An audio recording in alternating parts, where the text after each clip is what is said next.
The Book's Galaxy. The String of Pearls. Chapter 38. Tobias's mother awakens old recollections. Poor Tobias still remains upon his bed of sickness. The number of hours at the expiration of which the medical man had expected him to recover were nearly gone. In Colonel Jeffrey's parlor 3 persons besides himself were assembled. These 3 were his friend the captain, Sir Richard Blunt, and Mrs. Ragg. The lady was sitting with a not-over clean handkerchief at her eyes, and keeping up a perpetual motion with her knee, as though she were nursing some fractious baby, and Mrs. Ragg had been used of late to go out as a monthly nurse occasionally, which perhaps accounted for this little peculiarity. "Now, madam," said the colonel, "you quite understand, I hope, that you are not to mention to any living soul the fact of your son Tobias being with me." "Oh dear me, no, sir. Who should I mention it to?" "That we can't tell," interrupted the captain. "You are simply desired not to tell it." "I'm sure I don't see anybody once in a week, sir." "Good God, woman," cried the colonel. "Does that mean that when you do see anyone you will tell it?" "Lord love you, sir, it's few people as comes to see you when you are down in the world.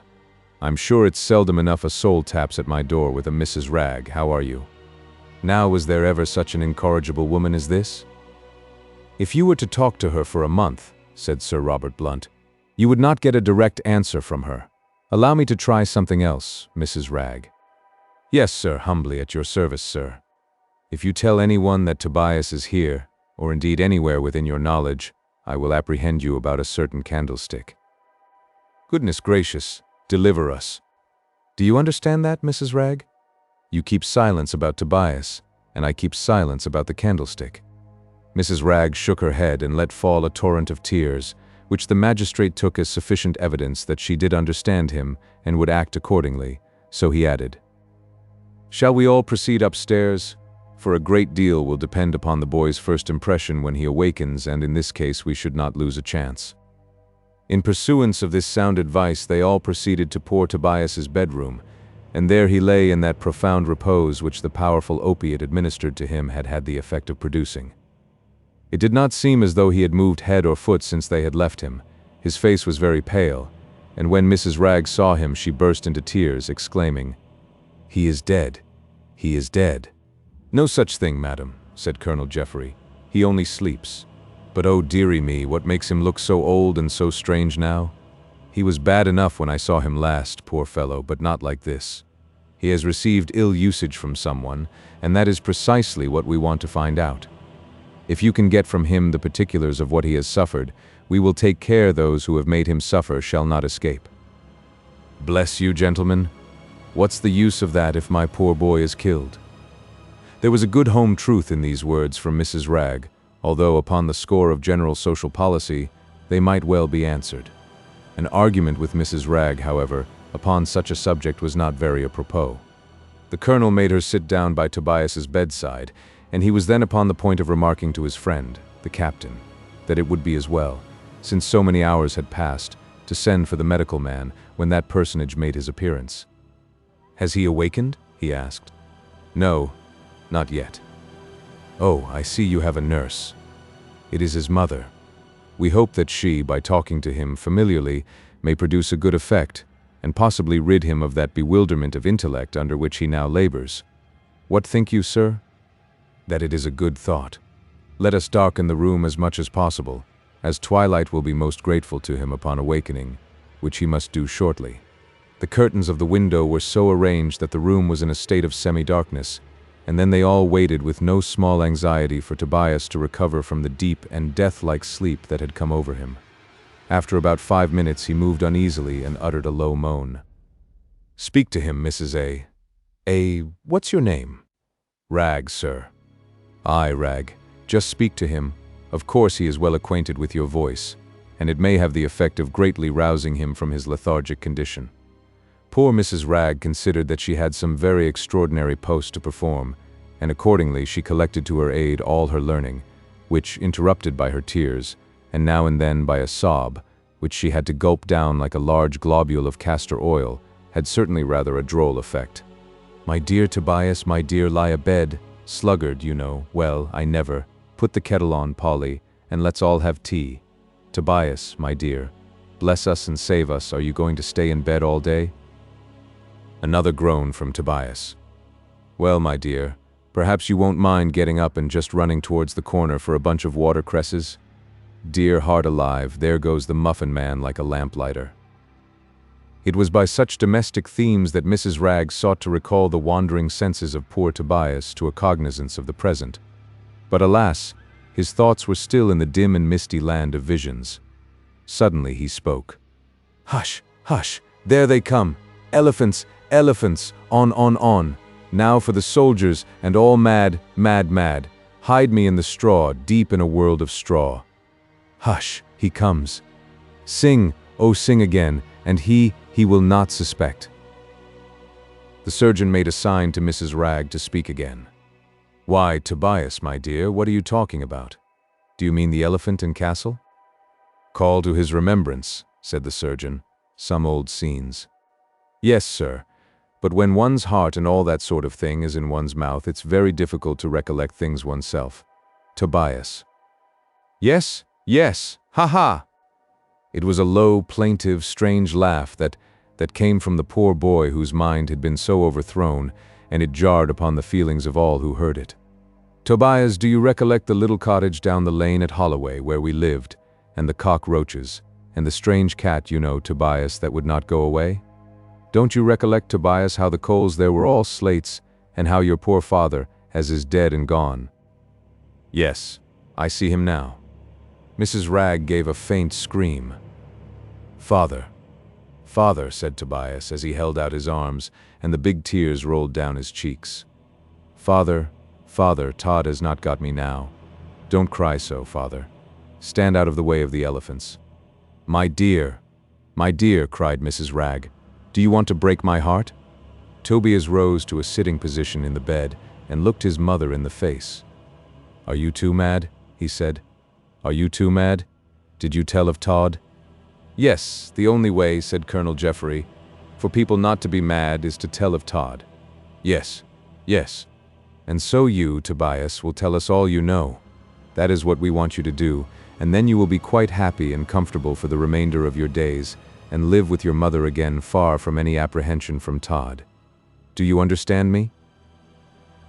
Tobias opened his mouth several times in an eager, gasping sort of manner, as though he would have said something rapidly, but he could not. He placed his hands upon his brain and rocked to and fro for a few moments, and then he broke out into the same low, peculiar laugh that had before so strangely affected Colonel Jeffrey and the others who were there present in that room. The surgeon shook his head as he said, mournfully, "It is of no use." "Do you really think so?" said the colonel. "For the present, I am convinced that it is of no use to attempt to recall his wandering senses. Time will do wonders, and he has the one grand element of youth in his favor. That, as well as time, will do wonders. The case is a bad one, and the shock the brain of this lad has received must be a most fearful one." "Do not," said Sir Richard Blunt, "give up so readily, Mrs. Ragg. I would have you try him again. Speak to him again of his father. That seemed to be the topic that most moved him." Mrs. Ragg could hardly do so for her tears, but she managed to stammer out.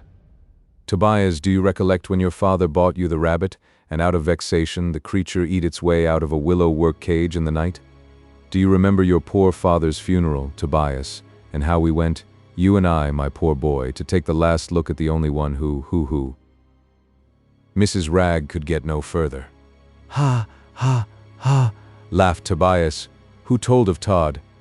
"Who is this Todd?" said the surgeon, "that he continually speaks of, and shudders at the very name of?"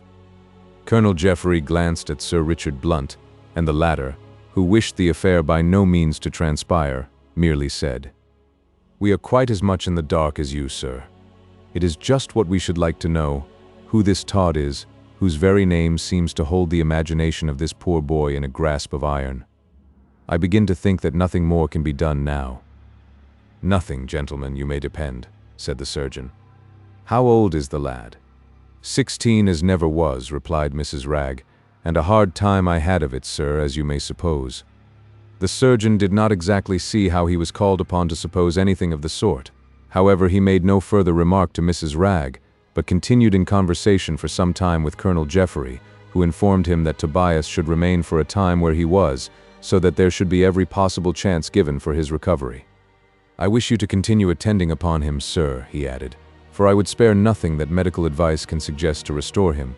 He has, I am convinced, been a great sufferer." "That is sufficiently clear, sir. You may rely upon my utmost attention." "Mrs. Ragg," said the colonel, "can you cook?" "Cook, sir?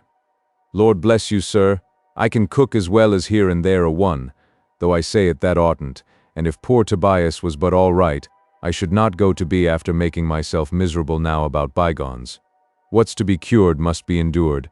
It's a long lane as hasn't a turning. As poor Mr. Ragg often used to say when he was alive, grizzling ain't fattening." "I should think it was not. It so happens, Mrs. Ragg, that there is a vacancy in my house for a cook, and if you like to come and take the place, you can look after Tobias as well, you know, for I intend him to remain here for the present. Only remember, you tell this to no one." "Me, sir."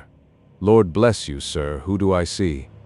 The colonel was by no means anxious to convince himself a second time of the impossibility of bringing Mrs. Ragg to a precise answer, so he changed the subject, and it was finally arranged that without a word to anyone upon the subject, that very night Mrs. Ragg was to take up her abode with Tobias.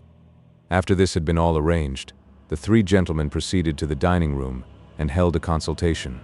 "Of the guilt of Todd," said the magistrate, "I entertain no doubt, but I own that I am extremely anxious to bring the crime legally home to him." "Exactly," said the colonel, "and I can only say that every plan you can suggest will be cheerfully acquiesced in by me and my friend here." The captain signified his assent. "Be assured, gentlemen," added Sir Richard Blunt, "that something shall be done of a decisive character before many days are past. I have seen the higher powers upon the subject, and have full authority, and you may rest satisfied that I shall not mind running a little personal risk to unravel the mysteries that surround the career of Sweeney Todd. I think one thing may be done conveniently." "What is that, sir?"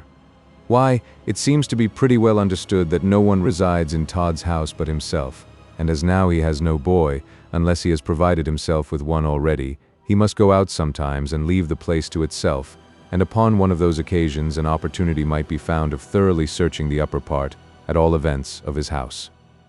"Could that be done with safety?" "I think so. At all events, I feel inclined to try it. If I do so and make any discovery, you may depend upon my letting you know without an hour's delay, and I sincerely hope that all that will take place may have the effect of setting your mind at rest regarding your friend, Mr. Ingestry." "But not of restoring him to us?" The magistrate shook his head. "I think, sir," he said, "that you ought to consider that he has, if anyone has, fallen a victim to Sweeney Todd." "Alas, I fear so. All the evidence points that way, and we can only take measures in the best way possible to bring his murderer to justice. That murderer is Sweeney Todd, I cannot for one moment of time bring myself to doubt." Sir Richard Blunt shortly afterwards left Colonel Jeffrey's house and proceeded to the execution of a plan of proceeding, with the particulars of which he had not thought proper to entrust to the colonel and his friend the captain. Long habits of caution had led the magistrate, who was not one of the fancy magistrates of the present day, but a real police officer, active, cool, and determined, to trust no one but himself with his secrets, and so he kept to himself what he meant to do that night. When he was gone, Colonel Jeffrey had a long talk with his friend, and the subject gradually turned to Johanna, whom the colonel yet hoped, he said, to be able one day to call his own. "No one," he remarked, "would be more truly rejoiced than I to restore Mark Ingestry to her whom he loves, and whose affection for him is of so enduring and remarkable a character. But if, as Sir Richard Blunt supposes, he is really no more, I think Johanna, by being mine, would stand a better chance of recovering her serenity, if not of enjoying all the happiness in this world that she deserves." "Hope for the best," said the captain, "and recollect what the surgeon said as regarded Tobias. That time works wonders." Chapter 39. The Search at Todd's. The house in Fleet Street, next door to Todd's, was kept by a shoemaker named Whittle, and in this shoemaker's window was a bill, only put up on the very day of poor Tobias's escape from Peckham, announcing an attic to let. This was rather an alluring announcement to Sir Richard Blunt, At about half an hour after sunset on the same evening that had witnessed the utter discomfiture of the attempt to restore poor Tobias Ragg to his senses, two men stood in the deep recess of a doorway immediately opposite to the house of Sweeney Todd. These two men were none other than Sir Richard and his esteemed but rather eccentric officer, Mr. Crotchet. After some few moments' silence, Sir Richard spoke, saying, "Well, Crotchet, what do you think of the affair now?" "Nothing." "Nothing? You do not mean that, Crotchet?" "Says what I means what I says, and then leaves it alone." "But you have some opinion, Crotchet." "Had, master, had." "Well, Crotchet, I think we can now cross over the way and endeavor to get possession of the shoemaker's attic, from which we can get into Todd's house, and find nothing criminatory." "You think not, but do you know, Crotchet, I am of opinion that the greatest and cleverest rogues not unfrequently leave themselves open to detection in some little particular which they have most strangely and unaccountably neglected. I am not without a hope that we shall find the man, Sweeney Todd, to be one of that class, and if so, we shall not fail to do some good by our visit to the house. You remain here and watch for his going out, and when he is gone, come over the way and ask for Mr. Smith. Have you seen Fletcher?" "No, but he will be here presently, and will wait till that ere fellow goes away, if so be as he goes out, and then when you and me hears 2 notes on the key bugle, it will be time all for us to go for to come to Mizzle." "Very good," said Sir Richard Blunt, and he crossed over to the shoemaker's shop, leaving Crotchet on the watch in the deep doorway. The fact is, they had been waiting there for some time, in the hope that Todd would go out, but he had not stirred, so that the magistrate thought it would be as well to let Crotchet remain while he secured the shoemaker's attic, with a view to ulterior proceedings. The magistrate was dressed as a respectable, staid clerk, and he walked into the shoemaker's shop with a gravity of gait that was quite imposing. "You have an attic to let," he said. "Is it furnished?" "Oh yes, sir, and comfortably too. My missus looks after all that, I can tell you." "Very well, I want just such a place, for do you know, since I have left a widower, I like to live in some lively situation, and as all my friends are at Cambridge, and not a soul that I know in London, I don't half fancy going into an out-of-the-way place to live, though I dare say for all that London is safe enough." "Why, I don't know that," said the shoemaker. "However, you'll be safe enough here, sir, never doubt. The rent is 4 shillings a week." "Very good. I think if you will show it to me, we shall suit each other. The great object with me is to find myself in the house of a respectable man, and one look at you, sir, is quite sufficient to show me that you are one." This was all highly flattering to the shoemaker, and he was so well pleased to get such a respectable, civil-spoken, middle-aged gentleman into his house, that he was prepared, upon half a word to that effect, to come down a whole 6 pence a week in the rent, if needs were. Of course, the would-be lodger was well enough pleased with the attic, and turning to the shoemaker, he handed him 4 shillings, saying, "As my friends are all so far off, I ought to give you a week's rent in advance, instead of a reference, and there it is." After this, who could ask any further questions? The magistrate, just of his own accord, added that his name was Smith, and that he would stay a short time in his room if the shoemaker could oblige him with a light, which was done accordingly. And when the shoemaker's wife came home, that lady having been out to gossip with no less a personage than Mrs. Lovett, he was quite elated to tell her what a lodger they had, and as he handed her the 4 shillings, saying, "My dear, that will buy you the ribbon at Mrs. Keating's, the mercer, that you had set your mind upon, how could she be other than quite amiable?" "Well, John," she said, "for once in a way I must say that you have shown great judgment, and if I had been at home myself, I could not have managed better." This, we are quite sure, our lady readers will agree with us, was as much as any married female ought to say. Sir Richard Blunt ascended to the attic, of which he was now, by virtue of a weekly tenancy, lord and master, with a light, and closing the door, he cast his eyes around the apartment. Its appointments were decidedly not luxurious. In one corner a stump bedstead awakened anything but lively associations, while the miserable little grate, the front of which was decidedly composed of some portions of an old iron hoop from a barrel, did not look redolent of comforts. The rest of the apartments were what the auctioneers call en suite, the said auctioneers having but a dreamy notion of what en suite means. But the appointments or disappointments of his attic were of little consequence to Sir Richard Blunt. It was the window that offered attractions to him. Softly opening it, he looked out, and found that there was a leaden gutter, with only the average amount of filth in it, the drain being, of course, stopped up by a dishclout and a cracked flower pot, which is perfectly according to custom in London. He saw enough at a glance, however, to convince him that there would be no difficulty whatever in getting to the attic of Todd's house, and that fact once ascertained, he waited with exemplary and placid patience the return of Crotchet. Now, Sweeney Todd was, during much of that day, in what is denominated a brown study. He could not make up his mind in what way he was to make up for the loss of the senses of Tobias. It was with him an equal choice of disagreeables. To have a boy, or not to have a boy, which to do became an anxious question. "A boy is a spy," muttered Todd to himself, "a spy upon all my actions, a perpetual police officer in a small way, constantly at my elbow, an alarum continually crying to me, 'Todd, Todd, beware.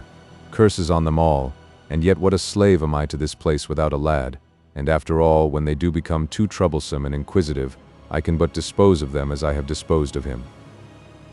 Todd patrolled his shop for some time, thus communing with himself, but as yet he could not make up his mind which to do, a boy or not a boy. That was the question. He remained in this unsatisfactory state of mind until sunset had passed away and the dim twilight was wrapping all things in obscurity. Then, without deciding upon either course, he suddenly, in a very hurried manner, shut up his shop, and closing the outer door carefully, he walked rapidly towards Bell Yard. He was going to Mrs. Lovett's, whither we shall follow him at a more convenient opportunity, but just now we have Sir Richard Blunt's enterprise to treat of. Todd had no sooner got fairly out of sight than Mr. Crotchet emerged from the doorway in which he was concealed, and went a few paces down Fleet Street towards the Temple. He soon met a man genteelly dressed, who seemed to be sauntering along in an idle fashion. "All's right, Fletcher," said Crotchet. "Oh, is it?" "Yes. Have you got that little article with you?" "The Bugle?" "Oh, yes. Mind you blows it then if you sees Todd come home and no gammon. Trust to me, old fellow." Without another word, Mr. Crotchet crossed over the road and opened the shop door of the shoemaker.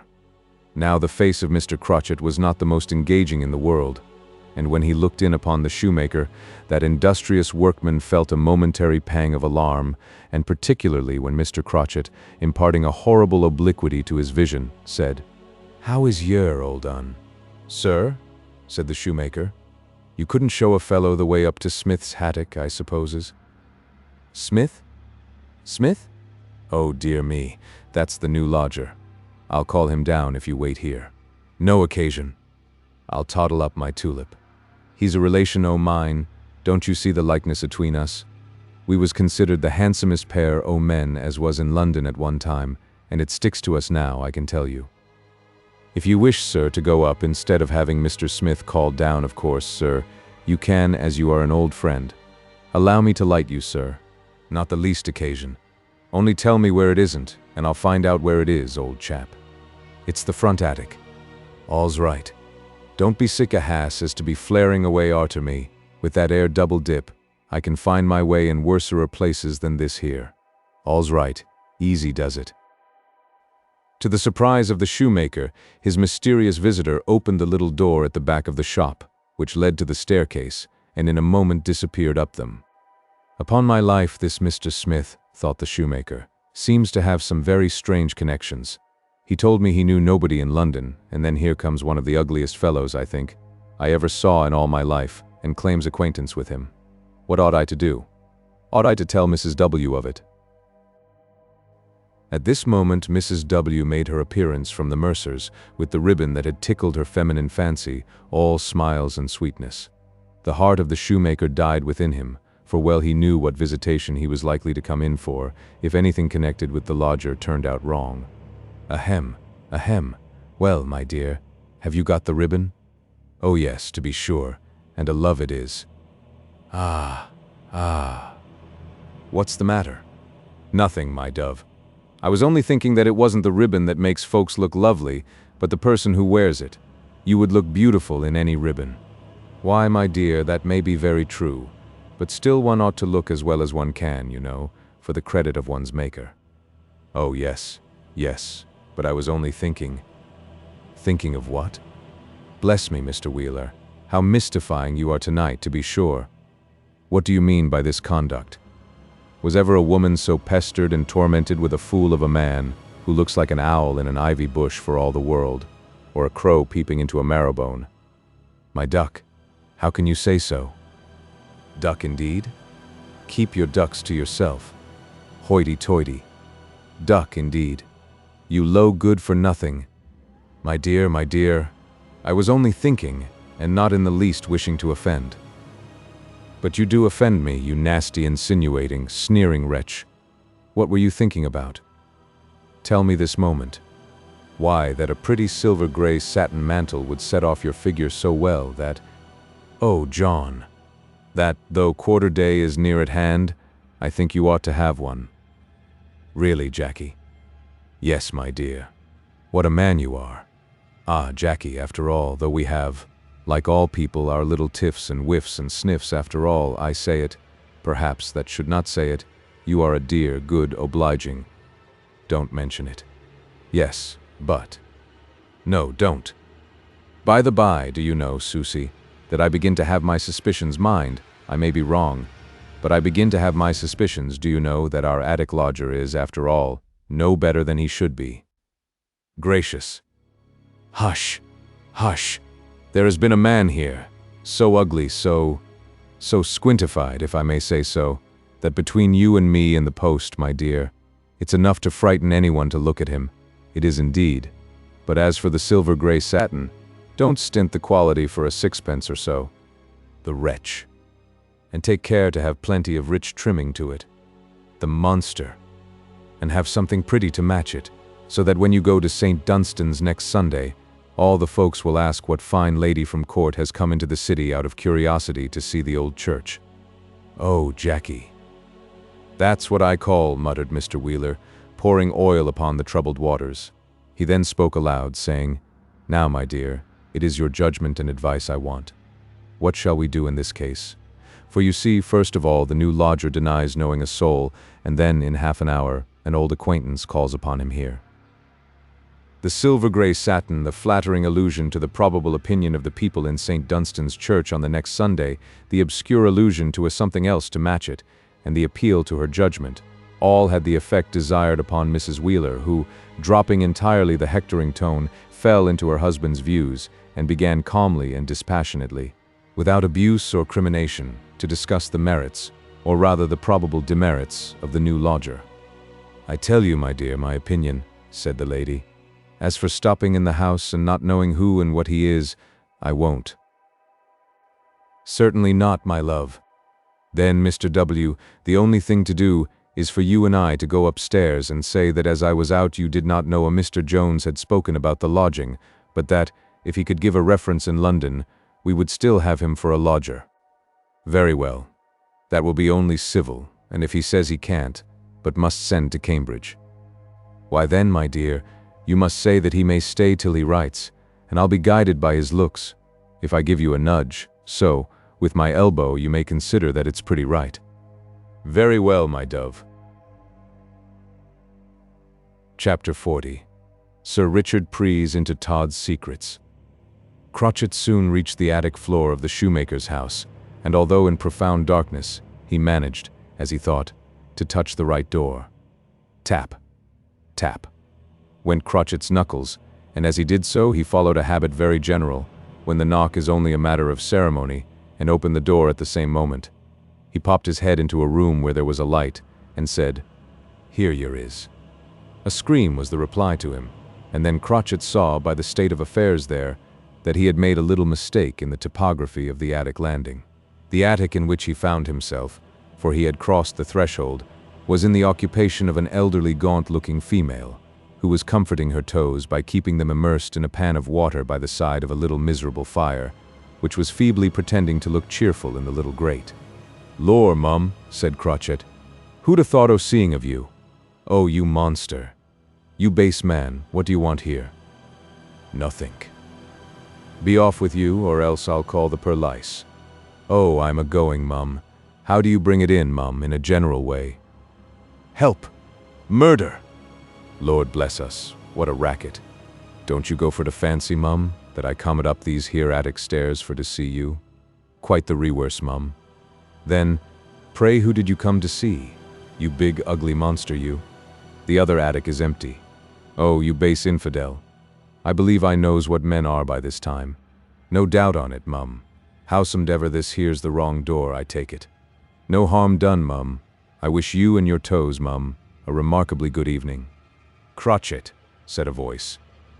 Here yer is. Sir Richard Blunt had been attentively listening for Crotchet, and when he heard the screams of the old lady in the next attic, he opened the door of his apartment and looked out. He soon discovered what was amiss and called out accordingly. Bless us? Who's that? The Emperor o' Russia, mum, said Crotchet. He's took that air attic next to you 'cause he's heard so much o' the London chumbly pots, and he wants to have a good look at them at his leisure. With these words, Mr. Crotchet left the old lady's attic and closed the door carefully, leaving her, no doubt, in a considerable state of bewilderment. In another moment he was with the magistrate. Crotchet, said Sir Richard, I thought I told you to do this thing as quietly as you possibly could. Down as a hammer, sir. I think it is anything but down. Right as a trivet, sir, with a hextra leg. Lots o' fear, but no danger. Now for it, Sir Richard. What lay is we to go on? It certainly never occurred to Sir Richard Blunt to hold any argument with Mr. Crotchet. He had long since found out that he must, if he would avail himself of his services, and for courage and fidelity he was unequaled, put up with his eccentricities. So upon this occasion he said no more about Crotchet's mistake, but, after a few moments' pause, pointing to the attic door, he said, Secure it. All's right. Crotchet took a curious little iron instrument from his pocket and secured it into the wall by the side of the door. It did not take him more than a moment to do so, and then, fully satisfied of the efficacy of his work, he said, Let 'em get over that if they can. While he was so occupied, Sir Richard Blunt himself had opened the window and fastened it open securely.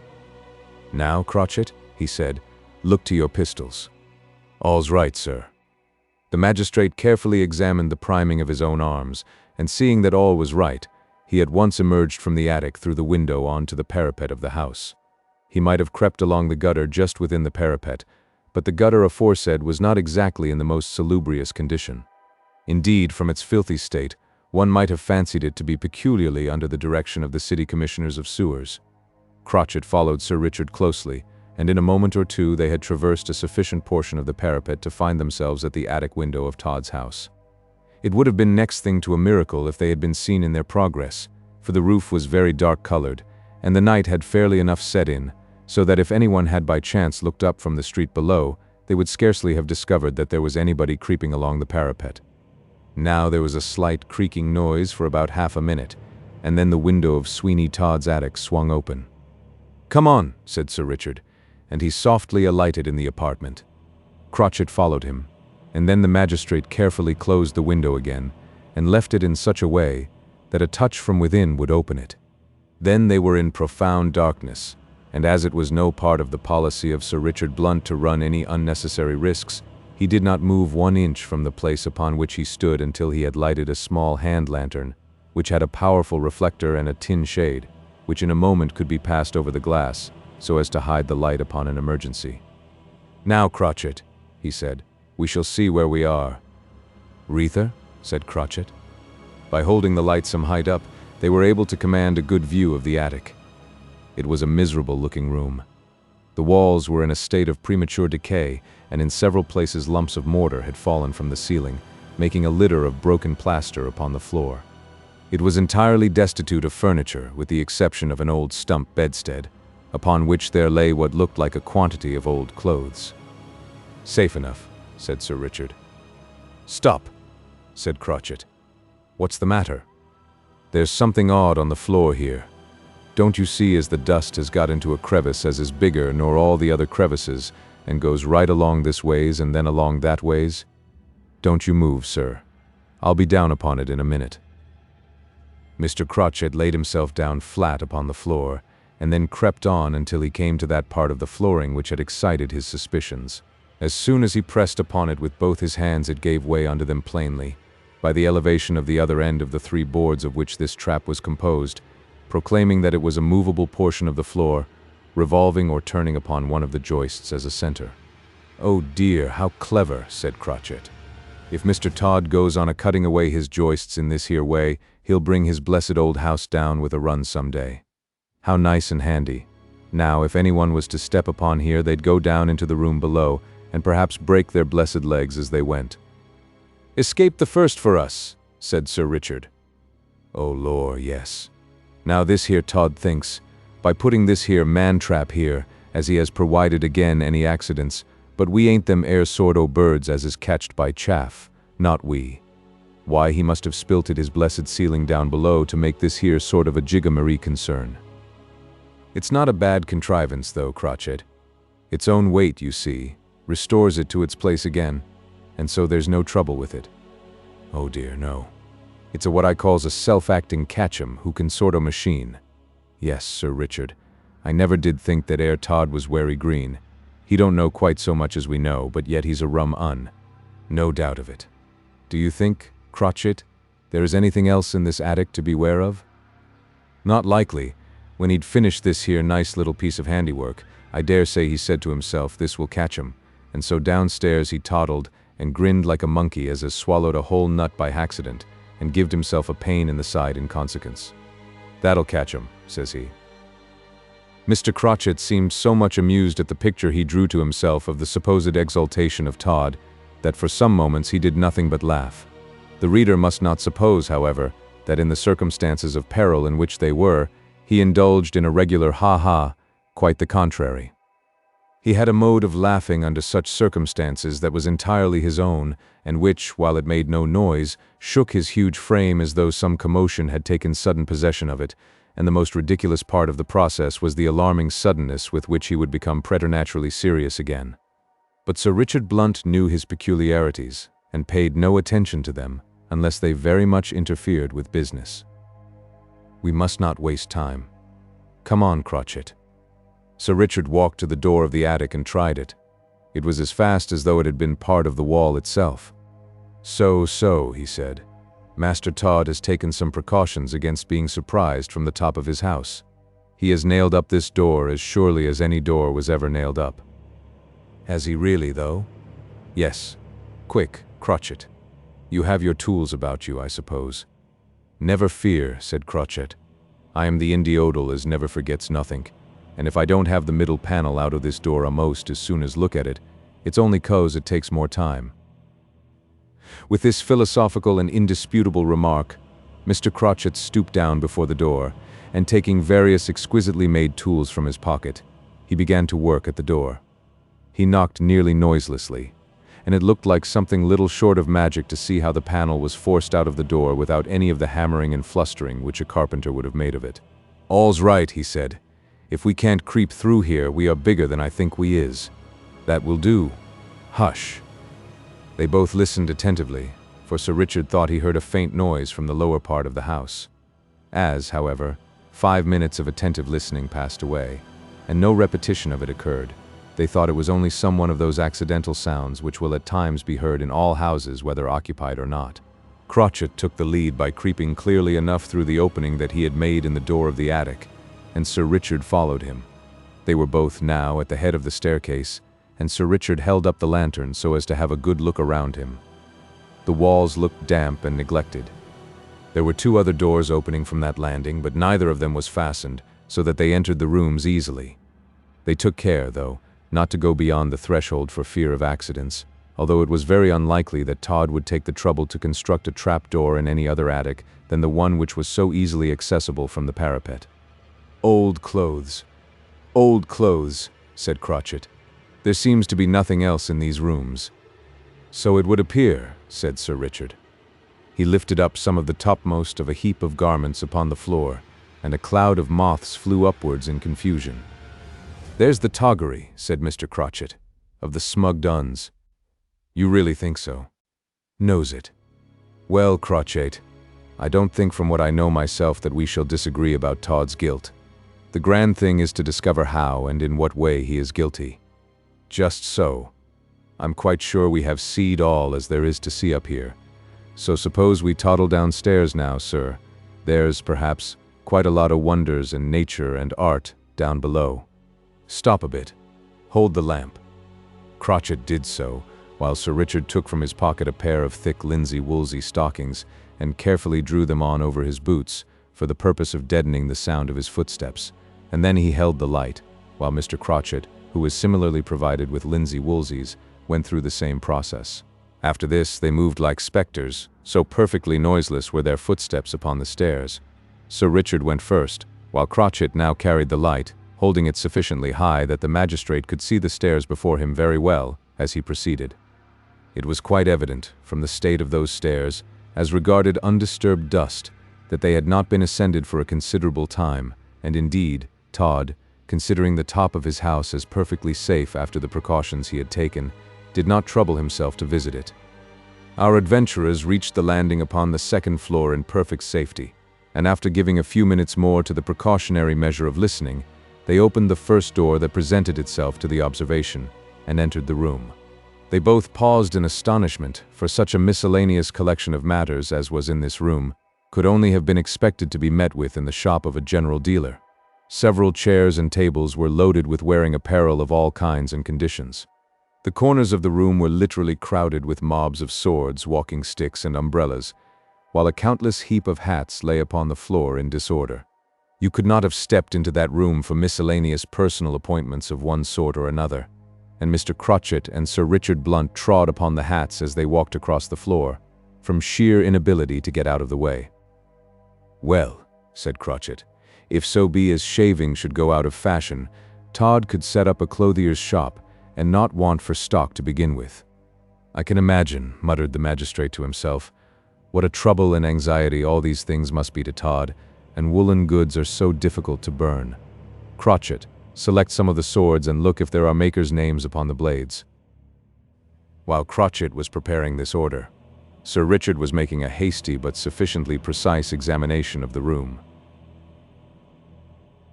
Chapter 41. The Mysterious Cupboard. "Here they are," said Crotchet. "Some of these are worth something.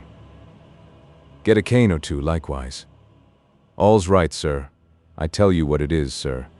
If there's such things as ghosts in the world, I wonder how this Todd can sleep o' nights, for he must have a plaguey lot of 'em about his bed of a night." "Perhaps he satisfied himself upon that head, Crotchet, before he began his evil practices, for all we know. But let us make our way into another room, for I think we have seen all there is to see in this one." "Not a doubt of it.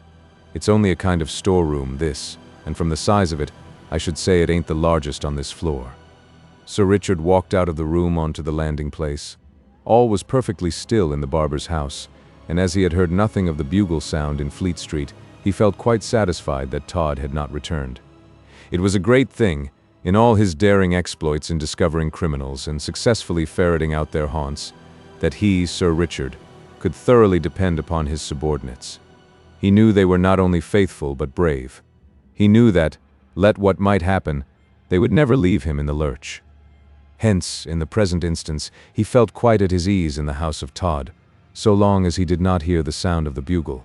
Of course, personal danger he did not consider, for he knew he was, if even he had been alone, more than a match for Todd, but what he wanted was, not to overcome Sweeney Todd, but to find out exactly what were his practices. He could, upon the information he already had, have walked into Todd's shop at any time, and have apprehended him, but that would not have answered. What he wanted to do was to pluck out the heart of his mystery. And in order to do that, it was not only necessary that Todd should be at large, but that he should have no hint that such a person as he, Sir Richard Blunt, had his eyes wide open to his actions and maneuvers. Hence was it that, in this examination of the house, he wished to keep himself so secret and free from any observation. There were 3 rooms upon the second floor of Todd's house, and the very next one they met with was the one immediately beneath the trap in the floor of the attic. A glance at the ceiling enabled them easily to perceive it. This room was larger than the other considerably, and in it were many boxes and chests, as well as in the center an immense old-fashioned counting-house desk, with 6 immense flaps to it, 3 upon each side, while a brass railing went along the middle. "Ah," said Sir Richard, "here will be something worth the examining, I hope. Let's take the cupboards first. said Crotchet. "There are two here, and as they are the first we have seen, let's look at 'em, Sir Richard. I never likes to be in a strange room long, without a peep in the cupboard." "Very well, Crotchet. Look in that one to the left while I look in this one to the right." Sir Richard opened a cupboard door to the right of the fireplace in this room, while Crotchet opened one to the left. "More clothes?" said Sir Richard. "What's in yours, Crotchet?" "Nothing at all, yet stay. There's a something high up here. I don't know what it is, but I'll try and reach it if I can." Crotchet went completely into the cupboard, but he had no sooner done so than Sir Richard Blunt heard a strange crushing sound, and then all was still. "Hilloa! What's that, Crotchet?" He hastily stepped to the cupboard. The door had swung close. It was evidently hung upon its hinges in a manner to do so. With his disengaged hand, the magistrate at once pulled it open. Crotchet was gone. The astonishment of Sir Richard Blunt for a moment was excessive. There was the flooring of the cupboard perfectly safe, but no Crotchet. Nothing to his eyes had looked so like a magical disappearance as this, and with the trap in his hand, he stood while anyone might have counted 20, completely motionless and transfixed by astonishment. Starting then from this lethargic condition, he drew a pistol from his pocket and rushed to the door of the room.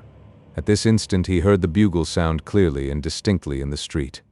Before the echo of the sound had died away, the magistrate was upon the landing place outside the door of the second floor.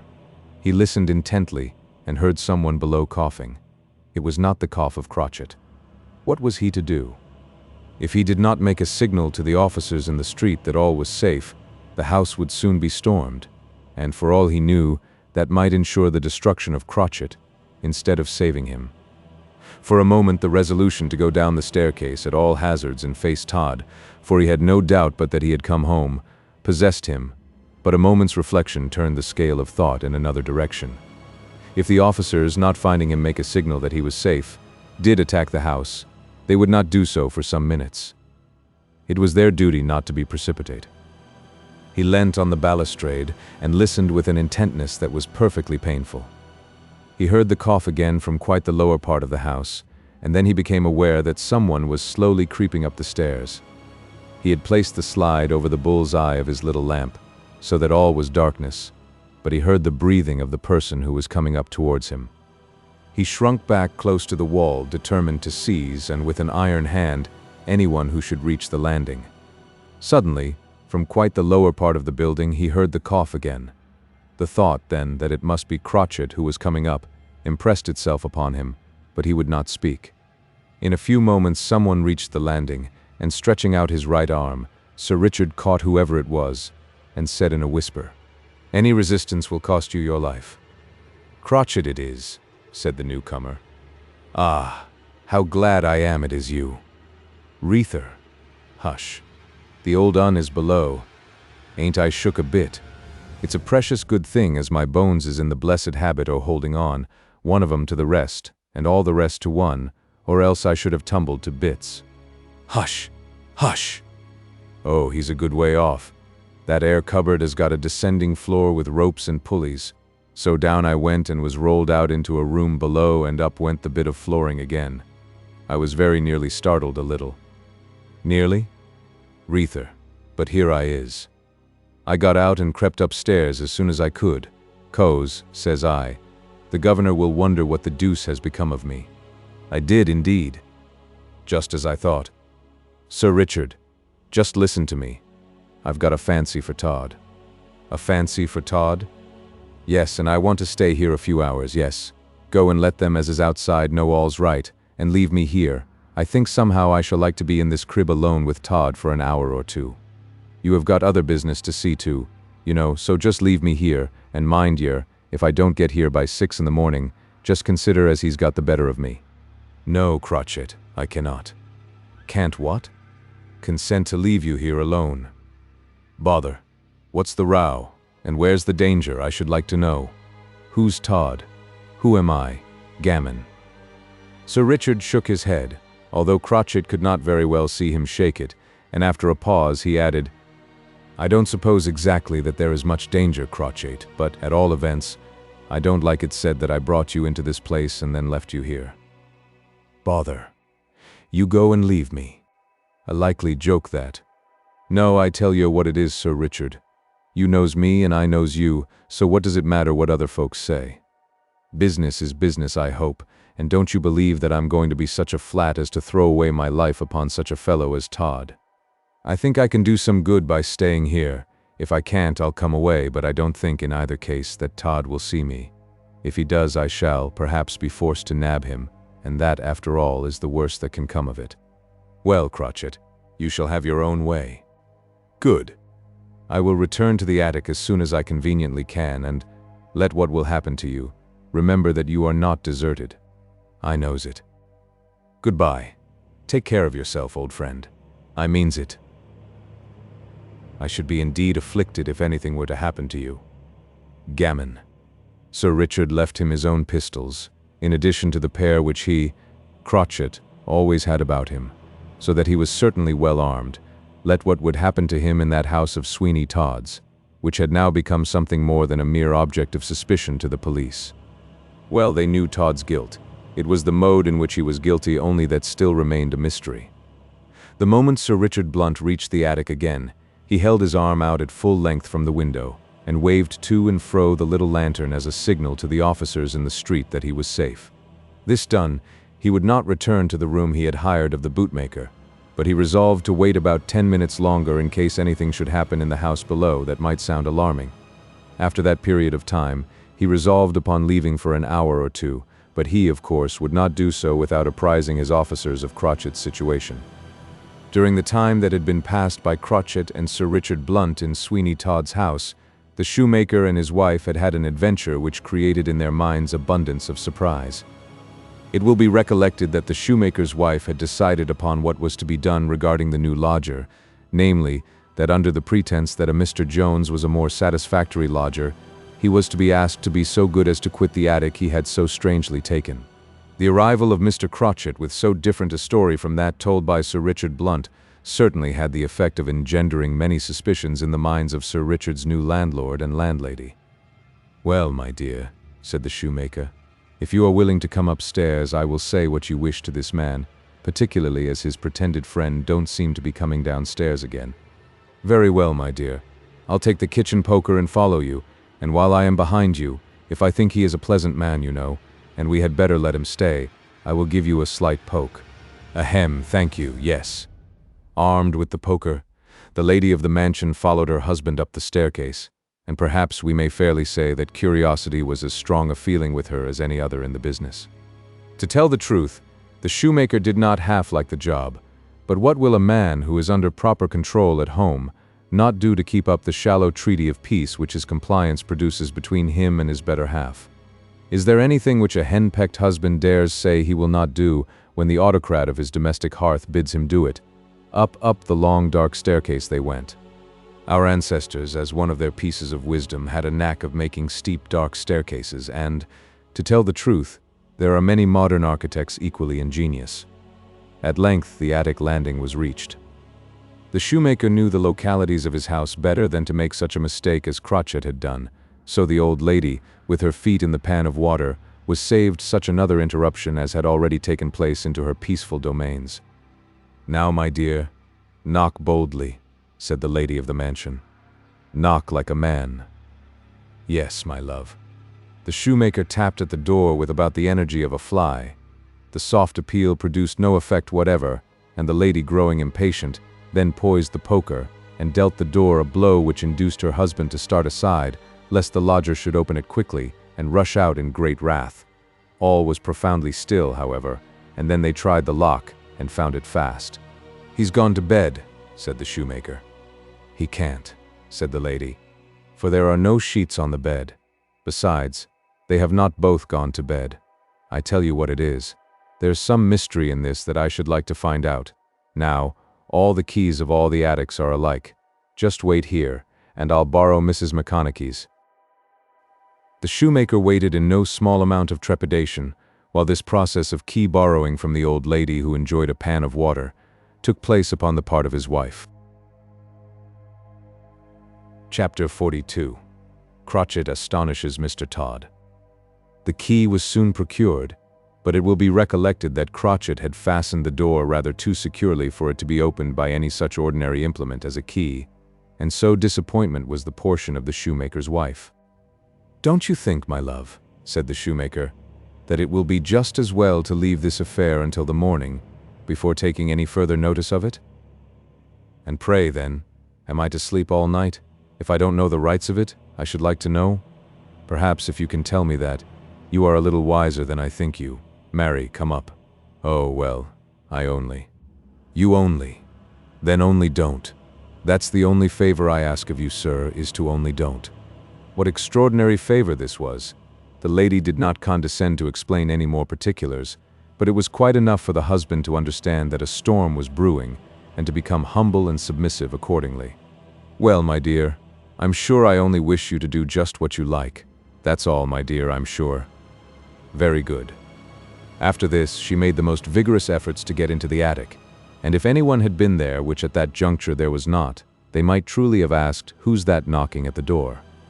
Finding that all her efforts were ineffectual, she took to peeping through the keyhole, but nothing was to be seen, and then, for the first time, the idea struck her that there was something supernatural about the business, and in a few moments this notion gained sufficient strength to engender some lively apprehensions.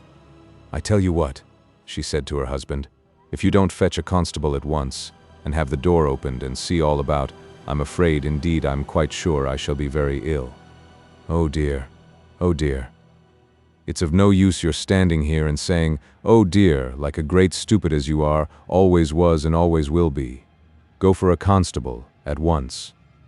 "A constable?" "Yes, there's Mr. Otten, the beadle of St. Dunstan's, lives opposite, as you well know, and he's a constable. Run over the way and fetch him this minute." She began hastily to descend the stairs, and the shoemaker followed her, remonstrating, for the idea of fetching a constable and making him and his house the talk of the whole neighborhood was by no means a proposition that met with his approval. The lady was positive, however, and Mr. Otten, the beadle of St. Dunstan's, was brought from over the way, and the case stated to him at length. "Convulsions!" exclaimed Otten. "What can I do?" "Burst open the door," said the lady. "Burst a door open, mum? What is you a-thinking on? Why, that's contrary to habeas corpus, mum, and all that sort of thing. Convulsions, mum, you mustn't do it. But I tell you what, now, will be the thing." Here Mr. Otten put his finger to the side of his nose, and looked so cunning that you would hardly have believed it possible. "What? What?" "Why, suppose, mum, we ask Mr. Todd next door to give us leave to go up into his attic and get out at the window and look in at yours, mum." "That'll do. Run in?" "Me!" cried the shoemaker. "Oh, Mr. Todd is a strange man, a very strange man, not at all a neighborly sort of man, and I don't like to go to him. I won't go, that's flat, unless, my love, you particularly wish it." "Convulsions!" cried the beadle. "Ain't I a-going with you? Ain't I a constabulary force, I should like to know? Convulsions.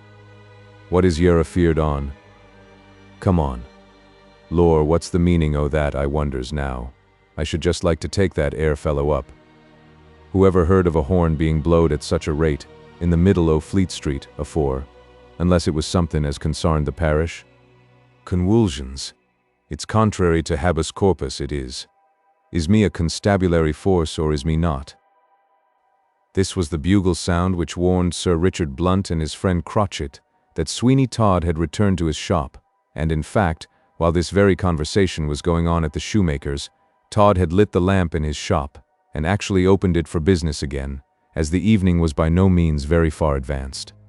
Mr. Otten went to the door, and looked about for the audacious bugle player, but he was not to be seen, so he returned to the back parlor of the shoemaker, uttering his favorite expletive of convulsions very frequently. "Now, if you is ready," he said, "I is, so let's come at once, and speak to Mr. Todd. He may be a strange man, but for all that, he knows, I say, what's proper respect to a beadle." With this strange transformation of his own title upon his lips, Mr. Otten stalked on rather majestically, as he thought, to the street, and thence to Todd's shop door, with the shoemaker following him. The gait of the latter expressed reluctance, and there was a dubious expression upon his face, which was quite amusing to behold. "Really, Mr. Otten," he said, "don't you think, after all, it would be better to leave this affair alone till the morning? We can easily tell my wife, you know, that Mr. Todd won't let us into his attic. That must satisfy her, for what can she say to it?" "Sir," said the beadle, "when you call in the constabulary force, you must do just what they say, or lastways you acts contrary to habeas corpuses. Come on, convulsions, is we to be brought over the street, and then is we to do nothing to go down to prosperity?" The beadle uttered these words with such an air of pomposity and importance that the shoemaker, who had a vague idea that habeas corpus was some fearful engine of the law at the command of all its administrators, no longer offered any opposition, but, as meekly as any lamb, followed Mr. Otten into Sweeney Todd's shop. The door yielded to a touch, and Mr. Otten presented his full rubicund countenance to the gaze of Sweeney Todd, who was at the further end of the shop, as though he had just come from the parlor at the back of it, or was just going there.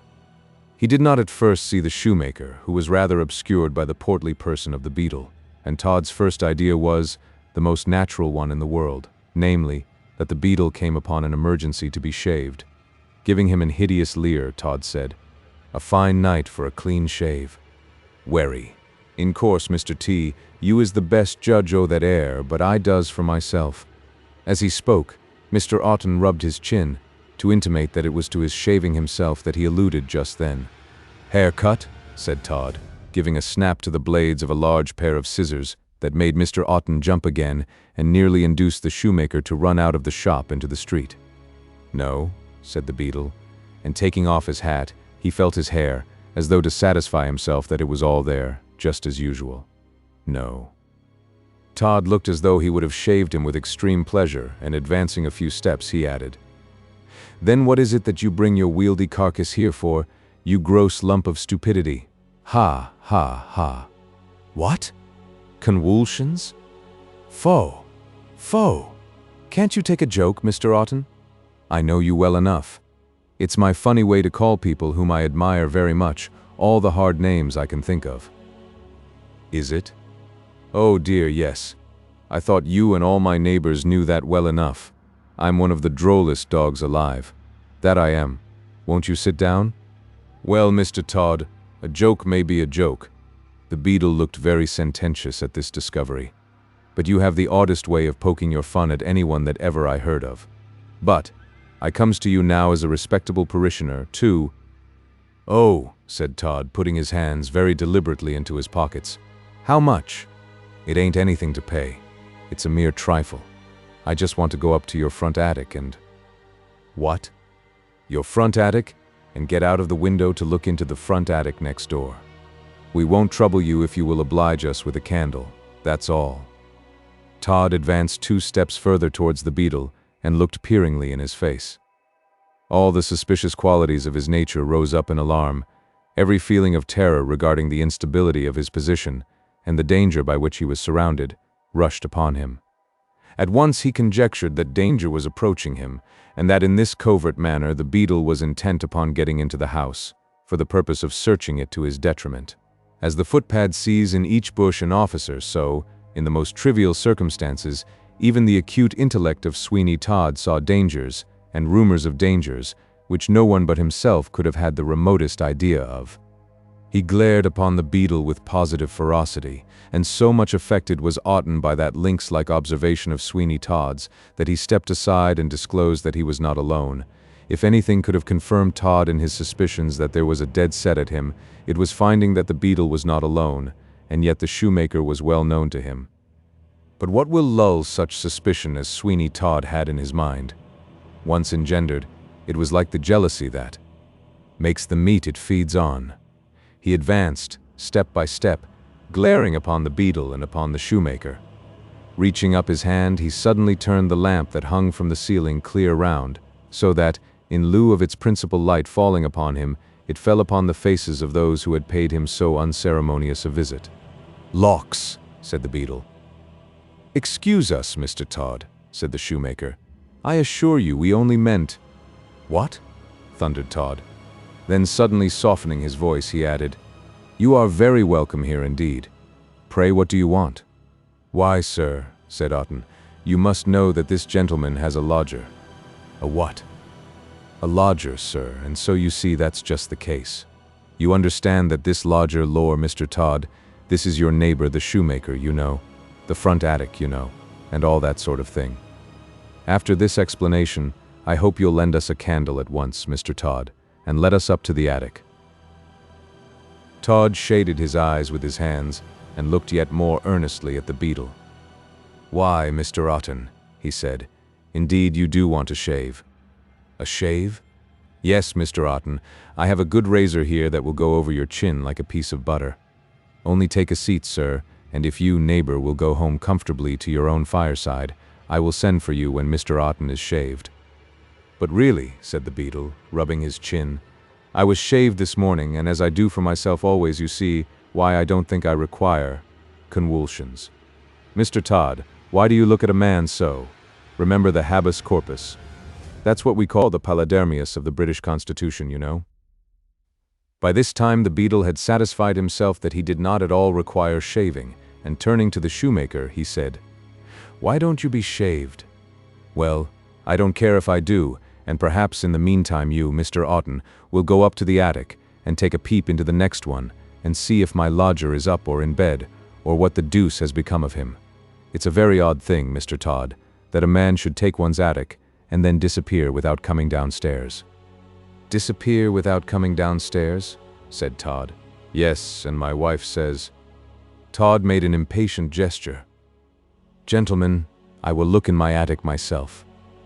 The fact is that the flooring is rather out of order, and unless you know exactly where to step, you will be apt to fall through a hole into the second floor." "The deuce you are," said Otten. "Yes, so I would not advise either of you to make the attempt. Just remain there, and I'll go at once." The proposition suited both parties, and Mr. Todd immediately passed through a door at the back of his shop, which he immediately closed behind him again. Instead of going upstairs, however, he slid aside a small opening in the panel of this door and placed his ear to it. "If people say anything impudent, it is the moment they are free from the company that has held them in check," was one of Sweeney Todd's maxims.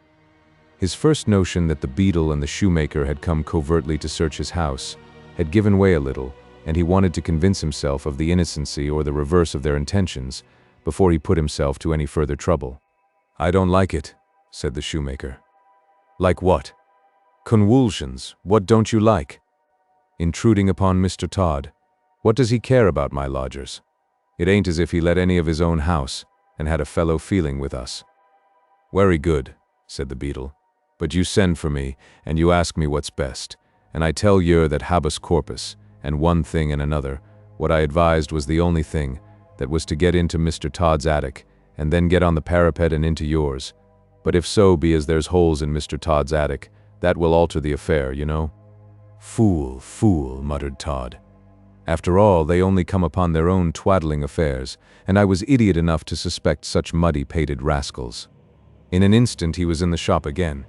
"Nobody there, gentlemen. I have looked into the attic, and there's nobody there." "Well, I'm very much obliged to you, Mr. Todd," said the shoemaker. "For taking so much trouble, I'll go, and rather astonish my wife, I think." "Convulsions," said the beadle. "It's an odd thing, but you know, Mr. Todd, habeas corpus must have his way." Chapter 43. Todd's Vision. When they had left, Todd remained for some minutes in an attitude of thought. "Is this an accident?" he said, "or is it but the elaboration of some deep design to entrap me? What am I to think?" Todd was an imaginative man quite. He was just the individual to think, and think over the affair until he made something of it, very different from what it really was. And yet there was some hope that the matter was no more than what it appeared to be, by the character of the parties who had come upon the mission. If anything serious had come to the ears of the authorities, he thought that surely two such people as the beadle of St. Dunstan's and his neighbor the shoemaker would not be employed to unravel such a mystery. He sat down in an armchair and rested his head upon his hand, and while he was in that attitude the door of his shop opened, and a man in the dress of a carter made his appearance. "Be this Mr. Todd's?" "Well," said Todd. "What then?" "Why then, this be for him like. It's a letter, but larning weren't much I the fashion in my young days, so I can't read what's on it." Todd stretched out his hand. An instant examination showed him it bore the Peckham postmark. "Ah," he muttered, "from Fogg. Thank you, my man, that will do. That will do. What do you wait for?" "Please to remember the Carter, Your Honor." Todd looked daggers at him and slowly handed out 2p, which the man took with a very ill grace. "What?" said Todd. "Would you charge me more for carrying a letter than King George III does, you extortionate rascal?" The Carter gave a nod. "Get out with you, or by—" Todd snatched up a razor and the Carter was off like a shot, for he really believed, from the awful looks of Todd, that his life was not worth a minute's purchase. Todd opened the letter with great gravity. It contained the following words: "Dear Sir, the lad, Tr, I grieve to say, is no more. Let us hope he is gone where the weary are at rest, and where there is neither sin nor sorrow. I am, dear sir, yours faithfully, Jacob B. Fogg." "Humph," said Todd. He held the letter in the flame of the lamp until it fell a piece of airy tinder at his feet. "Humph," he repeated, and that humph was all that he condescended to say of poor Tobias Ragg, whom the madhouse keeper had thought proper to say was dead, hoping that Todd might never be undeceived, for the barber was a good customer. If, however, Tobias should turn up to the confusion of Fogg and of Todd, what could the latter do for the deceit that had been practiced upon him? Literally nothing. "No sooner," said Todd, "does one cloud disappear from my route than another takes its place. What can that story mean about the attic next door? It sounds to my ears strange and portentous. What am I to think of it?" He rose and paced his shop with rapid strides. At length he paused as though he had come to a determination. "The want of a boy is troublesome to me," he said. "I must get one, but for the present this must suffice." He wrote upon a small slip of paper the words, "Gone to the temple, will return shortly." He then, by the aid of a wafer, affixed this announcement to the upper part of the half-glass door leading into his shop. Locking this door securely on the inside and starting a couple of bolts into their sockets, he lit a candle and left his shop. With a stealthy, cat-like movement, Todd passed through the room immediately behind his business apartment, and opening another door he made his way towards the staircase. Then he paused a moment. He thought some sound from above had come upon his ears, but he was not quite sure. To suspect, however, was with such a man as Todd to be prepared for the worst, and accordingly he went back to the room behind his shop again, and from a table drawer he took a knife, such as is used by butchers in their trade, and firmly clutching it in his right hand, while he carried the candle in his left, he once more approached the staircase. "I do not think," he said, "that for 9 years now any mortal footsteps but my own have trod upon these stairs or upon the flooring of the rooms above. Woe be to those who may now attempt to do so. Woe, I say, be to them, for their death is at hand." These words were spoken in a deep, hollow voice that sounded like tones from a sepulchre, as they came from the lips of that man of many crimes. To give Todd his due, he did not seem to shrink from the unknown and dimly appreciated danger that might be upstairs in his house. He was courageous, but it was not the high-souled courage that nerves a man to noble deeds. No, Sweeney Todd's courage was that of hate, hatred to the whole human race which he considered, with a strange inconsistency, had conspired against him, whereas he had been the one to place an impassable barrier between himself and the amenities of society. He ascended the stairs with great deliberation. When he reached the landing upon the first floor, he cast his eyes suspiciously about him, shading the light as he did so with his hand, that same hand that held the knife, the shadow of which fell upon the wall in frightful proportions. "All is still," he said. "Is fancy, after all, only playing me such tricks as she might have played me 20 years ago. I thought I was too old for such freaks of the imagination." Todd did not suspect that there was a second period in his life, when the mental infirmities of his green youth might come back to him, with many superadded horrors accumulated, with a consciousness of guilt. He slowly approached a door and pushed it open, saying as he did so, "No, no, no. Above all things I must not be superstitious. If I were so, into what a world of horrors might I not plunge? No, no, I will not people the darkness with horrible fantasies. I will not think that it is possible that men with 20 murders on their heads, can revisit this world to drive those who have done them to death with shrieking madness. This world, do I say? There is no other. Bah. Priests may talk, and the weak-brained fools who gape at what they do not understand may believe them, but when man dies, when the electric condition that has imputed to his humanity what is called life flies, he is indeed dust to dust. Ha! Ha! I have lived as I will die, fearing nothing and believing nothing. As he uttered those words which found no real echo in his heart, for at the bottom of it lay a trembling belief in and a dread of the great God that rules all things, and who is manifest in the meanest seeming thing that crawls upon the earth, he entered one of the rooms upon that floor and glanced uneasily around him. All was still. There were trunks, clothes upon chairs, and a vast amount of miscellaneous property in this room, but nothing in the shape of a human being. Todd's spirits rose, and he held the long knife more carelessly than he had done. "Foe! Foe!" he said. "I do, indeed, at times make myself the slave of a disturbed fancy. Foe! Foe! I will no more listen to vague sounds meaning nothing, but wrapping myself up in my consciousness of having nothing to fear, I will pursue my course, hideous though it may be." He turned and took his way towards the landing place of the staircase again. He was now carrying both the light and the knife rather carelessly, and everybody knows that when a candle is held before a person's face, that but little indeed can be seen in the hazy vapor that surrounds it. So it was with Todd. He had got about 2 paces from the door when a strange consciousness of something being in his way came over him. He immediately raised his hand, that hand that still carried the knife, to shade the light, and then, horror, horror. He saw standing upon the landing a figure attired in faded apparel, whose face was dabbled in blood, and the stony eyes which were fixed upon the face of Todd, with so awful an expression that had the barber's heart been made of much more flinty materials than it was, he could not have resisted the terrors of that awful moment. With a shriek that echoed through the house, Todd fell upon the landing. The light rolled from stair to stair until it was finally extinguished, and all was darkness. "Good," said Crotchet, for it was he who had enacted the ghost.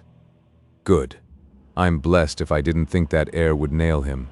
These sort o' chaps are always on the lookout for something or another to be frightened at, and you have only to show yourself to put 'em almost out of their 7 senses. It was a capital idea that of me to cut my finger a little and get some blood to smear over my face. It's astonishing what a long way a little drop will go, to be sure. I dare say it makes me look precious rum." Mr. Crotchet was quite right regarding the appearance which the blood smeared over his face gave to him. It made him look perfectly hideous, and anyone whose conscience was not, with injustice corrupted, might well have been excused for a cold chill, and perchance even a swoon, like Sweeney Todd's at his appearance. "I rather think," added Crotchet, "that's a settler, so I'll just take the liberty, old fellow, of lighting your candle again, and then mizzling, for I don't somehow think much good is to be done in this crib just now." By the aid of his phosphorus match, Crotchet soon succeeded in re-illumining the candle, which he found on a mat in the passage, but notwithstanding his opinion that he had seen about as much as there was to see in Todd's house, he, when he had the candle alight, thought he might just as well peep into the parlor immediately behind the shop before going upstairs again. The door offered no opposition, for Todd had certainly not expected anyone downstairs, and Mr. Crotchet found himself in the parlor about as soon as he had formed the wish to be there. This parlor was perfectly crammed with furniture, and all of the bureau kind, that is to say, large, shapeless-looking pieces of mahogany, with no end of drawers. Crotchet made an attempt at several before he found one that yielded to his efforts to open it, and that only did so because the hasp into which the lock was shot had given way, and no longer held it close. This drawer was full of watches. "Humph," said Crotchet. "Todd ought to know the time of day certainly, and no mistake. Ah, these air machines, if they had tongues now, I rather think, could tell a tale or two. Howsomedever, I'll pocket some of 'em." Mr. Crotchet put about a dozen watches in his pocket forthwith, and then he began to think that, as he did not wish to take Mr. Todd just then into custody, it would be just as well if he left the house. Besides, the barber had only fell into a swoon through fright, so that his recovery was a matter that could be calculated upon with something like certainty in a short time. "It would be a world of pities if he was to find out as the ghost was only me," said Crotchet, "so I'll be off before he comes to himself." Extinguishing the light, Crotchet wound his way up the staircase again, but when he got to the landing he stopped and said, "Bless us. I've not got them canes and swords as Sir Richard wanted me to bring away with me. Well, the watches will answer better than them, for all he wants is to compare 'em with the descriptions of some folks as has been missed by their blessed relations in London, so that's all right. Hilloa." This latter ejaculation arose from Crotchet having trodden upon Todd. "The deuce," he added. "I thought I had got clear of him." He paused, and heard Todd utter a deep groan. Mr. Crotchet took this as a signal that he had better be off, and accordingly he ascended the next staircase quickly, and in a very few minutes reached the attic of Todd's house. When there, he quickly made his appearance in the shoemaker's attic, and found that Sir Richard Blunt had left the door of it just upon the latch for him. He was upon the point of passing out of the room, and going downstairs when he heard a confused sound approaching the attic, and he paused instantly. The sound came nearer and nearer, until Crotchet found that some half-dozen people were upon the landing, and all talking together in anxious whispers. "What the deuce is up now?" he thought. He approached the door and listened. "I tell you what it is, Mr. Otten," said a female voice. "It's now getting on for 10 o'clock, and I positively can't sleep in my bed unless I know something more about this horrid attic." "Well, but, Mum—" "Don't speak to me. Here's an attic, and 2 men go into it. Then all at once there's no men in it, and then all at once one man comes down and walks out as cool as a cucumber, and says nothing at all, and then we know well enough as there was 2 men, and only one." "But, Mum—" "Don't speak to me, and only one has come down." "And here's the t'other," cried Crotchet, suddenly bouncing out of the attic. The confusion that ensued baffles all description. A grand rush was made into the apartments of the lady who was fond of putting her feet into hot water, and in the midst of the confusion, Crotchet quickly enough went downstairs and made his escape from the shoemaker's house. Chapter 44. The Great Sacrifice. While all these things were going on at Sweeney Todd's, in Fleet Street, Mrs. Lovett was not quite idle as regarded her own affairs and feelings. That lady's, what shall we say, certainly not affections, for she had none. Passions is a better word, were inconceivably shocked by the discovery she had made of the perfidy of her flaunting and mustached lover. It will be perceived by this little affair of Mrs. Lovett's how strong-minded women have their little weaknesses. The hour of the appointment which she, Mrs. Lovett, had made with her military-looking beau came round, and there she sat, looking rather disconsolate. "Am I never to succeed," she muttered to herself, "in finding one with whom I can make my escape from this sea of horrors that surrounds me? Am I, notwithstanding I have so fully accomplished all I wish to accomplish, by she shuddered and paused. Well, well, the time will come I must go alone. Let Todd go alone, and let me go alone. Why should he wish to trammel my actions? He cannot surely think for a moment that with him I will consent to pass the remainder of my life." The scornful curl of the lip and the indignant toss of the head which accompanied these words would have been quite sufficient to convince Todd, had he seen them, of the hopelessness of any such notion. "No," she added after a pause, "I shall be alone in the world, or, if I make ties, they shall be made in another country. There it is possible I may be, oh, no, not happy, but I may be powerful and have cringing slaves about me, who, finding that I am rich, will tell me that I am beautiful, and I shall be able to drink deeply of the intoxicating cup of pleasure in some land where prudery, or what is called propriety, has not set up its banner as it has in this land of outward virtue. As for Todd, I will try to be assured that he is a corpse before I breathe freely, and if I fail in that, I will hope that we shall be thousands of leagues asunder." A shadow passed the window. Mrs. Lovett started to her feet. "Ah, who comes? 'Tis he. No God. 'Tis Todd." For a moment she pressed her hands upon her face, as though she would squeeze out the traces of passion from the muscles, and then her old set smile came back again. Todd entered the shop. For a few moments they looked at each other in silence, and then Todd said, "Alone?" "Quite," she replied. He gave one of his peculiar laughs, and then glided into the parlor behind the shop. Mrs. Lovett followed him. "News?" he said. "None. The time is coming. The time to leave off this. Yes, the time to quit business, Mrs. Lovett. All goes well, swimmingly. Ha, ha. She shuddered as she said, "Do not laugh." "Let those laugh who win," replied Todd. "How old are you, Sarah?" "Old?" "Yes, or to shape the question perhaps more to a woman's liking, how young are you? Have you yet many years before you in which to enjoy the fruits of our labors? Have you the iron frame which will enable you to say, 'I shall revel for years in the soft enjoyments of luxury stolen from a world I hate'? Tell me." Mrs. Lovett fell into a musing attitude, and Todd thought she was reflecting upon her age, but at length she said, "I sometimes think I would give half of what is mine if I could forget how I became possessed of the whole." "Indeed?" "Yes, Todd. Has no such feeling ever crossed you?" "Never. I am implacable. Fate made me a barber, but nature made me something else. In the formation of man there is a something that gives weakness to his resolves and makes him pause upon the verge of enterprise with a shrinking horror. That is what the world calls conscience. It has no hold of me. I have but one feeling towards the human race, and that is hatred. I saw that while they pretended to bow down to God, they had in reality set up another idol in their heart of hearts. Gold, gold. Tell me how many men there are in this great city who do not worship gold far more sincerely and heartily than they worship heaven? Few. Few. Few? None, I say, none. No. The future is a dream, an ignis fatuus, a vapor. The present we can grasp, ha. What is our wealth, Todd? Hundreds of thousands. He shaded his eyes with his hands and peered from the parlor into the shop. Who is that keeps dodging past the window each moment and peeping in at every convenient open space in the glass that he can find? Mrs. Lovett looked, and then, after an effort, she said, "Todd, I was going to speak to you of that man." "Ah." "Listen, I suspect him.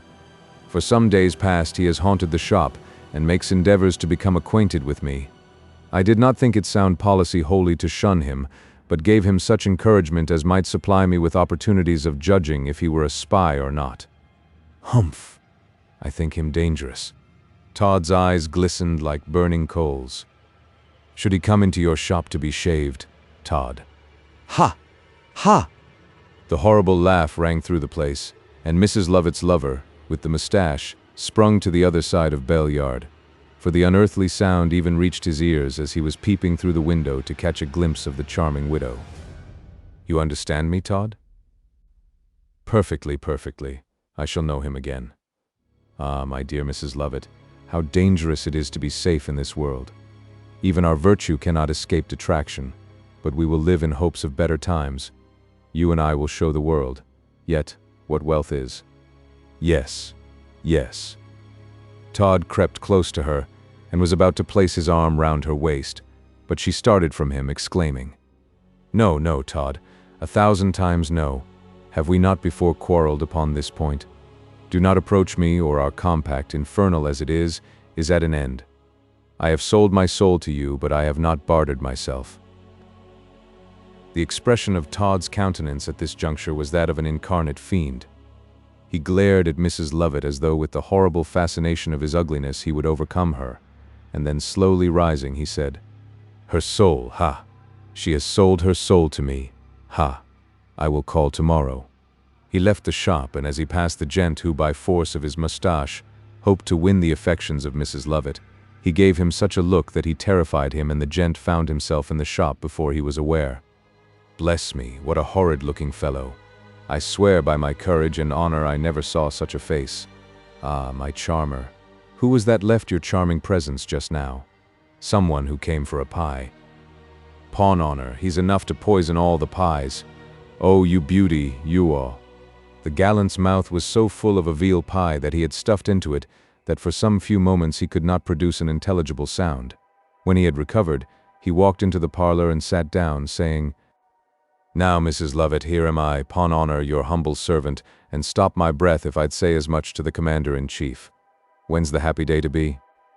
"Do you really love me?" "Do I love you? Do I love fighting? Do I love honor, glory? Do I love eating and drinking? Do I love myself? Ah, Major Bounce, you military men are so gallant. Pawn honor we are, General Cavendish used to say to me. Bounce, says he, if you don't make your fortune by war, which you ought to do, Bounce, pawn honor you will make it by love. General, says I. Now I was always ready for a smart answer, Mrs. Lovett. So, General, says I, the same to you. Very smart. Yes, wasn't it? Pawn honor it was, and pawn soul you looks more and more charming every day that I see you. Oh, you flatterer. No, no. Bar flattering. Bar flattering. His Majesty has often said, talk of flattery. Oh dear, Bounce is the man for me. He is right down, straight up off-handed, and no sort of mistake. On. Another pie converted the oratory of the Major into something between a grunt and a sigh. But Major, I'm afraid that you will regret marrying me. If I convert all I have into money, the Major pricked up his ears. I could not make of it more than £50,000. The Major's eyes opened to the size of pint saucers as he said, 50. Say it again. £50,000. The Major rose and embraced Mrs. Lovett. Tears actually came into his eyes, and gulping down the pie, he cried, You have 50,000 charms. Only let me be your slave, your dog. Damn your dog, Mrs. Lovett, and I shall consider myself the luckiest dog in the world, but not for the money, not for the money. No, as the Marquis of Cleveland once said, if you want a thoroughly disinterested man, go to Bounce. Well, Major, since we understand each other so well, there are two little things that I must name as my conditions. Name 'em. Do you want me to bring you the King's eye tooth, or Her Majesty's wig and snuff-box? Only say the word. One is that I will leave England. I have a private reason for so doing. Dammy, so have I. That is a hem. If you have a reason, that is a reason to me, you know. Exactly. In some other capital of Europe we may spend our money and enjoy all the delights of existence. Do you speak French? Oh, of course. I never tried particularly, but as Lord North said to the Duke of Bridgewater, Bounce is the man if you want anything done of an out-of-the-way character. Very well then, my next condition is that you shave off your mustache. What? Shave off your mustache. I have the greatest possible aversion to mustache. Therefore I make that a positive condition without which I shall say no more to you. My charmer, do you think I hesitate? If you were to say to me, Bounce, off with your head, in a moment it would roll at your feet. Go then to Mr. Todd's, the barber in Fleet Street, and have them taken off at once, and then come back to me, for I declare I won't speak another word to you while you have them on. But dear creature, Mrs. Lovett shook her head. Pawn honor. She shook her head again. I'll go at once then, pawn soul, and have 'em taken off. I'll be back in a jiffy, Mrs. Lovett. Oh, you duck, I adore you. Confound the cash. It's you I knuckle under to. Man dotes on Venus, and I love Lovett. Bye. I'll get it done and soon be back. 50,000, 55th. Oh, lor, why flukes, your fortune is made at last. These last words did not reach the ear of Mrs. Lovett. That lady threw herself into a chair where the gallant Major had left her. Another, she said. Another. Why did he try to deceive me? The fool to pitch upon me of all persons to make his victim. I must have found him out and poisoned him if I had married him. It is better that Todd should take vengeance for me, and then the time shall come when he shall fall. Yes, so soon as I can, by cajolery or scheming, get sufficient of the plunder into my own hands. Todd's hours are numbered.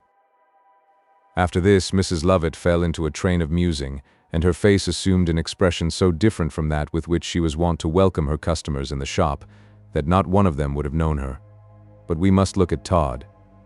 It was upon his return home from several calls, the last of which had been this recent visit to Mrs. Lovett, that he had heard the noise in his house, which had terminated in his going upstairs and being so terrified by Crotchet. It will be recollected that he fell insensible upon the staircase, and that Crotchet took that opportunity of making good his retreat. How long he lay there, he, Todd, had no means of knowing, for all was profound darkness upon the staircase, but his first sensation consisted of a tingling in his feet and hands, similar to the sensation which is properly called your limbs going to sleep. Then a knocking noise came upon his sense of hearing. "What's that? Where am I?" he cried. "No, no, don't hang me. Where's Mrs. Lovett? Hang her. She is guilty." "Knock! Knock! Knock!" "Hush! Hush! What is it? Who wants me? Good God! No! No! There is no good God for me." "Knock! Knock! Knock!" came again with increased violence at the door of the shop below. Chapter 45. An Old Acquaintance. Todd scrambled to his feet. He held his head in his hand. What does it all mean? What does it all mean? Knock! Knock! Knock! Todd's senses were slowly returning to him. He began to recollect events at first confusedly, and then the proper order of their occurrence, how he had come home, and then heard a noise, and gone upstairs and seen what. There he paused in his catalogue of events. What had he seen? Knock! Knock! Knock! "Curses!" he muttered. "Who can that be hammering with such devilish perseverance at my door? By all that's horrible, they shall pay dearly for thus disturbing me. Who can it be? Not anyone to arrest me? No, no. They would not knock so long. An enforced entrance long before this would have brought them to me. What did I see? What did I see? What did I see? Dare I give it a name?" He slowly descended the stairs, and reaching the shop, he peeped through a place in the door which he had made for such a purpose. There stood the hero of the mustachios knocking away with all his might to get the behests of Mrs. Lovett obeyed. Todd suddenly flung open the door, and in fell Major Bounce, alias Flukes. "The devil! What do you want?" "Pawn honor. Damn it. Is this the way to treat a military man?" Todd turned to the side of the shop and hastily put on a wig. By an adroit movement of his fingers, he pulled his cravat sufficiently out from his neck to be able to bury his chin in it, and when he turned to the mock major, the latter had no suspicion that he looked upon the same person who had so alarmed him by a look in Bell Yard. "Shaved or dressed, sir?" said Todd. "Confound you. Why did you open the door so quick?" "Thought you knocked, sir." "I did, but stop my breath, if you haven't given me an ugly fall. But no matter. None but the brave deserve the fair. You perceive I am a military man." "Oh, yes, sir. Anybody may see that by your martial air." "Ahem. You are right. Well then, Mr. Barber, I want my mustache shaved off. It's a fancy of a lady, one of the most charming of her sex, one with a 50,000-pound charm. 'Pon my valor she has.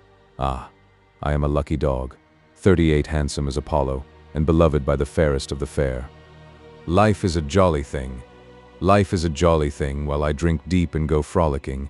Fair maids, wives, and widows. Fair maids, wives, and widows dote on the youth that goes frolicking. Ha, ha. Life's a bumper. Upon my valor, Mr. Barber, I feel like a young colt, that I do." "Really, sir? You don't say so?" "Oh, yes, yes. Ha, ha. All's right, all's right. Now, Mr. What's your name? Off with the mustache. It's only in the cause of the fair that I would condescend to part with them, that's a fact. But when a lady's in the case, upon my valor, you are an ugly fellow." "You don't say so," replied Todd, as he made a most hideous contortion. "Most people think me so fascinating that they stay with me." Ha, ha. A good joke. Major Bounce, we may as well still call the poor wretch Major Bounce, placed his hat upon a chair and his sword upon the top of it. "Pray, sir, be seated," said Todd. "Ah, damn, is this seat a fixture?" "Yes, sir, it's in the proper light, you see, sir." "Oh, very well, I—" Pluff, pluff, puff, puff.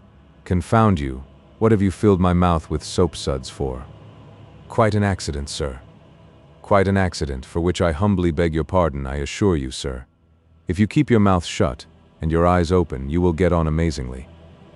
Have you seen the paper today, sir?" "No." "Sorry for that, sir. A very odd case, sir. A little on one side, A most remarkable case, I may say. A gentleman, sir, went into a barber's shop and— Puff! Slosh! Puff! Am I to be poisoned by your soap suds? Upon my valor, I shall have to make an example of you to all barbers.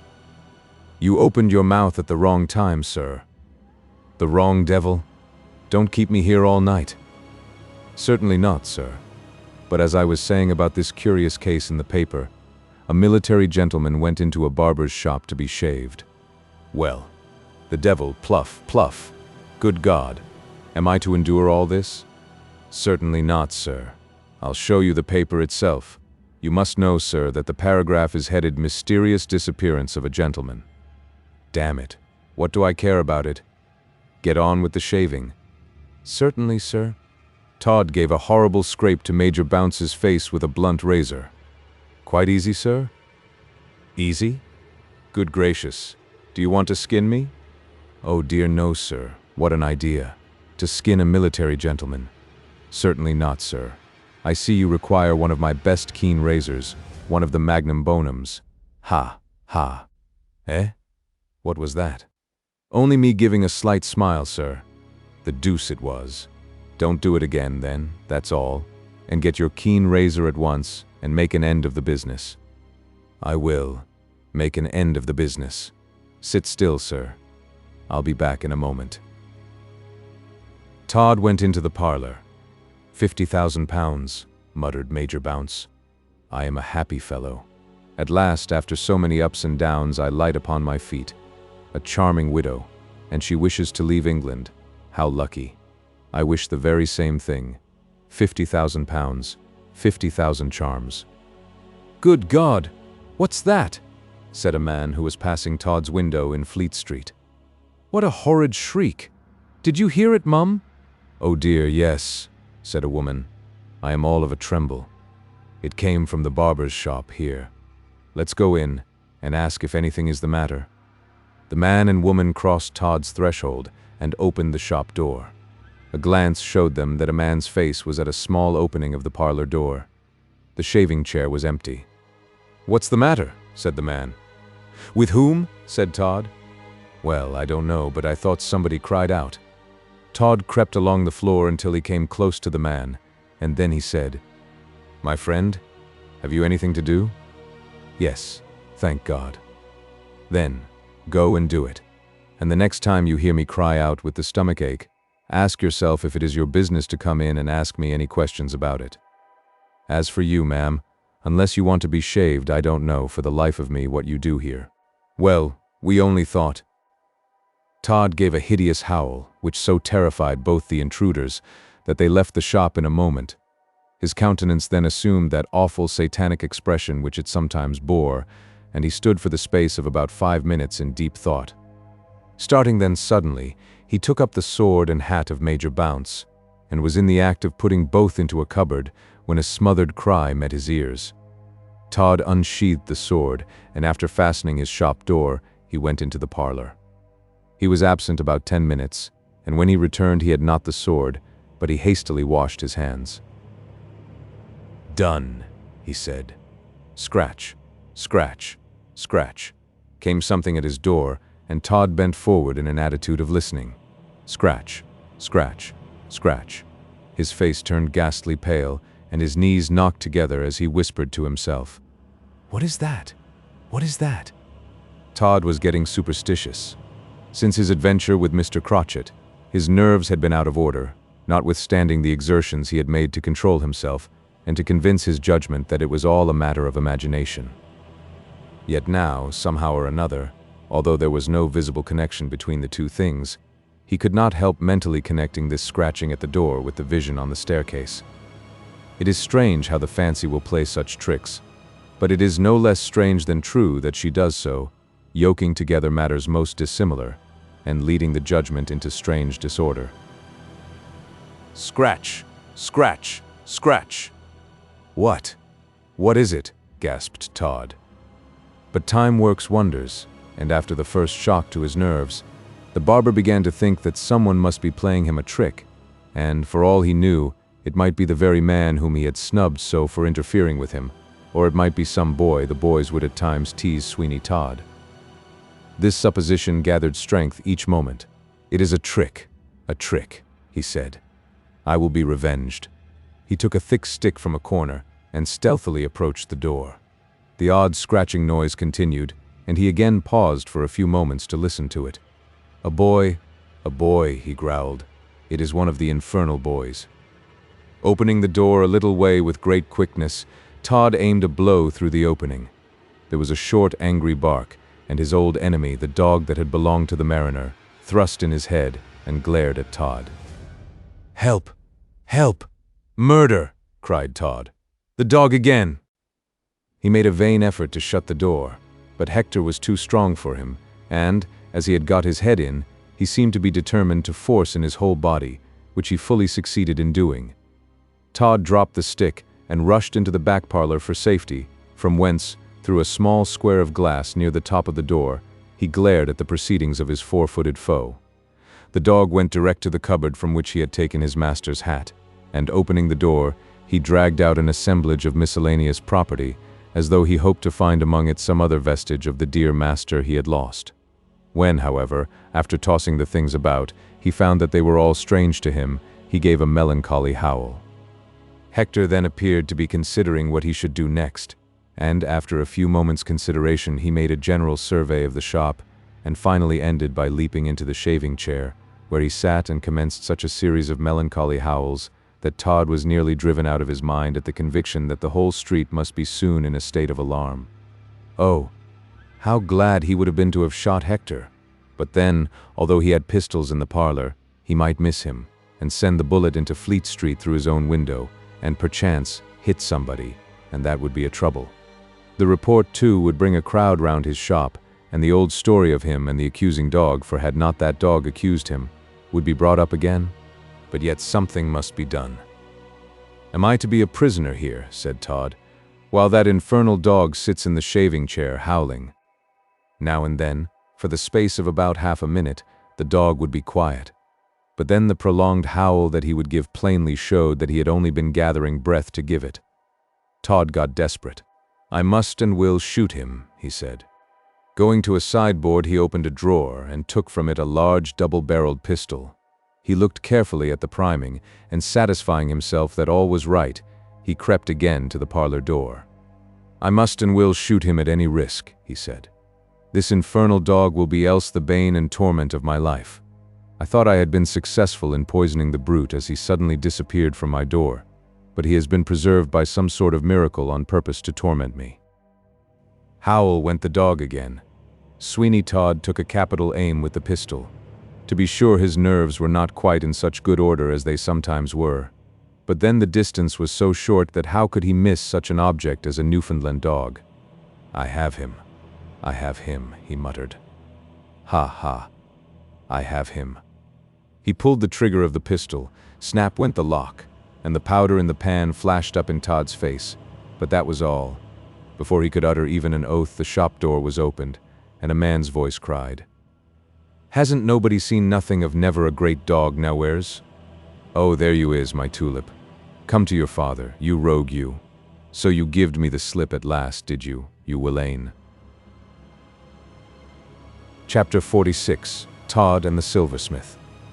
Hector whined a kind of recognition of this man, but he did not move from the chair in Todd's shop upon which he had seated himself. "Come, old fellow," said the man. "You don't want to be shaved, do you?" Hector gave a short bark, but he wagged his tail as much as to intimate, "Mind, I am not at all angry with you." And indeed it was quite evident, from the manner of the dog to this man, that there was a good understanding between them. "Come now, Peason," said the man. "Don't be making a fool of yourself here any more. You ain't on friendly terms here, my tulip." "Hilloa!" cried Todd. The man gave a start, and Hector uttered an angry growl. "Hilloa! Who are you?" "Why, I'm the ostler at the Bullfinch, opposite." "Is that your dog?" "Why, in a manner o' speaking, for want of a better master, he's got me." The ostler, by dint of shading his eyes with his hands, and looking very intently, at last saw Todd, and then he added, "Oh, it's you, master, is it?" "Take away that animal directly," cried Todd. Take him away.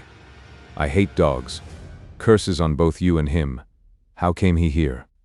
Ah, Peason, why did you come here? You good-for-nothing feller, you. You ought to have knowed better. Didn't I always say to you, leastways, since I've had you, didn't I say to you, don't you go over the way, for that ere barber is your natural enemy, Peason, and yet here you're is. As he spoke, the ostler embraced Hector, who was not at all backward in returning the caress, although in the midst of it he turned his head in the direction of the back parlor, and gave a furious bark at Todd. There is some mystery at the bottom of all this, muttered Todd, and then raising his voice, he added, How did you come by the dog? Why, I'll tell you, master. For a matter of 2 days, you know, he stuck at your door with a hat as belonged. Well. Yes, his master, folks said, was murdered. Ha! Ha! Eh? Oh Lord, what was that? Only me. I laughed at the idea of anybody being murdered in Fleet Street. That was all. Oh, it don't seem very likely. Well, as I was a-saying, arter you had finished off his master. I? Oh, I begs your pardon. Only, you see, the dog would have it that you had, and so folks say so as natural as possible, but, howsomedever, I comed by and seed this here dog in the agonies o' conwulsions all along o' Pison. Now where I come from, the old man that's my father as was had lots o' dogs, and consequently I knowed somethink about them ere creeters, so I takes up this one and carries him on my back over the way to the stables, and there I cures him and makes a pet of him, and I called him Peason, 'cause, you see, as he had been peasoned. Lor, sir, you should only have seed him, when he was a-getting a little better, how he used to look at me and try to say, Bill, don't I love you neither. It's affection that it is. Blow me. Todd gave an angry snarl of derision. I tell you what it is, my man, he said. If you will hang that dog, I will give you a guinea. Hang Peason? No, old un. I'd much rather hang you for half that ere money. Come along, my daffy-down-dilly. Don't you stay here any more. Why, I do believe it was you as peasoned him, you old bloke. The ostler seized Hector, or Peason as he had fresh christened him, round the neck, and fairly dragged him away out of the shop. To be sure, if Hector had resisted, the ostler, with all the power of resistance he possessed, it would indeed have been no easy matter to remove him, but it was wonderful to see how nicely the grateful creature graduated his struggles, so that they fell short of doing the smallest hurt to his preserver, and yet showed how much he wished to remain as a terror and a reproach to Sweeney Todd. When they were both fairly gone, Todd emerged from his parlor again, and the horrible oaths and imprecations he uttered will not bear transcription. With eager haste he again bundled into the cupboard all the things that the dog had dragged out of it, and then stamping his foot, he said, Am I, after defeating the vigilance of heaven only knows who, and for so long preserving myself from almost suspicion, to live in dread of a dog? Am I to be tormented with the thought that that fiend of an animal is opposite to me, and ready at any moment to fly over here and chase me out of my own shop? Confound it. I cannot and will not put up with such a state of things. Oh, if I could but get one fair blow at him. Only one fair blow. As he spoke, he took up a hammer that was in a corner of the shop and made a swinging movement with it through the air. Someone at that moment opened the shop door and narrowly escaped a blow upon the head that would have finished their mortal career.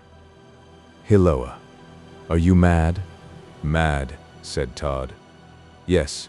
Do you knock folks' brains out when they come to be shaved? Mine's a sedentary employment, said Todd, and when I am alone I like exercise to open my chest, that's all. Ain't it rather late to be shaved? I was just about to shut up. Why, it is rather late, Mr. Todd, but the fact is I am going to York by the early coach from the Bullfinch Inn opposite, and I want to shave before I get upon my journey, as I shan't have an opportunity, you see, again for some time. Very well, sir. Come in, Charlie. Todd started. What's that? He said. He felt afraid that it was the dog again, under some new name. Truly, conscience was beginning to make a coward of Sweeney Todd, although he denied to himself the possession of such an article. Charlie came in the shape of a little boy of about 8 years of age. Now you sit down, and don't do any mischief, said the father, while I get Mr. Todd to shave me. I am a late customer indeed. You see the coach goes in 2 hours, and as I have got to call the last thing upon Alderman Stanton's, I thought I would be shaved first, and my little lad here would come with me. "Oh, certainly, sir," said Todd. "I believe I have the pleasure of speaking to Mr. Brown, the silversmith." "Yes, yes. The alderman gave me some jewels, worth about £3,000, to reset, and though they are not done, I really don't like to have them at home while I take such a journey, so I want to lodge them with him again until I come back." Todd lathered away at Mr. Brown's chin as he said with an air of innocence, "Can you carry so many jewels about with you, sir?" "So many? Aye, 10 times as many. Why, they are all in a little narrow case that would not hold a pair of razors." "Indeed." Todd began the shaving. "And so this is your little boy? A sharp lad, no doubt." "Tolerable. The whiskers as they are, sir?" "Oh, yes, yes. I suppose you never trust him out alone in the streets?" "Oh, yes, often." "Is it possible? Well, now, I should hardly have thought it. What a sweet child he looks, and such a nice complexion, too. It's quite a pleasure to see him. I was considered myself a very fine child a good while ago." Todd took care to lift the razor judiciously, so as to give Mr. Brown opportunities of replying, and the silversmith said, "Oh, yes, he's a nice little fellow. He's got his mother's complexion, and he shan't lose it," said Todd. "If there's any virtue in perlometrical Savonia." "In what?" "Oh, that's the name I give to a soap that preserves the complexion in all its purity. I have only a small parcel of it, so I don't sell it, but I give it away now and then to my lady customers. Excuse me for one moment." "Oh, certainly." Todd opened a glass case and took out 2 pieces of soap, of a yellowish tint. "There, Charlie," he said as he handed them to the little fellow. "There's a piece for you and a piece for Mama." "Really, you are very kind, Mr. Todd," said Brown. "Oh, don't mention it. Run home at once, Charlie, with them, and by the time you get back your father will be finished. Run along." "I won't," said Charlie.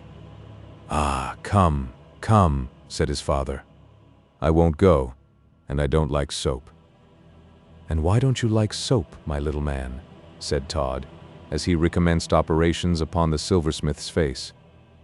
"Because I don't like to be washed at all, it scrubs so, and I don't like you either. You are so dreadfully ugly that I don't." Todd smiled blandly. "Now, Charlie," said his father, "I am very angry with you. You are a very bad boy indeed. Why don't you do as Mr. Todd tells you?" "Because I won't." "Bless him," said Todd. "Bless his heart. But don't you think, Mr. B," here Todd's voice sank to a whisper, "don't you think that it's rather injudicious to encourage this obstinacy, if one may call it such, thus early in life? It may, you know, grow upon the dear little fellow." "You are right, Mr. Todd, and I know that he is spoiled, but I have a more than ordinary affection for him since, under most critical circumstances, once I saved his life. From that time I confess that I have been weak enough to allow him too much of his own way. Thank you, Mr. Todd. A very clean, comfortable shave indeed." Mr. Brown rose from his chair and approached the little boy.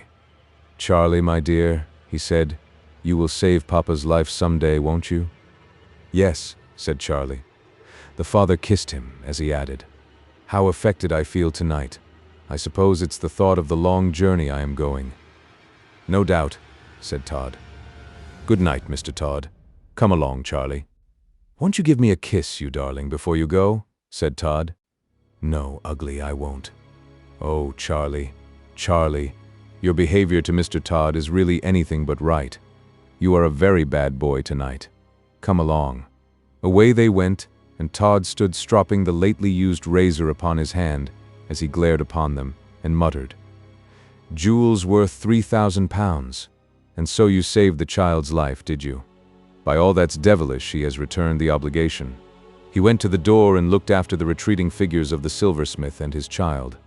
He saw with what tender care the father lifted the little one over the roadway, and again he muttered, £3,000 gone. Gone when it was almost within my grasp. All this is new. I used not to be the sport of such accidents and adverse circumstances. Time was, when by the seeming irresistible force of my will, I could bend circumstances to my purposes, but now I am the sport of dogs and children. What is the meaning of it all? Is my ancient cunning deserting me? Is my brain no longer active and full of daring? He crept back into his shop again. The hour was now getting late, and after sitting for some time in silent musing, he rose, and without a word, commenced closing his establishment for the night. "I must have another boy," he said, as he put up the last shutter and secured it in its place. "I must have another boy. This state of things will not do. I must certainly have another boy. Tobias Ragg would have suited me very well if he had not been what shall I call it, confoundedly imaginative. But he is dead. Dead. That is a comfort. He is dead, and I must have another boy." Bang went Sweeney Todd's shop door. The beautiful moon climbed over the housetops in Old Fleet Street. The clock of St. Dunstan's struck the hour of 11. The streets began to be thin of pedestrians, and the din of carriages had almost entirely ceased. London then, although it was so not long ago, presented a very different aspect at the hour of 11 to what it does now. The old hackney coaches had not been ousted from the streets by the cabs and the omnibuses, and the bustle of the city was indeed but a faint echo then of what it is now. Time changes all things. Chapter 47. Johanna's New Situation. "Johanna, attend to me," said Mrs. Oakley, upon the morning after these events. "Well, mother?" "Your father is an idiot." Mother. I dissent from the opinion, and if it were true, it comes with the worst possible grace from you, but I am sick at heart. I pray you to spare me reproaches or angry words, mother. Haty-taty. One must not speak next, I suppose.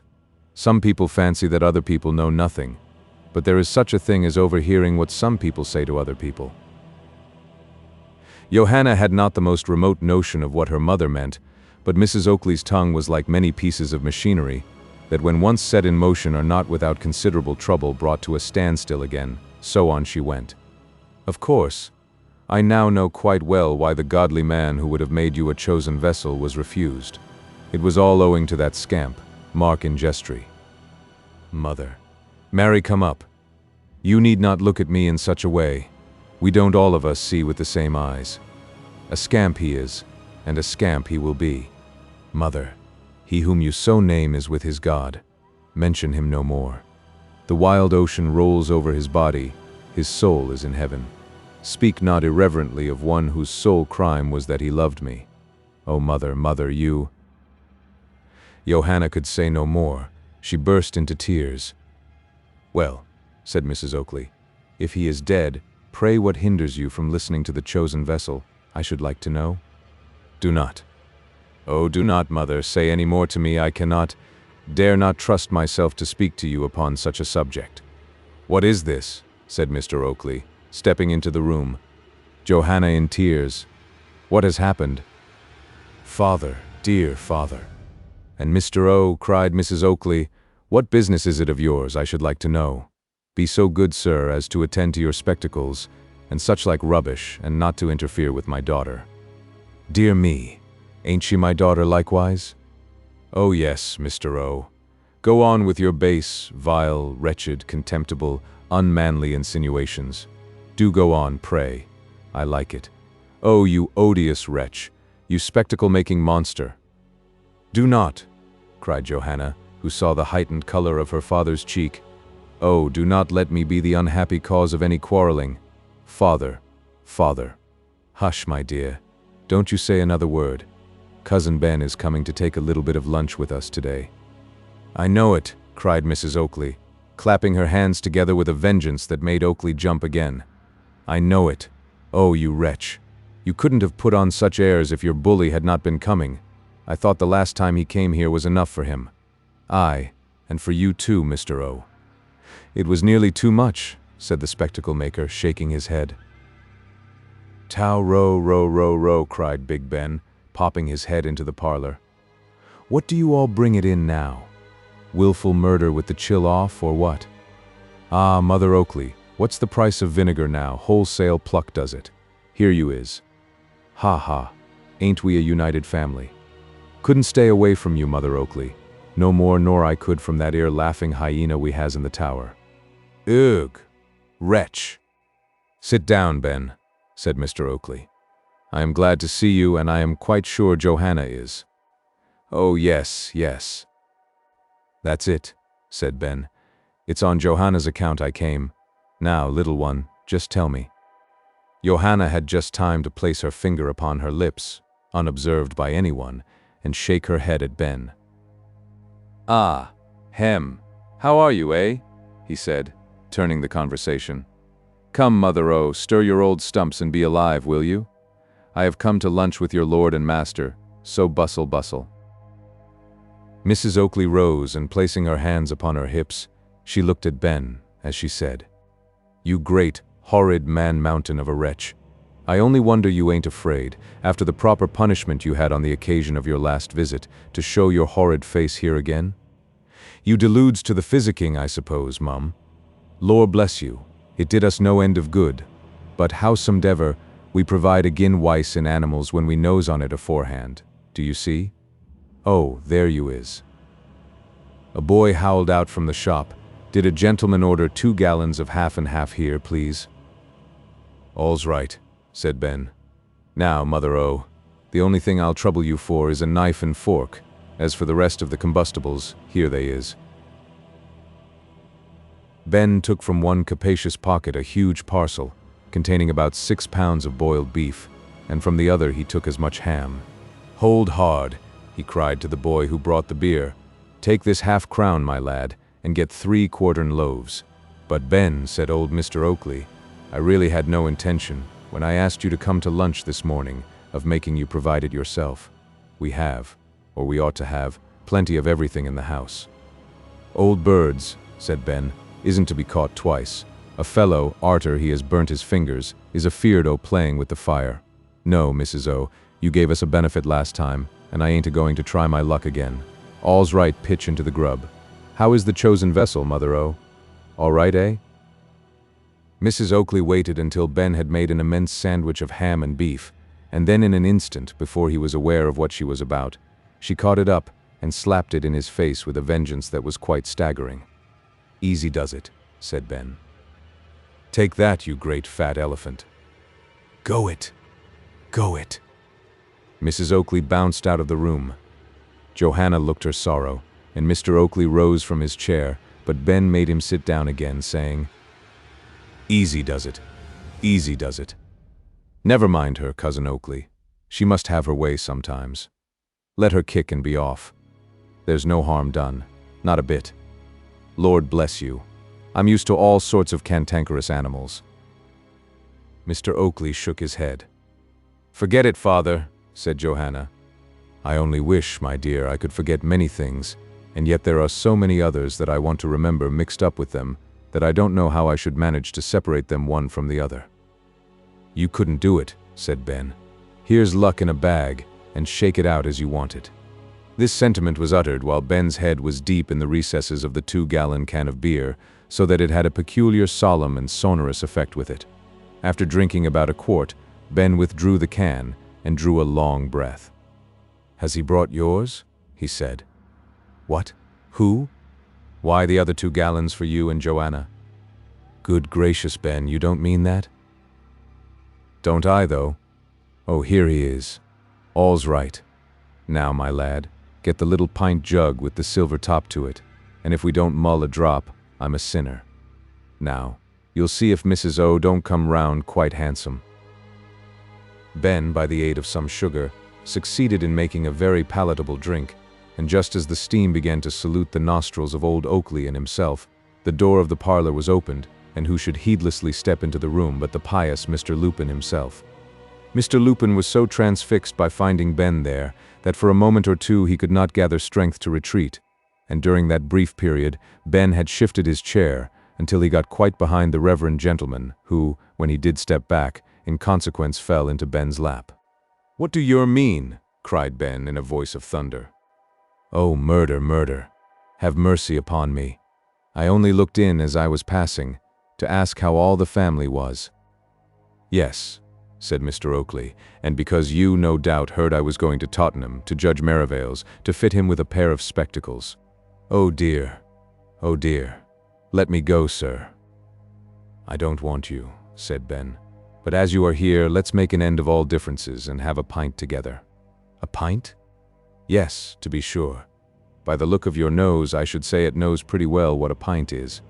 Oh, dear man is sinful alway.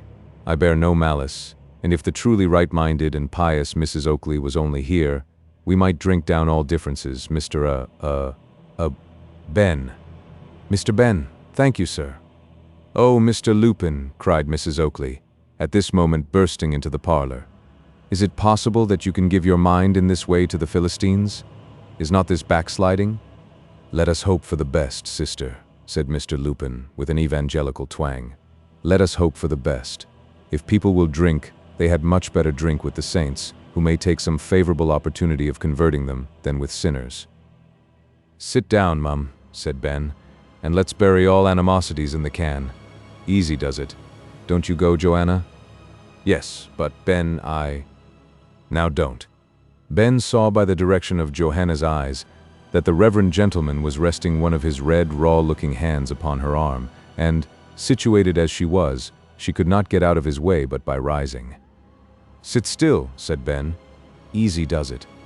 Lifting up the can, then, he pretended to drink out of it, and then brought it with such a thundering crack upon Mr. Lupin's head that it quite staggered him. Pause off, said Ben. Just attend to that ere gentle hint, old friend. Mr. Lupin sat down with a groan. Now, Mum, said Ben, who all the while had held fast the stone mug of mulled porter. Now, Mum, here's some hot, that don't suit me so well as the cold. Perhaps you and Mr. Lupin will take that, while I cuts a few more sandwiches. He placed the jug before Mr. Lupin, who thereupon left off rubbing his head, and said, I'm sure it would be highly unchristian of me to bear any malice, so, with the Lord's leave, I will even partake of some of this worldly liquor, called mulled porter.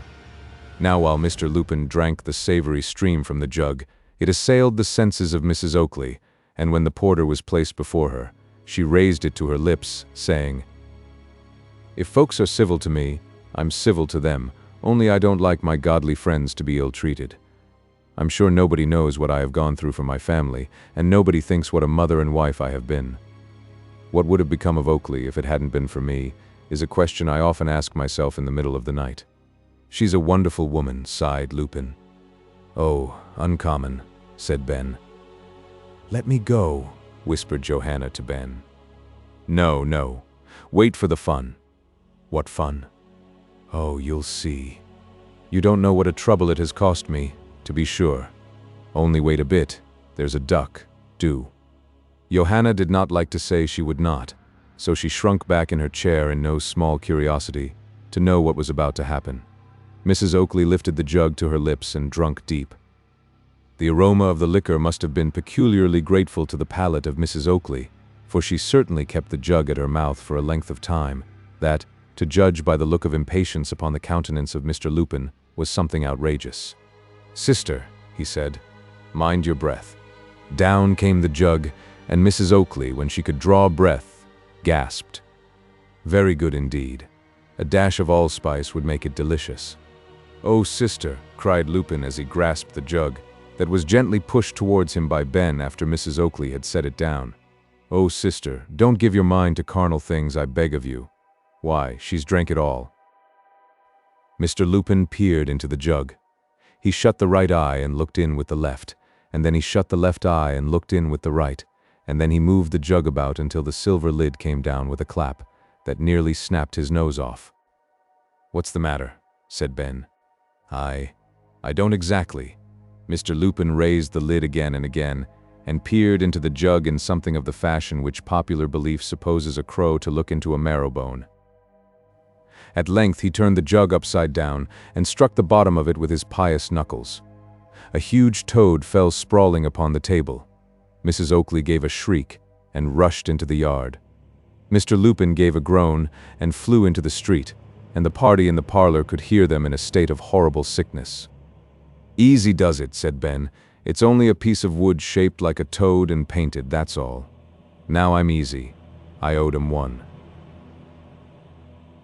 Chapter 48. Tobias's heart is touched. Tobias is no worse all this time. But is he better? Has the godlike spirit of reason come back to the mind-benighted boy? Has that pure and gentle spirit recovered from its fearful thraldom, and once again opened its eyes to the world and the knowledge of the past? We shall see. Accompany us, reader, once again to the house of Colonel Jeffrey. You will not regret looking upon the pale face of poor Tobias again. The room is darkened, for the sun is shining brightly, and an almond tree in the front garden is not sufficiently umbrageous in its uncongenial soil to keep the bright rays from resting too strongly upon the face of the boy. There he lies. His eyes are closed, and the long lashes, for Tobias, poor fellow, was a pretty boy, hung upon his cheek, held down by the moisture of a tear. The face is pale, oh, so pale and thin, and the one arm and hand that lies outside the coverlet of the bed show the blue veins through the thin, transparent skin. And all this is the work of Sweeney Todd. Well, well, heaven is patient. In the room is everything that can conduce to the comfort of the slumbering boy. Colonel Jeffrey has kept his word, and now that we have taken a look at Tobias, tread gently on tiptoe, reader, and come with us downstairs to the back drawing room, where Colonel Jeffrey, his friend Captain Rathbone, the surgeon, and Mrs. Ragg are assembled. Mrs. Ragg is crying her eyes out, as the saying is. "Sit down, Mrs. Ragg," said the colonel. "Sit down and compose yourself. Come, now, there is no good done by this immoderate grief. But I can't help it. You can control it. Sit down." "But I oughtn't to sit down. I'm the cook, you know, sir." "Well, well, never mind that. If you are my cook, if I ask you to be seated, you may waive all ceremony. We want to ask you a few questions, Mrs. Ragg." Upon this Tobias's mother did sit down, but it was upon the extreme edge of a chair, so that the slightest touch to it in the world would have knocked it from under her, and down she would have gone on to the floor. "I'm sure, gentlemen, I'll answer anything I know, and more too, with all the pleasure in life. For, as I often said to poor Mr. Ragg, who is dead and gone, and buried accordingly in St. Martin's, as he naturally might, and a long illness he had, and what with one thing and— Yes, yes, we know all that. Just attend to us for one moment, if you please, and do not speak until you thoroughly understand the nature of the question we are about to put to you." "Certainly not, sir. Why should I speak? For as I often and often said, when—" "Hush, hush!" Mrs. Ragg was silent at last, and then the surgeon spoke to her calmly and deliberately, for he much wished her clearly to understand what he was saying to her. "Mrs. Ragg, we still think that the faculties of your son Tobias are not permanently injured, and that they are only suffering from a frightful shock." "Yes, sir, they is frightfully shook." "Hush! We think that if anything that greatly interested him could be brought to bear upon the small amount of perception that remains to him, he would recover. Do you now know of anything that might exercise a strong influence over him?" "Lord bless you, no, sir." "How old is he?" 15, sir, and you would hardly believe what a time of it I had with Tobias. All the neighbors said, well, if Mrs. Ragg gets over this, she's a woman of 10,000, and Mrs. Whistlesides, as lived next door, and had twins herself, owned she never. Good God, will you be quiet, madam? Quiet, sir? I'm sure I haven't said 2 words since I've been in the blessed room. I appeal to the colonel. Well, well, it appears then, Mrs. Ragg, you can think of nothing that is at all likely to aid us in this plan of awakening, by some strong impression, the dormant faculties of Tobias? No, gentlemen, no. I only wish I could, poor boy. And there's somebody else wasting away for grief about him. Poor little thing. When she heard that Tobias was mad, I'm sure I thought she'd have broke her heart. For if Tobias ever loved anybody in all the world, it was little Minna Gray. Ah, it's affecting to think how such children love each other, ain't it, sir? Lord bless you, the sound of her footstep was enough for him, and his eyes would get like 2 stars as he'd clap his hands together and cry, "Ah, that's dear Minna." That was before he went to Mr. Todd's, poor fellow. Indeed. Yes, sir, oh, you haven't an idea. I think I have. Who is this Minna Gray who so enthralled his boyish fancy? Why, she's Widow Gray's only child, and they live in Milford Lane, close to the temple, you see, and even Tobias used to go with me to drink tea with Mrs. Gray, as we was both bequeathed women in a world of trouble. You were what? Bequeathed. Bereaved, you mean, I suppose, Mrs. Ragg, but how could you tell me that you knew of no means of moving Tobias's feelings? This Minna Gray, if he really loves her, is the very thing. Lor, sir, what do you mean? Why, I mean that if you can get this Minna Gray here, the possibility is that it will be the recovery of Tobias. At all events, it is the only chance of that kind that presents itself. If that fails, we must only trust to time. How old is this girl? About 14, sir, and though I say it, well. Do you now, as a woman of the world, Mrs. Ragg, think that she has an affection for poor Tobias? Do I think? Lord bless you, sir. She dotes on the ground he walks on, that she does. Poor young thing. Hasn't she grizzled a bit? It puts me in mind of... Yes, of course it does. Now, Mrs. Ragg, you understand it is an object with our friend the Colonel here, that no one but yourself should know that Tobias is here. Could you get this young girl to come to tea, for instance, with you, without telling her what else she is wanted for? Dear me, yes, sir, for, as I used to say to Mr. Ragg, who is dead and gone, and buried in St. Martin's. Exactly. Now go and get her by all means, and when she comes here we will speak to her. But above all things be careful what you say. I think Mrs. Ragg is already aware, said Colonel Jeffrey, that her son's safety, as well as her own, depends upon her discretion in keeping his whereabouts a profound secret. We will instruct this young girl when she comes here. Colonel Jeffrey, when he heard that the medical man was of opinion that the experiment of awakening the feelings of Tobias by bringing Minna Gray was worth trying, at once acquiesced and urged upon Mrs. Ragg to go and see Minna. After many more speeches, about as much to the purpose as those which we have already formed, Mrs. Ragg got herself dressed and went upon her errand. She was instructed to say that she had found herself unequal to being a laundress in the Temple, and so had thought it was better to return to her own original occupation of cook in a gentleman's family, and that, as she had the liberty to do so, she wished Minna Gray to come and take tea with her. Thus forewarned of the part she was to play, Mrs. Ragg started upon her mission, in which we need not follow her, for the result of it is all that we particularly care about, and that consisted in her bringing Minna in great triumph to the Colonel's house. Colonel Jeffrey and Captain Rathbone, who was staying to dine with him, saw the young girl as she came up the garden path. She was one of those small, delicately beautiful young creatures who seem specially made to love and be loved. Her light auburn hair hung in dancing curls down her fair cheeks, and her beautifully shaped lips and pearly teeth were of themselves features that imparted much loveliness to her countenance.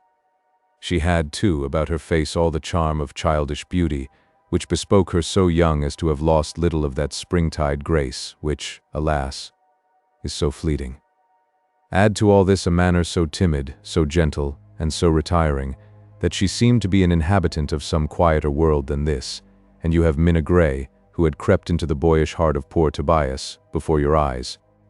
What a gentle, quiet-looking little creature, said the captain. She is indeed, and what a contrast. Between her and Mrs. Ragg, you mean? It does indeed look like an elephant escorting a fawn. But Mrs. Ragg has her good qualities. She has, and they are numerous. She is honest and candid as the day, and almost the only fault that can be laid to her charge is her garrulity. How do you mean to proceed? Why, Rathbone, I mean to condescend to do what, under any other circumstances, would be most unjustifiable, that is, listen to the conversation of Mrs. Ragg with Minna Gray. I do so with the concurrence of the old lady who is to lead her to speak of Tobias, and it is solely for the purpose of judging if she really loves the boy and making a proper report to the surgeon that I do so. You are right enough, Jeffrey. The end in this case, at all events, sanctifies the means, however defective such a system of philosophy may be as a general thing. May I likewise be an auditor? I was going to ask you to so far oblige me, for I shall then have the advantage of your opinion, so you will do me a favor. There was a small pantry called a butler's pantry close to the kitchen, into which Mrs. Ragg had taken Minna Gray. A door opened from this pantry into the kitchen, and another onto the landing at the foot of the kitchen stairs. Now Mrs. Ragg was to take care that the door opening to the kitchen should be just ajar, and the Colonel and his friend could get into the pantry by the other mode of entrance. Colonel Jeffrey was a gentleman in the fullest sense of the term, and he kept no useless bloated menials about him, so the butler's pantry had no butler to interfere with him, the Colonel, in his own house. In the course of a few minutes, Jeffrey and Rathbone were in the pantry, from whence they could both see and hear what passed in the kitchen. To be sure, there was a certain air of restraint about Mrs. Ragg at the thought that her master was listening to what passed, and that lady had a propensity to use hard words, of the meaning of which she was in the most delightful state of ignorance. But as it was to Minna Gray's conversation that the Colonel wanted to listen, these little peculiarities of Mrs. Wragge upon the occasion did not much matter. Of course, Minna thought she had no other auditors than her old friend. Mrs. Wragge was quite busy over the tea. "Well, my dear," she said to Minna, "this is a world we live in." Mrs. Wragge, no doubt, intended this as a discursive sort of remark that might open any conversation very well and lead to anything, and she was not disappointed, for it seemed to give to the young girl courage to utter that which was struggling to her lips. Mrs. Wragge," she began hesitatingly. "Yes, my dear, let me fill your cup." "Thank you, but I was going to say—" "A little more sugar?" No, but I cannot place a morsel in my lips, Mrs. Wragge, or think or speak to you of anything else, until you have told me if you have heard any news of poor Tobias?" Yes. Minna Gray placed her two little hands upon her face and burst into tears. Mrs. Wragge made a snuffling sort of noise that, no doubt, was highly sympathetic, and after a pause of a few moments' duration, Minna gathered courage to speak again. "You know, Mrs. Wragge, the last you told me of him was that Mr. Todd had said he was mad, you know, and then you went to fetch somebody, and when you came back he was gone, and Mr. Todd told you the next day that poor Tobias ran off at great speed and disappeared. Has anything been heard of him since?" "Ah, my dear, alas. Why do you cry alas? Have you any more sad news to tell me? He was my only son, and all the world and his wife, as the saying is, can't tell how much I loved him." Minna Gray clasped her hands, and, while the tears coursed down her young fair cheeks, she said, "And I too loved him.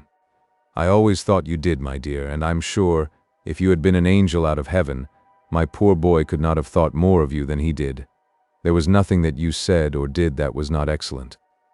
He loved the ground you walked on, and a little old worsted mitten that you left at our place once, he used to wear round his neck and kiss it when he thought no one was nigh, and say, 'This was my Minna's.'" The young girl let her head rest upon her hands and sobbed convulsively. Lost, she said, "and poor kind good Tobias is lost. No, my dear, it's a long lane that hasn't a turning. Pluck up your courage, and your courage will pluck up you. Keep sixpence in one pocket, and hope in another. When things are at the worst they mend. You can't get further down in a well than the bottom." Minna sobbed on. "And so, my dear," added Mrs. Wragge, "I do know something more of Tobias." The young girl looked up. He lives.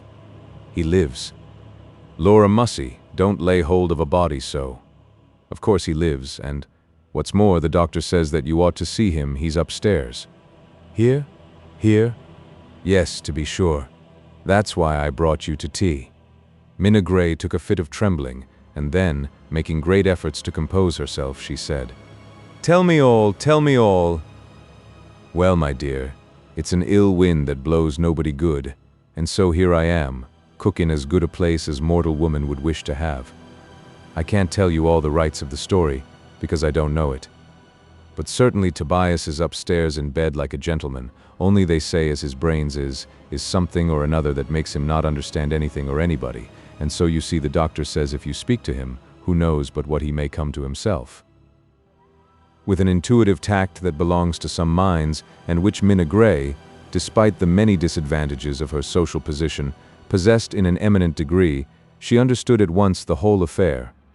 Tobias was suffering from some aberration of intellect, which the voice and the presence of one whom he loved fondly might dissipate. Would she shrink from the trial? Would her delicacy take the alarm and overcome her great desire to recover Tobias? Oh no. She loved him with a love that far outstripped all smaller feelings, and, if ever there was a time when that love took complete possession of her heart, it was at this affecting moment, when she was told that her voice might have the magic power of calling back to him the wandering reason that harshness and ill usage had for a time toppled from its throne. "Take me to him," she cried. "Take me to him. If all that is wanted to recover him be the voice of affection, he will soon be as he was once to us. Well, my dear, take your tea and I'll go and speak to the colonel." It was now time for Colonel Jeffrey and his friend, the captain, to retire from the pantry, where we need not say that they had been pleased and affected listeners to what had passed between Mrs. Ragg and the fair and intelligent Minna Gray, who, in beauty and intelligence, far exceeded their utmost expectations. Chapter 49. Tobias recovers his intellect. In the course of a quarter of an hour the surgeon was sent for, and then Mrs. Ragg tapped at the drawing-room door to give the colonel an account of the success of her mission. But he at once said to her, "We know all, Mrs. Ragg. We merely wish to see Tobias first, so that the medical gentleman may see exactly his condition, and then if you will bring Minna Gray here I will speak to her, and I hope, put her quite at her ease as regards what she has to do." "Certainly, sir, certainly. Hold fast, and good comes at last." The surgeon and the two gentlemen went to Tobias's chamber, and there they found him in the same lethargic condition that, with only occasional interruptions, he had continued in since he had been in the colonel's house. These interruptions consisted in moaning appeals for mercy, and at times the name of Todd would pass his lips, in accents which showed what a name of terror it was to him. The surgeon placed his hand upon Tobias's head. "Tobias," he said, "Tobias." A deep sigh was his answer. "Tobias, Tobias." "Oh God, God," cried Tobias, feebly. "Spare me, I will tell nothing. Oh, spare me, Mr. Todd. Repent now. There, the blood. What a crowd of dead men. Dead, dead, dead, all dead." "No better?" said the colonel. "Not a bit. On the contrary, the longer he remains in this condition, the less chance there will be of his recovery. I shall lose hope if this last experiment produces no good results. Let us go and speak to the young girl." They all descended to the drawing-room, and Minna Gray was summoned. Colonel Jeffrey took her kindly by the hand and led her to a seat, and then he said to her, "Now, Miss Gray, remember that all here are friends to you and to Tobias, and that we all feel deeply for him and for you. You are very young, both of you, but that is no reason on earth why you should not love each other." Minna looked up at him through her tears as she said, "Is he very, very ill?" "He is indeed. We suspect indeed, I may say we know, that his mind has received so severe a shock that for a time it is deranged, but we hope that as that derangement, you understand, has not arisen from any disease, pleasant and agreeable impressions may restore him. What we want you to do is to speak to him as you, no doubt, have been in the habit of doing in happier times." "Yes, yes, sir. I think you know exactly what we mean?" "I do, sir, indeed I do." "Oh, bless you, sir, she understands," said Mrs. Ragg. "A nod is as good as a wink to a blind horse, you know, gentlemen. Handsome is as handsome does, as I used to say to the late Mr. Ragg, who is naturally dead and gone, and accordingly buried in St. Martin's." "You can tell us that another time, madam," said the surgeon. "At present, you see, we are rather busy. Now, Miss Gray, if you will have the goodness to come with me, we will see what can be done for our young friend above stairs." Poor Minna Gray! How her color went and came like the sunlight of an April day as she accompanied the three gentlemen and Mrs. Ragg upstairs to Tobias's chamber. How she trembled when they reached the landing, and what a faintness came over her when the door was opened, and she saw that dimly lighted room. "Courage," whispered Colonel Jeffrey to her. "This is a holy errand you are upon." "Yes, yes." "Cut your coat according to your cloth," said Mrs. Ragg, who, provided she thought of a proverb, was not very particular with regard to its applicability to the circumstances under which she uttered it. "Keep your feet to the length of your sheet." "Pray, madam," said the surgeon, who seemed to have quite a horror of Mrs. Ragg. "Pray, madam, oblige me by being silent. A still tongue makes a wise head." "Good God, Colonel, will you speak to her?" "Hush, Mrs. Ragg," said Colonel Jeffrey. "Hush. You will perhaps be the means of spoiling this important effort for the recovery of your son if you are not perfectly quiet." Thus admonished, Mrs. Ragg shrank into the background a little, and the colonel went to the window and let in a little more light. The surgeon conducted Minna Gray to the bedside, and she looked upon the boy who had won her childish heart through a world of tears. It is Tobias. Is he much altered?" "Oh yes, much, much. He used to look so happy. His face was like a piece of sunshine. She sank upon a chair that was by the bedside and sobbed. "This will never do," said the surgeon. "Wait. Oh, wait a little," she whispered. "Only wait a little. I shall be better soon." The surgeon nodded, and then stepping back to the colonel and the captain, he said, "This burst of grief must have its way, or it will mar all. We must have patience." They all hid themselves behind the folds of the bed furniture, and Mrs. Wragg sat down in an obscure corner of the room, working her knee up and down, as though she were nursing an imaginary baby. Gradually, the sobs of Minna Gray subsided, until all was still. She then gently took one of the thin, wasted hands of poor Tobias in her own, and looked at it. Oh, how changed it was. She then bent over him, and looked in his face. What permeative lines of care were there, battling with rounded muscles of early youth. Then she summoned all her courage to speak. She placed her lips close to his ear, and in the soft, sweet accents that had long before sank deep into his heart, she said, "Tobias, my Tobias." The boy started. "Dear Tobias, it is I, Minna." He opened his eyes, which had been closed and seemingly cemented by tears. "Tobias, Tobias, dear." A smile, a heavenly smile. It was the first that had played upon his lips since he set foot in the shop of Sweeney Todd, now broke like a sunbeam over his face. "I am mad, mad," he said, gently, "or that is the voice of my Minna." "It is your Minna. It is, Tobias. Look at me." He rose up in the bed, he cast one glance at the well-known and dearly remembered face, and then, with a gasping sob of joy, he clasped her in his arms. "It's done," said the surgeon. "Thank God," said Colonel Jeffrey. Mrs. Wragg drew her breath so hard through her nose that she made a noise like some wild animal in the agonies of suffocation. "You really know me, Tobias?" "Know you, dear? Oh, why should I not know you, Minna? God bless you. May he bless you, Tobias." They wept together. Minna forgot that there was anybody in the world but herself and Tobias, and parting the long, straggling masses of his hair from before his face, she kissed him. "For my sake, Tobias, now you will take care of yourself and recover quickly. Dear, dear Minna." He seemed never tired of holding her hands and kissing them. Suddenly the surgeon stepped forward with a small vial in his hand.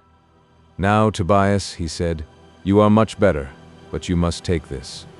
The look of surprise and consternation with which Tobias regarded him was beyond description. Then he glanced at the bedstead and the rich hangings, and he said, "Oh, Minna, what is all this? Where am I? Is it a dream?" "Give it to him," said the surgeon, handing the vial to Minna. She placed the neck of it to his lips. "Drink, Tobias." Had it been deadly poison she had offered him, Tobias would have taken it. The vial was drained. He looked in her face again with a smile. If this is indeed a dream, my Minna, may I never awaken, dear, dear one, I. He fell back upon the pillow. The smile still lingered upon his face, but the narcotic which the surgeon had administered to him had produced its effect, and the enfeebled Tobias fell into deep sleep. Minna Gray looked rather alarmed at this sudden falling off of Tobias from waking to sleeping, but the surgeon quieted her fears. "All is right," he said. "He will awaken in some hours wonderfully refreshed, and I have the pleasure of now predicting his perfect cure." "You do not know," said Colonel Jeffrey, "what pleasure that assurance gives me." "And me?" said the captain. Minna looked all that she thought, but she could not speak, and Mrs. Wragg still kept up the mysterious noise she produced by hard breathing with her mouth close shut. "Now, madam," said the surgeon to her, "our young friend must be left alone for some hours. It is now 6 o'clock, and I do not expect he will awaken until 12. When he does so, I am very much mistaken if you do not all of you find him perfectly restored and composed, although very weak." "I will take care to be at hand," said the colonel.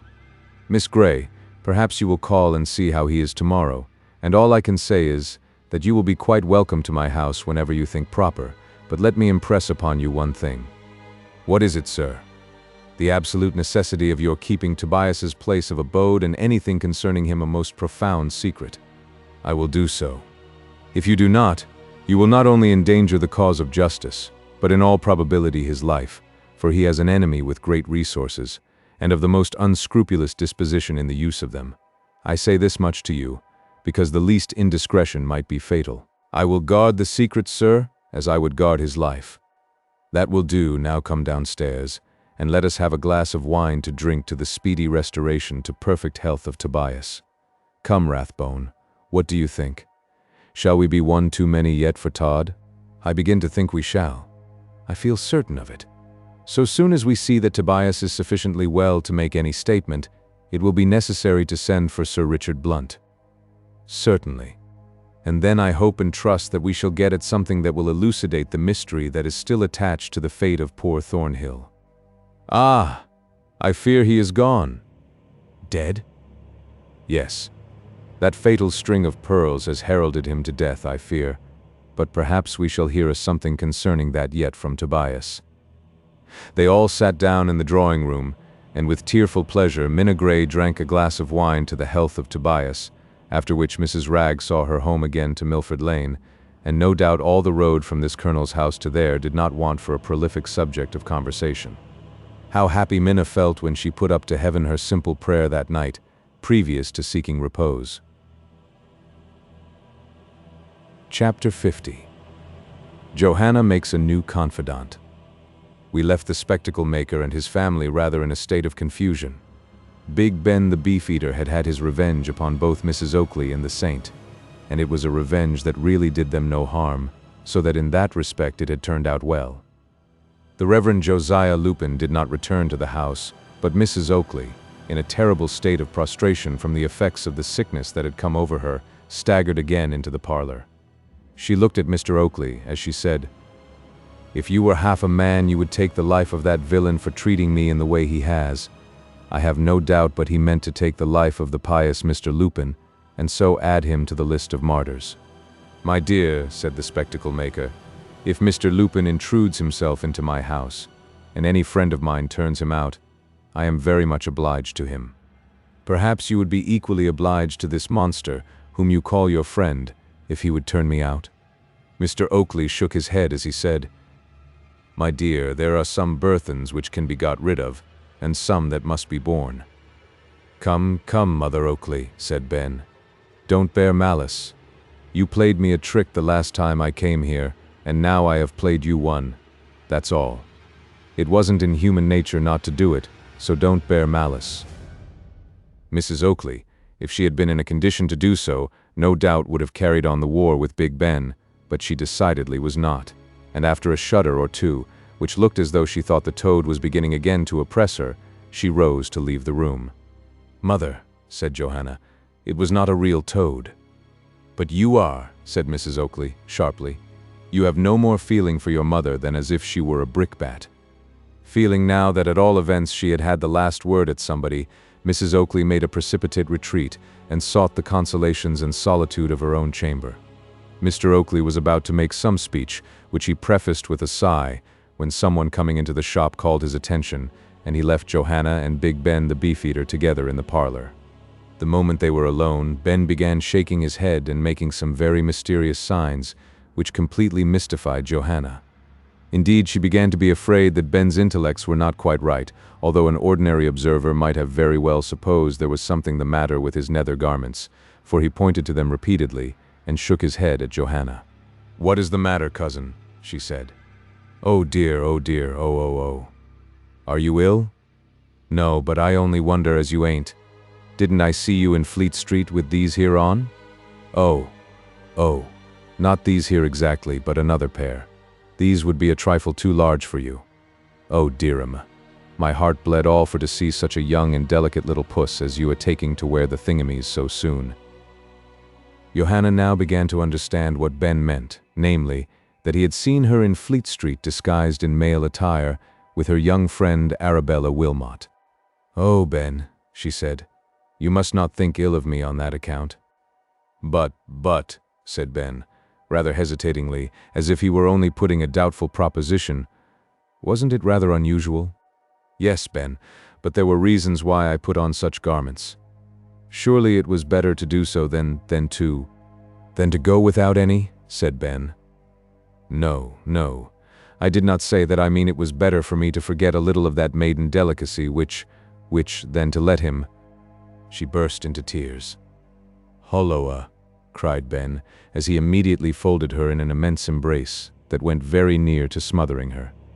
"Don't you cry, and you may wear what you like, and I'll come and help you to put 'em on. Come, come, there's a nice little dear, don't you cry. Lord bless you. You know how fond I am of you, and always was since you was a little tottering thing, and couldn't say my name right. Don't you cry. You shall wear 'em as often as you like, and I'll go behind you in the street, and if anybody only so much as says half a word to you, I'll be down upon 'em. Fetch 'em now and put 'em on, my dear."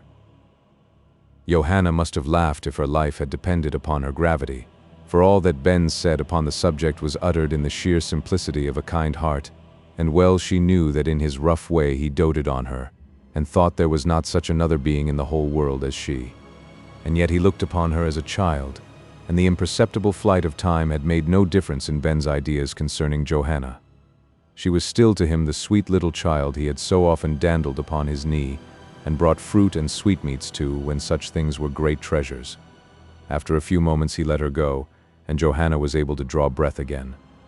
"Ben," she said, "I will tell you all." "All what?"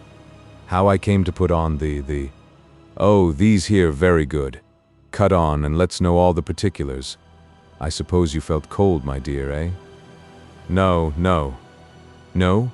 Well then, tell it quick, for I was always a mortal bad hand at guessing. Your father is fitting an old gentleman with a pair of spectacles, and he seems hard to please, so we shall have lots of time. Go on." "Your good opinion is of such moment to me," said Johanna, "for I have very few to love me. Now that you have seen me in such a disguise, I should feel unhappy if I did not tell why I wore it." Ben lent the most attentive ear to what she said, and then Johanna briefly and distinctly told him all the story of Marken Gestry, and how he had, as she thought, mysteriously disappeared at the barber's shop in Fleet Street.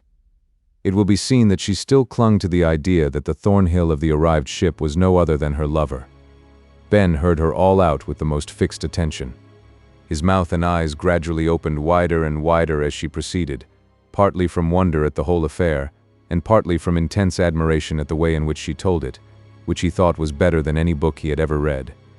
When she had concluded, Ben again folded her in his arms, and she had to struggle terribly to get away. "My dear child," he said, "you are a prodigy. Why, there's not an animal as ever I knew comes near you, and so the poor fellow had his throat cut in the barber's for his string of pearls. I fear he was murdered." "Not a doubt of it." "You really think so, Ben?" The tone of agony with which this question was put to him, and the look of utter desolation which accompanied it, alarmed Ben, and he hastily said, "Come, come, I didn't mean that. No doubt something has happened, but it will be all right some day or another, you may depend. Oh dear, the idea of your going to watch the barber with some boy's clothes on. Tell me what I can do, for my heart and brain are nearly distracted by my sufferings." Ben looked all round the room and then up at the ceiling, as though he had a hope and expectation of finding some startling suggestion written legibly before his eyes somewhere. At length he spoke, saying, "I tell you what, Johanna, my dear, whatever you do, don't you put on them things again. You leave it all to me." "But what will you do? What can you do, Ben?" "Well, I don't know exactly, but I'll let you know when it's done. But do not run into any danger for my sake." "Danger? Danger? I should like to see the barber that would interfere with me." "No, my dear, no. I'm too well used to all sorts of animals for that. I'll see what I can do, and let you know all about it tomorrow, and in the meantime you stick to the petticoats, and don't be putting on those thingamies again. You leave it to me, will you now? Until tomorrow?" "Yes. I'll be here tomorrow about this time, my dear, and I hope I shall have some news for you. Well, I declare, it's just like a book. It is. You are quite a prodigy." Ben would have treated Johanna to another of the suffocating embraces, but she contrived to elude him, and as by this time the old gentleman in the shop was suited with a pair of spectacles, Mr. Oakley returned to the parlor. Johanna placed her finger upon her lips as an indication to Ben that he was to say nothing to her father of what had passed between them, For, although Mr. Oakley knew generally the story of his daughter's attachment to Mark in Guestry, as the reader is aware, he knew nothing of the expedition to Fleet Street in disguise. Ben, feeling that he had now an important secret to keep, shut his mouth hard, for fear it should escape, and looked so mysterious that anyone more sharp-sighted than the old spectacle-maker must have guessed that something very unusual was the matter. Mr. Oakley, however, had no suspicions, but as this state of things was very irksome to Ben, he soon rose to take his leave. "I shall look in again tomorrow," he said. "Cousin Oakley." "We shall be glad to see you," said Mr. Oakley. "Yes," added Johanna, who felt it incumbent upon her to say something. "We shall be very glad to see you indeed." "Ah," said her father, "you and Ben were always great friends." "And we always shall be," said Ben. Then he thought that he would add something wonderfully clever, so as completely to ward off all suspicions of Oakley's if he had any, and he added, "She ain't like some young creatures that think nothing of putting on what they shouldn't. Oh dear, no, not she. Bye. I'll come tomorrow." Ben was quite pleased when he got out of the house, for among the things that he, Ben, found it difficult to do was to keep a secret. "Well," he said, when he was fairly in the open air, "if I ain't rather nonplussed at all this, what shall I do?" This was a question much easier asked than answered, as Ben found, but however he felt an irresistible desire to go and have a look at the shop of Sweeney Todd. "I can easily," he said, "go to Fleet Street, and then, if I find myself late, I can take a boat at Blackfriars for the Tower Stairs, and after all get in to dinner comfortably enough." With this conclusion, Ben set off at a good pace down Snow Hill, and was soon at the beginning of Fleet Street. He walked on until he came to Sweeney Todd's shop, and there he paused. Now we have previously remarked that there was one great peculiarity in the shop window of Todd, and that was that the articles in it were so well arranged that someone always was in the way of obtaining any view from the outside into the establishment. Todd was therefore secure against the dangers arising from peeping and prying. Big Ben placed himself close to the window and made an attempt, by flattening his nose against the panes of glass, to peep in. But it was all in vain. He could not obtain the smallest glimpse into the inside. "Confound it," he cried. "What a cunning sort of animal this is, to be sure. He won't let one peep through the bars of his cage. That he won't." Now Sweeney Todd became aware, by the additional darkness of his shop, that someone must be quite close to the window, and therefore, availing himself of a peephole that he had expressly for the purpose of reconnoitering the passing world without, he took a long look at Big Ben. It was some moments before Ben caught sight of a great eye in the window of Sweeney Todd glancing at him. This eye appeared as if it were set in the center of a placard, which announced in glowing language the virtues of some condiment for the hair or the skin, and it had a most ferocious aspect. Big Ben looked fascinated and transfixed to the spot, and then he muttered to himself, "Well, if that's his eye, it's a rum un. Howsomedever, it's no use staying outside. I'll pop in and get shaved, and then I shall be able to look about me. Who's afraid?"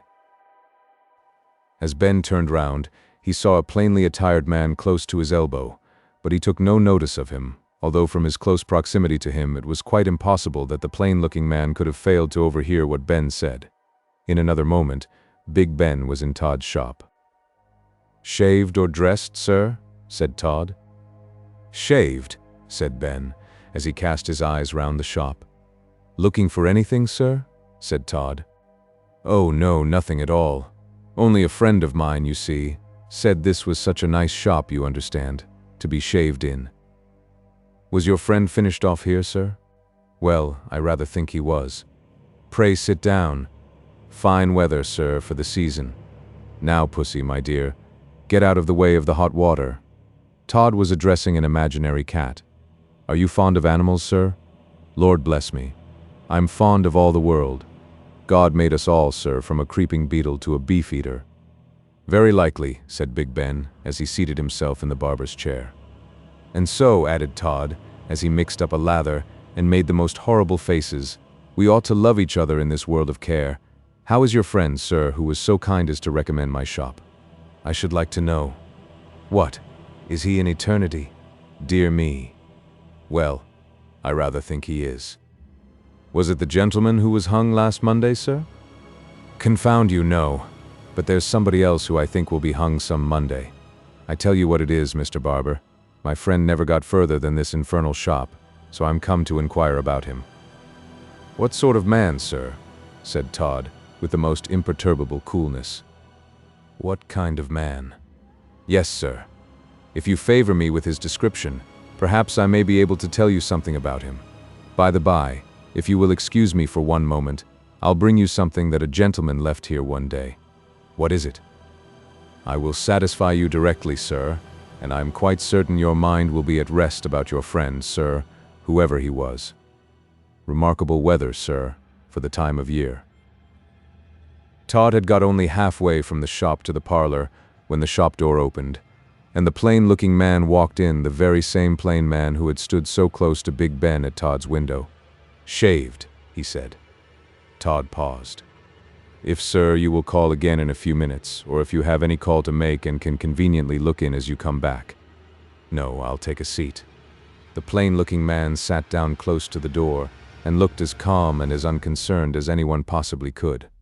The look with which Todd regarded him for a moment, and only one moment, was truly horrible. He then quietly went into his back parlor. In a moment he entered with a common kid glove and said to Ben, "Did this belong to your friend?" "A gentleman left it here one day." Ben shook his head. "I really don't know," he said. "Come, Mr. Barber, finish the shaving, for that gentleman is waiting." Ben was duly shaved while the plain-looking man sat quietly in the chair by the door, and when the operation was finished, Ben looked in Todd's face and said, solemnly, "A string of pearls." "Sir," said Todd, without changing countenance in the least. "A string of pearls. Murder." "A what, sir?" Ben looked staggered. He well knew that if he had cut anyone's throat for a string of pearls, that such words said to him would have driven him frantic. But when he saw no change in Todd's face, he began to think that, after all, the accusation must be unfounded, and muttering to himself, "It must be nothing but the child's fancy after all," he hastily threw down 2p and left the shop. "Now, sir," said Todd, to the plain-looking man. "Thank you." The plain-looking man rose, and as he did so he seemed just to glance through the door into the street as it was opened by Ben. Immediately his face was full of smiles as he cried, "Ah, Jenkins, is that you? Ha, ha, I missed you this morning. Excuse me, Mr. Barber, I'll look in again. My old friend Jenkins has just gone by." With this, out he flew from Todd's shop like a shot and was gone towards Temple Bar, before the barber could move or lay down the shaving cloth which he had in his hands all ready to tuck under his chin. Todd stood for a few moments in an attitude of irresolution. Then he spoke. "What does all this mean?" he said. "Is there danger? Curses on them both I would have, but no matter, I must be wrong, very wrong. That string of pearls may yet destroy me? Destroy, no, no, no. They must have yet more wit before they get the better of me, and yet how I calculated upon the destruction of that man. I must think. I must think." Todd sat down in his own strong chair and gave himself up to what is popularly denominated a brown study. Chapter 51. The Vaults of St. Dunstan's. A ponderous stone was raised in the flooring of St. Dunstan's church. The beadle, the churchwarden, and the workmen shrunk back, until they could get no further. "Ain't it a norrid smell?" said the beadle. Then the plain-looking man who had been at Sweeney Todd's advanced. He was no other than Sir Richard Blunt, and whispering to the churchwarden, he said, "If what I expect be found here, we cannot have too few witnesses to it. Let the workmen be dismissed." "As you please, Sir Richard." "Faugh! What an awful fuff! Stench there is. I have no doubt they won't be sorry to get away. Here, my men, here's half-a-crown for you. Go and get something to drink and come back in an hour." "Thank your honor," cried one of the men. "And sure, by St. Patrick's bones, we want something to drink, for the stench in the church sticks in my blessed throat like a marrow bone, so it does." "Get out," said the beadle. "I hates low people and Hirish. They thinks no more of beadles than nothink in the world." The workmen retired, laughing, and when the church was clear of them, the churchwarden said to Sir Richard Blunt, "Did you ever, Sir Richard, smells such a horrid charnel house sort of stench as comes up from that opening in the floor of the old church?" Sir Richard shook his head, and was about to say something when the sound of a footstep upon the pavement of the church made him look round, and he saw a fat, pursy-looking individual approaching. "Oh, it's Mr. Vickley, the overseer," said the beadle. "I hopes as yer is well, Mr. Vickley. Here's a horrid smell."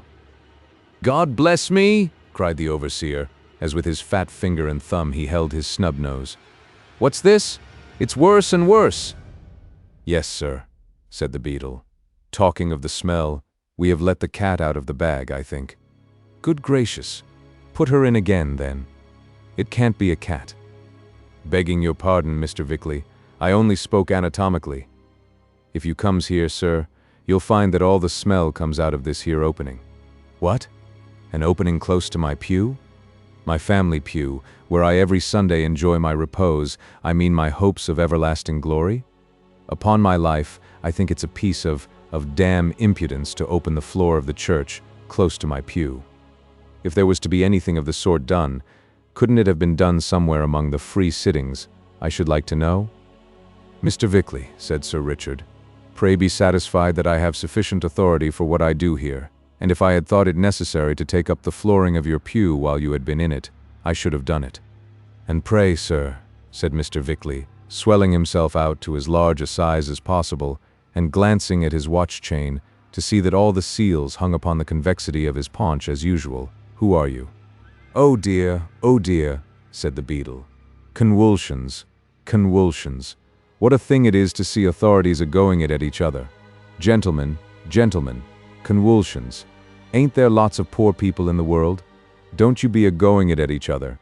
"I am a magistrate," said Sir Richard. "And I am an overseer." "Ah.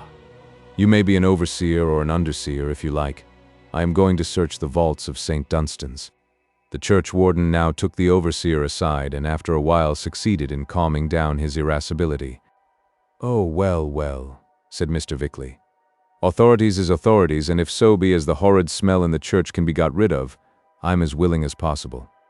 It has often prevented me sleeping, listening to the sermon. Your servant, sir, I shall, of course, be very happy to assist you." The beadle wiped his face with his large yellow handkerchief as he said, "Now this here is delightful and affecting, to see authorities agreeing together. Lord, why should authorities snap each other's noses off, when there's lots o' poor people as can be said anything to and done anything to, and they may snap themselves?"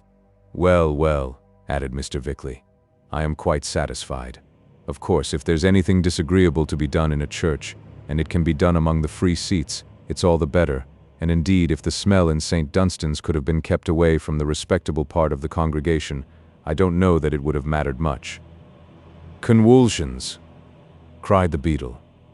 "It wouldn't have mattered at all, gentlemen, but only think o' the bishop smelling it. Upon my life, gentlemen, I did think, when I saw the Right Reverend Father in God's nose a-looking up and down, like a cat when she smells a bunch o' lights, and knowed as it was all owing to the smell in the church, I did think as I could have gone down through the floor. Cocked hat and all, that I did. Convulsions, that was a moment." "It was," said the church warden. Mercy," said Mr. Vickley. The beadle was so affected at the remembrance of what had happened at the confirmation that he was forced to blow his nose with an energy that produced a trumpet-like sound in the empty church, and echoed again from nave to gallery. Sir Richard Blunt had let all the discourse go on without paying the least attention to it. He was quietly waiting for the foul vapors that arose from the vaults beneath the church to dissipate a little before he ventured upon exploring them. Now, however, he advanced and spoke. "Gentlemen, I hope I shall be able to rid St. Dunstan's of the stench which for a long time has given it so unenviable a reputation." "If you can do that," said the church warden, "you will delight the whole parish. It has been a puzzle to us all where the stench could come from." "Where is the puzzle now?" said Sir Richard Blunt, as he pointed to the opening in the floor of the church, from whence issued like a steamy vapor such horrible exhalations. "Why, certainly it must come from the vaults." "But," said the overseer, "the parish books show that there has not been anyone buried in any of the vaults directly beneath the church for 30 years. "Then," said the beadle, "it's a very wrong thing of respectable parishioners for, of course, Them as has wolts is respectable to keep quiet for 30 years and then begin stinking like blazes. It's uncommon wrong, convulsions. Sir Richard Blunt took a paper from his pocket and unfolded it. From this plan, he said, that I have procured of the vaults of St. Dunstan's, it appears that the stone we have raised, and which was numbered 30, discloses a stone staircase communicating with 2 passages, from which all the vaults can be reached. I propose searching them, and now, gentlemen, and you, Mr. Beadle, listen to me. They all 3 looked at him with surprise as he took another letter from his pocket. Here, he said, are a few words from the Secretary of State. Pray read them, Mr. Vickley. The overseer read as follows.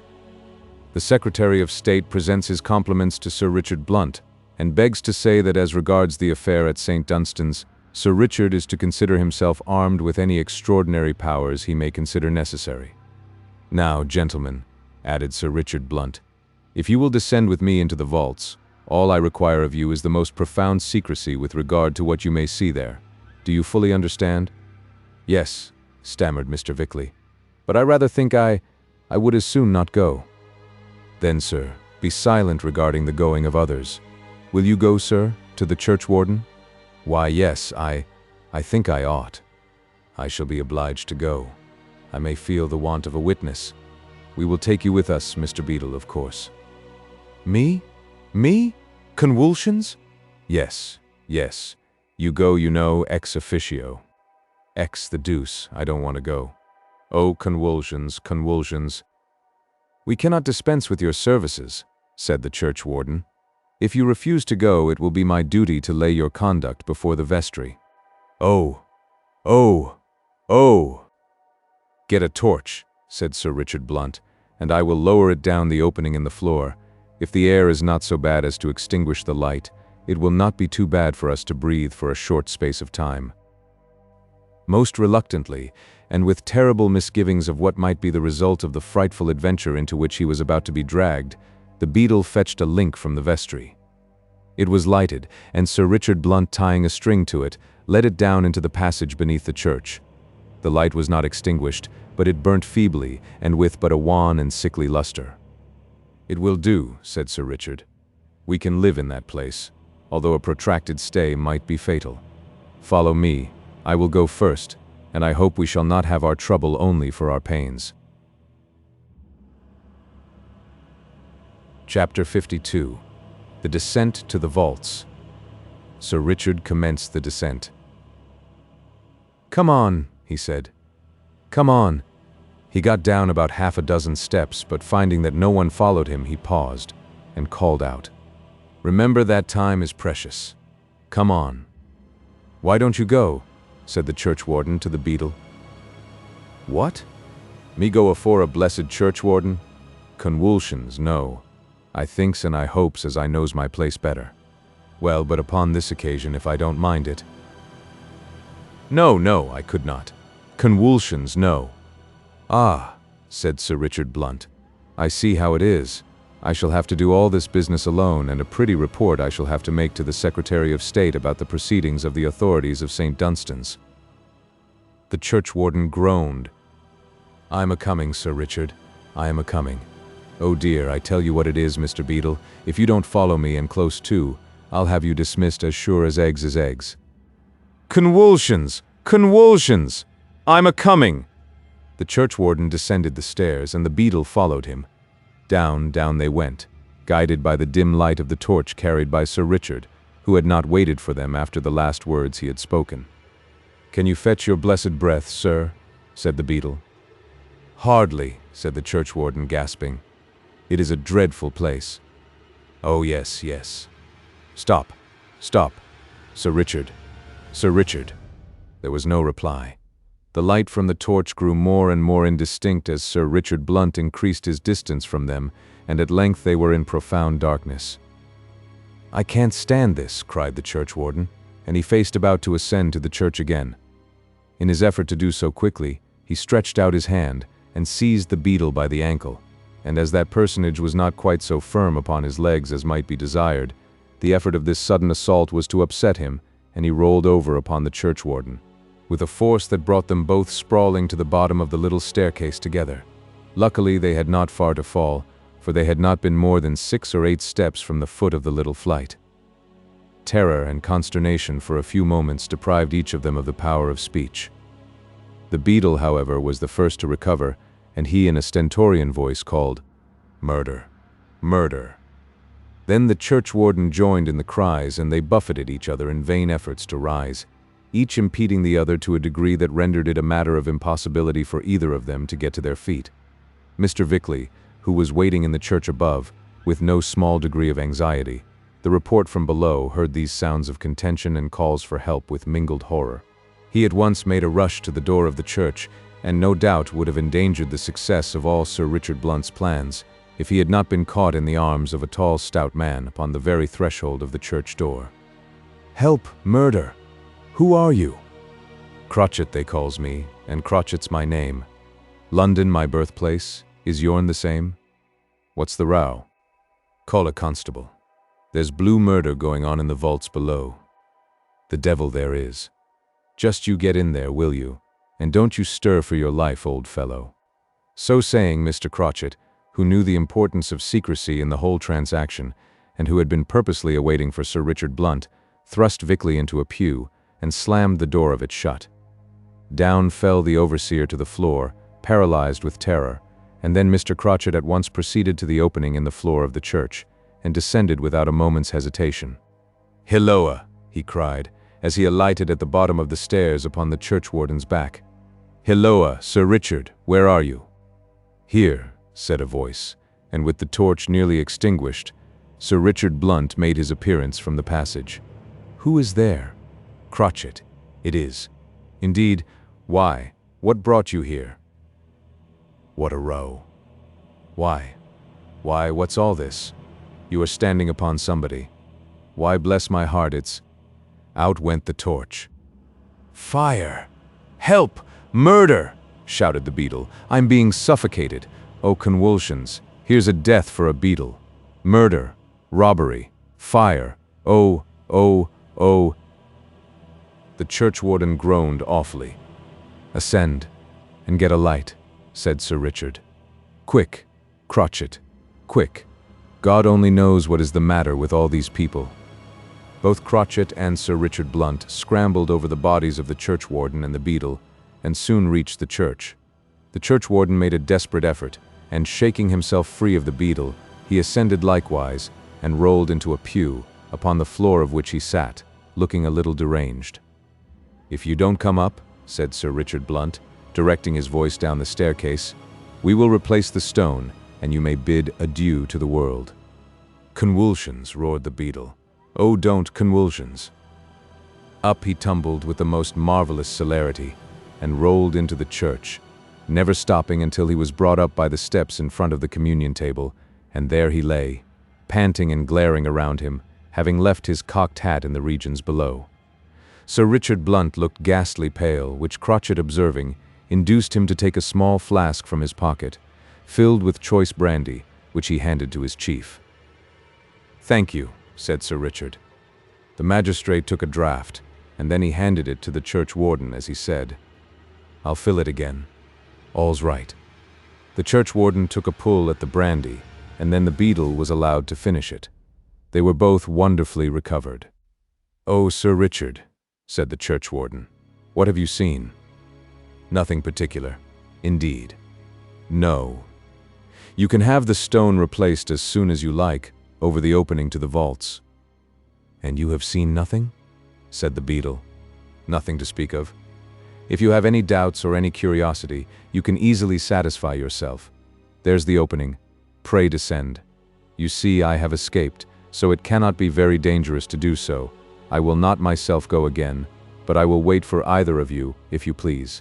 Now, gentlemen, go, and you will be able to make your own discoveries." "Me?" cried the beadle. "Me? Oh, convulsions! I thinks I sees me." "Not I," said the churchwarden. "Cover it up. Cover it up. I don't want to go down. I would not do so for £1,000. A covert smile was upon the lips of Sir Richard Blunt as he heard this, and he added, "Very well, I have no objection, of course, to its being at once covered up, and I think the least that is said about it will be the better. No doubt of that, said the churchwarden. Convulsions, yes, said the beadle. If I was only quite sure as all my ribs was whole, I shouldn't mind, but somebody stood atop of me for a good quarter of an hour, I'm sure. Some of the workmen now began to arrive, and Sir Richard Blunt pointed to them as he said to the churchwarden, "Then the stone can be replaced without any difficulty now. And, sir, let me again caution you to say nothing about what has passed here today. Not a word. Not a word. If you fancy somebody stood upon your ribs, Mr. Beadle, I am quite sure somebody did upon mine." The workmen were now directed to replace the stone in its former position, and when that was completely done, and some mortar pressed into the crevices, Sir Richard Blunt gave a signal to Crotchet to follow him, and they both left the church together. "Now, Crotchet, understand me." "I'll try," said Crotchet. "No one, for the future, is to be shaved in Sweeney Todd's shop alone." "Alone?" "Yes. You will associate with King, Morgan, and Godfrey. I will stand all necessary expenses, and one or the other of you will always follow whoever goes into the shop, and there wait until he comes out again. Make what excuses you like. Manage it how you will. But only remember, Todd is never again to have a customer all to himself." "Humph." "Why do you say humph?"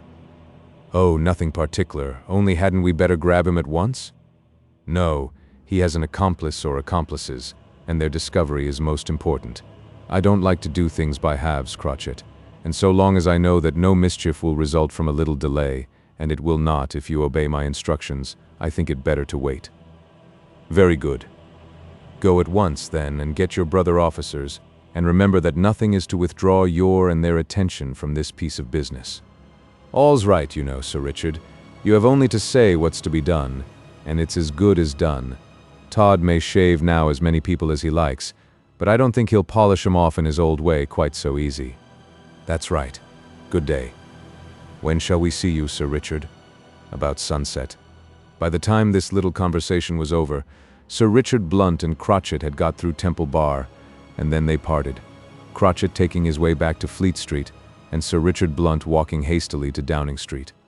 When he got there, he entered the official residence of the Secretary of State for the Home Department, and being well known to the clerk, he was at once conducted into a little room carefully hung round with crimson cloth, so as to deaden the sound of any voices that might be raised in it. In the course of a few minutes a small door was opened, and a shabby-looking man entered, with a hesitating expression upon his face. "Ah, Sir Richard Blunt," he said. "Is that you?" "Yes, your lordship. And if you are disengaged for a few minutes, I have something to communicate." "Ah, some new plot. Confound those Jacobin rascals." "No, my lord. The affair is quite domestic and social. It has no shade of politics about it." The look of interest which the face of the secretary had assumed was gone in a moment, but still he could not very well refuse now to hear what Sir Richard Blunt had to say, and the conference lasted a quarter of an hour. At its termination, as Sir Richard was leaving the room, the secretary said, "Oh yes, of course, take full discretionary powers, and the Home Office will pay all expenses. I never heard of such a thing in all my life." "Nor I, my lord. It's really horrible. It is even so far as we know already, and yet I think there is much to learn. I shall, of course, communicate to your lordship anything that transpires." "Certainly, certainly. Good day." Sir Richard Blunt left the Secretary of State and proceeded to his own residence, and while he is there, making some alteration in his dress, we may as well take a glance at Crotchet and see what that energetic but somewhat eccentric individual is about. After parting with Sir Richard Blunt at Temple Bar, he walked up Fleet Street, upon Sweeney Todd's side of the way, until he overtook a man with a pair of spectacles on and a stoop in his gait, as though age had crept upon him. "King," said Crotchet. "All right," said the spectacled old gentleman in a firm voice. "What's the news?" "A long job, I think." "Where's Morgan?" "On the other side of the way." "Well, just listen to me as we walk along, and if you see him, beckon him over to us." As they walked along, Crotchet told King what were the orders of Sir Richard Blunt, and they were soon joined by Morgan. The other officer, Godfrey, who had been mentioned by the magistrate, was sent for. "Now," said Crotchet, "here we are, 4 of us, And so you see we can take it 2 and 2 for 4 hours at a stretch as long as this confounded barber's shop keeps open." "But," said Morgan, "he will suspect something." "Well, we can't help that.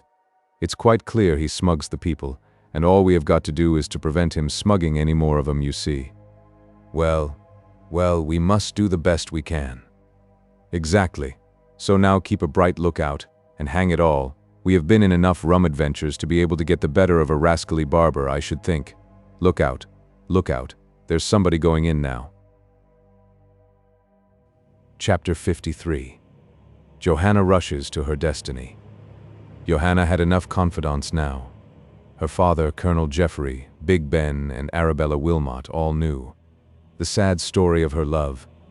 It will be a hard case if, among so many counselors, she hits upon the worst, a most truly hazardous course of proceeding, but then it is a fault of the young to mistake daring for ability, and to fancy that that course of proceeding which involves the most personal risk is necessarily the most likely to be successful. Colonel Jeffrey was, of all Johanna Oakley's advisors, the one who was most likely to advise her well, but unfortunately he had told her that he loved her, and from that time, with an instinctive delicacy of feeling which no one could have to greater perfection than Johanna, she had shunned him. And yet the reader, who knows the Colonel well, knows that, quite irrespective of the attachment that had sprung up in his bosom for the beautiful and heart-stricken girl, he would have played the part of a sincere friend to her and stood manfully between her and all danger. But it was not to be. From the moment that he had breathed to her the secret of his attachment, a barrier was, in her imagination, raised between them. Her father evidently was not one who could or who would advise anything at all energetic, and as for Big Ben, the conversation she had had with him upon the subject had quite been sufficient to convince her that to take him out of the ordinary routine of his thoughts and habits was thoroughly to bewilder him, and that he was as little calculated to plot and to plan in any emergency as a child. She would indeed have trembled at the result of the confidential communication to Big Ben if she had been aware of the frightfully imprudent manner in which he had thrown himself into communication and collision with Todd, the consequences of which glaring act of indiscretion he was only saved from by Sir Richard Blunt entering the shop and remaining there until he, Ben, was shaved. Under all these circumstances, then, Johanna found herself thrown back upon her old friend Arabella Wilmot. Now, Arabella was the worst adviser of all, for the romantic notions she had received from her novel reading imparted so strong a tone to her character that she might be said in imagination to live in a world of the mind. It was, as the reader will recollect, to Arabella Wilmot that Johanna owed the idea of going to Todd in boys' apparel, a measure fraught with frightful danger, and yet, to the fancy of the young girl, fascinating upon that very account, because it had the appearance as though she were doing something really serious for Mark and Jestry. To Arabella, then, Johanna went, after Ben had left her, and finding her young friend within, she told her all that had occurred since they last met. "What shall I do?" she said. "I tell my tale of woe, and people look kind upon me, but no one helps me." "Oh, Johanna, can you say that of me?" No, not of you, Arabella, for you see I have come to you again, but of all others I can and may say it. Comfort yourself, my dear Johanna. Comfort yourself, my dear friend. Come now, you will make me weep too if I see those tears. What shall I do? What shall I do? There now. I am putting on my things, and as you are dressed we will go out for a walk, and as we go along we can talk of the affair, and you will find your spirits improved by exercise. Come, my dear Johanna. Don't you give way so. I cannot help it. Let us go. We will walk round St. Paul's churchyard. No, to Fleet Street, to Fleet Street. Why would you wish to add to your sorrows by again looking upon that shop? I do not know, I cannot tell you, but a horrible species of fascination draws me there, and if I come from home, I seem as though I were drawn from all other places towards that one by an irresistible attraction. It seems as though the blood of Mark and Jestry called aloud to me to revenge his murder by bringing the perpetrators of it to justice. Oh, my friend, my Arabella, I think I shall go mad. Johanna sunk upon her knees by a chair and hid her fair face in her hands as she trembled with excess of emotion. Arabella Wilmot began to be really alarmed at the consequences of her friend's excited and overwrought feelings. "Oh, Johanna, Johanna," she cried, "cheer up. You shall go when you please, so that you will not give way to this sorrow. You do not know how much you terrify me. Rise, rise, I implore you. We will go to Fleet Street, since such is your wish." After a time, Johanna recovered from the burst of emotion that had taken such certain possession of her, and she was able to speak more calmly and composedly to her friend than she had yet done during that visit. The tears she had shed, and the show of feeling that had crept over her, had been a great relief in reality. "Can you pardon me for thus tormenting you with my grief?" said Johanna. "Do not talk so. Rather wonder how I should pardon you if you tell your griefs elsewhere. To whom should you bring them but to the bosom of one who, however she may err in judgment regarding you, cannot err in feeling?" Johanna could only press her friend's hand in her own, and look the gratitude which she had not the language to give utterance to. It being then settled that they were to go to Fleet Street, it next became a matter of rather grave debate between them whether they were to go as they were, or Johanna was to again equip herself in the disguise of a boy. "This is merely a visit of observation, Johanna. I will go as I am." "Very well, dear." They accordingly set out, and as the distance from the house of Arabella Wilmot's father was but short to the shop of Sweeney Todd, they soon caught sight of the projecting pole that was his sign. "Now be satisfied," said Arabella, "by passing twice, once up Fleet Street, and once down it." "I will," said Johanna. Todd's shop was closed as usual. There was never an open door to that establishment, so that it was, after all, but a barren satisfaction for poor Johanna to pass the place where her imagination, strengthened by many circumstantial pieces of evidence, told her Mark Ingestry had met with his death. Still, as she had said to Arabella before starting, a horrible sort of fascination drew her to the spot, and she could not resist the fearful attraction that the outside of Todd's shop had for her. They passed rather rapidly, for Arabella Wilmot did not wish Johanna to pause, for fear she should be unable to combat her feelings, and make some sort of exhibition of them in the open street. "Are you content, Johanna?" she said. "Must we pass again?" "Oh yes, yes. Again and again. I can almost fancy that by continued looking at that place I could see what has been the fate of Mark. But this is imagination and folly. It may be so, but when the realities of life have become so hideously full of horrors, one may be excused for seeking some consolation from the fairy cave. Arabella, let us turn again." They had got as far as Temple Bar when they again turned, and this time Johanna would not pass the shop so abruptly as she had done before, and anyone, to see the marked interest with which she paused at the window, would have imagined that she must have some lover there whom she could see, notwithstanding the interior of the shop was so completely impervious to all ordinary gazers. "There is nothing to see," said Arabella. "No, but yet, ha! Look, look." Johanna pointed to one particular spot of the window, and there was the eye of Sweeney Todd glaring upon them. "We are observed," whispered Arabella. "It will be much better to leave the window at once. Come away. Oh, come away, Johanna." "Not yet. Not yet. Oh, if I could look well at that man's face, I think I ought to be able to judge if he were likely to be the murderer of Mark Ingestry." Todd came to his door. "Good God, he is here," said Arabella. "Come away. Come." "Never. No. Perhaps this is providential. I must look at this man, happen what may." Todd glared at the two young girls like some ogre intent upon their destruction, and as Johanna looked at him, a painter who loved contrast might have indeed found a study from the wonderful difference between those two human countenances. They neither spoke for some few moments, and it was reserved for Todd to break the silence. "What do you want here?" he cried, in a hoarse, rough voice. "Be off with you. What do you mean by knocking at the window of an honest tradesman? I don't want to have anything to say to such as you." He did it," gasped Johanna.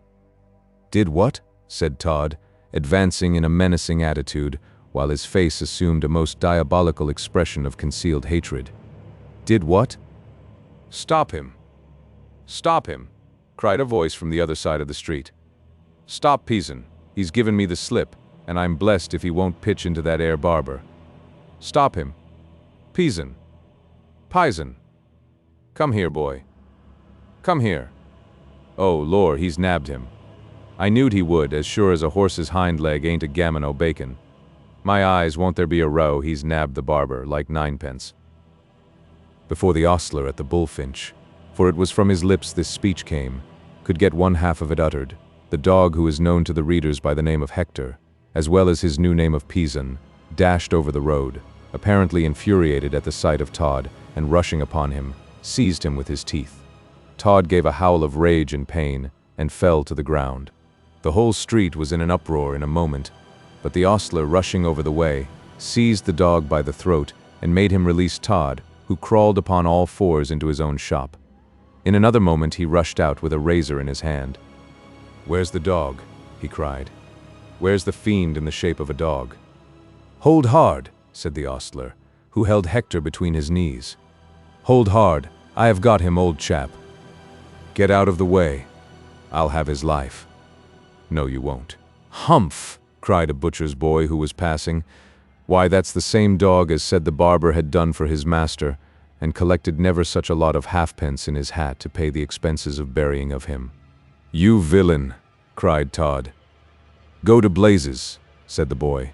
"Who killed the dog's master?" "Ah, who did it? Ah."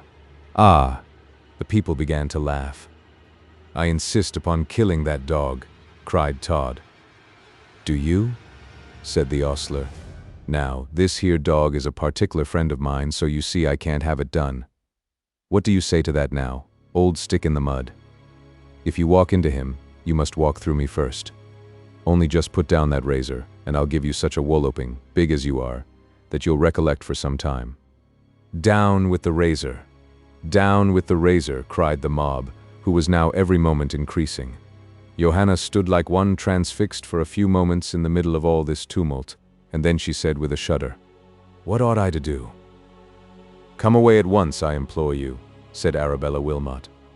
"Come away, I implore you, Johanna, for my sake as well as for your own.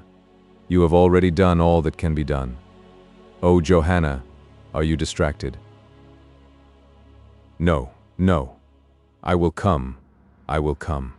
They hastily left the spot and hurried away in the direction of Ludgate Hill, but the confusion at the shop door of the barber did not terminate for some time. The people took the part of the dog and his new master, and it was in vain that Sweeney Todd exhibited his rent garments to show where he had been attacked by the animal. Shouts of laughter and various satirical allusions to his beauty were the only response. Suddenly, without a word, Todd then gave up the contest and retired into his shop, upon which the ostler conveyed Pisan over the way and shut him up in one of the stables of the bullfinch. Todd, it is true, retired to his shop with an appearance of equanimity, but it was like most appearances in this world, rather deceitful. The moment the door was closed between him and observation, he ground his teeth together and positively howled with rage. "The time will come, he said, "when I shall have the joy of seeing Fleet Street in a blaze, and of hearing the shrieks of those who are frying in the flames. Oh, that I could with one torch ignite London, and sweep it and all its inhabitants from the face of the earth. Oh, that all those who are now without my shop had but one throat. Ha! How I would cut it." He caught up a razor as he spoke, and threw himself into a ferocious attitude at the moment that the door opened, and a gentleman neatly dressed looked in, saying, "Do you dress artificial hair?" Chapter 54. Todd's Announcement. "Yes," said Todd, as he commenced stropping the razor upon his hand as though nothing at all was the matter. "I do anything in an honest and religious sort of way for a living in these bad times."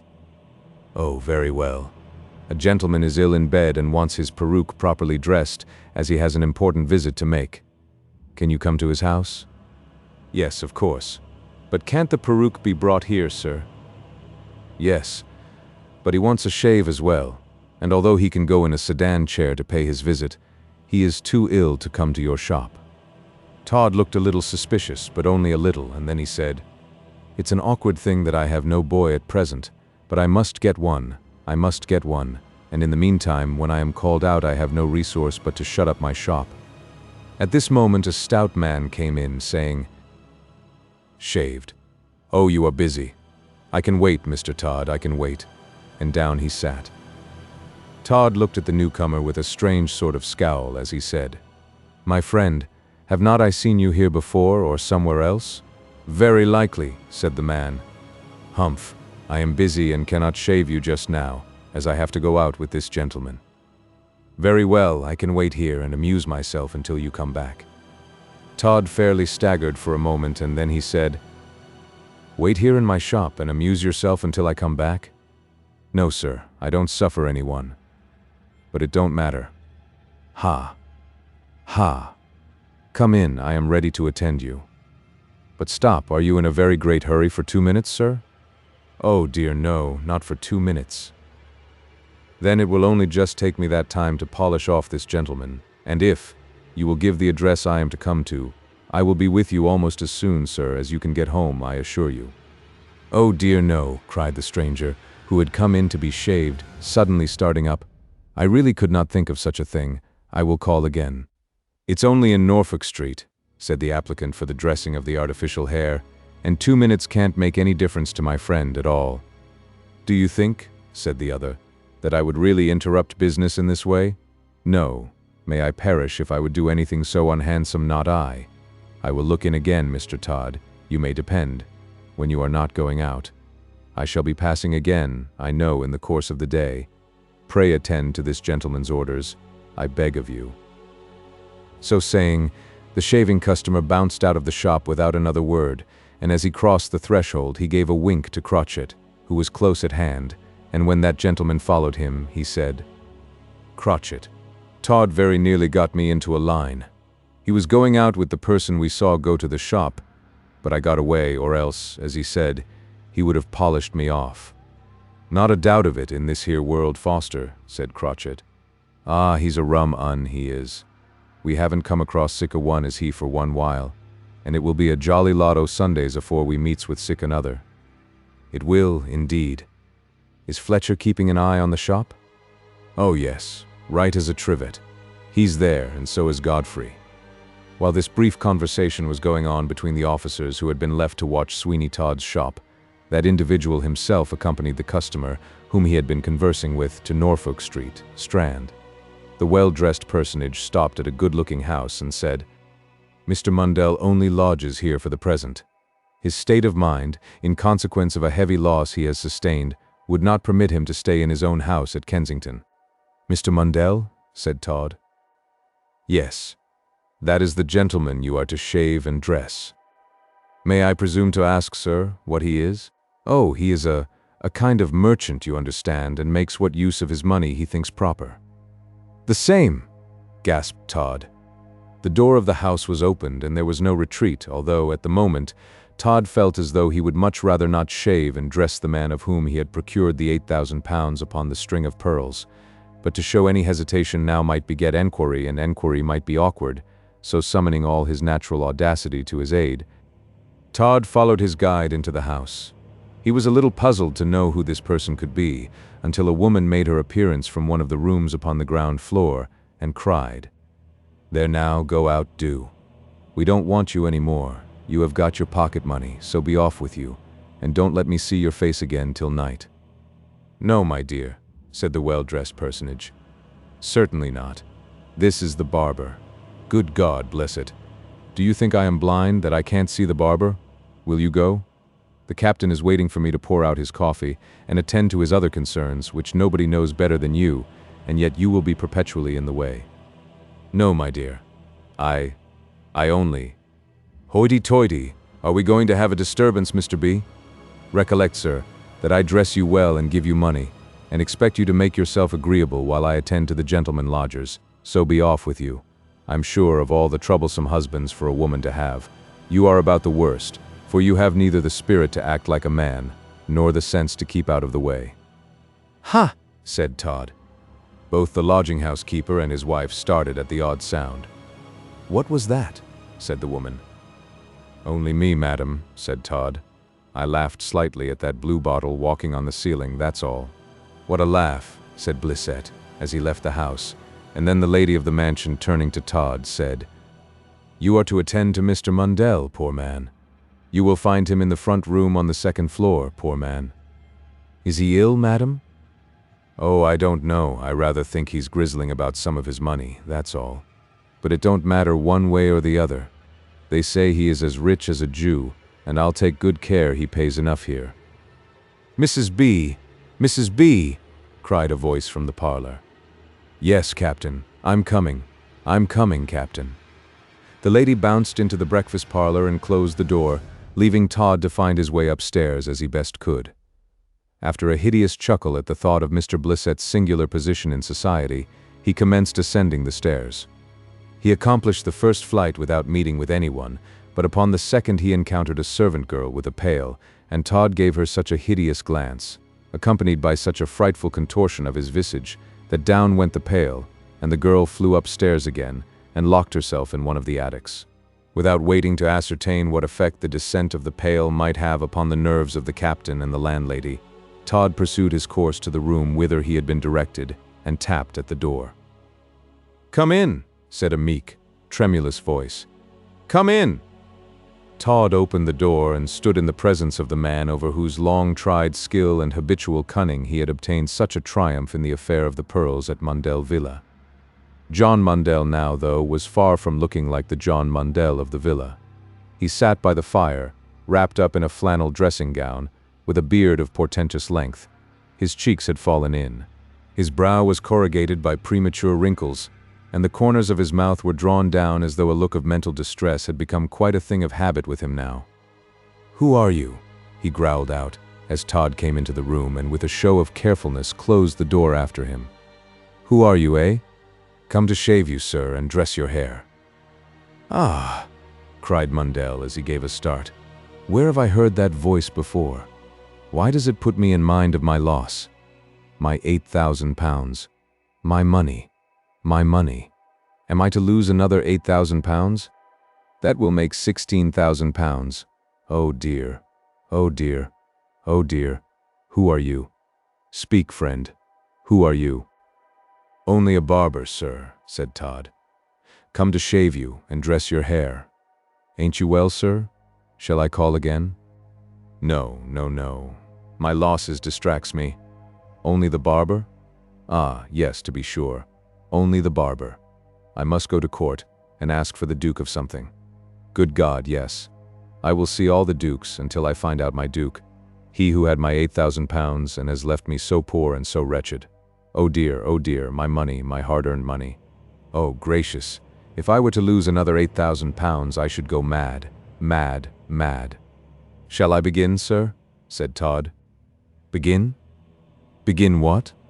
"Oh, yes, my hair. And I must be shaved too, or they won't let me in at all.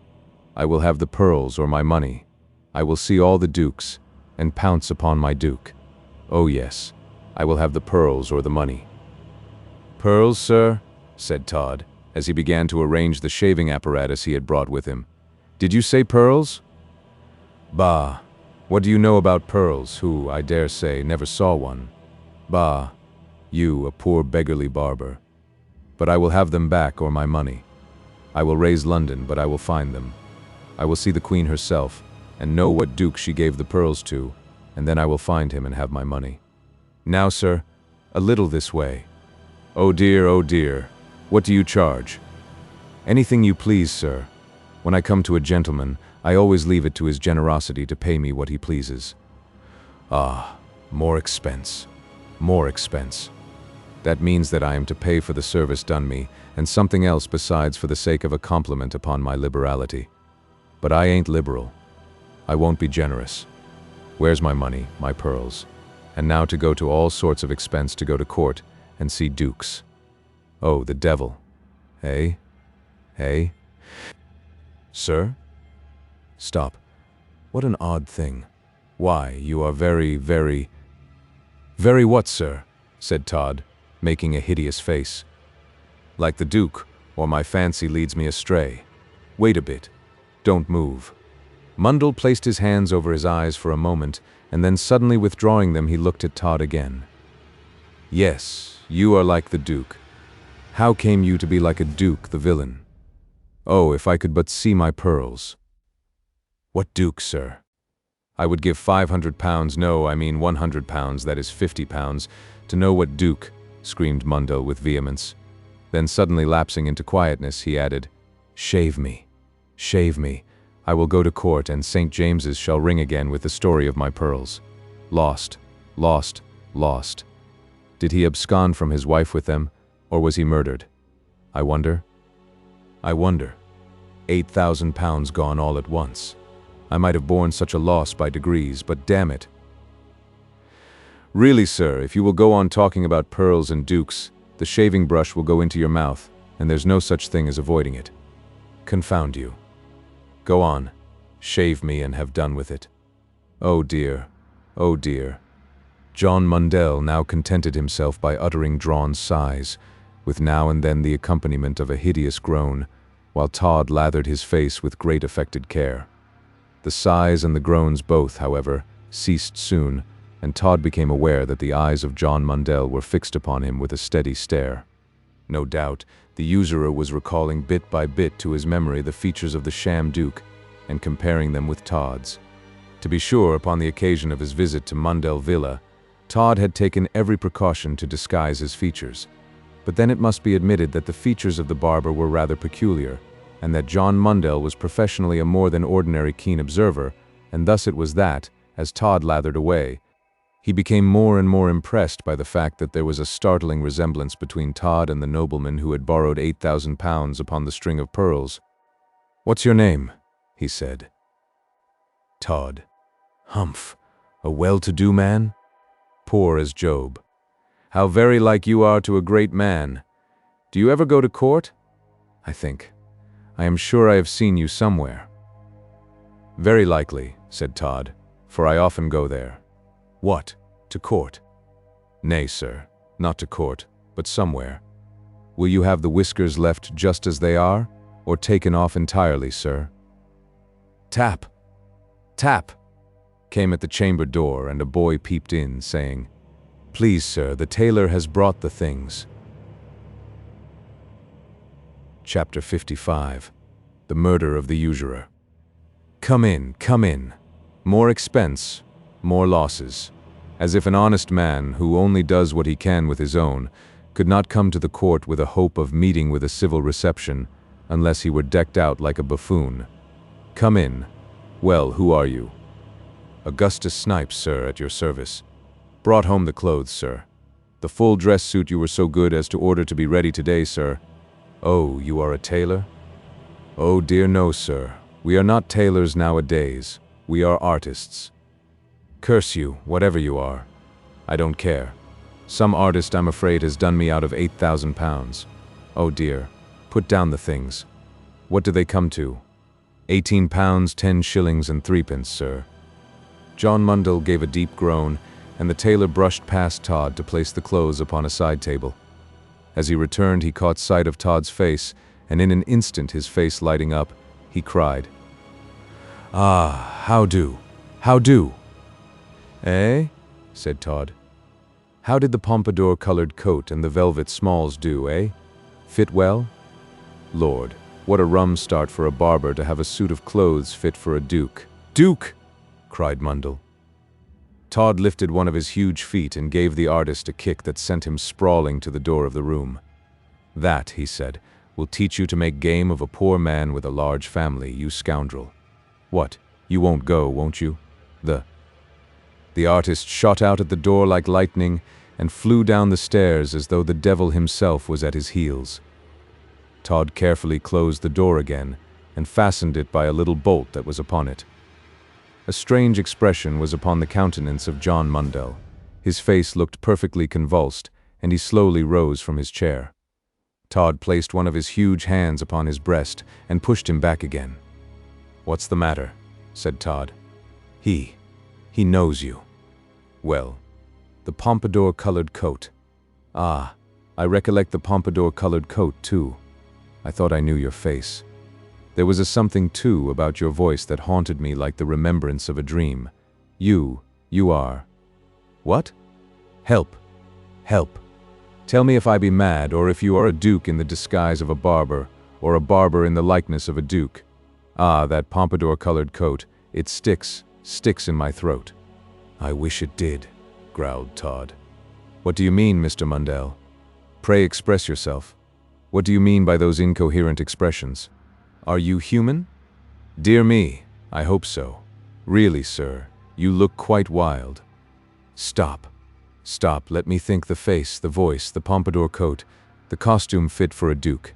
It must be so, man or devil, I will grapple with you, for you have got my pearls and my money. My 8,000 pounds, my gold that I have lived, that I have toiled for, that I have schemed, and cheated to keep up, that I have shut my eyes to all sights for, and my heart to all tender emotions. You have my money, and I will denounce you. Stop, said Todd. The usurer paused in what he was saying, but he still glared at Todd fiercely, and his eyes protruded from their orbits, while the muscles of his mouth worked as though he were still trying to utter audible sounds, but by some power was denied the capacity to utter them. You say you have lost pearls? Yes, yes, Orient pearls. Todd dived his hand into the breast of his apparel and produced the string of pearls. He held them before the ravished and dazzled eyes of John Mundell as he said, "Were they like these?" With a cry of joy, Mundell grasped at the pearls. Tears of gratified avarice gushed from his eyes. My own pearls, my beautiful pearls. Oh, blessed chance, my pearls back again. Ha, ha, ha. Ha!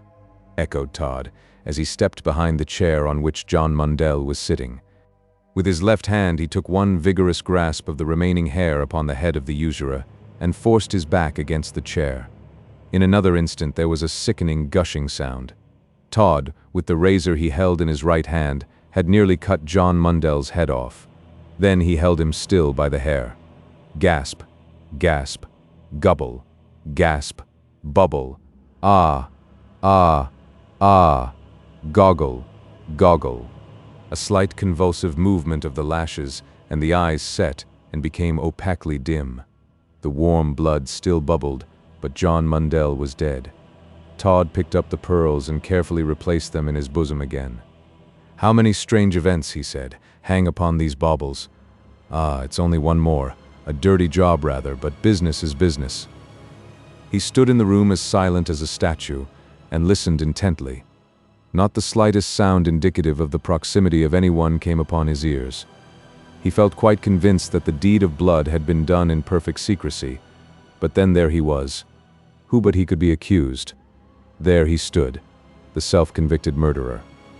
Had he not done the deed with the weapon of his handicraft that he had brought to the house? How was Todd to escape the seeming inevitable cold-blooded murder? We shall see. Huddled up in the chair was the dead body. Mundell had not fallen out of the capacious, easy seat in which he sat when he breathed his last. The blood rolled to the floor, where it lay in a steaming mass. Todd was careful, very careful not to tread in it, and he looked down his garments to see if there were any telltale spots of gore.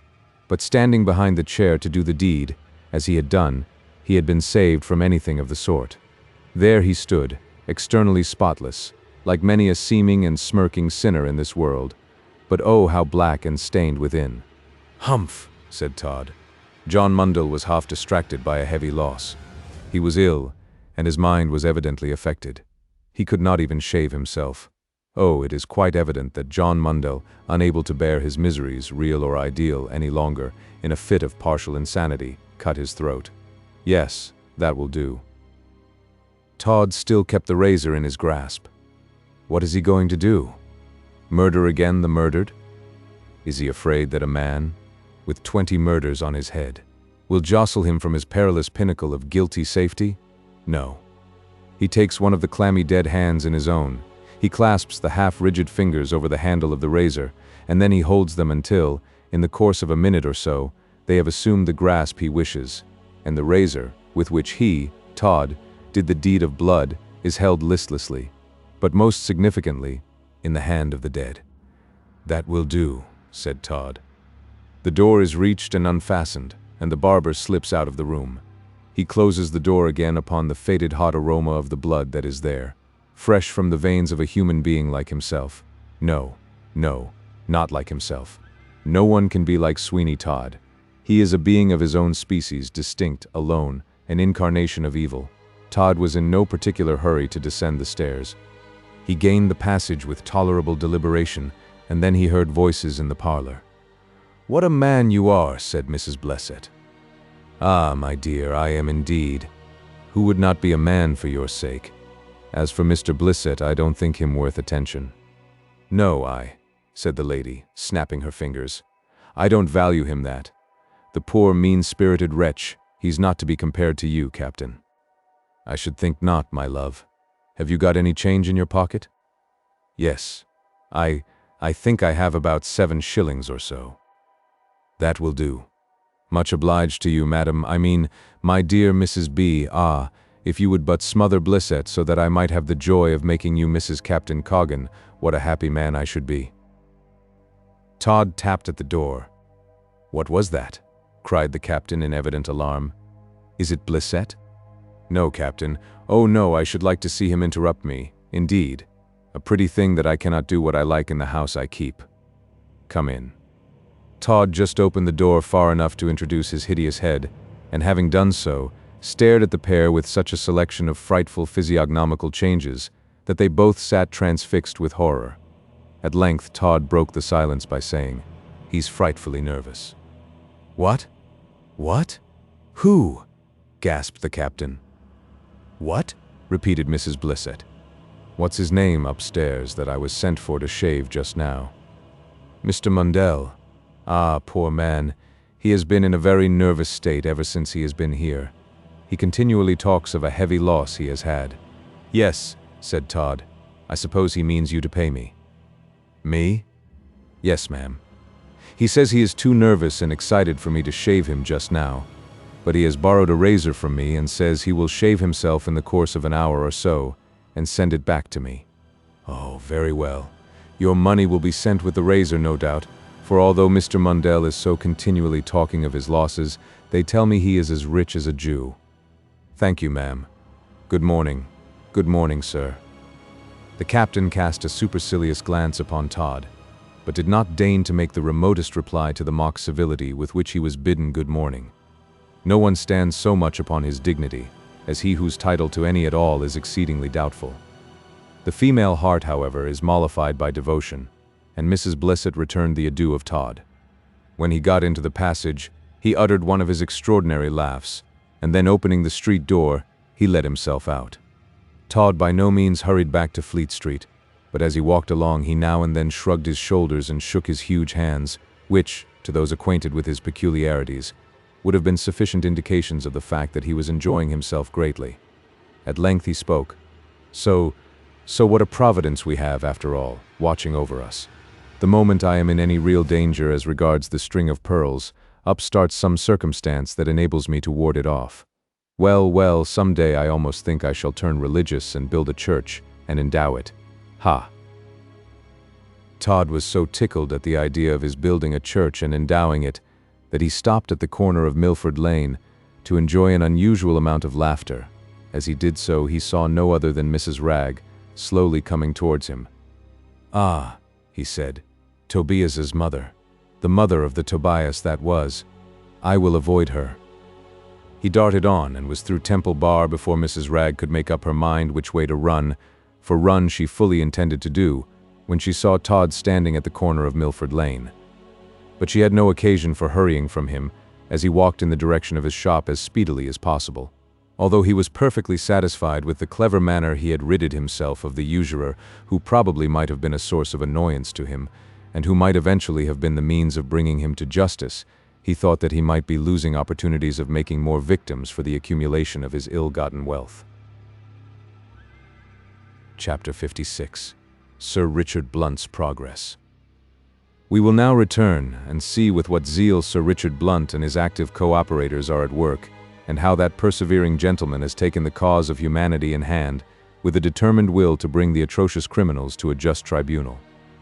Sir Richard and his men continued to pass and repass Todd's window, and one or other had an eye upon the door, so that it was almost impossible for anyone to go in without the officers seeing them, and as some one of the officers followed each customer into the shop, under some pretense, and did not return till the strangers had been shaved, it was impossible that he could continue his murderous trade.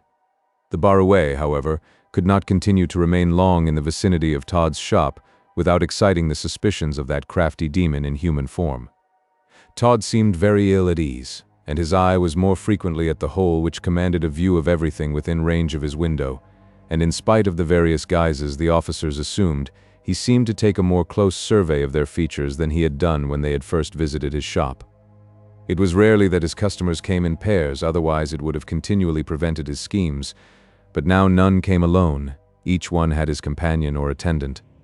One morning, almost as soon as the barber had opened his shutters, a seafaring man entered his shop in haste, and throwing himself on a chair, requested to be shaved immediately.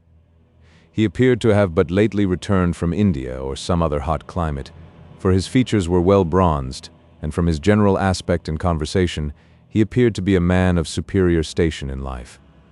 However, in this manner the barber reasoned and came to the conclusion that he should have a good morning's work if none of his tormentors came to avert his intentions. "A fine morning, sir," said Todd. "Very," said the stranger, "but make haste and accomplish your task. I have a payment to make to a merchant in the city this morning by 9 o'clock, and it is now more than 8:30. "I will polish you off in no time," said the barber with a grin. "Then you can proceed and transact your business in good time. Sit a little nearer this way, sir. The chair will only stand firmly in one position, and it is exceedingly uncomfortable for gentlemen to remain, even for a few moments, on an unsteady chair." Todd adjusted the chair by dint of what appeared to the stranger to be a deal of unnecessary trouble, and he said, "You seem remarkably anxious to put the chair in what you call a comfortable position, but we sailors are rather rough. Therefore you need not make so much fuss about my comfort for so short a time, but proceed with the business."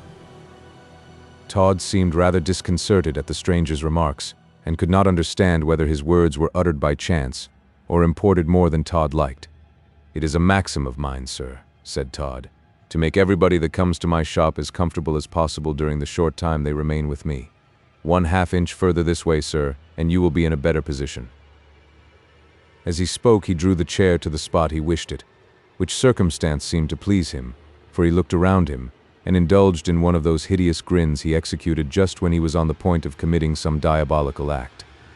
The gurgling noise he made in his throat caused the seaman to give a sudden start, which Todd, perceiving, said, "Did you hear the noise my poor old cat made, sir? She often does so when strangers come in, sir." It did not sound much like a cat, but if I had an animal that made such a demoniacal noise, I should soon send her to rest. Every one to their taste, though. I suppose you term the noise, that almost startled me, agreeable. "Yes, sir," said the barber. "I like to hear her because I think she is enjoying herself, and you know men and beasts require a something to stimulate the system." By this time the lather was over the seaman's face. He could not speak, except at the imminent risk of swallowing a considerable quantity of the soap that Todd had covered his face with. The barber seemed dexterously to ply a razor on the seaman's face, which caused him to make wry faces, indicating that the operation was painful. The grimaces grew more fantastic to the beholder, but evidently less able to be withstood by the person operated upon. "Good God, barber," he at length ejaculated. "Why the devil don't you keep better materials? I cannot stand this. The razor you are attempting to shave me with has not been ground, I should think, for a 12-month. Get another and finish me off, as you term it, in no time." "Exactly, sir. I will get one more suited to your beard, and will return in 1 minute, when you will be polished off to my satisfaction." He entered the little parlor at the back of the shop, but previously he took the precaution of putting his eye to the hole that gave a sight into the street. Turning round, apparently satisfied with his scrutiny, he went in search of the superior razor he spoke of. A low grating sound, like that of a ragged cord commencing the moving of pulleys, was to be heard when Sir Richard Blunt threw the door open and took a seat in the shop near where the stranger was sitting. He was so disguised that Todd could not recognize him as the same person that had been in his shop so many times before. The barber's face was purple with rage and disappointment, but he restrained it by an immense effort and spoke to Sir Richard in a tolerably calm tone. "Haircut, sir, or shaved, sir? I shall not be long before I have finished this gentleman off. Perhaps you would like to call in again in a few minutes?" "Thank you. I am not in a particular hurry, and being rather tired I will rest myself in your shop, if you have no objection. My shop is but just open, and our ventilation being bad, it is much more pleasant to inhale the street air for a few minutes than the vitiated air of houses in this neighborhood. I am not much afraid of my health for a few minutes, therefore would rather take rest." Todd turned his face away and ground his teeth, when he found that all his arguments were unavailing in moving the will of his new customer. Therefore, he soon finished shaving the first customer. "At your service, sir," said Todd to Sir Richard, who seemed absorbed in reading a newspaper he took from his pocket. He looked up and saw that the stranger was nearly ready to leave. Therefore, he continued reading till the stranger was in the act of passing out of the shop, when he said, "What time do the royal family pass through Temple Bar to the city this morning?" "9:30, said Todd. "Then I have not time to be shaved now. I will call in again. Good morning," saying which he also left the shop. In a few minutes after leaving the shop of Todd, Sir Richard and the men employed by him were in consultation, and he urged strongly that the men should remain nearer to the shop than they had hitherto done, for if Sir Richard had been 2 minutes later, most likely he who had escaped the angry billows would have been launched into eternity by the villainous barber. For the remainder of the day, Todd was more closely besieged than ever, and when night came on, Sir Richard Blunt, with 2 of his men, set watch upon the house of Mrs. Lovett. Sir Richard had provided himself with skeleton keys, candles, and other housebreaking implements, for the purpose of entering Mrs. Lovett's house after that lady had retired, as he had the full sanction of the law to use every means he could think of in bringing the culprits to justice. About 11 o'clock, Mrs. Lovett was seen in her bedroom, with a candle in her hand, and making every preparation for retiring. In a few minutes the light was put out, and everything seemed still as death. Nothing was to be heard in the adjoining streets but the monotonous tread of the watchman, with an occasional drawling forth of the hour of the night. This was the time Sir Richard had waited for. It was the time for him to act. He approached the street door and applied his implements with success, for the door yielded to the baronet's tools, and he soon was in the shop of the pie-maker. As complete a silence reigned within as was maintained without. He waited for some time yet, though, before he moved, finding at length that all was profoundly still, and feeling quite convinced that Mrs. Lovett had really retired for the night, the magistrate set about procuring a light. By the aid of some chemical matches that he had with him, this was soon accomplished, and a faint blue light shone upon the various articles in the pie shop of Mrs. Lovett. He then took a small piece of wax taper from his pocket and lit it. This gave him sufficient light to enable him to distinguish with accuracy any object in the place. Once again he listened, in order to be quite sure that Mrs. Lovett was not stirring, and then, finding himself perfectly satisfied upon that head, he fearlessly commenced an examination of the shop. There was nothing to excite any very particular attention, except the apparatus for lowering the platform upon which the pies were sent up from the ovens below, and in a few moments the whole attention of Sir Richard Blunt was concentrated upon that contrivance. He did not meddle with it further than looking at it sufficiently to fully comprehend it, for he had other views just then. After then making himself quite master of the details of that piece of machinery, he turned his whole attention to the parlor. By the aid of a skeleton key which he took from his pocket, he opened the door with ease, and at once entered that room, where lay the remains of the supper which Mrs. Lovett had so liberally provided for Sweeney Todd. This parlor was rather a large, rambling room, with a number of snug, handy-looking cupboards in various corners. It was towards those cupboards that Sir Richard Blunt directed his attention. They were all locked, but with the means he had with him, ordinary locks presented no impediment to the prosecution of his research. Chapter 57. Mrs. Lovett's Walk. Suddenly he heard, or fancied he heard, a noise above in the house, like the sudden shutting of a door. "Oh," thought Sir Richard, "all is safe. She is shutting herself in for the night, I suppose. Well, Mrs. Lovett, we will see what we can find in your cupboards." The little bit of wax light, which Sir Richard had lighted, gave but a weak kind of twilight while he moved about with it in his hand. But when he stuck it on a corner of the mantel shelf, it burnt much clearer, and was sufficient to enable him just to see what he was about. So thoroughly impressed was he with the idea that Mrs. Lovett had retired to rest, that he paid no sort of attention to the house, and may be said, in a manner of speaking, to have negligently shut his ears to all sounds that did not violently attack them. He opened a cupboard, in which were some books, and on the top shelf, lying in a confused kind of heap, were some watches, and several sets of very rich buckles for shoes. There were, likewise, several snuff-boxes in the lot. Were these little trifles presented to Mrs. Lovett by Todd as proofs of the thriving business he was carrying on? Sir Richard put 2 of the watches in his pocket. "These may be identified," he said. "And now, if I can but find the door by which she descends to the oven below, I—" At this moment he was startled by a sudden accession of light in the room. His first idea, and a natural enough one too, was that the little wax light was playing some vagaries incidental to all lights, and he turned rapidly from the cupboard to look at it. What was his astonishment to see the door that led to the upper part of the house open, and Mrs. Lovett, partially undressed, standing upon the threshold with a chamber candlestick in her hand in which was a rushlight, the dim and dubious rays from which had produced the extra illumination that had first startled Sir Richard Blunt. No wonder that, with amazement upon his countenance, he now glanced upon this vision, for such it looked like at the moment, and yet he saw that Mrs. Lovett it was to all intents and purposes, and that he was discovered in his exploring expedition in her parlor appeared to be one of those facts it would have required no small share of moral hardihood to dispute. Seeing, however, should not always be believing, despite the venerable saying which asserts as much. "I must apprehend her now," thought Sir Richard Blunt. "I have no resource but to apprehend her at once." With this object he was about to dart forward, when something strange about the appearance of Mrs. Lovett arrested his attention and stayed his progress.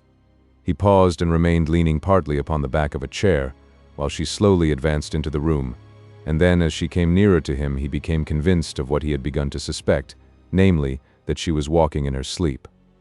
There is something awful in this wandering of the mortal frame when its senses seem to be locked up in death. It looks like a resurrection from the grave, as though a corpse was again revisiting.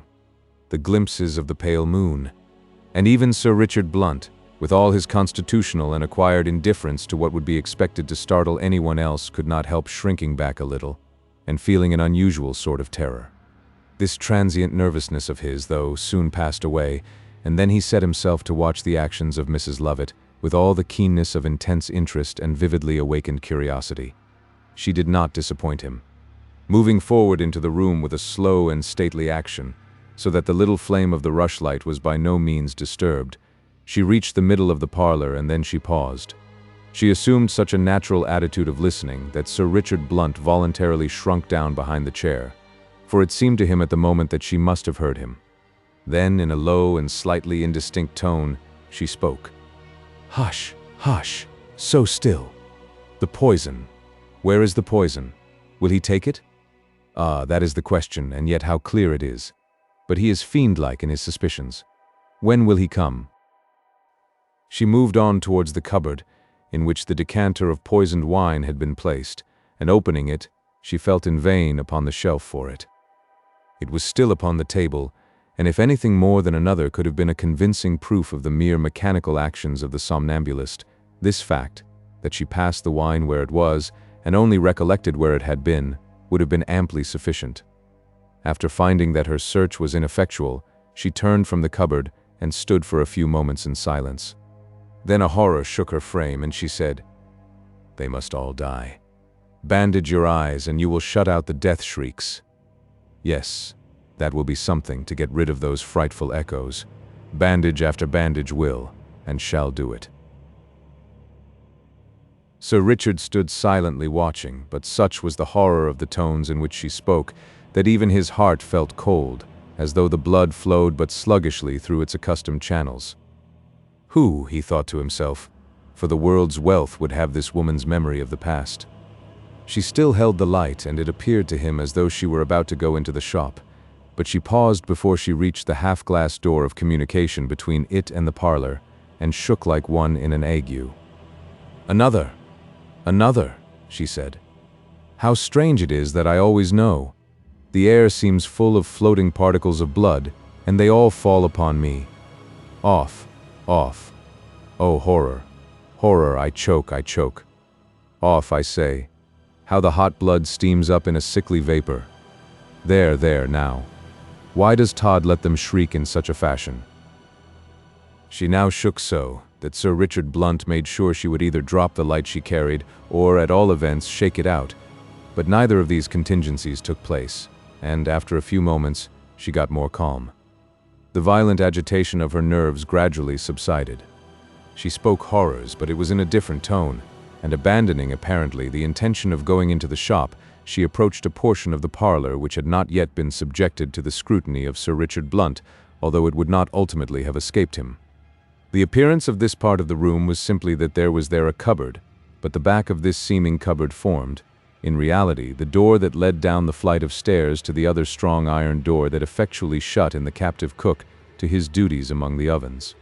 This was just the place that Sir Richard Blunt wanted to find out, and here we may as well state that Sir Richard had an erroneous but very natural idea under the circumstances that the cook or cooks were accomplices of Mrs. Lovett in her nefarious transactions. Had he been at all aware of the real state of affairs below, our friend, who had become so thoroughly disgusted with the pies, would not have been left for so long in so precarious a situation.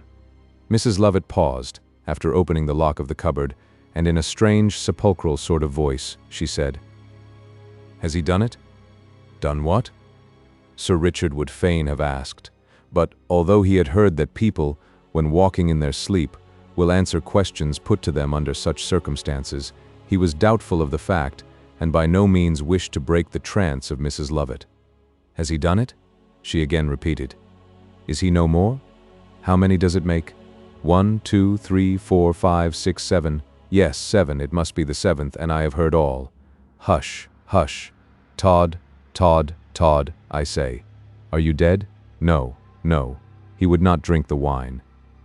The devil. His master whispered to him that it had in it the potent drug that would send his spirits howling to its maker, and he would not drink. God, he would not drink. No, no, no.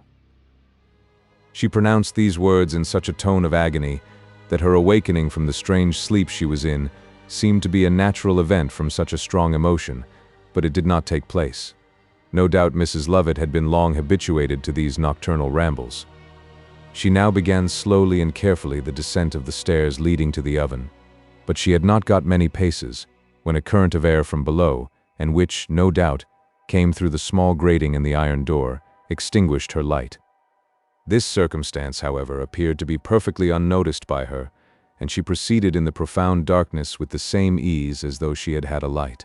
Sir Richard would have followed her as he was, but in the dark he did not feel sufficient confidence in her as a guide to do so, and with as noiseless a tread as possible he went back and fetched from the chimney-piece shelf his own little wax light, which was still burning and carefully guarding its flame from a similar catastrophe to what had happened to Mrs. Lovett's light.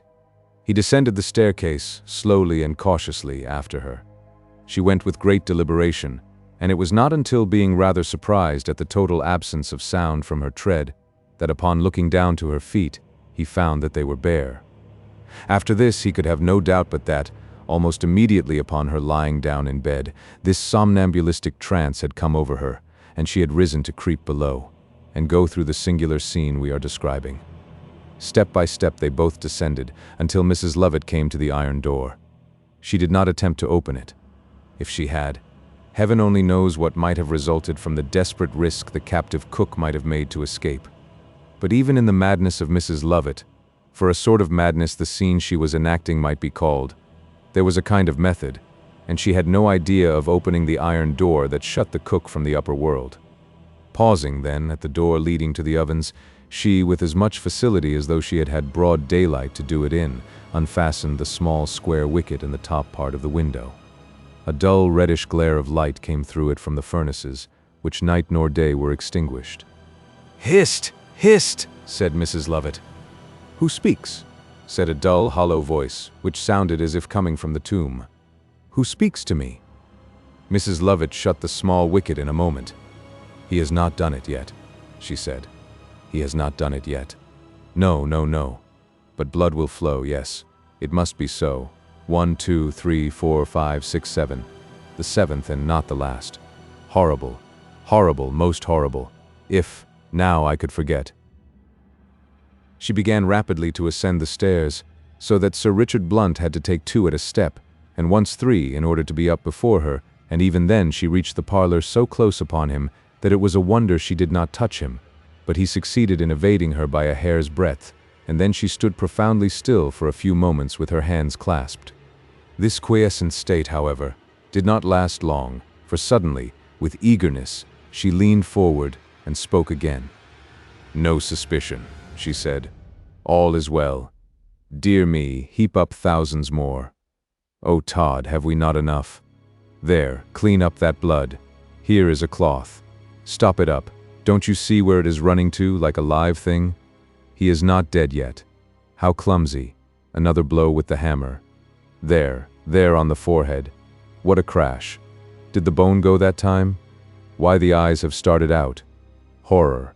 Horror. Oh God, no, no, no, I cannot come here again. Oh God. Oh God. She sunk down upon the floor in a huddled-up mass, and Sir Richard Blunt, who could not forbear shuddering at the last words that had come from her lips now he thought that her trance was over, rapidly approaching her, said, "Wretched woman, your career is over." She suddenly rose, and with the same stately movement as before, she made her way from the parlor by the door leading to the staircase. During all the strange scenes she had gone through, she had not abandoned the light, and although the air in the narrow passage of the staircase had extinguished it, she still continued to carry it with the same care as though it lit her on her way. Seeing that she still walked in that strange and hideous sleep, the magistrate let her pass him, nor did he make any attempt to follow her. "Be it so," he said. "Let her awaken once again in the fancied security of her guilt. The doom of the murderess is hanging over her, and she shall not escape. But there is time yet." He watched her until, by the turn of the stairs, she disappeared from his sight, and then he sat down to think. And there, for a brief space, we leave Sir Richard while we take a peep at Tobias. Chapter 58. Tobias unbosoms himself. Mrs. Wragge, when she met Sweeney Todd, after he had so comfortably put out of this world of care, John Mundell, the usurer, was really upon a mission to Minna Gray, to tell her that Tobias was, to use her own expressive phraseology, never so much better. Together with this news, Mrs. Wragge, at the Colonel's suggestion, sought the company of Minna to tea upon that afternoon, and the consent of all parties whom it might concern being duly obtained to that arrangement, we will suppose Minna upon her way to Colonel Jeffreys. Timidly, and with a bashful boldness, if we may use the expression, did the fair young girl ring the area bell at the Colonel's. But he and his friend, Captain Rathbone, were both in the parlor, and saw her advance, so that she was at once welcomed into that portion of the house. The Colonel, like most gentlemen, had the happy knack of making those with whom he spoke at their ease, so that Minna in a very short time recovered her first agitation, for if she had gone 1,000 times to that house, agitated she would have been at first, and was able to discourse with all that gentle fervor and candid simplicity which belongs to such minds as hers. "A most favorable change," said the Colonel, "has taken place in Tobias, a change which I attribute to the strong influence which your visit had upon him. Such an opinion is not a mere fancy of mine, for the medical gentleman who is in attendance upon him fully concurs in that view of the case." Minna had no need to say that she was pleased, for she looked all the delight that such a communication was calculated to give her. "Under these circumstances, then," continued the Colonel, "that which was only a faint hope of his recovery has become a certainty." Minna's eyes filled with tears. "Yes," added Captain Rathbone, "and we expect that to you he will make such revelations as shall bring proper punishment upon all those who have in any way been the cause of this calamity." "Oh, forgive them all now," said Minna. "Since he recovers we can forgive them all, you know now." "That cannot be, for the persecution that Tobias has endured is but part of a system which he will be the means of exposing. Will you come upstairs at once now, Miss Gray, and see him?" "Oh, yes, yes." How her heart beat as she ascended the staircase, and how quickly she inspired and respired when she actually got to the door of Tobias's room. But then she heard the kind, although not very musical voice of Mrs. Wragge from within say, "But my dear, you will give her time to come?" "A long time, mother," said Tobias. Ah, how well Minna knew that voice. It was the voice of Tobias as of old. The same voice, in tone perhaps only a little weakened, and rendered more soft by sickness than it had been. But to her it was like the soft memory of some well-remembered tone that she had heard, and wept with joy to hear in happier days. "I am here, Tobias. I am here." "Minna! Minna!" She entered the room radiant and beautiful as some fairy come to breathe joy by the magic of some spell. Tobias stretched out his arms towards her. She paused a moment, and then with a soft and gentle movement embraced him. It was but for an instant she held him in her arms, and then she stepped back a pace or two and looked at him. "Quite well," said Tobias, understanding the look. "Quite? Oh yes, Minna. And as happy as 50 kings. Are kings happy? Well, I don't know that they are, Minna. But at all events, if they are, they can't possibly be happier than I am." "Bless the boy," said Mrs. Ragg. "How he does talk, to be sure." "Why, Tobias," said Colonel Jeffrey, "you are wonderfully improved within this last hour." "Yes, sir, and still more wonderfully since the best physician in the world has come to see me." The direction of his eyes towards Minna Gray let them know, if they had not guessed it before, who Tobias considered the best physician in the world to him. Minna shook her head and said, "But Tobias, it is to this gentleman that you owe your life." "Yes," replied Tobias, "and if ever I forget to be grateful to him for all that he has done for me, I shall consider myself the worst person in the world. I as bad, quite as Sweeney Todd." Tobias shuddered perceptibly as he pronounced Todd's name, and it was quite evident that even in safety, as he could not but feel himself, and profoundly protected from the deadly malice of his late master, he could not divest himself of the absolute horror which even a mere remembrance of him engendered. "Well, Tobias," said the colonel, as he drew a chair close to him, "since you have named Todd, pray tell us all about him." "All?" "Yes, all, Tobias." "I will tell all I know. Come closer to me, Minna. I feel, when you are near me, as though God had sent one of his angels to keep Todd from me." "Oh yes, I will tell all I know. How can he harm me now?" "How indeed, Tobias," said Minna. Tobias still trembled. What a shock that bold, bad, unscrupulous man had given to the nerves of that boy. His bodily health might be restored, and his mind once more be brought back to sanity. But if Tobias Ragg were to live to the age of a patriarch, the name of Todd would be to him a something yet to shrink from, and the tone of his nervous system could never be what it once was. Minna looked up in his face, and the colonel too gazed fully upon him, so that Tobias found he was absolutely called upon to say something. "Yes," he began, "I remember that people came to the shop, and that they never went out of it again." "Can you particularize any instance?" "Yes, the gentleman with the dog." Colonel Jeffrey showed by his countenance how much he was interested. "Go on," he said. "What about the gentleman with the dog?" "I don't know how it was," added Tobias, "but that circumstance seemed to tell more upon my fancy than any other. I suppose it was the conduct of the dog." "What sort of a dog was it?" "A large, handsome dog, and Todd would not let it remain in the shop, so his master made him wait outside." "Did he name the dog?" Tobias passed his hand across his brow several times, and then his countenance suddenly brightening up, he said, "Hector. Yes, Hector." Colonel Jeffrey nodded. "What then happened, Tobias?" said Minna. "Why, I think Todd sent me out upon some message, and when I came back the gentleman was gone, but not the dog." "Now, Tobias, can you tell us what sort of a man the man with the dog was?" "Yes, fresh-colored and good-looking rather, with hair that curled. I should know him again." "Ah, Tobias," said the colonel, "I am afraid we shall none of us ever see him again in this world." "Never," said Tobias. "Todd killed him. How he did it, or what he did with the body, I know not. But he did kill him, and many more. I am certain as that I am now here.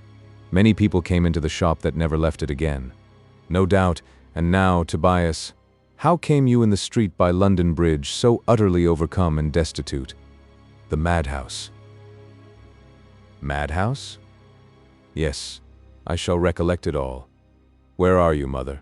Bless us and save us. Here, to be sure," said Mrs. Ragg. "Did I not come to you at your room and find you ironing, and did I not tell you that I had something to say about Todd and ask you to fetch somebody?" "To be sure." "Well, when you left, Todd came, and after once looking in his face, I almost forgot what happened except that there was a madhouse and a man named Watson." "Watson?" said Colonel Jeffrey, as he made a note of the name. "Yes," added Tobias, "and Fogg." "Good. Fogg, I have it. Now, Tobias, where did you encounter this Fogg and Watson?" "That I cannot tell. I recollect trees and a large house and rooms and a kind of garden, and some dark and dismal cells, and then my mind seems, when I think of all those things, like some large room full of horrors, and anything comes before me just like some dreadful dream. I recollect falling, I think, from some wall, and then running at my utmost speed until I fell, and then the next thing that I remember was hearing the voice of Minna in this house. "One thing," said Captain Rathbone, "is pretty certain, and that is that this madhouse, if it were one in reality, must be in the immediate vicinity of London, or else the strength of Tobias would not have enabled him to run so far as to London from it." "Mrs. Wragge, I believe Todd told you that he had placed Tobias in a madhouse, did he not?" said the colonel. "Yes, sir, he did, the Wagaboni." "Well, I am inclined to think that it was a madhouse, one of those private dens of iniquity which are, and have been for many years, a disgrace to the jurisprudence of this country. If so, then," said the captain, "there will be no great difficulty in finding it with the clue that Tobias has given us respecting the names."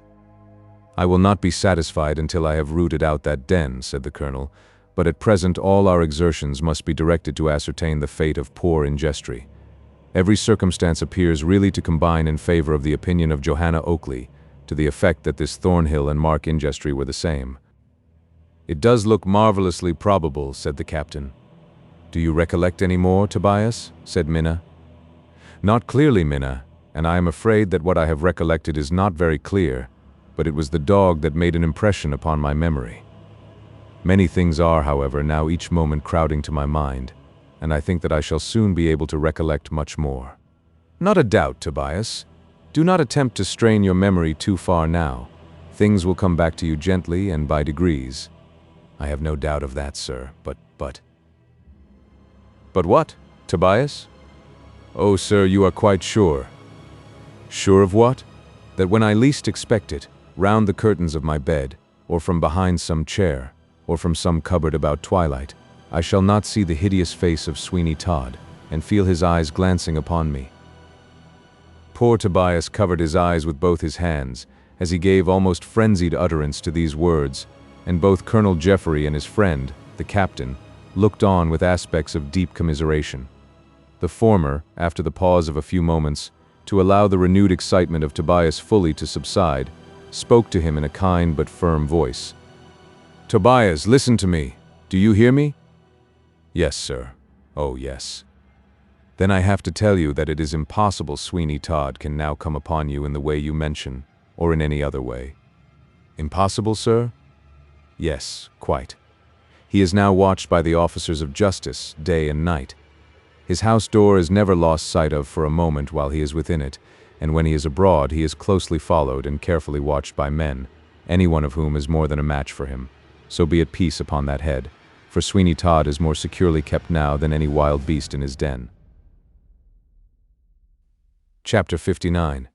Sir Richard Blunt's Adventures Continued. All left Sir Richard Blunt, not in a critical situation but in what may be called an embarrassing one, inasmuch as he could not very well make up his mind what to do next.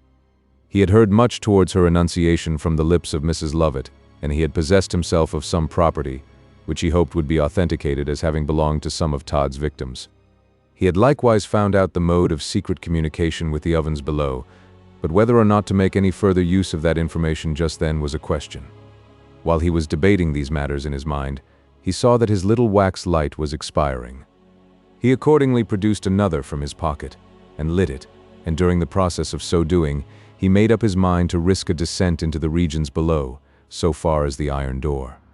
He at first took his light in his hand to take it with him, but a few moments' reflection decided him to go in the dark, and placing it upon a corner of the shelf, as he had done before, he opened the cupboard, at the back of which was the secret door, and soon found himself upon the little staircase. Of course, the object of Sir Richard Blunt was to make what discovery he could, without betraying the fact of his own presence, and, accordingly with such a design, hastened lightly as foot could fall, so that he was some few minutes in reaching the iron door, which he felt with his left hand, which he kept during his progress outstretched before him. The next object was to get the little wicket open without noise, for he recollected that Mrs. Lovett had made a sharp sound by the sudden withdrawal of a bolt that secured it on the side next to the staircase. By carefully feeling over the door, he at last lit upon this bolt, and then, by taking his time over it, he succeeded in drawing it back without creating the least sound. When this was done, the wicket yielded easily, for it had no other fastening than that bolt, and when it opened, which it did towards the stairs, the same dull reddish glare came through the small aperture that he had noticed when Mrs. Lovett was there, but he found what he had not noticed upon that occasion, namely, that when the wicket was removed there were iron bars farther securing the opening, so that it was quite clear it was intended to be a thing of strength. When, however, the magistrate found that there was nothing between him and the region of the ovens but this grating, he placed his ear close to it, in order to listen if anyone was stirring. After a few moments he heard a deep groan. Somewhat startled at this sound, for it was certainly unexpected, he tried to pierce with his eyes the obscurity of the place, but the darkness, although not absolute, was of that puzzling character that the more he looked the more all sorts of odd images seemed to be conjured up before his eyes. He began, too, to think that the groan must have been only some accidental sound that he had mistaken, but he was quickly relieved from such an opinion by hearing it again, much more distinctly and unequivocally than it had before sounded upon his ears. There was no possibility of mistaking this groan now, but while the certainty that a groan it was came upon his ears, he became only the more puzzled to account for it, and this state of feeling in him certainly arose from the difficulty he naturally had in conceiving the possibility of anyone being upon the premises and engaged in the service of Mrs. Lovett, unless they were accomplices of that lady. The idea of the captive cook was not at all likely to cross the imagination of anyone, and in her revelations upon that head, during her somnambulistic tour, Mrs. Lovett had not been sufficiently explicit to enable Sir Richard Blunt to come to a different conclusion. "I will listen for it again," he thought. After a few moments more he was rewarded for his patience by not only hearing another groan, but a voice in accents of the most woe-begone character said, "I cannot sleep. It is of no avail. Alas, who dare sleep here? God help me, for I am past all human aid." "Who on earth can this be?" said the magistrate to himself. "It would be better for them to kill me at once," continued the voice. "Anything would be preferable to this continued horror, but I suppose they have not suited themselves yet with someone to take my place, so I am not to be sent to see my old friends. Oh, bitter, bitter fate! I would that I were dead." There was a heartiness in the pronunciation of the last word that quite convinced Sir Richard Blunt of their sincerity, but yet he thought he ought to listen to a little more before he ran the risk of falling into any trap that might be laid for him by Mrs. Lovett or her satellites, if she had any. He had not to wait long, for whoever it was that was speaking had got into a good train of groaning, and did not seem inclined to leave off for some time. "Is she a woman, or the devil in petticoats?" said the voice. "Humph," thought Sir Richard Blunt. "That would be rather a hard question to answer upon oath." "How much longer am I to bear this load of misery?" continued the voice. "No sleep, no food, but just what will sustain nature in her continued sufferings. Oh, it is most horrible. Have I been preserved from death under many adventurous and fearful circumstances, at last to die here like a rat in a hole? What on earth can be the matter with this man?" thought Sir Richard. There was a pause in the lamentations of the man now for a few seconds, during which he only groaned once or twice, just as if by way of letting anyone know, who might be listening, that he was not pacified. At length, with a sudden burst of passion, he cried, "I can bear it no longer. Death of my own seeking and by my own choice as to method is far preferable to this state of existence. Farewell, all farewell to you, fair and gentle girl, whom I loved and whose falseness first gave me a pang such as the assassin's dagger could not have inflicted. Farewell, dear companions of my youth, whom I had hoped to see again." "Stop," said Sir Richard Blunt. The captive cook was still. "Stop!" cried Sir Richard Blunt again. "Good God, who is that?" said the voice from the region of the oven. "Your good genius, if I save you from doing anything rash. Who and what are you? Tell me all." "To be betrayed." "Ah, you are some spy of Mrs. Lovett's, of course, and you only wish to draw me into conversation for my destruction. What were you going to do just now?" "Take my own life." "Well, if you find I am an enemy instead of a friend, as I profess to be, you can but carry out your intention." "That's true." The captive cook pronounced these two words in such a solemn tone that the magistrate was more than ever convinced of his sincerity, and that he was far more a victim of Mrs. Lovett and her associate, the barber, than an accomplice. "Speak freely," said Sir Richard. "Who and what are you? I am the most unhappy wretch that ever breathed. I am cribbed and cabined and confined. I live upon raw flour and water. I curse the hour that I was born, and wish I had been a blind kitten and drowned, rather than what I am. But what do you do here? Make numberless pies. Well, it's all very fine for you to say well, whoever you are, but it is anything but well with me. Where are you? Upon the staircase, near an iron door. Ah, you are at the aperture through which that abominable Mrs. Lovett issues to me her commands and her threats. If you have any compassion in your nature, and the smallest desire to hear a story that will curdle your blood, you will find out the means of opening that door, and then I will climb up to it and make one effort for freedom. My good friend, I am very much afraid it would materially derange my plans to do so.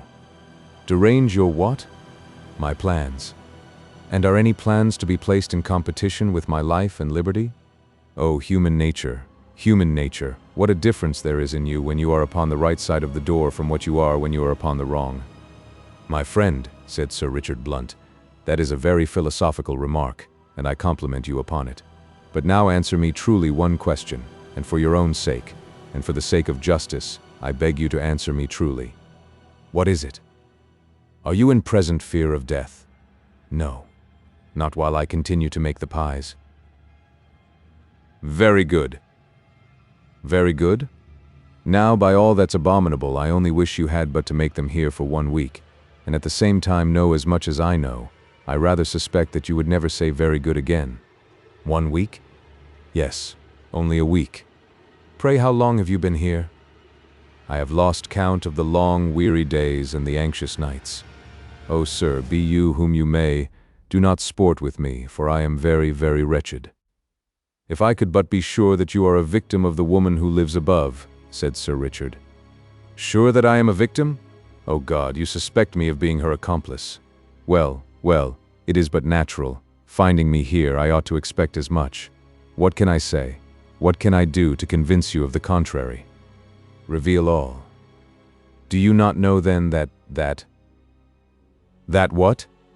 I may suspect much, but I know nothing.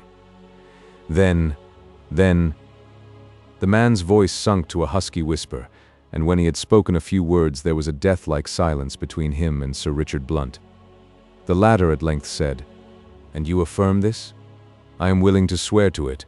Release me from here and take me to any court of justice you please, and I will affirm it. If you have any suspicion of my good faith, manacle me, bind me up in iron until I tell all. I am convinced. Oh, joy, I shall look upon the blessed sun again. I shall see the green fields, I shall hear the lark sing, and drink in the odor of sweet flowers. I am not quite desolate." Sir Richard Blunt could hear him sobbing like a child. The magistrate did not interrupt this burst of feeling. He was, on the contrary, quite glad to be a witness of it, for it convinced him of the sincerity of the man. He could not think it possible he should find attending upon Mrs. Lovett's ovens so consummate an actor as it would have taken to play that part. After a few moments, however, he spoke, saying, "Now, my friend, are you one who will listen to reason in preference to merely acting upon the feelings and suggestions of the moment?" "I hope so. Well then, I think I could set you free tonight, but to do so would materially interfere with the course of that justice which is about speedily to overtake Mrs. Lovett. By remaining here, you will keep things as they are for the present, and that, I assure you, is a great object. You say that while you continue making pies, your life is not in positive peril. I ask of you, for the sake of justice, to put up with your present position a short time longer. Liberty is sweet. It is, but you would not like such a woman as Mrs. Lovett to take the alarm and escape the consequences of her crimes. Oh, no. I will remain. For how long will it be? I cannot say exactly, but the time may be counted by hours, and not one shall be lost. Have but a little patience, and I will come to you again. When next you hear my voice at the grating, it will be to give the signal of liberty. How can I thank you? Never mind that. Good night, and take care of yourself. All will be well. Good night. Good night. Chapter 60. Big Ben makes a discovery. At 7 o'clock on the morning following these strange events, there were early prayers at St. Dunstan's, and the bells called together the devout at 6:30. Todd was there. Is the reader surprised? Has he never yet in his mundane experience met with a case of sanctimonious villainy? Does he think that going to prayer is incompatible with such a life as Todd's? Foe, live and learn. Todd met the beadle upon the steps of the church. "Ah, Mr. T," said that functionary, "it does one good to see you, that it does a deal of good. I say that of all the tradesmen in Fleet Street, you is the piousest." "We owe a duty to our Creator," said Todd, "which all the pomps and vanities of this world ought to make us neglect. Have you heard o' the suicide in Norfolk Street?" Todd shook his head. "Why, the beadle of St. Clement's was asking of me only last night what sort of man you was." "I? Yes, to be sure. It's a gentleman as you went to shave, and as you lent a razor to as has cut his blessed throat in Norfolk Street." "God bless me," said Todd. "You don't mean that?" "Dear, dear, we are indeed here today and gone tomorrow. How true it is that flesh is grass, and so the gentleman cut his throat with my razor, did he? Above a bit. Well, well, it is to be hoped that the Lord will be merciful to the little frailties of his creatures. Convulsions, do you call that a little frailty?" Todd had passed on into the body of the church, and any minute observer might have noticed that when he got there was a manifest and peculiar twitching of his nose, strongly resembling the evolutions of a certain ex-chancellor.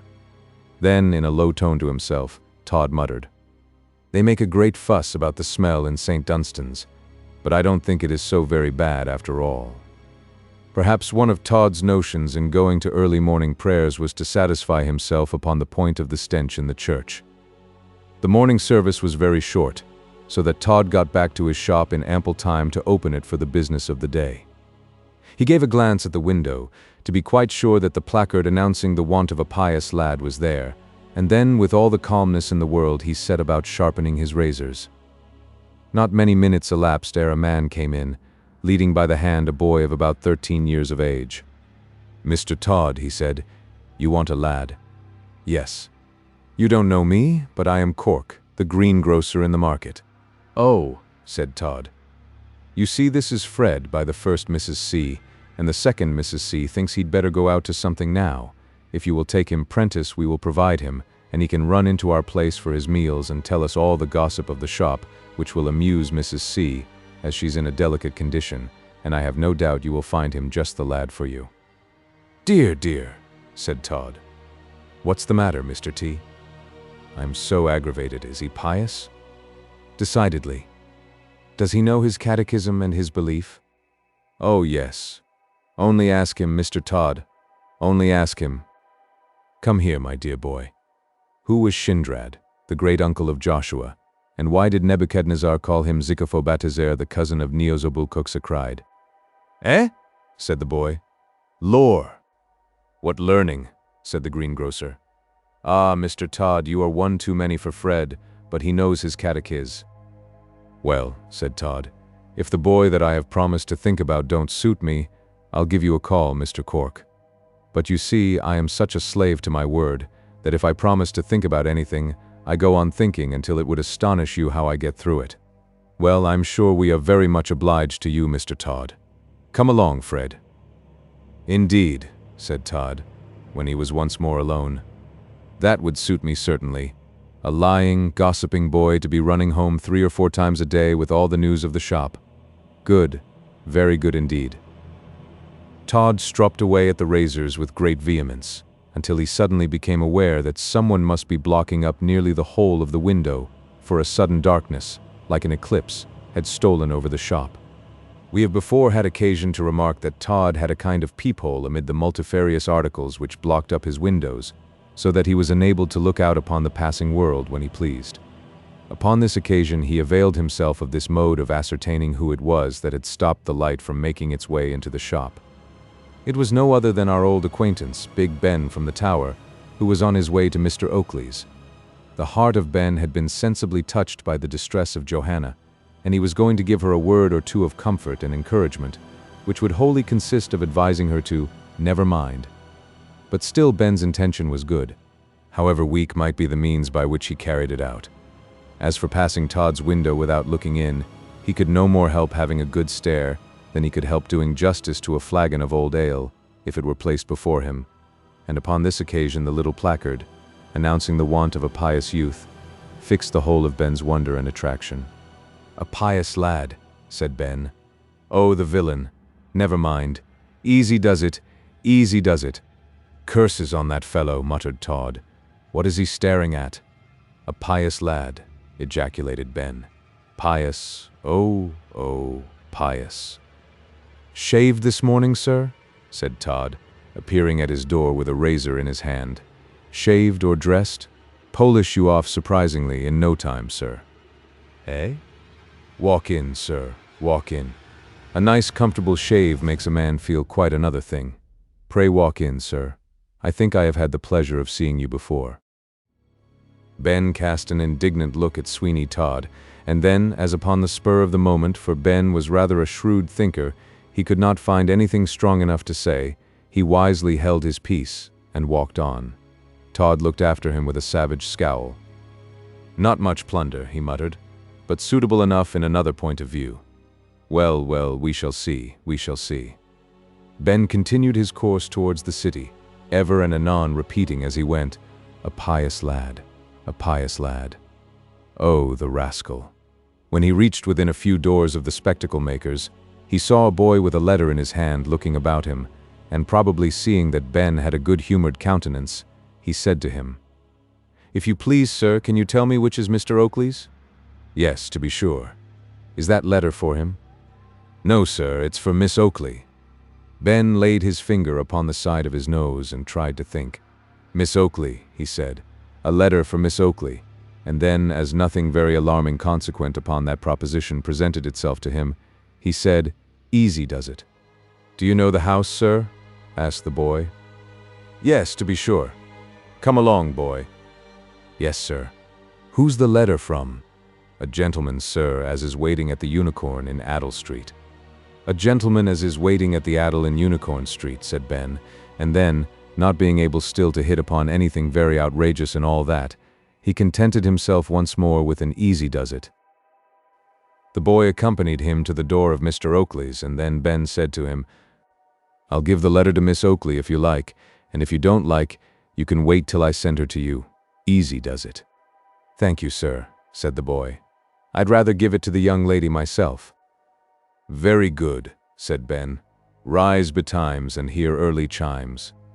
With this effort of proverbial lore, Ben marched into the shop, where old Oakley was, with a magnifying glass fitted to his eyes, performing some extraordinary operation upon a microscope. Ben merely said, "How is you?" and then passed on to the back room, having received from the old optician a slight nod by way of a return of the friendly salutation. Ben always esteemed it a stroke of good fortune when he found Johanna alone, which in the present instance he did. She rose to receive him, and placed one of her small hands in his, where for a moment or two it was completely hidden. "All right?" said Ben. "Yes, as usual. No news." "I saw a boy at the door with a letter from a unicorn." "From a what?" "No, an addle, no. Let me see. A unicorn waiting with a gentleman in addle something. Easy does it. That ain't it, neither. Where is she?" Guessing that it was someone with a communication from some friend to her, Johanna had glided to the door and got the letter from the boy. She came with it to the parlor at once and opened it. It was from Colonel Jeffrey and ran as follows. "Dear Miss Oakley, if you will oblige me with another meeting in the Temple Gardens this evening, at or about 6, I have something to tell you, although I am afraid nothing cheering. Believe me to be your sincere friend, John Jeffrey." She read it aloud to Ben and then said, "It is from the gentleman who, I told you, Ben, had interested himself so much in the fate of poor Mark." "Oh, said Ben, "easy does it. Tell him if he'd like to see the beasts at the tower any time, only to ask for me." "Yes, Ben." "Well, my dear, I came by the barber's, and what do you think?" Johanna shook her head. "Guess again." "Spare me, Ben. If you have any news for me, pray tell me. Do not keep me in suspense." Ben considered a little whether what he had to say was news or not, and then taking rather an enlarged view of the word, he added, "Yes, I have. Todd wants a pious boy." "A what?" "A pious boy. He's got a bill in his window to say that he wants a pious boy. What do you think of that now?" Did you ever hear of such a villain? Easy does it. And he came out too and wanted to polish me off. Oh, Ben. Oh, Johanna. Take things easy. I mean that you should be very careful indeed not to go into that man's shop. Promise me that you will never do so. All's right. Never be afeard, or you'd never tame the beastesses. If I was only to go into that fellow's shop and fix an eye on him so you'd see. Ben fixed one of his eyes upon Johanna in such a manner that she was glad to escape from its glare, which was quite gratifying to him, Ben, inasmuch as it was a kind of tacit acknowledgment of the extraordinary powers of his vision. Easy does it, he said. All's right. Do you mean to meet this colonel? Yes, Ben. All's right. Only take care of yourself down Fleet Street, that's all. I will, indeed. What do you say to taking me with you? Where, Ben? Why, where you go to meet the colonel, my dear. Personally, I should not entertain the smallest objection, but there is no danger in the transaction. I know that Colonel Jeffrey is a man of honor, and that in meeting him upon such an occasion I am perfectly safe. Good again, said Ben. Easy does it. Hilloa. What's that in the shop? Only my mother come home. Only? The deuce. Excuse me, my dear. I must be off. Somehow or another your mother and I don't agree, you see, and ever since I had that dreadful stomach ache one night here, it gives me a twinge to see her, so I'll be off. But remember, easy does it. Chapter 61. The Grand Consultation in the Temple. With this sage aphorism, Ben effected a hasty retreat from the optician's house by the private door, so that he should not run the risk of encountering Mrs. Oakley, who had made her appearance by the shopway. When Johanna was alone, she once again read the little missive from the colonel, and then, burying her face in her hands, she tried still to think that it was possible he might have some good news to tell her. And yet, if such had been the case, would he not have written it? Would he, feeling for her as she knew he did, have kept her in a state of suspense upon such a subject? Ah, no. He would rather have, in spite of all obstacles, made his way into the shop and called to her, Johanna, mark in jestry lives, if he had really been in a position to say so much. As these thoughts chased each other through the mind of the young girl, she shed abundance of tears, and so absorbed was she in her grief that she was not aware that anyone was present until she felt a light touch upon her shoulder, and upon starting round suddenly, she saw her friend Arabella Wilmot standing close to her. Johanna? Yes, yes, Arabella. I am here. Yes, dear Johanna, but you are weeping. I am to you. These tears shall be no secret, Arabella. Alas, alas, you who know my heart, know how much I have to weep for. You can bear with me. You are the only one in all the world whom I would willingly let see these bitter, bitter tears. At those words, Johanna wept afresh, and the heart of her young friend was melted. But recovering sooner than Johanna, Arabella was able to speak somewhat composedly to her, saying, Have you heard anything, Johanna, new? No, no, except that Mr. Jeffrey wishes to see me again to tell me something, and as he has not said in his letter what it is, I can guess it is no good news. Nay, is not that assuming too much? No, no. I know he would, if he had had any joyous intelligence for me, have written it. He would feel of what a suspense even a few hours would be upon such a subject. No, Arabella, I feel that what he has to say is some terrible confirmation of my worst fears. Arabella found it no easy task to combat this course of reasoning upon the part of Johanna. She felt its force, and yet she felt at the same time that it was somewhat incumbent upon her to resist it, and to make at least the endeavor to ward off the deep depression that had seized upon Johanna. Now listen to me, she said. Perhaps what Colonel Jeffrey has to say to you is, after all, a something hopeful, but, at the same time, being only hopeful and nothing positive, he may have felt how difficult it was to write it, without exciting undue effects in your mind, and so prefers saying it, when he can accompany it by all the little collateral circumstances which alone can give it its proper value. There was something like a gleam of sunshine in this idea. Do you understand me, dear Johanna? Yes, yes.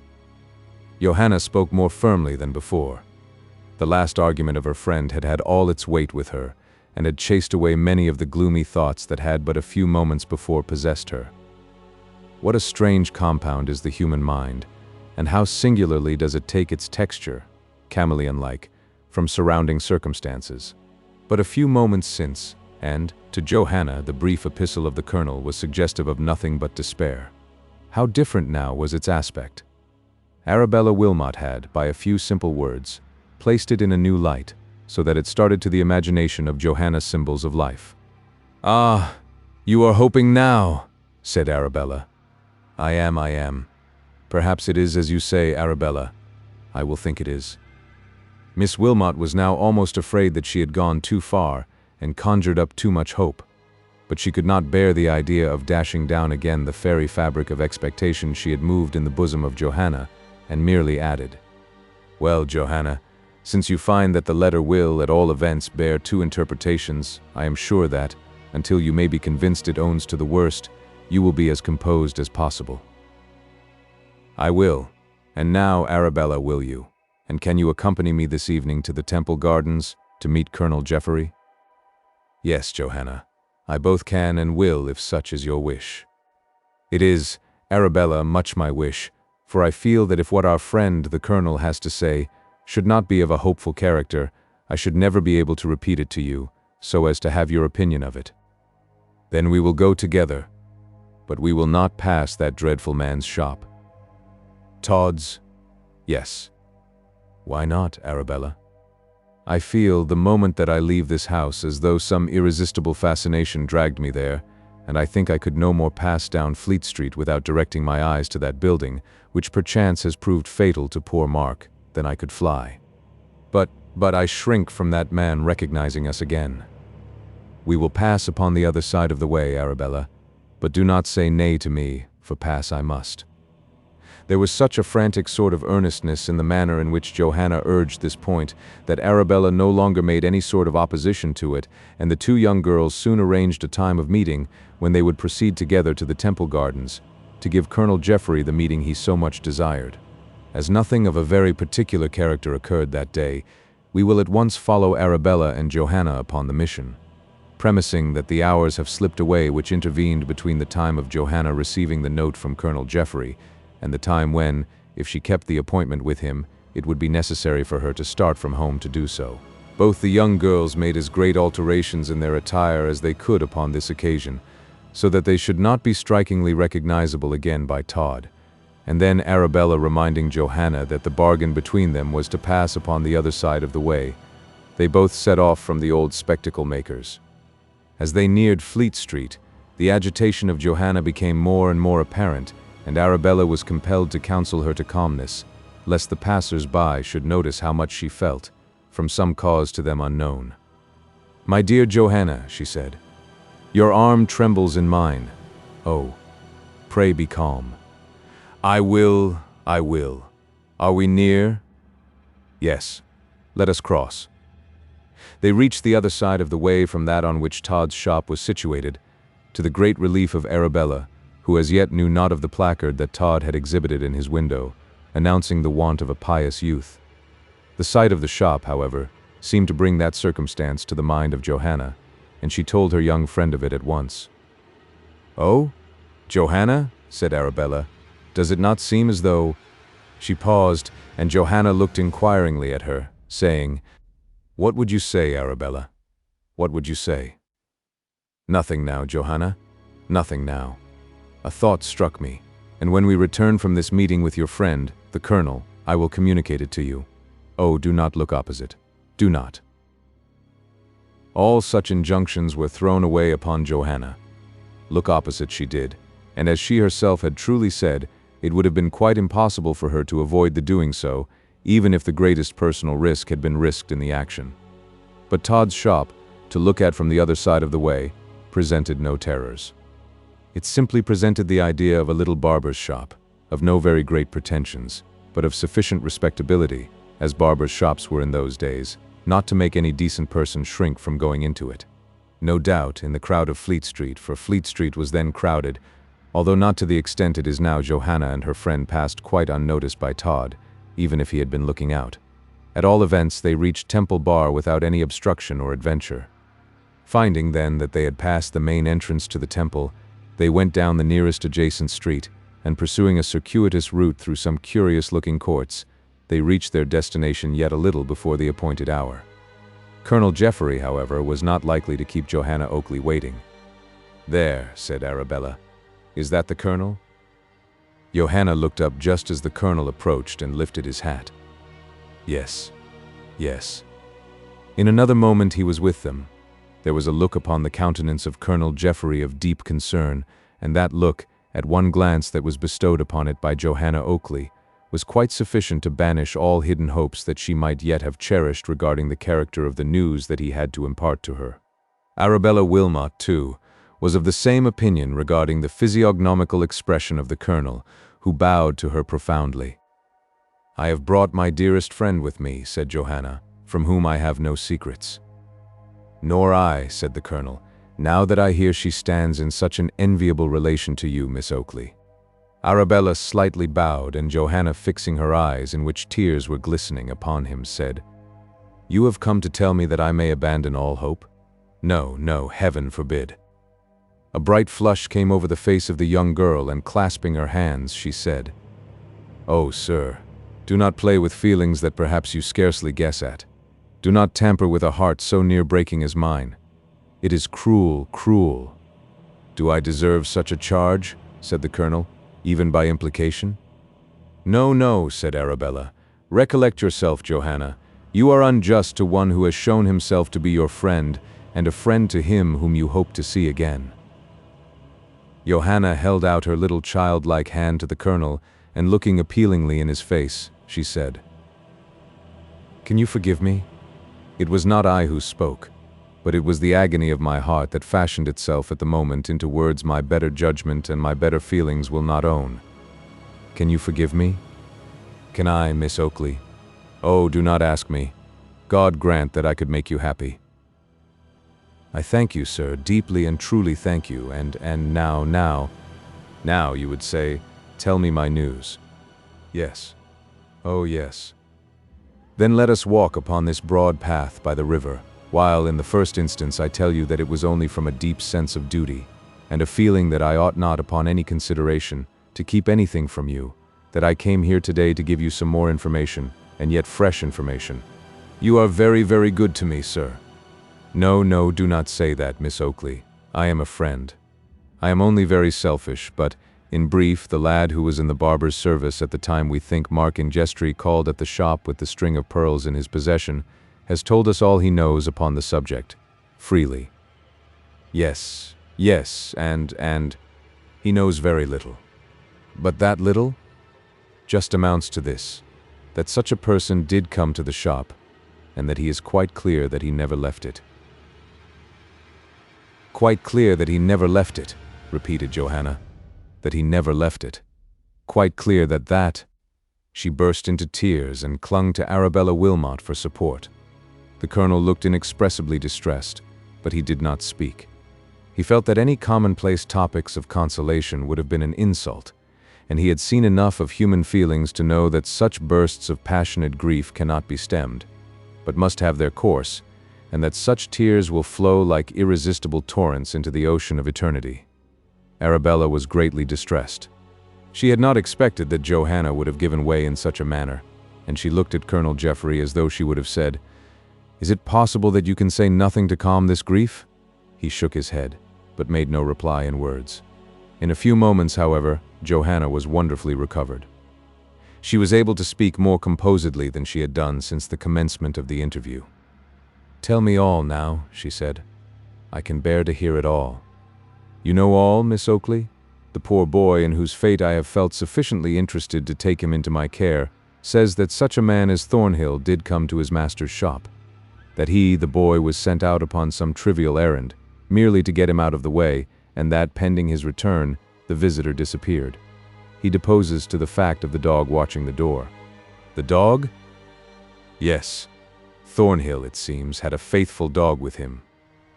"Ah, Arabella, we must have seen that dog. Has not the creature, then, fallen a victim to Todd's malevolence?" "We think not, sir," said Arabella. Go on, said Johanna. "What more?" The boy states that he is certain he saw the hat of the visitor with the dog in Todd's house, after Todd had declared he had left, and proceeded to the city. The hat, the dog. Alas, alas. Nay, Miss Oakley, do not forget one thing, and that is, that neither you nor anyone else have as yet identified this Mr. Thornhill as Mr. Ingestry. No, not positively, but my heart tells me. Ah, Miss Oakley, the heart is the slave of the feelings and of the imagination. You must not always trust to its testimony or emotions upon cold fact. There is yet hope then, Johanna, said Arabella. A bright hope for you to cling to, for, as this gentleman says, there is nothing positive to prove that Mr. Thornhill was Mark Ingestry. I would not, were I you, abandon that hope on any account while I lived, and could still clutch it. Would it not be a great thing, sir, if any papers or documents which this Thornhill might have had about him could be recovered? It would indeed. Arabella at first seemed upon the point of saying something contingent upon this remark of the Colonel's, or rather this acquiescence of his in her remark, but she thought better of it, and was silent, upon which Johanna spoke, saying, "And that is really all, sir?" "It is, Miss Oakley." "But will nothing be done? Will no steps be taken to bring this man, Todd, to justice?" "Yes, everything will be done, and indeed anything that can be done consistently with sound policy is actually now. Sir Richard Blunt, one of the most acute, active, and personally daring of the magistrates of London, has the affair in hand, and you may be quite assured that he will pursue it with zeal." "And what is he doing?" "Collecting such evidence against Todd, that at a moment the law will be enabled to come upon him with a certainty that by no ingenious quibble can he escape." Johanna shuddered. "I thank you, sir, from my heart," she said, "for all the kindness and I need not again trespass upon your time or your patience." "Ah, Miss Oakley, will you deny me your friendship?" "Oh, no, no." "Then why deny me the privilege of a friend to see you sometimes? If I cannot say to you anything positively of a consoling character regarding him whom you so much regret, I can at least share your sorrows, and sympathize with your feelings." Johanna was silent, but after a few moments she began to feel that she was acting both with harshness and injustice towards one who had been all that the kindest and most generous friend could be to her. She held out her hand to the Colonel, saying, "Yes, sir, I shall be always happy to see you." The Colonel pressed her hand in his, and then turning to Arabella Wilmot, they parted at the garden. Chapter 62. The Proposal of Arabella. "Johanna," said Arabella Wilmot, as they passed out of the temple by the old gate at Whitefriars, "Johanna, if there had been no Mark Ingestry in the world, could you not have loved someone else truly?" "No, no, oh no." "Not such a one as Colonel Jeffrey?" "No, Arabella, I respect and admire Colonel Jeffrey. He comes fully up to all my notions of what a gentleman should be, but I cannot love him." Arabella sighed. The two young girls passed Todd's shop upon the other side of the way, and Johanna shuddered as she did so, and repeated in a low voice, "He went there, but he never left." "Nay, but you should remember that was Thornhill." "Yes, Thornhill, alias Ingestry. You will cling to that idea." "I cannot help it, Arabella. Oh, that I could solve the dreadful doubt. You speak to me of finding consolation and hope from the possibility that this Thornhill might not have been Ingestry, but I feel, Arabella, that the agony of that constant doubt and the pangs of never-ending thought and speculation upon that subject will drive me mad. I cannot endure them. I must be resolved one way or the other. It is suspense that will kill me. I might in the course of time reconcile myself to the fact that poor Mark had gone before me to that world where we shall assuredly meet again, but the doubt as to his fate is indeed madness." There was a manner about Johanna, as she pronounced these words, that was quite alarming to Arabella. Perhaps it was this alarm which went a long way towards inducing her, Arabella, to say what she now said to Johanna. "Have you forgotten your idea of going disguised to Todd's, Johanna? And have you forgotten what Mr. Ben, your friend from the Tower, told you?" "What? Oh, what, Arabella? What did he tell me that I should remember?" "Why, that Todd had placed a placard in his window stating that he wanted a boy in his shop. Oh, Johanna, it would be so romantic, and to be sure, I have read of such things. Do you think you would have courage sufficient to dress yourself again in my cousin's clothes and go to Todd's shop?" Yes, yes, I understand you, and apply for the vacant situation. Yes, Johanna. It might, afford you an opportunity of searching the place, and then, if you found nothing which could assure you of the presence at one time there of Mark in Gestry, you would come away with a heart more at ease. I should. He could but kill me. Who? Sweeney Todd. Oh, no, Johanna, your stay would not exceed a few short hours. Oh, what long hours they would be. Well, Johanna, I almost dread the counsel I am giving to you. It is fraught probably with 1,000 mischiefs and dangers that neither you nor I have sufficient experience to see, and now that I have said what I have, I beg of you to think no further of it, and from my heart I wish it all unsaid. No, Arabella, why should you wish it unsaid? It is true that the course you suggest to me is out of the ordinary way and most romantic, but, then, are not all the circumstances connected with this sad affair far out of the ordinary course? Yes, and yet. Arabella, I will do it. Oh, Johanna, if any harm should come to you, then absolve yourself, Arabella, from all reproach upon the subject. Remember always that I go upon my own responsibility, and against your wishes, feelings, and advice. All that I now ask of you is that you will once more lend me that disguise, and assist me in further making myself look like that I would represent myself, and I shall then, perhaps, ask no more of your friendship in this world. Arabella was horrified. The plan she had proposed had, from her course of romantic reading, such charms for her imagination that she could not have forborne mentioning it, but now that in earnest Johanna talked of carrying it out, she became terrified at what might be the consequences. In the open streets she was afraid of making a scene by any further opposition to Johanna, whose feelings, she saw, were in a great state of excitement, but she hoped that she would be able yet to dissuade her from her purpose when she got her home. Say no more now of it, Johanna, and come home with me, when we will talk it over more at large. I am resolved, said Johanna. The very resolution to do something bold and definite has given me already a world of ease. I am different quite in feeling to what I was. I am sure that God is, even now, giving me strength and calmness to do this much for him who would have risked anything for me. To reason with anyone impressed with such notions would have been folly indeed, and Arabella forbore doing so at that juncture. She could not but be amazed, however, at the firmness of manner of Johanna now, in comparison with the frantic burst of grief which she had so recently been indulging in. Her step was firm, her lips were compressed, and her countenance, although more than usually pale, was expressive in every feature of highly wrought determination. She will do it or die, thought Arabella, and if anything happens to her, I shall wish myself dead likewise. In this state of feeling, not a very amiable one, the two young girls reached the abode of Arabella Wilmot. The strongly marked feeling of composure and determination by no means left Johanna, but, if anything, seemed to be rather upon the increase, while occasionally she would mutter to herself, Yes, I will know all, I will know the worst.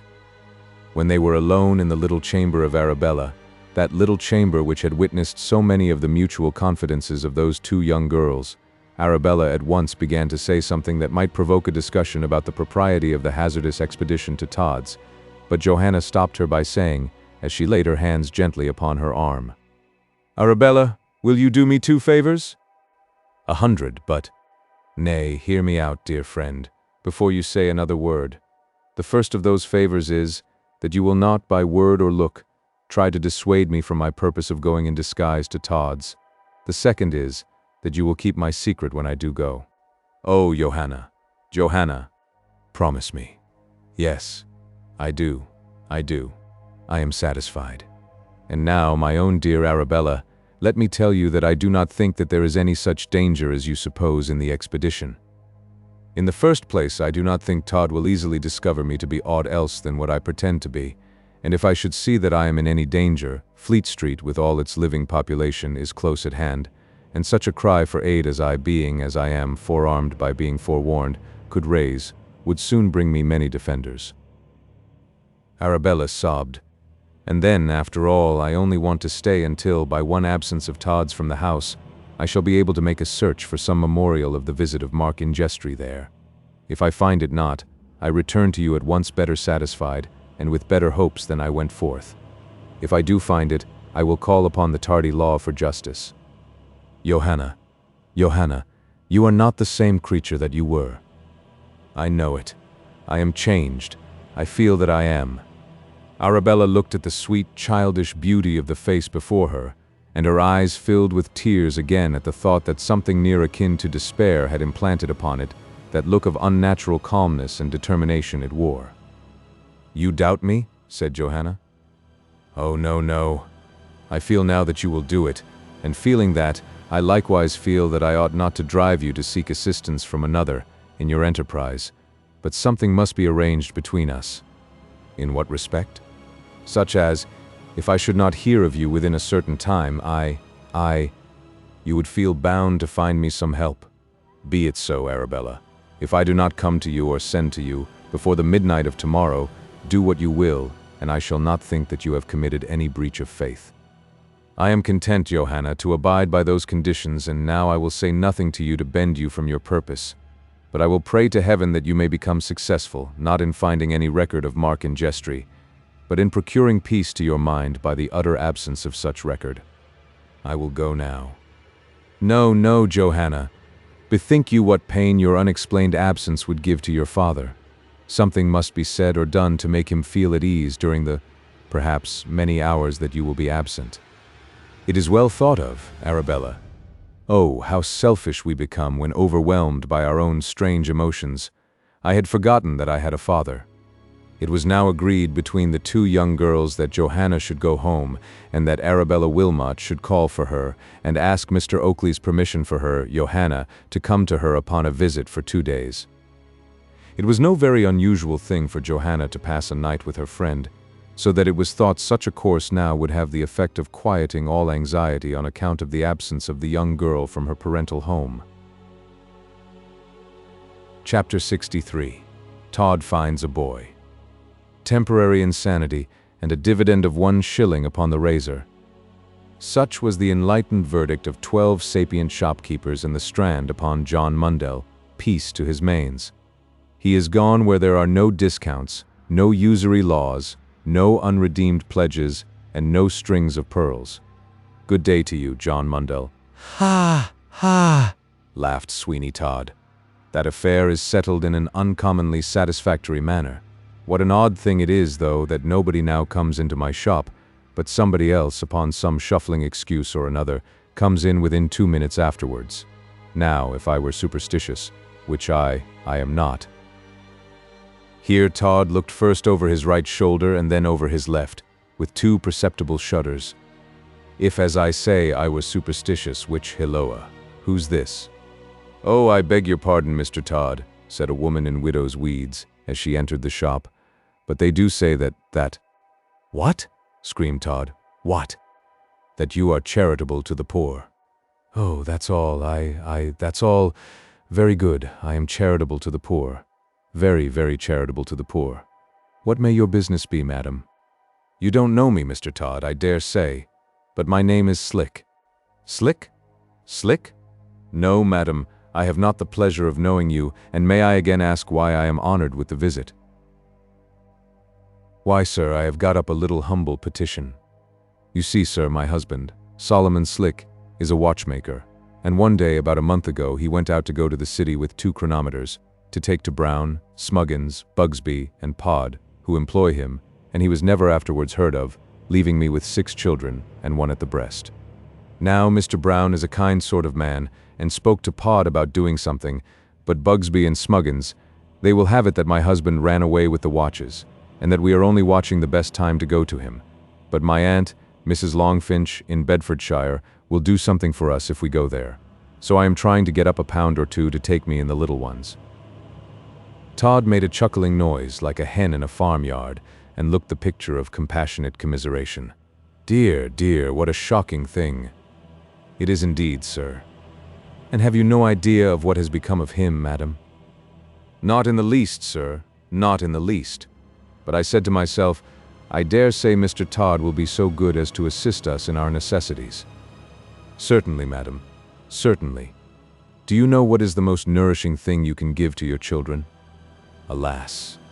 Sir, the poor things, since their poor father went, have had little choice of one thing or another. It was he who supported them. But what is it, sir? Mrs. Lovett's pies.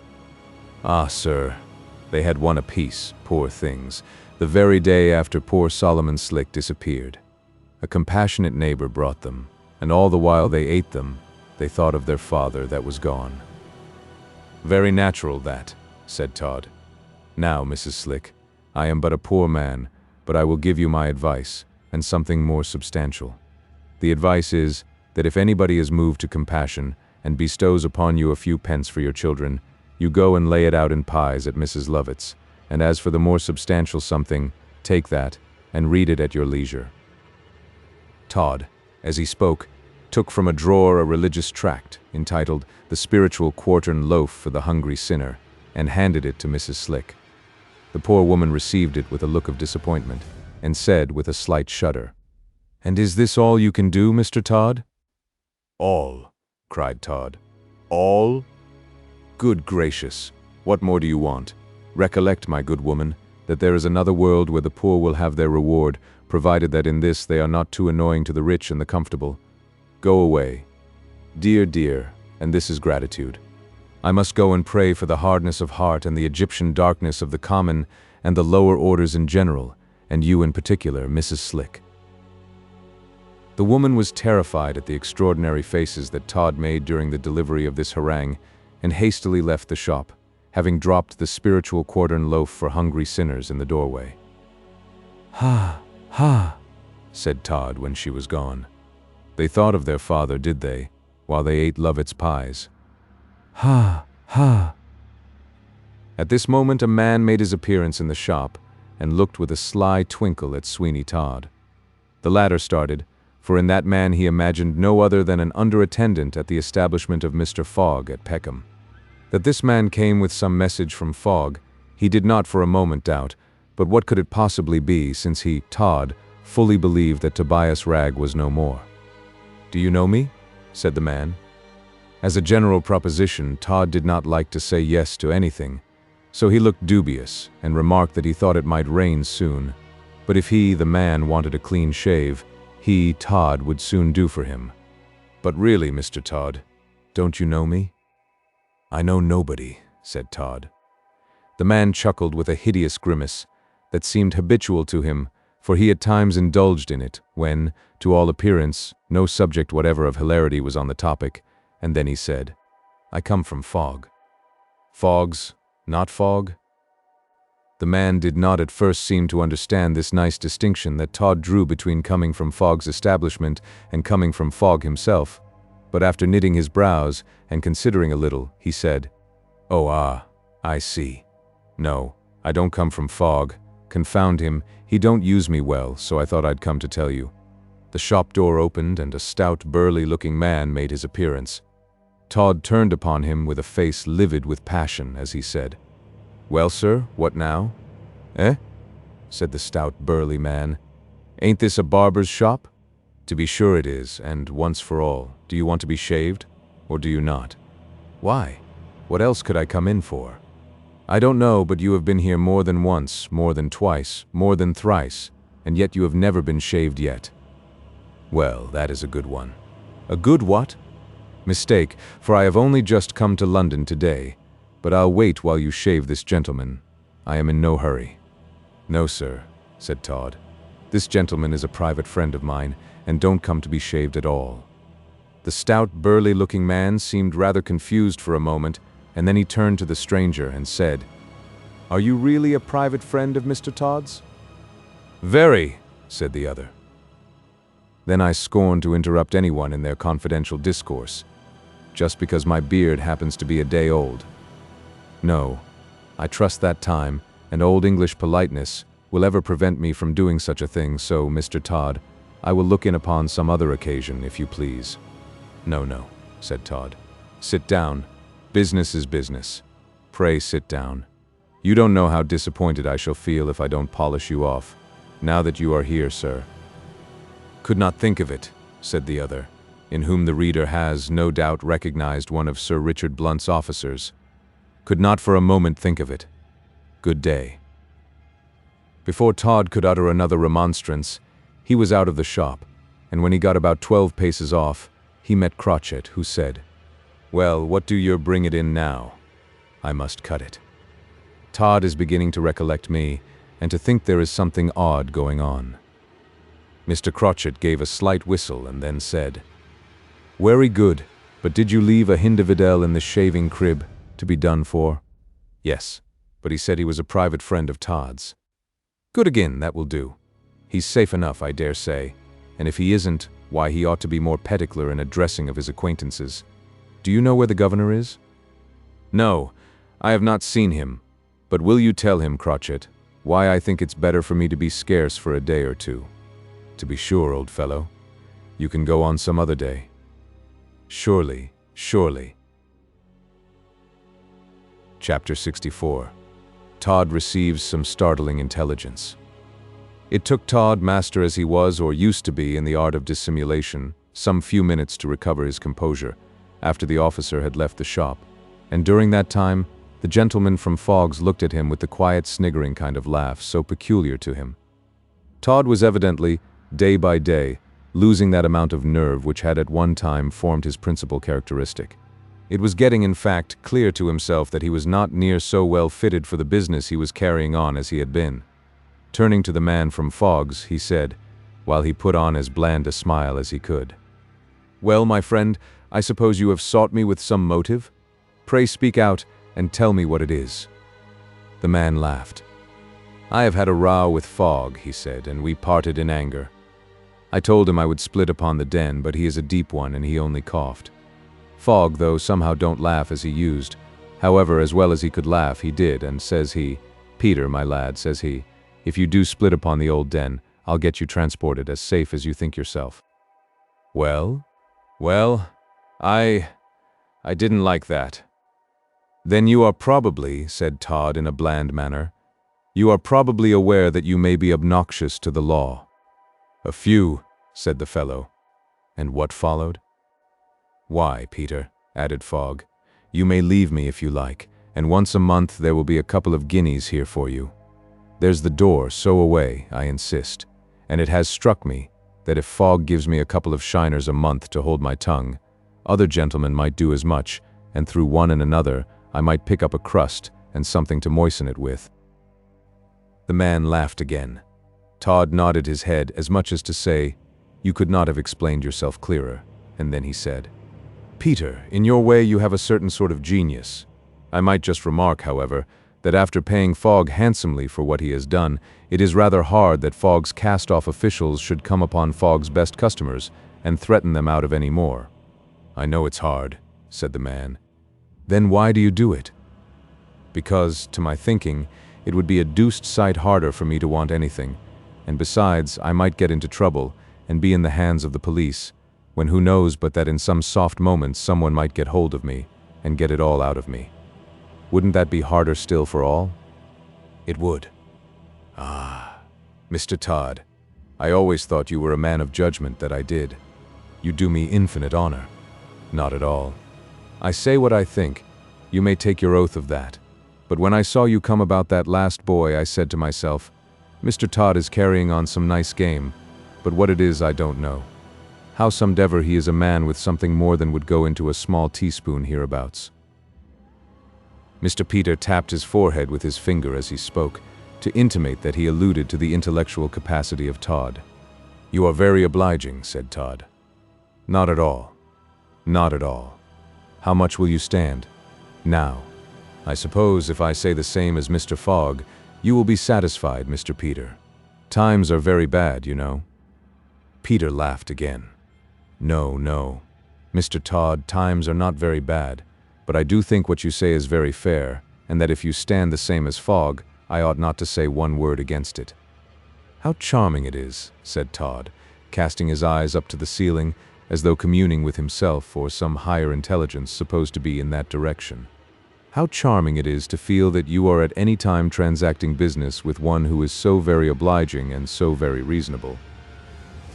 Somehow Peter winced a little before the look of Todd. The barber had come into his proposal a little too readily. It almost looked as though he saw his way too clearly out of it again. If he had declaimed loudly and made a great fuss about the matter, Mr. Peter would have been better pleased, but as it was he felt, he scarcely knew why, wonderfully fidgety. "That boy," he said, to change the conversation. "That boy used to say some odd things of you, Mr. Todd." "Insanity," said Todd, "is a great calamity." "Oh, very. And so clouds the faculties that the poor boy no doubt said things of me, his best friend, that if he had been restored to reason, he would have heard spoken of with a smile of incredulity. Ha! Ha! By the by, ha! Ha! Well, sir," said Todd, who did not in the smallest degree join in the odd laugh of Peter. "Well, sir? I was merely going to say, have you, by any chance, heard anything more of him?" Todd walked close to Peter and placed his two brawny hands upon his shoulders as he slowly repeated, "Have I by any chance heard anything more of him? What do you mean? Speak out, or by all that's powerful, this is the last moment of your existence. Speak out, I say." "Murder." "Fool. Be more explicit, and you are safe. Be open and candid with me, and not a hair of your head shall suffer injury. What do you mean by asking me if I have heard anything more of him? Don't throttle me." "Speak." I can't while you hold me so tight. I can hardly breathe." Todd took his hands off him, and crossing his arms over his breast, he said in tones of most unnatural calmness, "Now speak." "Well, Mr. Todd, I only—" "You only what?" "Asked you naturally enough, if you had heard anything of the boy Tobias Ragg, you know, since he ran away from Fogg's, that's all." "Since he what?" "Ran away from Fogg's one night." "Then he is not dead? The villain Fogg sent word to me that he was dead." "Did he though? Well, I never. That was so like Fogg. Only to think now. Lord bless you, Mr. Todd, he made his escape and ran away, and we never heard anything more of him from that time to this. The idea now of Fogg telling you he was dead. Well, I did wonder at your taking the thing so easy and never coming down to inquire about it. Not dead? Not dead? Not as I know on. Curses. Ah, that will do you good, Mr. Todd. Whenever I am put out, I set to swearing like a good one, and that's the way I come round again. Don't mind me. You swear as long as you like. It was a shame for Fogg not to tell you he had bolted, but I suppose he thought he'd take his chance. The villain. Worser, nor a villain, said Peter. Who knows now what mischief may be done, all through that boy. Why, he may be now being gammoned by the police and a parson to tell all he knows. Oh dear, oh dear. Todd sunk upon a chair, not the shaving one, and resting his hand upon his head, he uttered a sepulchral groan. Peter shook himself. You don't seem well, Mr. Todd. I didn't think you was the sort of man to be down on your blessed luck in this sort of way. Cheer up. What's the use of grieving, as the old song says? Todd groaned again, and if so be as the kid, continued Peter, did run away, my opinion is as he'd seen enough and felt enough, while he was at Fogg's, to make him as mad as a March hare. There was hope in that suggestion, and Todd looked up. You really think, then, Mr. Peter, that his intellects? His what? His mind, I mean, has not withstood the shock of what he went through while he was in Fogg's establishment. How could it? Once or twice things very nigh infected me, and how should he stand up agin 'em? But arter all, Mr. Fogg, what was it all about? That's what used to bother me. Was there anything in what he said, or wasn't there? My good fellow, said Todd, I have only one question to ask you. Fire away. And that is, if you would prefer to have a sum of money down and not trouble me any more? Down. Yes, down. On the nail? Well, it's temptatious, I own. Let me see. Thus Fogg's Wriggler annuity, as a fellow may call it, and a good round sum down from you. Mr. T, I think you said a good round sum down on the nail, didn't you? Yes. Yes. Any sum in reason. Done, then. I'll do it. Honor bright and shining. Mr. T, when I says a thing, it's said, and no mistake, and if I take something down, you won't hear no more of me, whatever you may think, Mr. T. I ain't one of them fellows as will spend their tin, and then come asking for more, not I. Oh dear no. Only give me what's reasonable down, and the thing's settled." "Very good," said Todd, in a voice which was calm and composed. "Just step this way, into the back parlor, and I'll satisfy you. As for troubling me any more, I am, I assure you, as perfectly easy upon that point as it is at all possible to be." Chapter 65. Todd clears off circumstances. The arrangement come to between Todd and his visitor seemed to give equal satisfaction to both, and Mr. Peter, if he had what the phrenologists call an organ of caution at all developed, must have had acquisitiveness so large as completely to overpower its action at the present time. The idea of getting from Todd's fears a sum of money at once, and from Fogg's fears a regular small annuity, was to him a most felicitous combination of circumstances, and his reflections upon the pleasant consequences resulting therefrom had such full possession of him that his scruples vanished, and as he followed Todd into the back parlor from the shop, he muttered to himself, "I'll try and get enough out of him to open a public house." Todd heard the wish, and turning quickly with what he intended should be an engaging smile, he said, "And why not, Peter, and why not? Nothing would give me more sincere gratification than seeing you in a public house, for although a man may be a publican, he need not be a sinner, you know." "Eh?" "I say he need not be a sinner, and there would be nothing in the world, Peter, to prevent you from having prayers night and morning, and I am sure I should be most happy to come now and then, if it were only to say Amen." "Humph," said Peter. "You are too good, you are. Much too good, really." "Not at all, Peter. Let us be as good as we may, we cannot be too good. Human nature is a strange compound, you know, mixed up of several things opposite to each other, like a lather in a shaving dish." With this sentiment, Todd held open the door of the sanctum behind his shop, and by a cautious wave of his hand invited Mr. Peter to enter. That gentleman did so.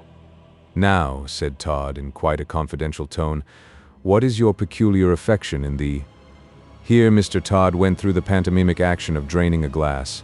Peter laughed, and then shaking his head waggishly, he said, "What a rum-un you are. Fogg had his funny ways, but I do think you beat him, that you do. Well, if I must say I have a partiality, it's to brandy.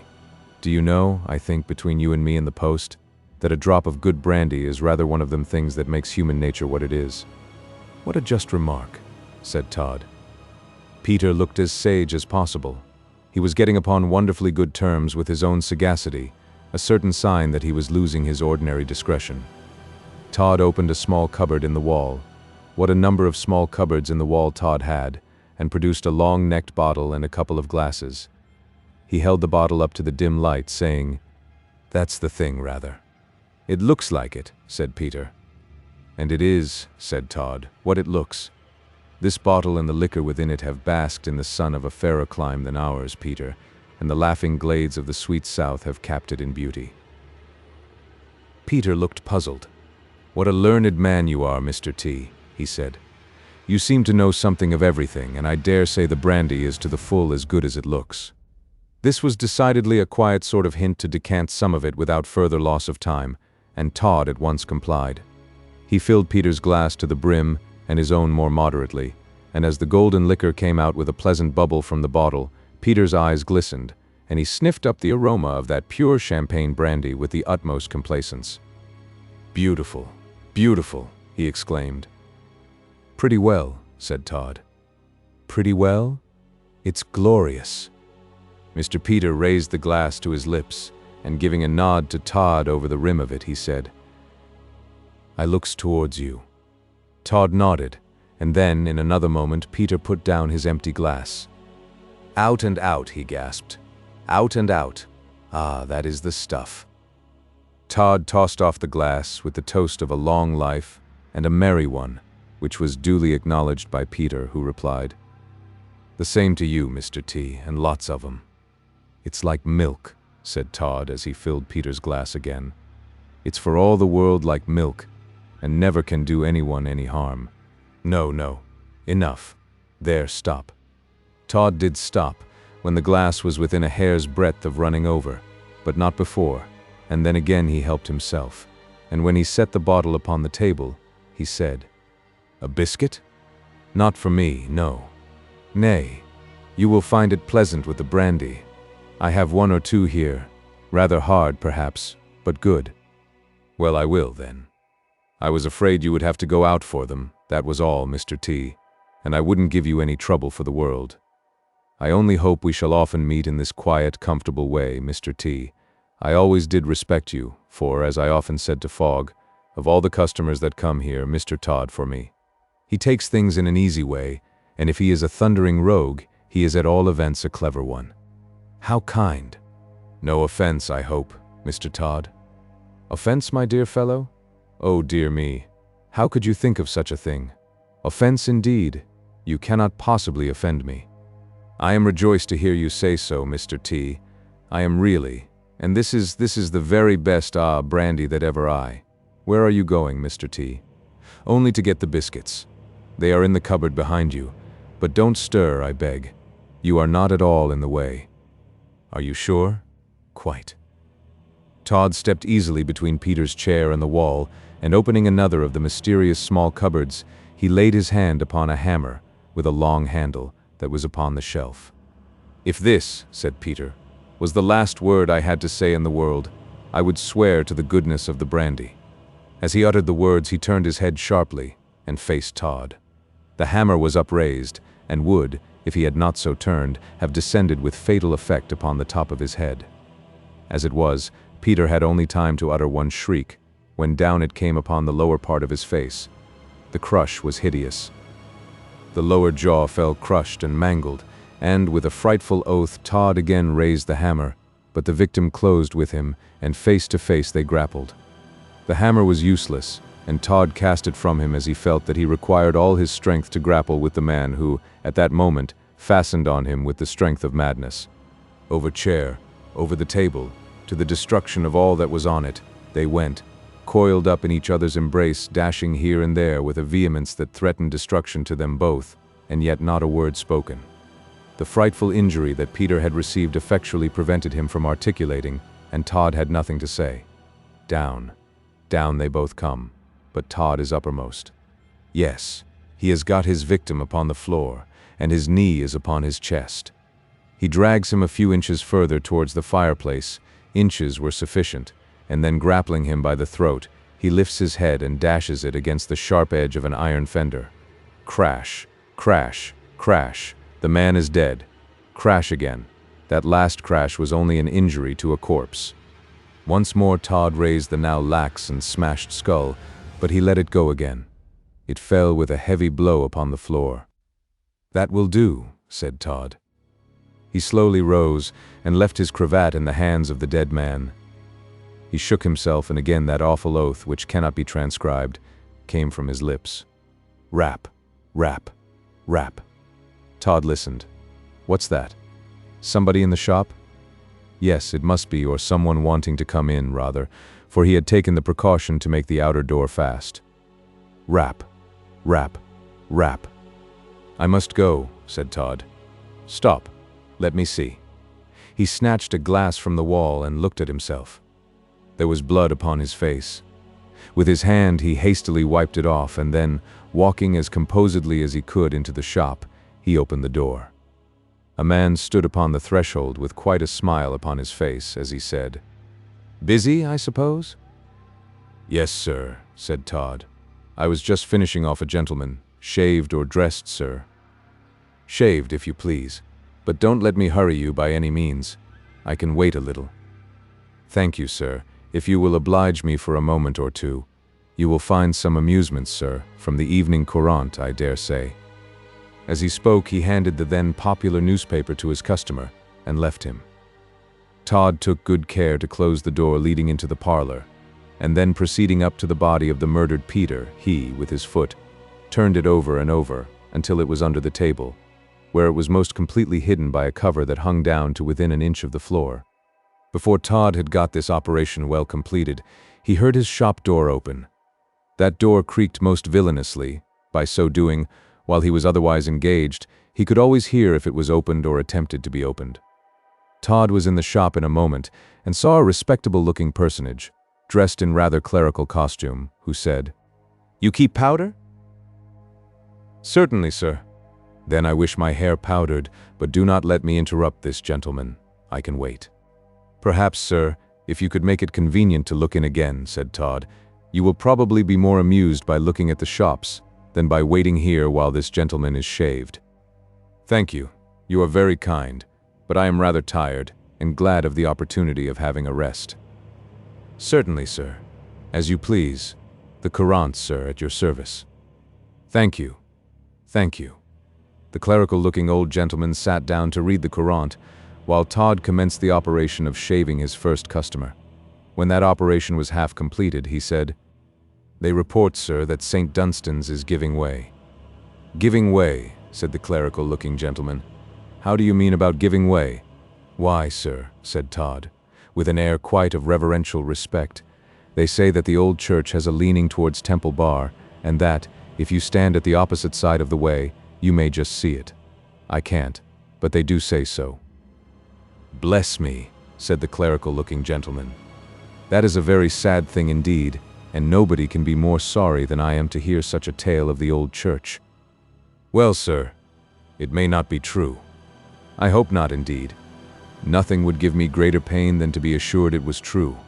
The stench in the body of the church that so much has been said about in the parish is nothing to what you say, for who ought to put his nose into competition with his eternal welfare?"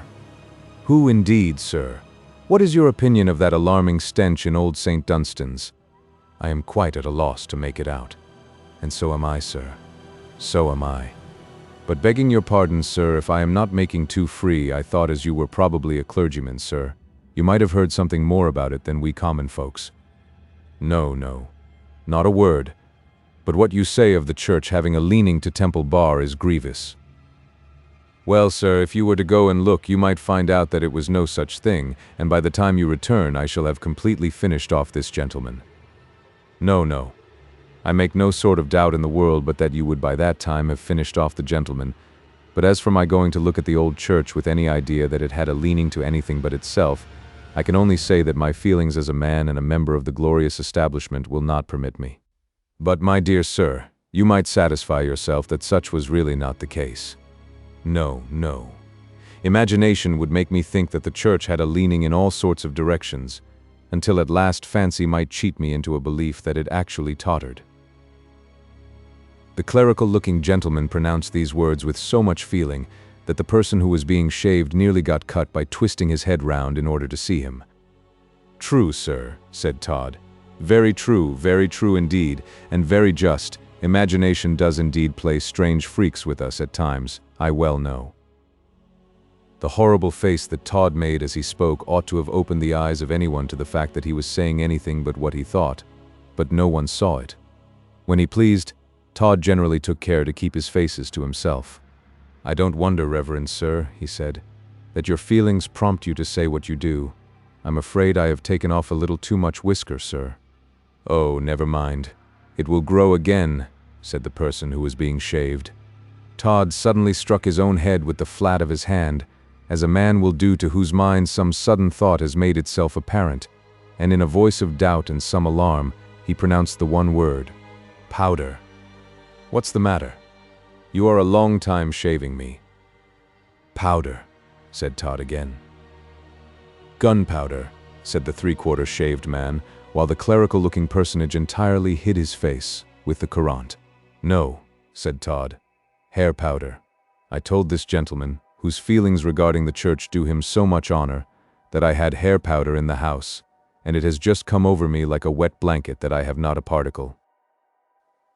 The clerical-looking gentleman quickly laid down the courant and said wildly, "Are you sure you have none?" "Quite sure, sir." "Then I won't occupy your shop and read your courant for nothing, and as I am here I will have a shave." "That's very kind of you, sir," said Todd. "Very kind." "Not at all," said the gentleman, taking up the paper again with all the coolness in the world. "Not at all. Don't mention it. I always like to carry out the moral maxim of, 'Do unto others as you would that others should do unto you.'" "How charming!" exclaimed Todd, lifting up his hands, in one of which was the razor. "How charming it is in this indifferent and selfish age to meet with anyone who is so charitable as to do more than merely speak of such a sentiment as a curiosity in morals. "You are above your condition as regards education," said the clerical-looking gentleman. "Why, to tell the truth, sir." "Pisha!" said he who was being, or rather not being, shaved. "Pisha! And all this while the very soap is drying upon my face." "1,000 pardons," said Todd. "Many apologies," said the clerical gentleman, hastily resuming the perusal of the courant. "Sir," added Todd, as he finished the shaving and whipped off the cloth from the patient. "Sir, I should have finished you 5 minutes ago, so that I am sure no one would have heard the slightest complaint from you. But for the truly engaging conversation of this gentleman here, whom I shall have great pleasure now in polishing off." "Oh, don't name it," said the shaved customer, laying down a penny.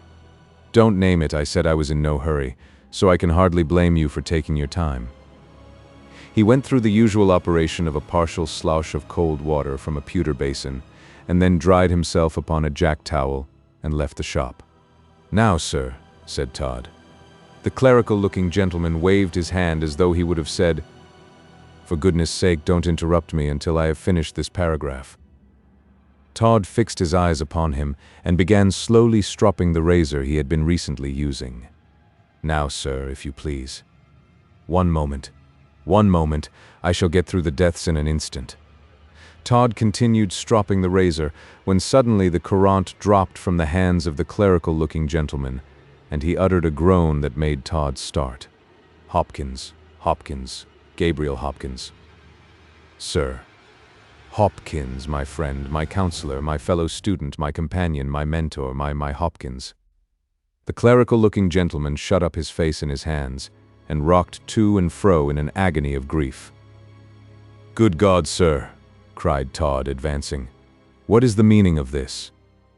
"In that paper you will find the death of Hopkins inserted, sir." "Yes, in the obituary of that paper. Gabriel Hopkins, the true, the gentle, the affectionate, the Christian Hopkins." "How sorry I am, sir," said Todd. "But pray sit in this chair, sir. A shave will compose your feelings." "A shave? You barbarian! Do you think I could think of being shaved within 2 minutes of hearing of the death of the oldest and best friend I ever had in the world? No. Oh, Hopkins. The reverend gentleman, in a paroxysm of grief, rushed from the house, and Todd himself sunk upon the shaving chair. It must be so," cried Todd, as his face became livid with rage and apprehension. "There is more in these coincidences than mere chance will suffice to account for. Why is it that, if I have a customer here, someone else will be sure to come in, and then, after waiting until he is gone himself, leave upon some frivolous excuse? Do I stand upon a mine? Am I suspected? Am I watched?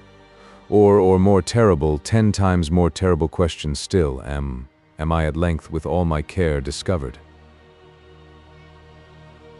Chapter 66. Johanna starts for Todd's. We will leave Todd to the indulgence of some of the most uncomfortable reflections that ever passed through his mind, while we once again seek the sweet companionship of the fair Johanna and her dear romantic friend, Arabella Wilmot.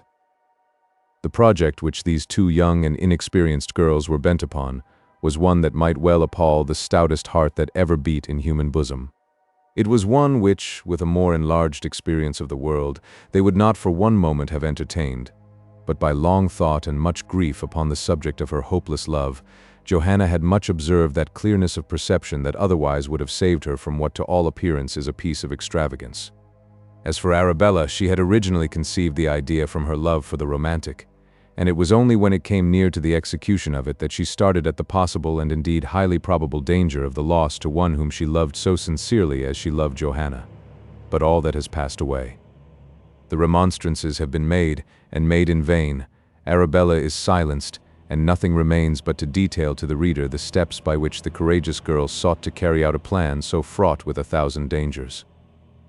Both Arabella and Johanna sought the abode of the latter's father, for the first step in the affair was to say something there which was to account seemingly satisfactorily for any lengthened stay of Johanna from home.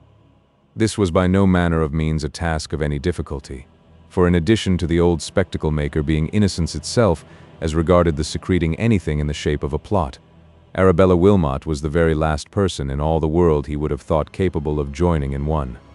As for Mrs. Oakley, she was by far too intent, as she said herself frequently, upon things which are eternal, to trouble herself much about terrestrial affairs, always except they came to her in the shape of something enticing to the appetites. What a state of things that a mother should forget the trust that is placed in her when she is given a child, and fancy she is really propitiating the Almighty by neglecting a stewardship which He has imposed upon her. But so it is. There are, we fear, in different ways, a great many Mrs. Oakleys in the world. "Ah, my dear Miss Wilmot," said the old spectacle-maker to Arabella when he saw her, "how glad I am to see you. How fresh you look." Arabella's face was flushed with excitement, and some shame that the errand she came upon was to deceive. She had not heard yet of the spurious philosophy that the end sanctifies the means. "I have come to... Yes, my dear. To stay a while, and let us look at your pretty face. Come, my dear Johanna, your mother is out. What can you get for your friend, Miss Wilmot? Here, my dear, take this half-crown and get some sweetmeats, and I will open for you a bottle of the old Malaga wine." Johanna's eyes filled with tears, and she was compelled to turn aside to conceal those telltale traces of emotion from her father. Arabella saw that if anything was to be said or done in furtherance of the affair upon which Johanna had now set her heart, she must do it or say it. Summoning all her courage, she said, "My dear sir." "Sir? Sir? Bless me, my child. When did you begin to call your old kind friend sir?" "My dear Mr. Oakley." "Ah, that's nearer the old way. Well, my dear Arabella, what would you say to me? Will you trust Johanna with me tonight and perhaps tomorrow night?" "I don't think Johanna can come to much harm with you, my dear," said Mr. Oakley. "You are older than she a little, and at your age a little goes a long way, so take her, Arabella, and bring her back to me when you like." With what a shrill of agony did Arabella hear Johanna thus committed to her care. She was compelled to grasp the back of the old spectacle-maker's chair for support. "Yes, yes, sir," she said. "Oh yes, Mr. Oakley. Well, my dears, go, and God bless you both." To both Arabella and Johanna's perception there was something ominous about this blessing, at such a time, and yet it had really about it nothing at all unusual, for Mr. Oakley was very much in the habit of saying to them, "God bless you," when they left him, but feeling, as they did, the hazard that she, Johanna, might encounter before again she heard that voice say, "God bless you," if indeed she ever again heard it. No wonder the words sank deep into their hearts, and called up the most painful emotions. Johanna certainly could not speak. Arabella tried to laugh, to hide an emotion that would not be hidden, and only succeeded in producing an hysterical sound that surprised Mr. Oakley. "What's the matter, my dear?" he said. "Oh, nothing, nothing, dear Mr. Oakley, nothing." "Well, I'm glad to hear it. Perhaps I only fancy it, but you both seem... "What do we seem, father?" said Johanna, looking very pale, and speaking with a great effort. "Not quite as usual, my darling." That, gasped Johanna, "can only be fancy." "Of course not," said Oakley. "Fancy, I think I said it was, or if I did not, I meant to say so, my love." "Come," said Arabella. Yes, father. Good day." She kissed his cheek, and then, before the old man could say another word, she rushed to the door. "Farewell," said Arabella. "Good day, Mr. Oakley. I thank you, sir. Good day, sir." Dear, said the old man. "What is the matter with the girls? How odd they both seem today. What can be the cause of it? I never before saw them so strange in their manner. Ah, I have it. My wife has met them, I dare say, and has said some unkind things to them about hats or ribbons, or some harmless little piece of girlish pride. Well, all that will pass away. I'm glad I hit upon it, for—" At this moment old Oakley was astounded by the sudden entrance of Johanna, who, clasping him in her arms, cried in a voice half choked with tears, "Goodbye, father, goodbye. God help me."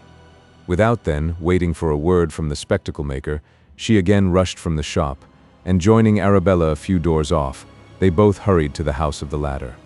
Old Oakley tottered back until he came to a seat, upon which he sank, with an air of abstraction and confusion, that threatened to last him for some time, and in that, for the present, we must leave him, while we look narrowly at the conduct of the two young creatures, who have, in the pride of their virtue and their nobleness of purpose, presume to set up their innocence against the deep craft of such a man as Sweeney Todd. Well might Johanna say, God help me. "It is done," said Johanna, as she clutched her friend by the arm. "It is done now. The worst is over." "Oh, Johanna, Johanna." "Well, Arabella, why do you pause? What would you say?" "I scarcely know, and yet I feel that it ought to be something that I have promised you. I would not say." "Let your lips be sealed, then, dear friend, and be assured that now nothing but the visible interposition of God shall turn me from my purpose. I am calm and resolved." These words, few as they were too significant, and spoken with too evident sincerity to permit a doubt of their deep intensity and truth, and from that moment Arabella Wilmot looked upon the scheme of Johanna going in disguise to Todd's as quite settled so far as regarded the attempt. It was the result now only that had to be looked to. "I will say no more, Johanna, except as regards detail. In that I may offer you advice." "Oh, yes, yes, Arabella. Thankfully received advice, as well, you know. What is it you would say?" "That you ought to wait until the morning, and so perhaps lose precious hours." "Oh, no, no. Do not ask me now to submit to any delays, Arabella. But if there be reason, Johanna." "Well, the reason, then, the reason?" "I think that, if possible, it would be well to avoid the necessity of remaining a night at Todd's, and so if you go in the morning, you see, Johanna, you may have an opportunity before nightfall of making all the discoveries you wish, or of satisfying yourself that they are not to be made at all." "It might be so, and yet I almost think night will be the best time of all. But by waiting until tomorrow morning, Johanna, you will have both day and night." "Yes, yes. I wish I knew what would be the best, Arabella. My feelings are wound up to this enterprise, and I am altogether in such a frightful state of excitement concerning it, that I know not how I should be able to support myself under the delay of the remainder of today and the whole of the ensuing night. In the night you will have repose, and tomorrow morning, with much more calmness and effect, you will be able to start upon your errand. Believe me, Johanna, I don't counsel this delay with any hope or wish or expectation that it will turn you from your purpose, but simply because I think it will the better ensure its successful termination." "Successful? What will you call successful, Arabella?" "You're coming back to me uninjured, Johanna." "Ah, that speaks your love for me, while I love him for whose sake I am about to undergo so much, sufficiently to feel that were I sure he was no more, my own death at the hands of Sweeney Todd would be success." "Johanna, Johanna, don't speak in such a strain. Have you no thought for me? Have you no thought for your poor father, to whom, as you well know, you are the dearest tie that he has in the world? Oh, Johanna, do not be so selfish." "Selfish? Yes, it is selfish, when you know what others must suffer because they love you, to speak as though it were a thing to be desired that you should die by violence. Arabella, can you forgive me? Can you make sufficient allowances for this poor distracted heart, to forgive its ravings?" "I can. I do, Johanna, and in the words of your father, I am ever ready to say, God bless you. You will not go till tomorrow." After the pause of a few moments, Johanna said faintly, "I will not. I will not." "Oh, that is much. Then at least for another night we shall enjoy our old sweet companionship." They by this time had reached the home of Arabella, and as it was an understood thing that Johanna was not expected home, the two young girls retired to converse in unrestrained freedom upon all their hopes and fears. Chapter 67. Todd commences packing up. "Yes," said Todd, as he suddenly with a spring rose from the shaving chair, upon which we left him enjoying reflections of no very pleasant character. "Yes, the game is up." He stood for a few moments now in silence, confronting a small piece of looking-glass that hung upon the wall exactly opposite to him, and it would appear that he was struck very much by the appearance of his own face, for he suddenly said, "How old and worn I look." No one could have looked upon the countenance of Todd for one moment without fully concurring in this opinion. In truth, he did look old and worn, but a comparatively short time has elapsed since we first presented him to the readers of this most veracious narrative. Then he was a man whose hideous ugliness was combined with such a look of cool, triumphant villainy, that one did not know which most to ponder upon. Now his face had lost its color. A yellowish whiteness was the predominating tint, and his cheeks had fallen. There was a wild and an earnest restlessness about his eyes that made him look very much like some famished wolf, with a touch of hydrophobia to set him off, and certainly, take him for all in all, one would not be over-anxious to see his like again. "Old and worn," he repeated, "and the game is up, I am decided. Off and away is my game, off and away. I have enough to be a prince anywhere where money is worshipped, and that of course must be the case in all civilized and religious communities. I must keep in some such. In the more savage wilds of nature man is prized for what he is, but, thank God, in highly cultivated and educated states he is only prized for what he has been. Ha! Ha! If mankind had worshipped virtue, I would have been virtuous, for I love power."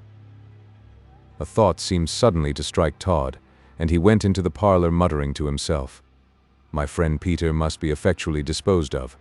He raised the cover which was upon the table, and with a grunt of satisfaction added, "Gone! That will do." There was no trace of the body that he had kicked under the table. By some strange, mysterious agency it had entirely disappeared, and then Todd went somehow to the back of the house and got a wet mop, by the aid of which he got rid of some stains of blood upon the floor and the fender. "All's right," he said. "I have done some service to Fogg, and I will, when I am far enough off for any sting not to recoil upon myself, take good care that the law pays him a visit, the villain as well as the fool, to deceive me regarding the boy Tobias. What can have become of him?" This was a question that gave Todd some uneasiness, but at length he came to the conclusion that the dreadful treatment he, Tobias, had received at the asylum had really driven him mad, and that in all human probability he had fallen or cast himself into the river, or gone into some field to die. "Were it otherwise," he said, "I should and must have heard something of him before now." Todd then fairly began packing up. From beneath several tables in the room he dragged out large trunks, and opening then some of the drawers and cupboards that abounded in his parlor, he began placing their valuable contents in the boxes. "My course is simple enough," he said. "Very simple. I must and will by violence, for she is by far too wily and artful to allow me to do so by any other means, get rid of Mrs. Lovett. Then I must and will possess myself of all that she calls her share of the proceeds of business. Then, at night, the dead hour of the night, after having previously sent all my boxes full of such valuables as from their likelihood to be identified I dare not attempt to dispose of in England, to Hamburg, I will set the whole house in a flame." The idea of burning down his house, and if possible involving a great portion of Fleet Street in the conflagration, always seemed to be delightful enough to Todd to raise his spirits a little. "Yes," he added with a demoniac grin, "there is no knowing what amount of mischief I may do to society at large upon that one night, besides destroying amid the roar of the flames a mass of accumulated evidence against myself that would brand my memory with horrors, and for aught I know, cause a European search after me." As he spoke, watches, rings, shoe buckles, brooches, silver heads of walking canes, snuff-boxes, and various articles of bijouterie were placed row upon row in the box he was packing. "Yes," he added, "I know I feel that there is danger. I know now that I have spies upon me that I am watched, but it is from that very circumstance that I ground my belief that as yet I am safe. They fancy there is something to find out, and they are trying to find it out. If they really knew anything, of course it would be, 'Todd, you are wanted.'" Having placed in one of the boxes as many articles of gold and silver as made up a considerable weight, Todd lifted it at one end, and feeling satisfied that if he were to place any more metal in the box it would be too heavy for carriage, he opened a cupboard which was full of hats, and filled up the box with them. By this means he filled up the box, so that the really valuable articles within it would not shake about, and then he securely locked it. "One," he said. "Some half-dozen of such will be sufficient to carry all that I shall think worth the taking. As for my money, that will be safest about me. Ah, I will outwit them yet. I will be off and away, only just in time. Suspicion will take a long time to ripen into certainty, and before it does, the flaming embers of this house will be making the night sky as fair and magnificent as the most golden sunset of summer." Another box was now opened, and in that, as it was of considerable length, he began to pack swords of a valuable character. He went to the rooms above stairs which, as the reader is already aware, contained much valuable property, and brought down troops of things which with complacent looks he carefully placed in the chest. Ever and anon, as he went through this process, he kept muttering to himself his hopes and fears. What is to hinder me, in some principality of Germany, from purchasing a title which shall smother all remembrance of what I now am, and as the Baron something, I shall commence a new life, for I am not old. No, I am not old, far from old, although late anxieties have made me look so. I am not so nervous and fearful of slight things as I was, although my imagination has played me some tricks of late. Some slight noise, that sounded as if in the house, although it was in all probability in the next one, came upon his ears, and with a howl of terror he shrunk down by the side of the box he had been packing. Help! Mercy! What is that? The noise was not repeated, but for the space of about 10 minutes or so, Todd was perfectly incapable of moving except a violent attack of trembling, which kept every limb in motion, and terribly distorted his countenance, if it might be called so. What was it? He at length gasped. I thought I heard something, nay, I am sure I heard something, a slight noise, but yet slight noises are to me awfully suggestive of something that may follow. Am I really getting superstitious now? He slowly rose and looked fearfully round him. All was still.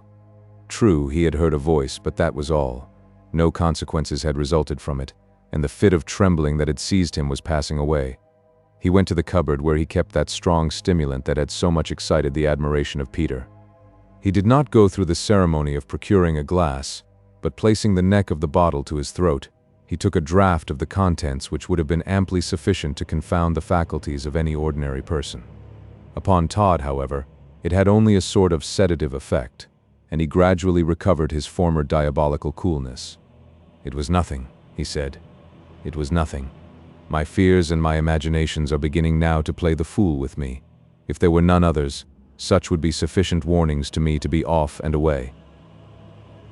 He continued the packing of the box which had been temporarily suspended, but ever and anon he would pause, and lifting up one of his huge hands, placed it at his ear to listen more acutely, and when nothing in the shape of alarm reached him, he would say with a tone of greater calmness and contentment, "All is still, all is still. I shall be off and away soon, off and away."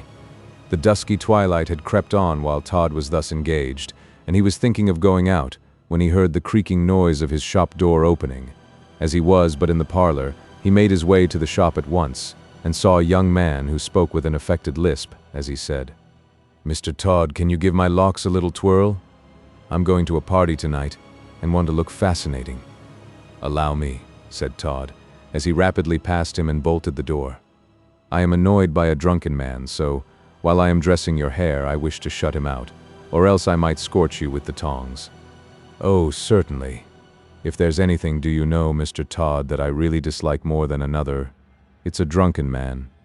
"There's only one thing in society," said Todd, "can come near it. Sit here, sir." "What's that?" "Why, a drunken woman, sir." "Very good, very good." Someone made an effort to enter the shop, but the bolt which Todd had shot into its place effectually resisted anything short of violence, sufficient to break the door completely down. "Mr. Todd! Mr. Todd!" cried a voice. "In a moment, sir," said Todd. "In a moment." He darted into the parlor. There was a loud bang in the shop as though something had fallen, and then a half-stifled shriek. Todd reappeared. The shaving chair in which the young man had been sitting was empty. Todd took up his hat and threw it into the parlor. He then unbolted the door and admitted a man who glanced around him, and then, without a word, backed out again, looking rather pale. Todd did not hear him mutter to himself, as he reached the street, "Sir Richard will be frantic at this. I must post off to him at once, and let him know that it was none of our faults. What an awkward affair, to be sure." Chapter 68. A Moonlight. Visit to St. Dunstan's Vaults. For the remainder of that day Todd was scarcely visible, so we will leave him to his occupation, which was that of packing up valuables, while we take a peep at a very solemn hour indeed at old St. Dunstan's church. The two figures on the outside of the ancient edifice had struck with their clubs the sonorous metal, and the hour of 2 had been proclaimed to such of the inhabitants of the vicinity who had the misfortune to be awake to hear it.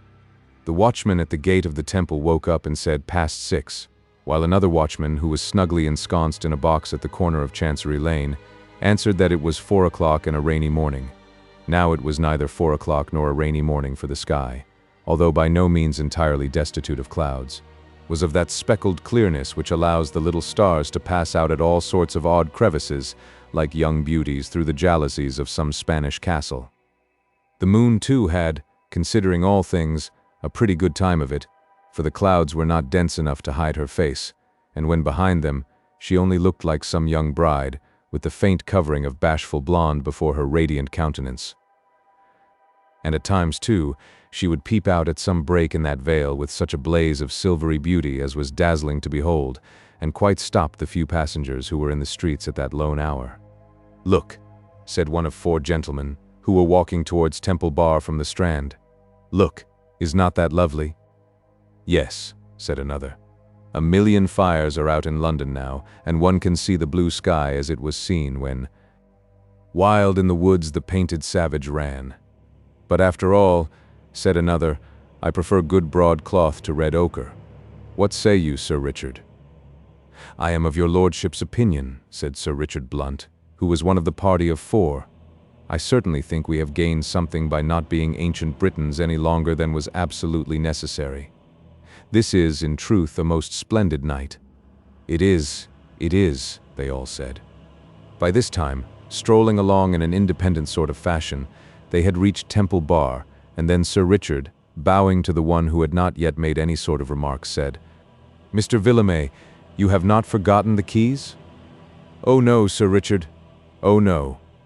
"Then, gentlemen, we are very near our place of destination. It will be advisable that we look about us, and use the utmost precaution to be sure that we are not watched by anyone." "Yes, yes," said the other. "You will be the best judge of that, Sir Richard. With your tact, you will be able to come to a conclusion upon that subject much better than we can." Sir Richard Blunt made a slight kind of bow in acknowledgment of the compliment to his tact, and then, while what we may call the main body waited under the arch of Temple Bar, he advanced alone into Fleet Street. After advancing for a short distance, he took from his pocket a small silver whistle and produced upon it a peculiar thrilling note. In a moment a tall man, with a great coat on him, merged from behind a column that lent its support to a doorway. "Here you is," said the man. "Is all right, Crotchet?" said Sir Richard. "Yes, everything is quiet enough. Not a blessed mouse hasn't wagged his tail or smoothened his whiskers for the last half hour or so."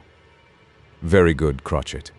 I'm afraid, though, I cannot dismiss you just yet, as the business is very important." "What's the odds?" said Crotchet. "As long as you are happy?" Sir Richard Blunt smiled as he added, "Well, Crotchet, you deserve, and you shall have an ample reward for the services you are doing and have done in this affair. I and some gentlemen will go into the church, and I wish you to remain at the porch, and if you find occasion to give any warning, I think your whistle will be quite shrill enough to reach my ears." "Not a doubt on it, Sir Richard. If what they calls the last trumpet is only half as loud as my last whistle, it will wake up the coves, and no mistake." "Very good, Crotchet.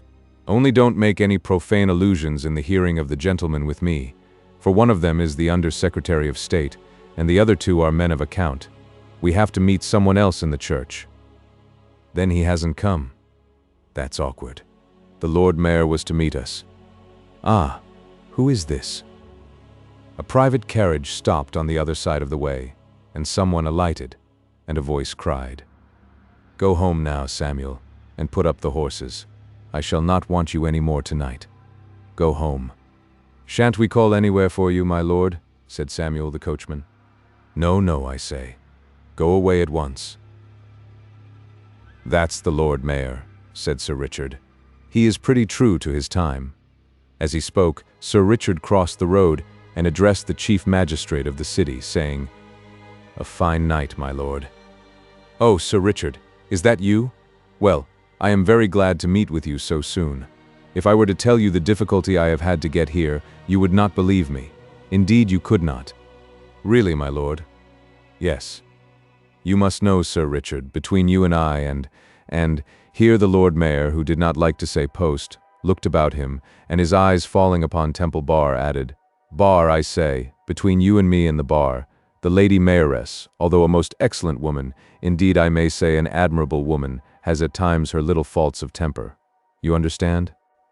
Who is without? Said Sir Richard. Ah, who indeed? Who indeed, Sir Richard? That is a very sensible remark of yours. Who is without, as you justly enough say? The Lord Mayor, said Sir Richard, who had been gradually leading his lordship to Temple Bar, and now announced his arrival to the three gentlemen who were there in waiting. The three gentlemen professed themselves to be quite delighted to see the Lord Mayor, and the Lord Mayor professed to be quite in raptures to see the three gentlemen, so that a pleasanter party than they all made could not have been imagined.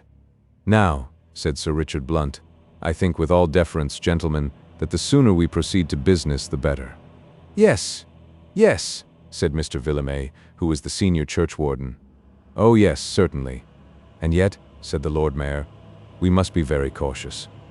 Oh, very, very cautious, cried Villemaye. But a bold front is the best, remarked Sir Richard. Yes, as you say, sir, there's nothing like a bold front, cried Villemaye. Sir Richard, with a quiet smile, said to the Under-Secretary, A very obliging person you perceive, Mr. Villemaye is. Oh, very, laughed the Secretary. Preceded now by the churchwarden, they all made their way towards the church, but the watchman at the corner of Chancery Lane must have had something upon his mind. He was so very wakeful, for after they had all passed but Crotchet, he looked out of his box and said, Thieves. What's that to you? Said Crotchet, facing him with a look of defiance. Eh? Can't you be quiet when you is told? Murder, said the watchman, as he began to fumble for his rattle. Hark ye, old pump, said Crotchet. I've settled 8 watchmen atween this here and Charing Cross, and you'll make 9 if you opens your mouth again. The appalled watchman shrank back into his box. 8, did you say? Yes. Crotchet took the lantern off its hook in front of the box, and smashed it upon the head of the guardian of the night, whereupon the aforesaid guardian shrank completely down to the bottom of the box, with the fragments of the lantern hanging about him, and said not another word. I rather think, said Mr. Crotchet to himself, as I've settled that old fellow comfortable. With this conviction upon his mind, the amiability or the non-amiability of which we shall not stop to discuss, Mr. Crotchet ran hastily after the rest of the party, and stationed himself by the church porch, according to orders. By this time Mr. Villemaye, the churchwarden, had produced a little Gothic-looking key, and proceeding to a small side door, he, after some rattling, partly consequent upon the lock being in a state of desuetude, and partly from personal nervousness, he did succeed in turning the rusty wards, and then, with an ominous groan, the door yielded. Sir Richard Blunt had quite satisfied himself that there were no eavesdroppers at hand, so he was anxious to get the party housed. Perhaps in this instance churched would be a more appropriate expression. Gentlemen, he said, the night is stealing past, and we have much to do. That is true, Sir Richard, said the Secretary. Come on, Donkin, and let us get through it.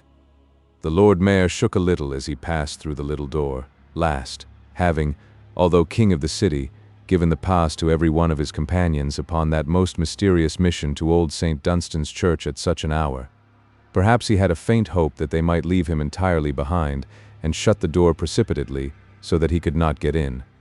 If he had any such hope, however, it was doomed, like too many human hopes, to bitter disappointment, for Sir Richard Blunt held the door open for him, saying blandly, Now, my lord, we could not get on without you. Oh, thank you, thank you. You are very good. The Lord Mayor crossed the threshold, and then Mr. Villemaye, who had occupied a remote and mysterious position at the back of the door, closed it and locked it on the inside. If you were to lose the key, Mr. Villemaye, said the Lord Mayor. Why then, interposed Sir Richard Blunt, I'm afraid we should have to stay there until Sunday, unless some couple kindly got married in the meantime. The Lord Mayor gave a very odd kind of cough, as he said, What would the Lady Mayoress say? The air without had been cold, but what was that compared with the coldness within? At least, the street breeze had been dry, but in the church there was such a fearful dampness pervading the narrow passage in which the party found itself, that everyone felt as though his very marrow was cold. This passage, said Mr. Villemaye, hasn't been opened for many a long day. Indeed, said the secretary. "No, my lord, it has not, and it's only a wonder that, after a good hunt in the vestry cupboard, I at all found the key of it." "Fortunate that you did," said Sir Richard Blunt, who was all this time making exertions to procure a light, which were as often defeated by the dampness of the air. At length he was successful in igniting a piece of wax candle, and he said, "Gentlemen, this will show us our way through the church to the vestry, where we can get lanthorns." "Yes," said the Lord Mayor, who was getting so nervous that he thought himself called upon to make some reply to anything and anybody. "Yes, lanthorns in the vestry." "Well," said the secretary, "my Lord Mayor, your mayoralty will be distinguished by this dreadful affair for all time to come." "Many thanks to your lordship, it will." The secretary smiled as he whispered to his friend Donkin. "The city magistrate don't seem happy, Donkin." "Far from it." At the end of the little narrow, damp, gloomy, cobwebby passage in which they were, was another little door, the upper half of which was of highly ornamented iron fretwork, the side of which next to the church interior being gilt. This door likewise yielded to a key which Mr. Villemain produced, and then they found themselves at once in the western aisle of the church. "The stench don't seem so bad," said Sir Richard. "No, sir," said Villemain. "We have got all the windows open far up above there, and there's quite a current of air, too, right up the belfry." Chapter 69. The Cook's Visitors. Sir Richard shaded with his hand the little light that he carried as he walked solemnly across the nave towards the chancel, where the vestry room was situated. He was followed closely by the whole party, and the audible breathing of the Lord Mayor sufficiently proclaimed the uneasy state of his lordship's nerves. "How strange it is," said the secretary, "that men will pile up stones and timber until they make something to enter, which then terrifies their weak natures, and they become the slaves of the very materials that they have made to enclose and roof in a certain space, upon which otherwise they would stand unmoved."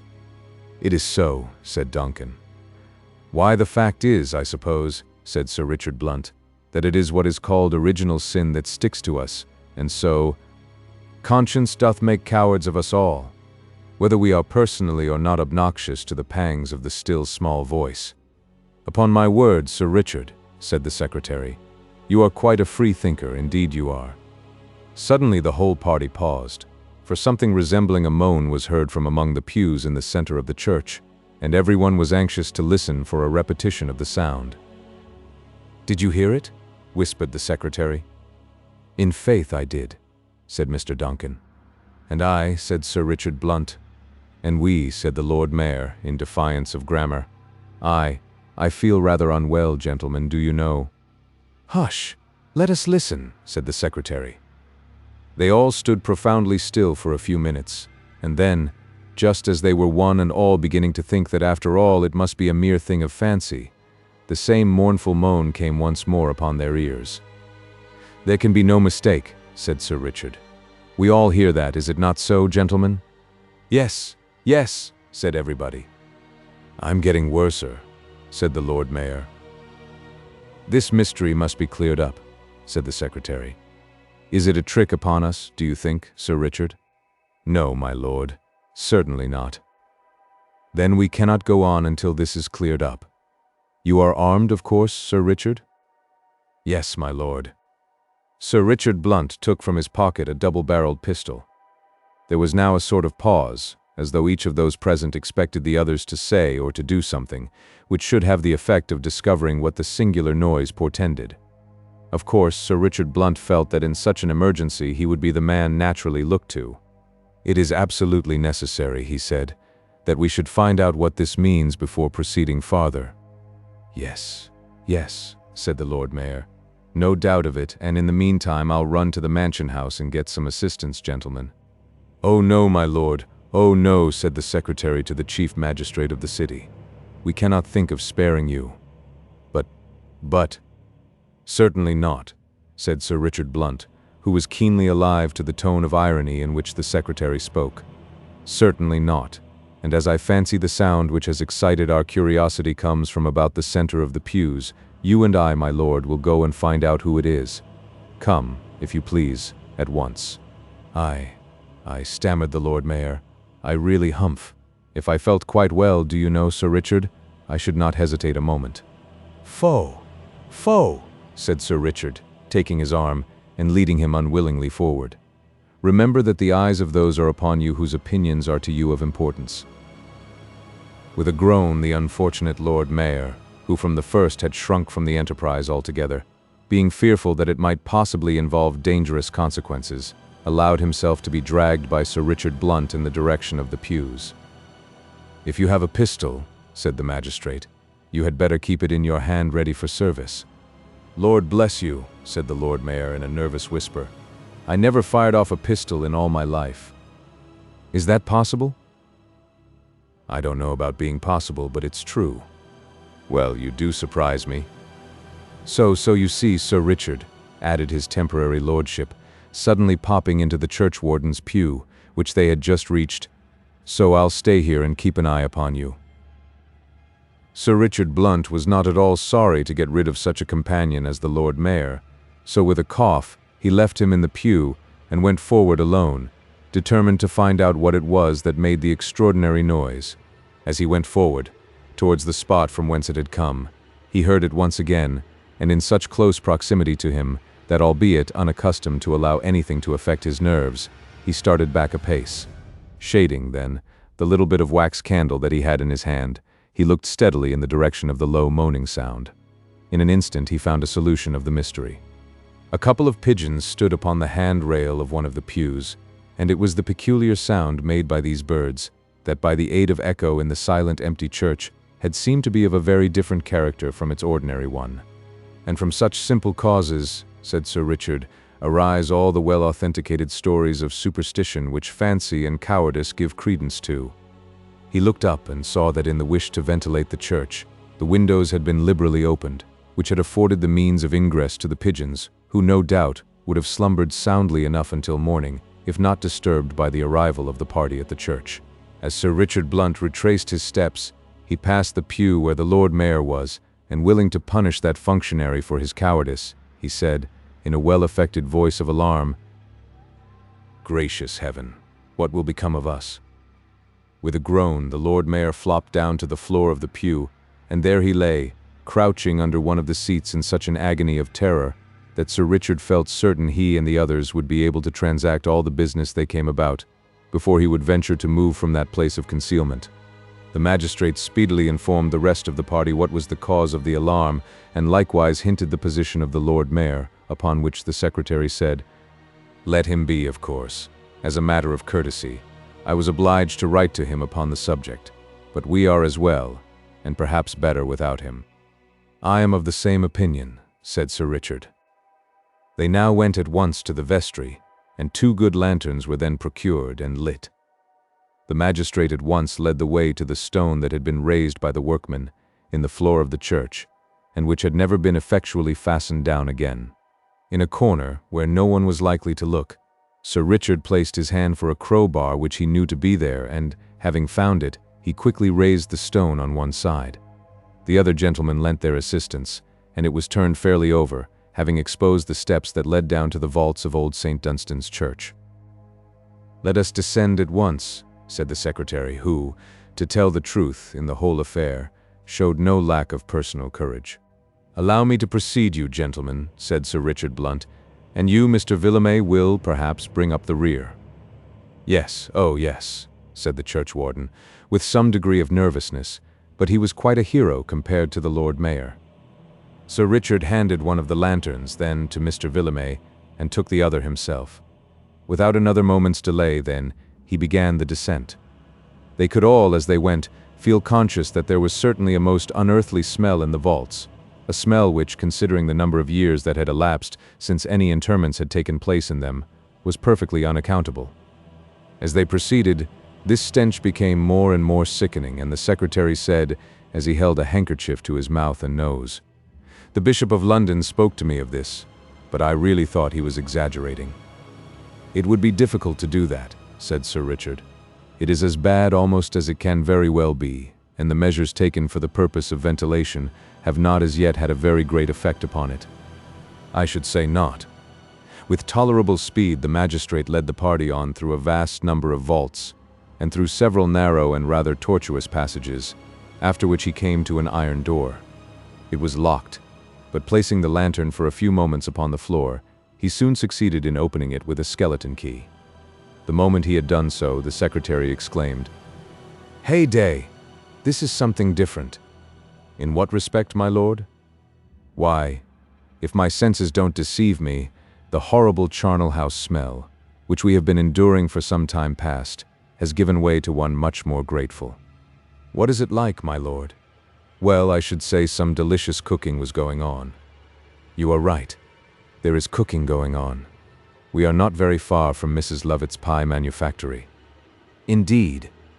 "Yes, and the smell, or rather I ought to say the odor of which the air is full, comes from the bakehouse." The secretary gave a perceptible shudder, and Mr. Villemay uttered a groan. The gentleman who was with the secretary was about to say something, but the magistrate, in a low voice, interrupted him, saying, "Pardon me, but now we are in close proximity to the place of our destination, I would recommend the profoundest caution and silence." "Certainly, certainly. We will only be silent spectators." "It is better, I think," added Sir Richard Blunt, "to allow me to carry on the whole of the conversation that is to ensue, and at the same time any of you gentlemen can suggest to me a question to ask, and I will at once put it to the man we come to speak to." "That will do, Sir Richard, that will do."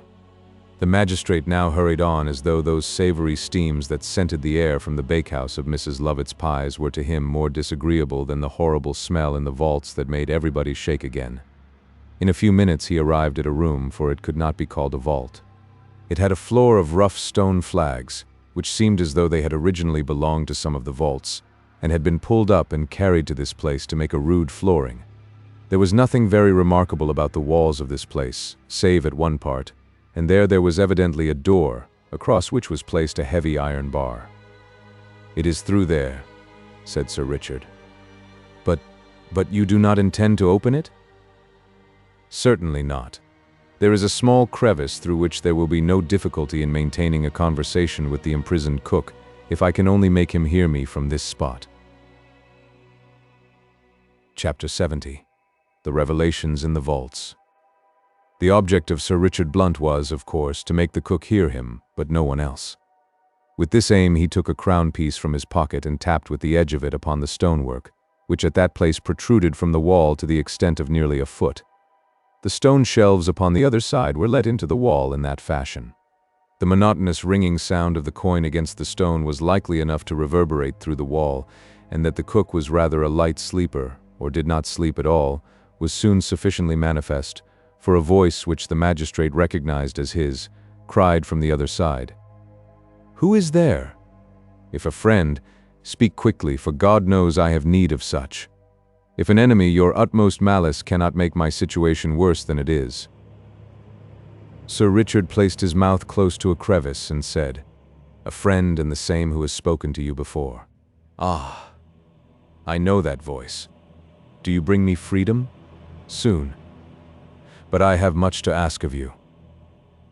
"Let me look at the daylight, and then ask what you will. I shall not tire of answering." "Nay, the principal thing I have to ask of you is yet a little more patience." "Patience. Patience. It seems that I have been years in this place, and yet you ask me to have more patience. Oh, blessed liberty, am I not to hail you yet? Can you forget that you have another object, namely, to bring to the just punishment of the law those who have placed you and others in this awful position?" "Yes, yes, but you would forego all that to be free. A few short hours before you would be free with the accomplishment of all that justice and society required." "No, no. God help me. I will have patience. What is it that you demand of me now? Speak." "Your name?" "Alas, alas. Surely you cannot hesitate to tell one who has run some risks to befriend you who you are." "If, by my telling that, I saw that those risks were made less, I would not hesitate. But, as it is, London, and all that it contains now, is so hateful to me that I shall leave it the instant I can. Falsehood, where I most expected truth, has sunk deeply, like a barbed arrow, into my heart." "Well, I certainly had hoped you would have placed in me that amount of confidence." No, I dare not. Dare not? Yes, that is the word. The knowledge of my name spread abroad, that is to say, my real name would inflict much misery for all. I can just now say to the contrary, upon one whom I yet wish all the happiness that God can give his creatures in this world. Let it be thought that I and the world have parted company. You are a strange man. I am. But the story I have to tell of the doings in this den of infamy will come as well from a Mr. Smith as from anyone else. I wish you now in a few words to relate to me what you know, fully and freely. Anticipating that a statement would be wanted, I have, with no small amount of trouble, manufactured for myself pens and ink, and have written all that I have to say. How can I give you the document? There is a chink here in the wall, through which I am addressing you. Can you pass it through? I will try. I see the chink now for the first time since my long and painful residence here. Your light upon the other side has made it quite apparent to me. I think, by folding my paper close, I can pass it through to you. Try it. In about half a minute, Sir Richard Blunt got hold of a piece of folded paper, which was pushed partly through the chink. He pulled it quite through, and handed it to the secretary, who, with a nod, at once put it in his pocket. "And now for how long," said the cook, "am I to pine for freedom from this dreadful place? Recollect that each hour here has upon its passing wings a load of anxieties and miseries, such as I only can appreciate." "I have brought a letter for you," said Sir Richard, "which will contain all the intelligence you wish, and give you such instructions as shall not only ensure your safety, but enable you to aid materially in bringing your persecutors to justice. Place your hand to the crevice and take it." "I have it." "Well, read it at your leisure. Have you any means of knowing the time of day in your prison?" "Oh yes. There is a clock in the bakehouse by which I am forced to regulate the different batches of pies." "That will do. Have you had any more threats from Mrs. Lovett?" "None. As long as I perform my loathsome duty here, I see no one and hear of no one." "Be of good cheer. Your desolate condition will not last long. It is not easy under present circumstances to enter at large into matters which might induce you to declare who you really are. But when you and I meet in the bright sunshine from which you have been debarred for so long, you will think very differently from what you do now upon many things." "Well, sir, perhaps I shall. Good night to you. Take what rest and refreshment you can, my good friend, and believe that there are better days in store for you." "I will strive to think so. Good night." There was such a mournful cadence in the voice of the imprisoned young man, as he said "good night," that the secretary remarked in a low voice to Sir Richard, "Would it not be a mercy now to let him free and take him away with us?" "I don't like his concealing his name, my lord." "Well, it is not the thing exactly. His imprisonment now will be of very short duration indeed, and his liberation is certain, unless by some glaring act of imprudence he mars his own fortune. But now, gentlemen, I have a sight to show you in these vaults that you have come to see, and yet that I think it would have been wise if you had left unseen." "Indeed?" "Yes. You will soon agree with me in opinion." Sir Richard, bearing the lantern in his hand, led the way for a considerable distance back again, until they were fairly under the church, and then he said, "A large vault belonging to a family named Weston, which is extinct, I fancy, for we can find no one to claim it, has been opened near this spot." "By whom?" "That you will have no difficulty in guessing. It is that vault that I wish to show you. There are others in the same condition, but one will be enough to satiate your appetites for such sights. This way, gentlemen, if you please."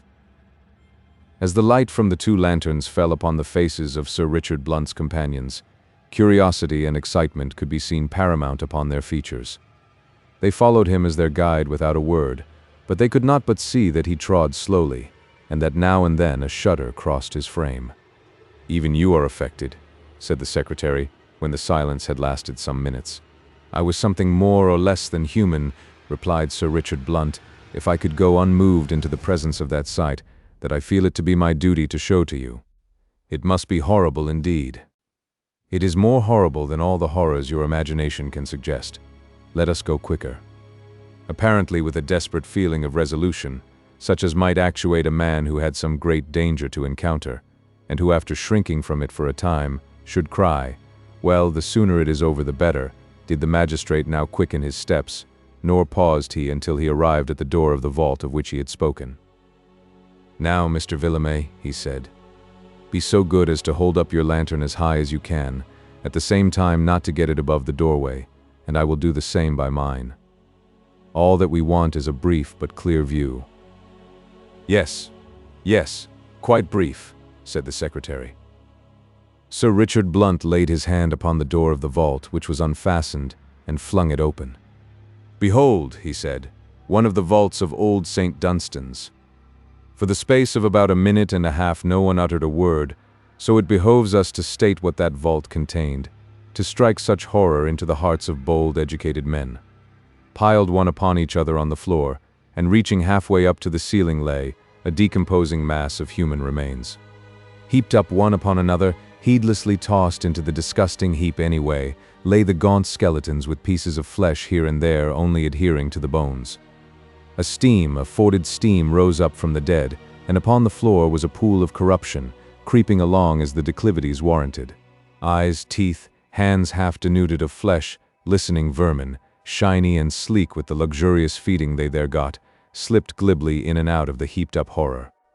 "No more, no more," cried the secretary. "I sicken," said his friend. "I am faint." Sir Richard Blunt let go the door, and it slammed shut with a hollow sound. "Thank God," he said. For what?" gasped Mr. Villemey. "That you and I, my friend, need not look upon this sight again. We are all sufficient evidence upon our oaths that it is here to see. Yes, yes." "Come away," said the secretary. "You told me something of what was to see, Sir Richard Blunt, but my imagination did not picture it to be what it is." "I told you that likewise, my lord." "You did. You did."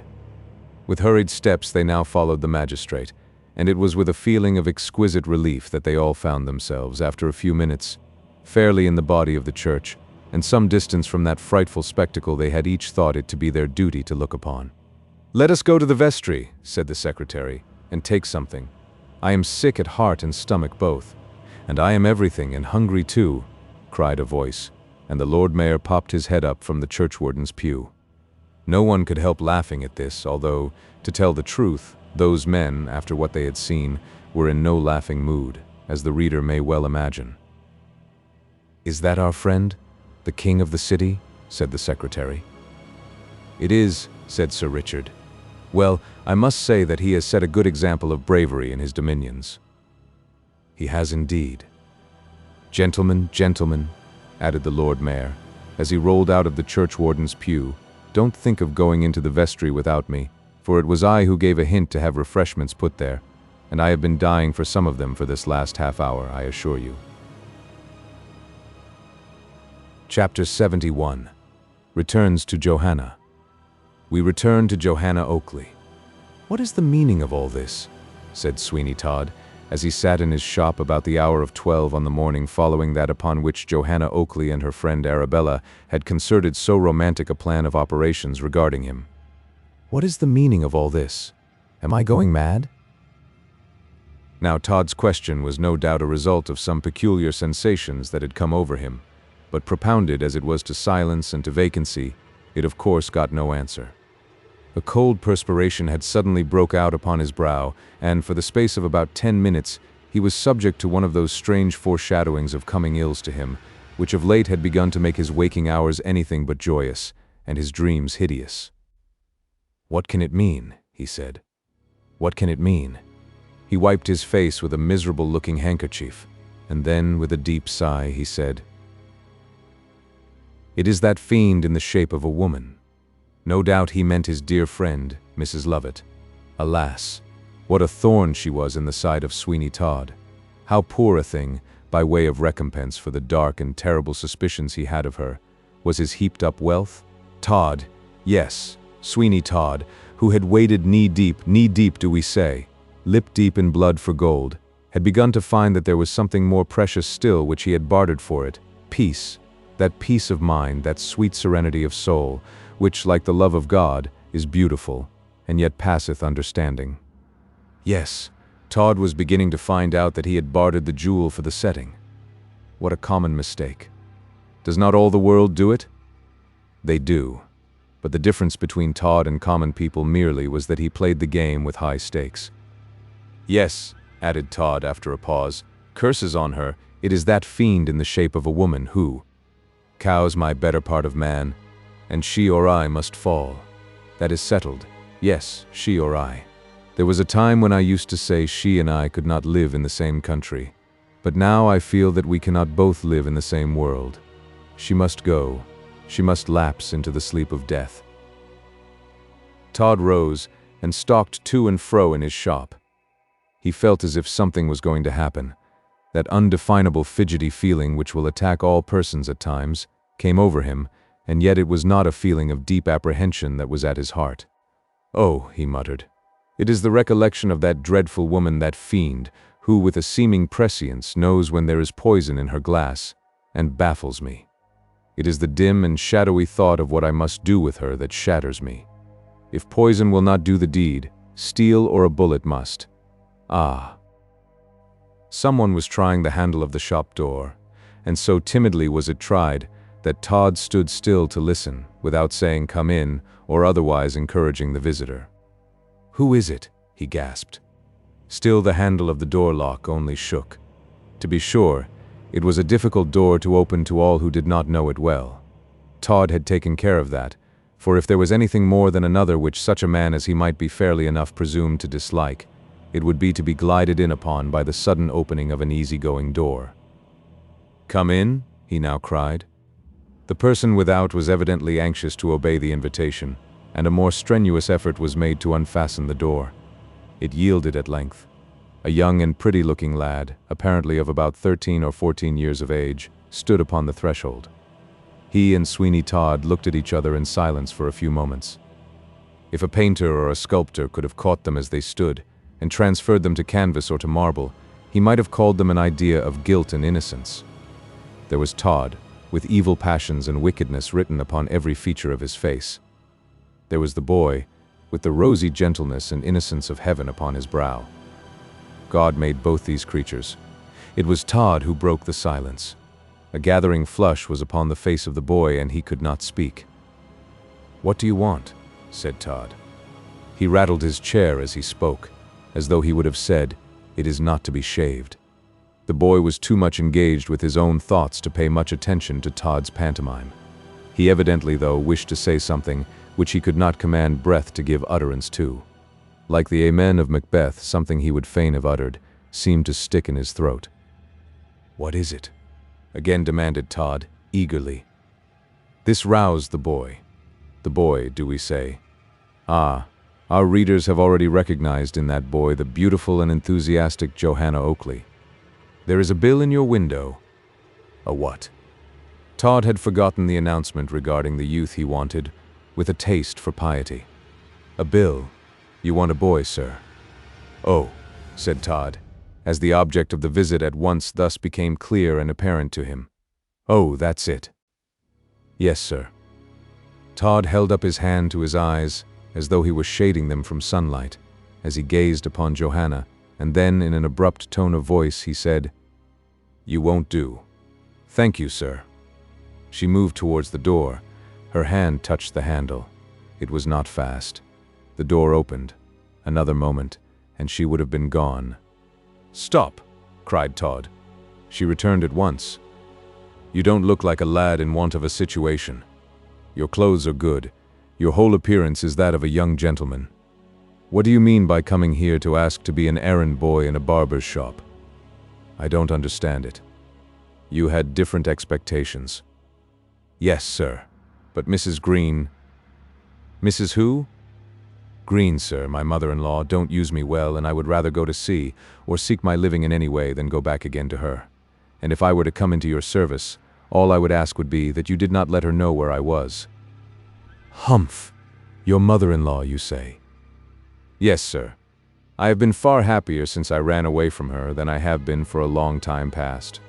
"Ah, you ran away? Where lives she?" "At Oxford.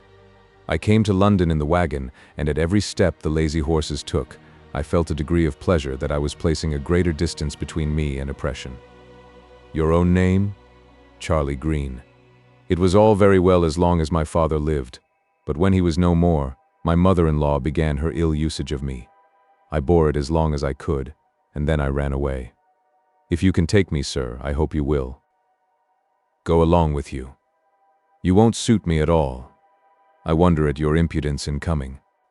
No harm done, sir. I will try my fortune elsewhere. Todd began sharpening a razor as the boy went to the door again. Shall I take him? He said to himself. I do want someone for the short time I shall be here. Humph, an orphan, strange in London, no one to care for him. The very thing for me. No prying friends, nowhere to run, the moment he is sent of an errand, with open mouth, proclaiming this and that has happened in the shop. I will have him. He darted to the door. Hoy! Hoy! Johanna turned round and came back in a minute. Todd had caught at the bait at last. She got close to the door.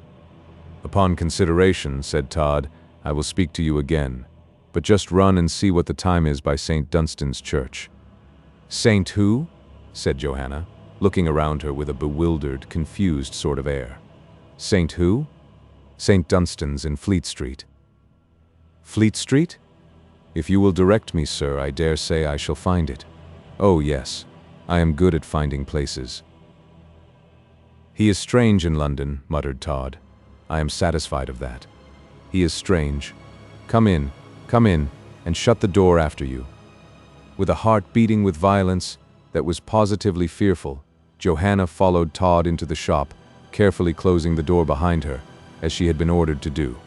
Now, said Todd, nothing in the world but my consideration for your orphan and desolate condition could possibly induce me to think of taking you in. But the fact is, being an orphan myself, here Todd made a hideous grimace, I say, being an orphan myself, with little to distress me amid the oceans and quicksands of this wicked world, some very strong sense of religion, another hideous grimace. I naturally feel for you. Thank you, sir. Are you decidedly pious? I hope so, sir. Humph. Well, we will say more upon that all-important subject another time, and if I consent to be your master, Charlie Green, sir. I, Charlie Green, if I consent to take you for a week upon trial, you must wholly attribute it to my feelings. Certainly, sir. Have you any idea yourself as to terms? None in the least, sir. Very good. Then you will not be disappointed. I shall give you 6 pence a week, and your board wages of 3 pence a day, besides perquisites. The 3 pence I advise you to spend in 3 penny pies at Mrs. Lovett's in Bellyard. They are the most nutritious and appetizing things you can buy, and in the temple you will find an excellent pump, so that the half hour you will be allowed for dinner will be admirably consumed in your walk to the pie shop, and from thence to the pump, and then home here again. Yes, sir. You will sleep under the counter here of a night, and the perquisites I mention will consist of the use of the pewter wash-hand basin, the soap, and the end of a towel. Yes, sir. You will hear and see much in this place. Perhaps now and then you will be surprised at something, but, Master Charlie, if you go and gossip about me or my affairs, or what you see, or what you hear, or what you think you would like to see or hear, I'll cut your throat. Charlie started. Oh, sir, he said, you may rely upon me. I will be quite discreet. I am a fortunate lad to get so soon into the employment of such an exemplary master. Ha! Todd, for a space of 2 minutes, made the most hideous and extraordinary grimaces. Fortunate lad, he said. Exemplary master. How true. Ha! Poor Johanna shuddered at that dreadful charnel house sort of laugh. My God, she thought, was that the last sound that rung in the ears of my poor Mark, ere he bade adieu to this world forever? Then she could not but utter a sort of groan. What's that? Said Todd. What, sir? I thought someone groaned or sighed. Was it you? No. Well, it was nothing. See if that water on the fire is hot. Do you hear me? Well, don't be alarmed. Is it hot? I think. Think. Put your hand in it. Quite hot, sir. Well then, Master Charlie. Ah, a customer. Come in, sir. Come in, if you please, sir. A remarkably fine day, sir. Cloudy, though. Pray be seated, sir. Ahem. Now, Charlie. Bustle, bustle. Shaved, sir, I presume? Damn the door.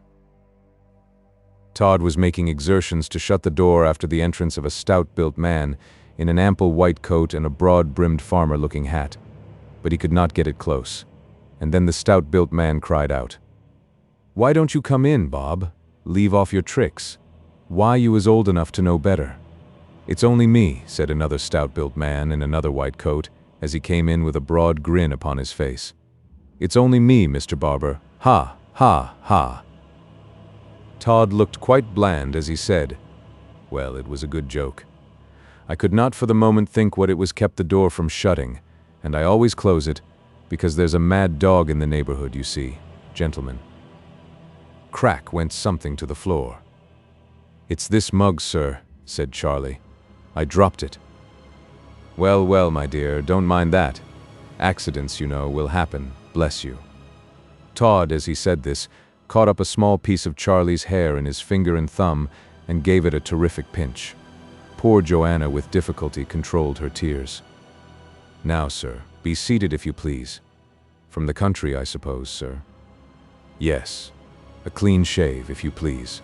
We calmed up from Berkshire, both on us, with beasts. You and your brother, sir? My cousin Totherun is, ain't you, Bill?" "Yes, to be sure. Now, Charlie, the soap dish.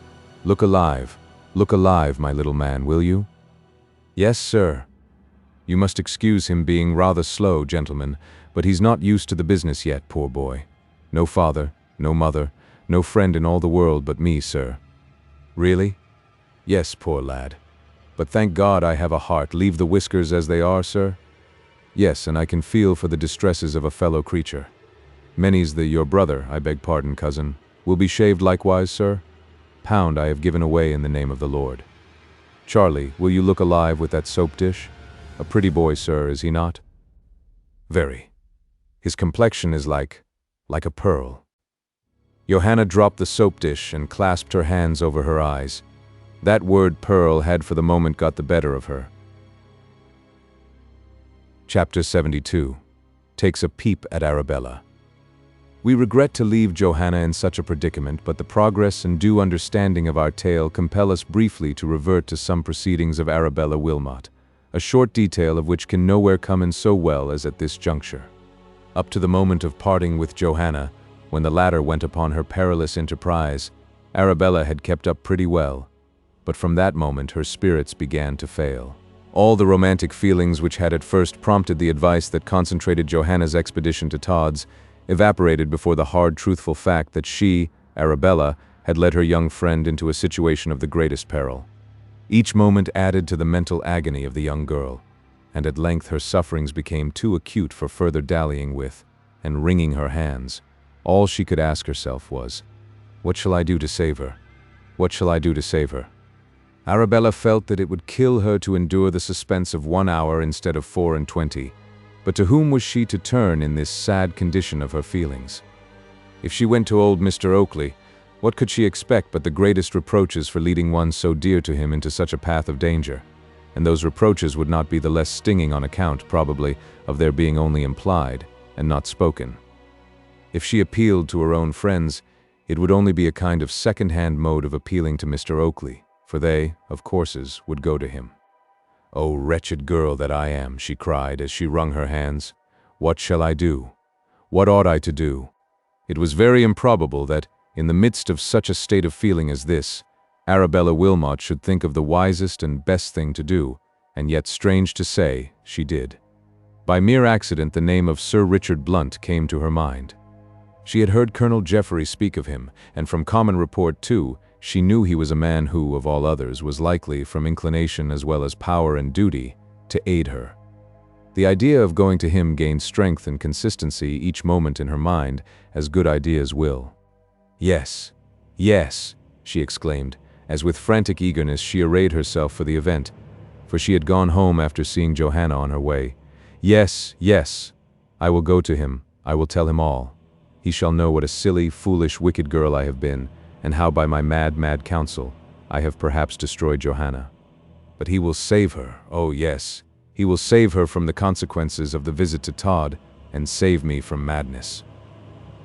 Now, a more decidedly prudent resolve than this could not possibly have been aimed at by Arabella, had she been as cool and collected, as, on the contrary, she was nervous and excited, and it had all the effect upon her mind, for it was astonishing how the mere feeling that she was about to take a good course calmed her down. She had the prudence to interpose no delays by speaking to anyone of her intention, but hastily getting into the street, she ran on for some time without reflecting that she had but a very vague idea of where Sir Richard Blunt was to be found. It is astonishing how, under the passions of extraordinary circumstances, people will boldly do things which ordinarily they would shrink from. It was so with Arabella Wilmot. She walked into a shop, and at once asked if they could tell her the exact address of Sir Richard Blunt, the magistrate. Yes, it is at number 6, Essex Street, Strand. Off she went again. Fleet Street was passed. True, she lingered a little opposite to Todd's shop, and the idea came across her of rushing in and saying, "Johanna, come away." But she controlled that feeling from a conviction that she was doing better by going to the magistrate, who, if it were necessary to take that course, could take it much more effectually than she could. Essex Street was gained, and Arabella's trembling hand sounded an alarm upon the knocker. "Is Sir Richard within?" "No, but if you particularly want him, he is at his private office in Craven Street." To Craven Street then she sped. The number she had been told was 10, and upon the door of that house being opened, she asked a man who was big enough to block up all the passage, and who did so for the magistrate. "Yes, but you can't see him. He's busy." "I must." "But you can't, my dear." "I will." The man whistled. "Will is a short word, my dear, for you to use. How do you mean to do it, eh?" A door opened, and with his hat on, ready to go out, Sir Richard Blunt himself appeared. Another minute and Arabella would have missed him, and then God knows where for the next 12 hours he would be. "What is this, Davis?" he said. "Here's a little un, says she will see you, Sir Richard." "Ah, thank God," cried Arabella, rushing forward and catching a tight hold of the magistrate by the arm. "Yes, I will see you, sir. I have a matter of life and death to speak to you of." "Walk in," said Sir Richard. "Don't hurry yourself in the least, miss. Pray be composed. I am quite at your disposal." Arabella followed him into a small room. She still kept close to him, and in her eagerness she placed her hand upon her breast as she said, "Sir, sir, you, and you only. Todd, oh God, he will kill her, and I am more her murderer than he. Johanna, my poor Johanna." Sir Richard slightly changed color at the sound of those names, and then he said, calmly and slowly, "I don't think, unless you can assume a greater command of your feelings, that you will ever be able to tell me what you came about." "Oh, yes, yes." "Be seated, I pray you." "Yes, yes, in a moment. Oh, how calm and unimpassioned you are, sir. It would not do for us both to lose our judgment." Arabella began to feel a little piqued, and that feeling restored her powers to her, probably quicker than any other could have possibly done. She spoke rapidly, but distinctly. "Sir, Miss Johanna Oakley has gone to Sweeney Todd's to find out what has become of Mr. Mark Ingestry, and I advised her to do so, but now the knowledge that I did so advise her has driven me nearly mad. It will drive me quite mad." Sir Richard rose from the armchair into which he had thrown himself, and said, "Miss Oakley, said you? Why, what folly?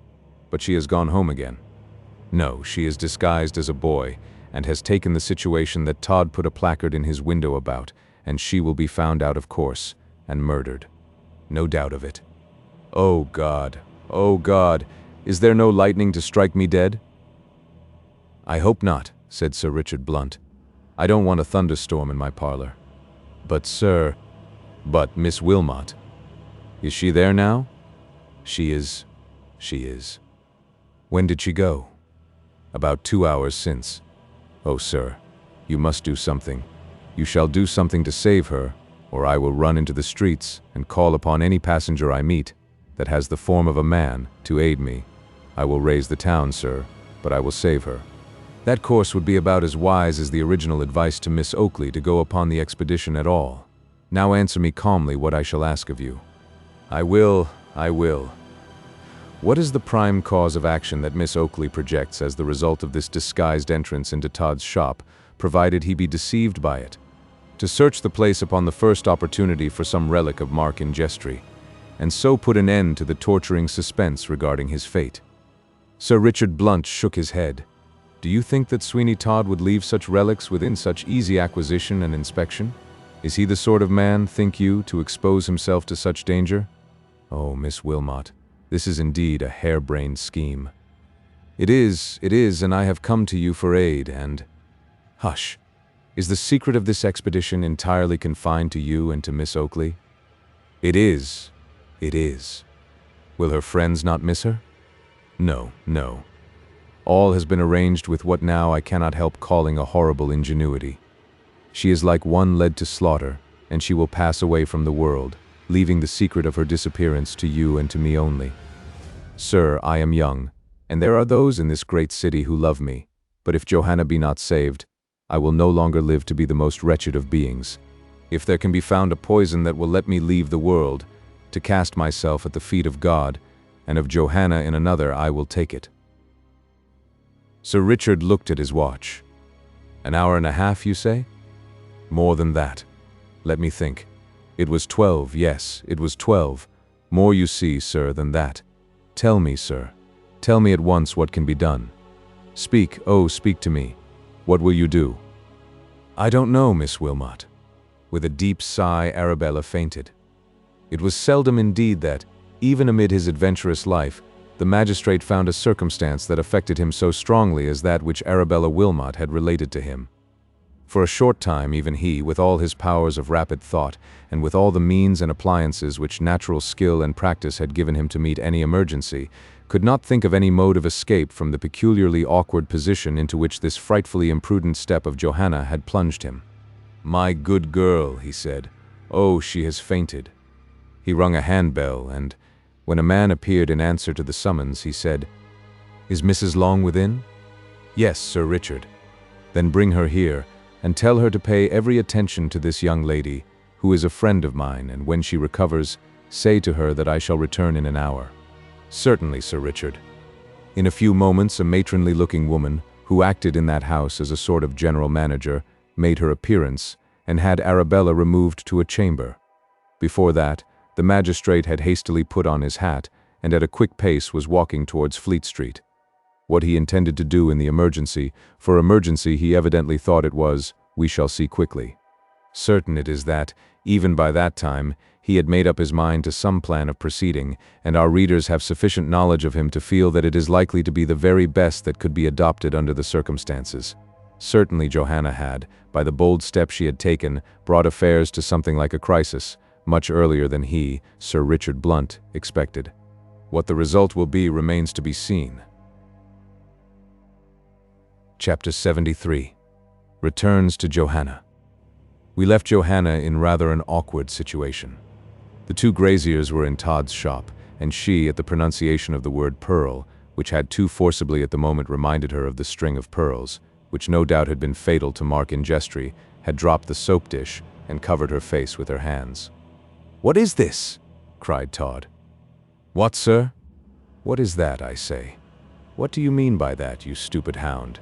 If I only—" He advanced in a threatening attitude with a razor in his hand, but Johanna quickly saw what a fault she had committed, and felt that, if she were to hope to do any good by her visit to Todd's shop, she must leave all such manifestations of feelings outside the threshold. "I have broken it," she said. "To be sure you have, but—" And then, you see, sir, I was overcome at the moment by the thought that as this was my first day here, how stupid you would think me. Stupid indeed. "Poor little chap," said one of the graziers. "Let him off this once, Mr. Barber. He seems a delicate little lad." Todd smiled. Yes, Todd admirably got up a smile, or a something that looked like a smile. It was a contortion of feature which did duty for a piece of amiability upon his face, and, in a voice that he no doubt fully intended should be dulcet and delightful, he spoke. "I am quite a fool to my feelings and to my good nature," he said. "Lord bless you, gentlemen. I could not hurt a fly, not I. I used at school to be called affectionate Todd." "In joke?" said one of the graziers. No, gentlemen, no, in earnest. You don't say so. Well, my boy, you see no harm will come to you, as your master forgives you about the soap dish, and we are in no sort of hurry.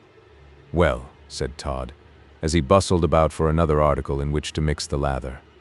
Well, do you know, sir, I'm so glad to hear that you are in no hurry. Indeed?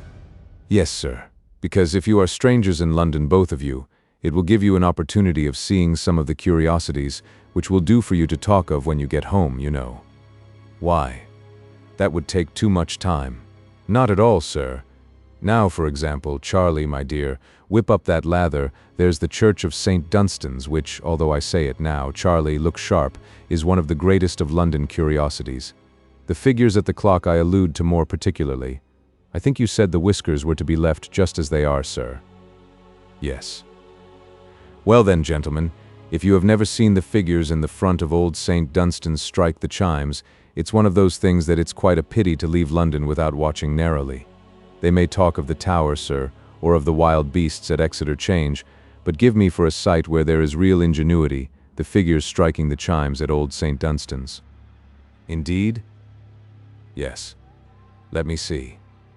Ah, it's just a half hour nearly now, and your friend can go, although you are being shaved, and then by the time you are comfortably finished off, the next quarter will be getting on. Charlie? Yes, sir. Put on your cap and go with that gentleman to St. Dunstan's. You must cross over the way, and then you will soon see the old church and the two figures, as large as life, and 5 times as natural. Johanna took up the cap she had worn in her disguise and stood by the door. Why don't you go, Bill? Said the grazier who was being shaved. Why, the fact is, said the other, I would not give a pin's head to see it without you. Do you know, Mr. Barber, he makes such comical remarks at anything that it's worth 1/2 the fun to hear him? Oh no, I can't go without him. Very good, said Todd. Then I'll finish him off, and you shall both go together in a few moments, though I am afraid you will miss this time of the chimes striking. There was now a silence of a few moments' duration in the shop, but nothing in the shape of rage or disappointment was visible in the manner of Todd, although both of those passions were struggling at his heart. Now, sir, he said at length, and with a whisk he took the cloth from under the grazier's chair. That will do, I thank you, sir. Towel and plenty of water in that corner, sir. Thank you. No, I shall do, said the other grazier, in reply to a mute invitation from Todd to sit down in the shaving chair. I shall do pretty well, I thank you, till tomorrow. Very good, sir. Hope I shall have the pleasure of your patronage another time, as well as your recommendation, gentlemen. You may depend, said the grazier, who had been shaved, that we shall do all we can for you, and shall not lose sight of you. Todd bowed like a Frenchman, and the graziers left the shop.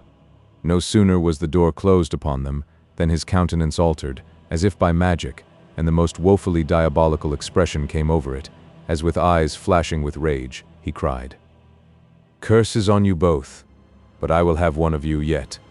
May the bitterest curse of, but no matter, I... What, sir?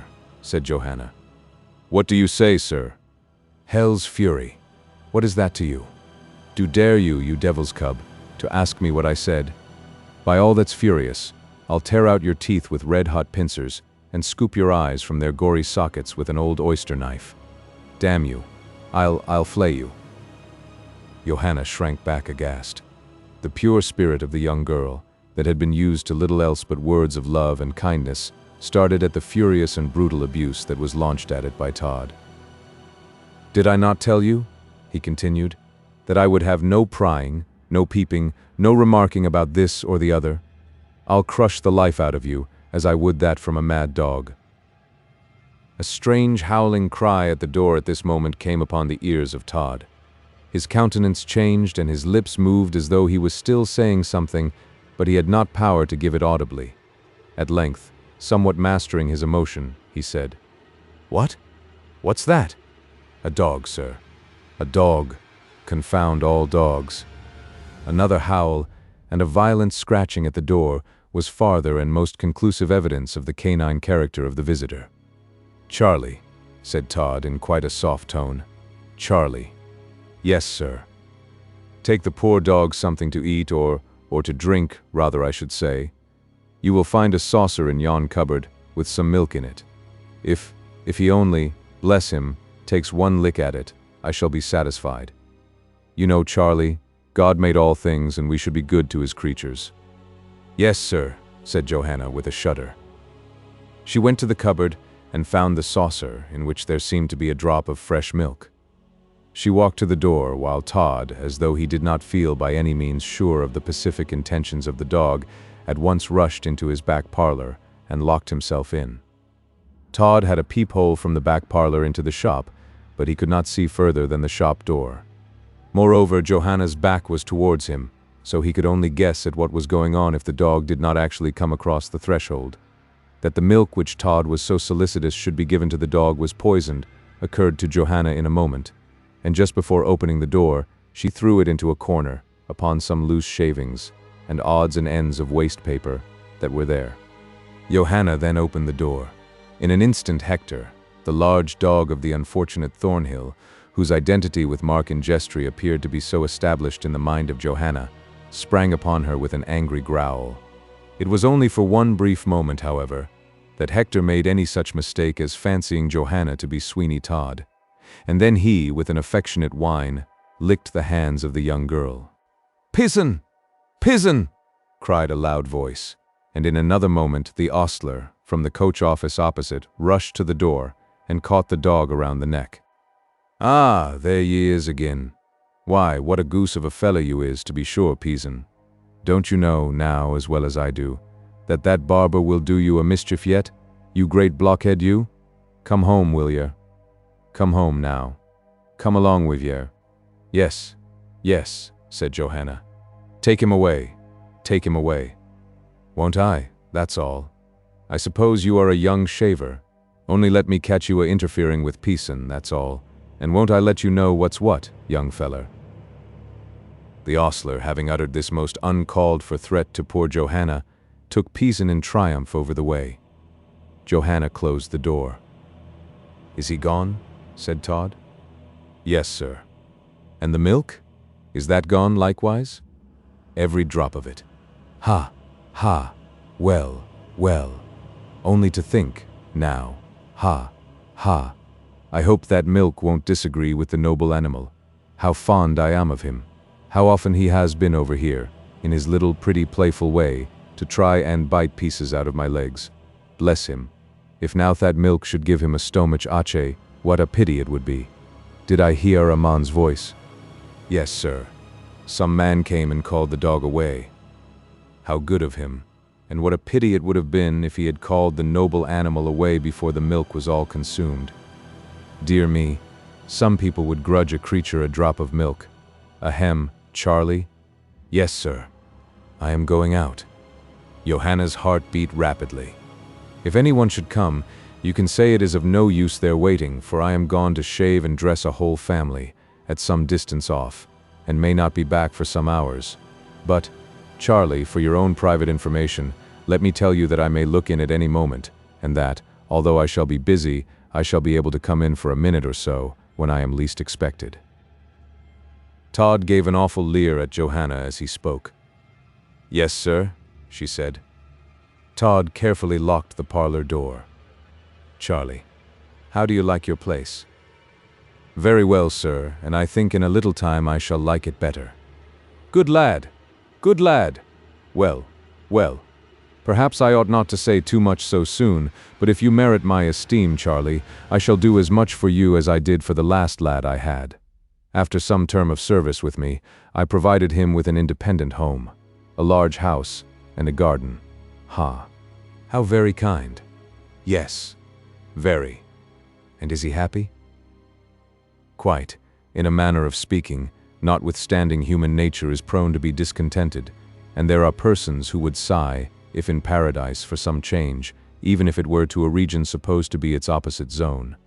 Charlie, however, I think will be of a different mind, and when your time comes, which it certainly will, to reap the fruits of your service with me, I am sure that no one will hear you complain." "I will not be ungrateful, sir." "Well, well, we shall see, and now while I am gone let there be no peeping or prying about. No attempts to open doors or force locks. No scrambling to look upon shelves or raking in odd corners. If you do, I will cut your throat, Charlie, with the bluntest razor I have. Ha! Todd had got on his gloves by this time, and then he left the shop. Johanna was alone. Yes, there she was at last, alone in that dreadful place which now for days upon days had been food for her young imagination. There she was in that place, which her waking thoughts and her dreams had alike peopled with horrors. There she was between those walls, which had perchance echoed to the last despairing death cry of him whom she had loved better than life itself. There she was in the very atmosphere of murders. His blood might form part of the stains that were upon the dingy walls and the begrimed floor. Oh, it was horrible. "God help me now! God help me now!" said Johanna, as she covered her face with her hands and wept convulsively. She heard a faint sound. It was the chiming of St. Dunstan's clock, and she started. It put her in mind that time her great ally now was fleeting. "Away, tears!" she cried as she dashed the heavy moisture from her long eyelashes. "Away, tears! I have been strong in purpose. I have already waded through a sea of horrors, and I must be firm now. The time has come. The time that I looked forward to when I thus attired myself and thought it possible to deceive this dreadful man. Courage, courage. I have now much to do." First she crept to the door and looked out into the street. A vague suspicion that Todd, after all, might only be watching near at hand, somewhere, took possession of her. She looked long and anxiously to the right and to the left, but she saw nothing of him. Then she fastened the door upon the inside. "If he should return very suddenly," she said, "I shall have notice of it by his efforts to open the door. That will give me a moment for preparation, possibly." Then, with such an anxious look as no language could do justice to in its delineation, Johanna looked round the shop. Where was she to begin her investigation? There were drawers, cupboards, chests, shelves. What was she to look at first? Or was she in dread of some contrivances of Todd's to find out that she had looked at all, yet at this, the last moment, forego the risk and rush into the street and so home? "No, no, I am in God's hands," she said, "and I will not flinch." And yet, although she felt that she was quite alone in that place, how cautiously she trod. How gently she touched one thing and then another, and with what a shudder she laid her hand for a moment to steady herself upon the arm of the shaving chair. By so leaning upon it, she found that it was a fixture, and upon a further examination of it, she found that it was nailed or screwed to the floor firmly. It was an old-fashioned massive chair with a wide, deep reclining seat. A strange feeling of horror came over her as she regarded it. Chapter 74. The Mysterious Letter. What was there in the chair that Johanna should for some few moments, now that she had begun to look at it, not be able to take her eyes off it? She tried to shake it, but it was as fast as a rock, and for all she knew it was quite usual to have a shaving chair fixed to the floor. In all likelihood it was in the best position for light which the dingy shop afforded. She left the chair at last, and then a large cupboard in one corner of the room attracted her attention. It was locked. In vain did she try to force it open. It would not yield. She tried, too, the parlor door without effect. That was quite fast, but as she turned the handle of the lock, she fancied she heard, or she really did hear something move in the room. A faint feeling came over her for a moment, and she was glad to hold by the wall, close at hand, to support herself. "It must have been fancy," she said faintly. "I am learning nothing, and the time is flying fast." A kind of counter ran parallel to the window, and beneath it was a space covered in by doors. Todd surely had forgotten that, for one of the doors was open. Johanna looked in and beheld quite a collection of sticks and umbrellas. Some clothing, too, lay upon the lowest shelf. With trembling hands, Johanna pulled at the sleeve of some article and found it to be a jacket, such as a sailor of the better sort might wear, for it was exquisitely fine and had no end of silver buttons upon it. Her sight was dimmed by tears as she said to herself, "Oh God, was this his?" She held the jacket up to the light, and she found the breast portion of it stained, and all the buttons there tarnished. What was it but blood? The blood of the hapless wearer of that article of dress that produced such an effect. but yet how was she to prove to herself that it had been Mark Ingestri? Then it was that the thought struck her of how ill-conceived had been that undertaking, which might, in the midst of all its frightful dangers, only end in furnishing her with more food for the most horrible surmises, without banishing one sad image of her imagination, or confirming one dreadful dream of the fate of her lover. "'Tis all in vain," she gasped. "All in vain. I shall know nothing, and only feel more desolate. It would be a mercy if that were to kill me. Ah, no, not yet, not yet." Someone was trying the handle of the shop door. With frightful energy, Johanna hid the jacket, but not in its proper place, for she only thrust it beneath the cushion of a chair close at hand, and then shutting the door of the receptacle beneath the counter, she rose to her feet, and with a face pale as monumental marble, and her hands clasped rigidly, she said, Who is there?" "Hilloa, open the door," said a voice. Someone again tried the handle, and then kicked vigorously at the lower panel. "Patience," said Johanna, "patience." She opened the door. "Is Mr. Todd at hand?" said a lad. "No, no." "You are his boy, are you not?" "I am." "Then take this." The lad handed a sealed letter to Johanna, and in a moment left the door. She held the letter in her hand, scarcely looking at it. Of course she thought it was for Todd, but after a few moments her eyes fell upon the superscription, and there, to her surprise, she read as follows: "To Miss Oakley, who is requested to read the enclosed quickly and secretly, and then to destroy it." To tear open the letter was the work of a moment. The sheet of paper tumbled in Johanna's hands as she read as follows: "From Sir Richard Blunt to Miss Oakley. Miss Oakley, the expedition upon which you are at present says much more for your courage and chivalrous spirit than it can ever say for your discretion, or the discretion of her who permitted you so far to commit your life to such chances. You should, considering your youth and sex, have left it to others to carry out such schemes, and it is well that those others are aware of your position, and so, in a great measure, enabled to shield you from, perhaps, the worst consequences of your great indiscretion, for it cannot be called anything else. Your young friend, Miss Wilmot, herself awakened when, thank God, it was not too late, to the utter romantic character of the office, and communicated all to me. I blame both you and her very much indeed, and cannot speak in too strong language of the reprehensible character of your expedition. And now, my dear girl, do not be under any kind of apprehension, for you are well looked after, and Sweeney Todd shall not hurt a hair of your head. If you should find yourself in any danger, seize the first small heavy article at hand and throw it, with all the strength you can, through the shop window. Assistance will immediately come to you.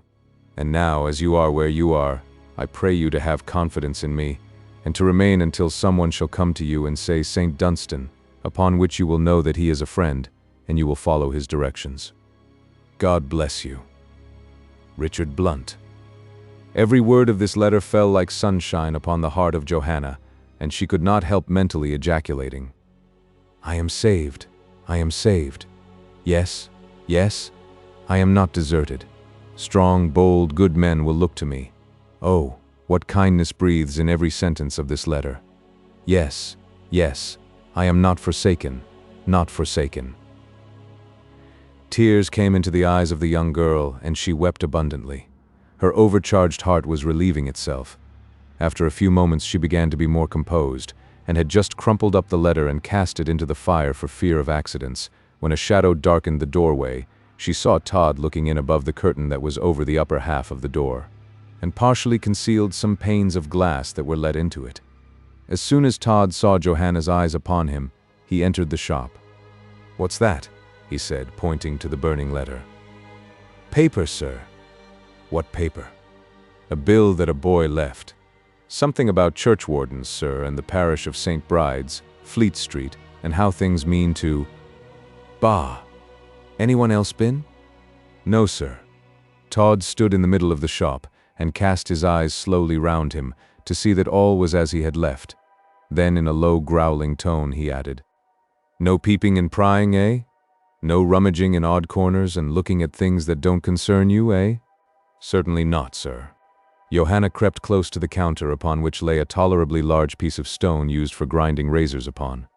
She thought that would do very well to throw through the window, and she kept an eye upon it with that intent, if such an act should by a trick of Todd's appear to be necessary. Todd took the key of the parlor door from his pocket and placed it in the lock. Before he opened the door, though, he turned the handle, and as he did so, Johanna thought that he inclined his head and listened attentively. She threw down a chair which made a lumbering noise. "Confound you," roared Todd.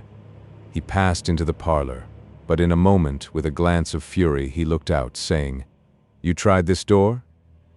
"Aye, sir," said Johanna, creeping closer still to the sharpening stone.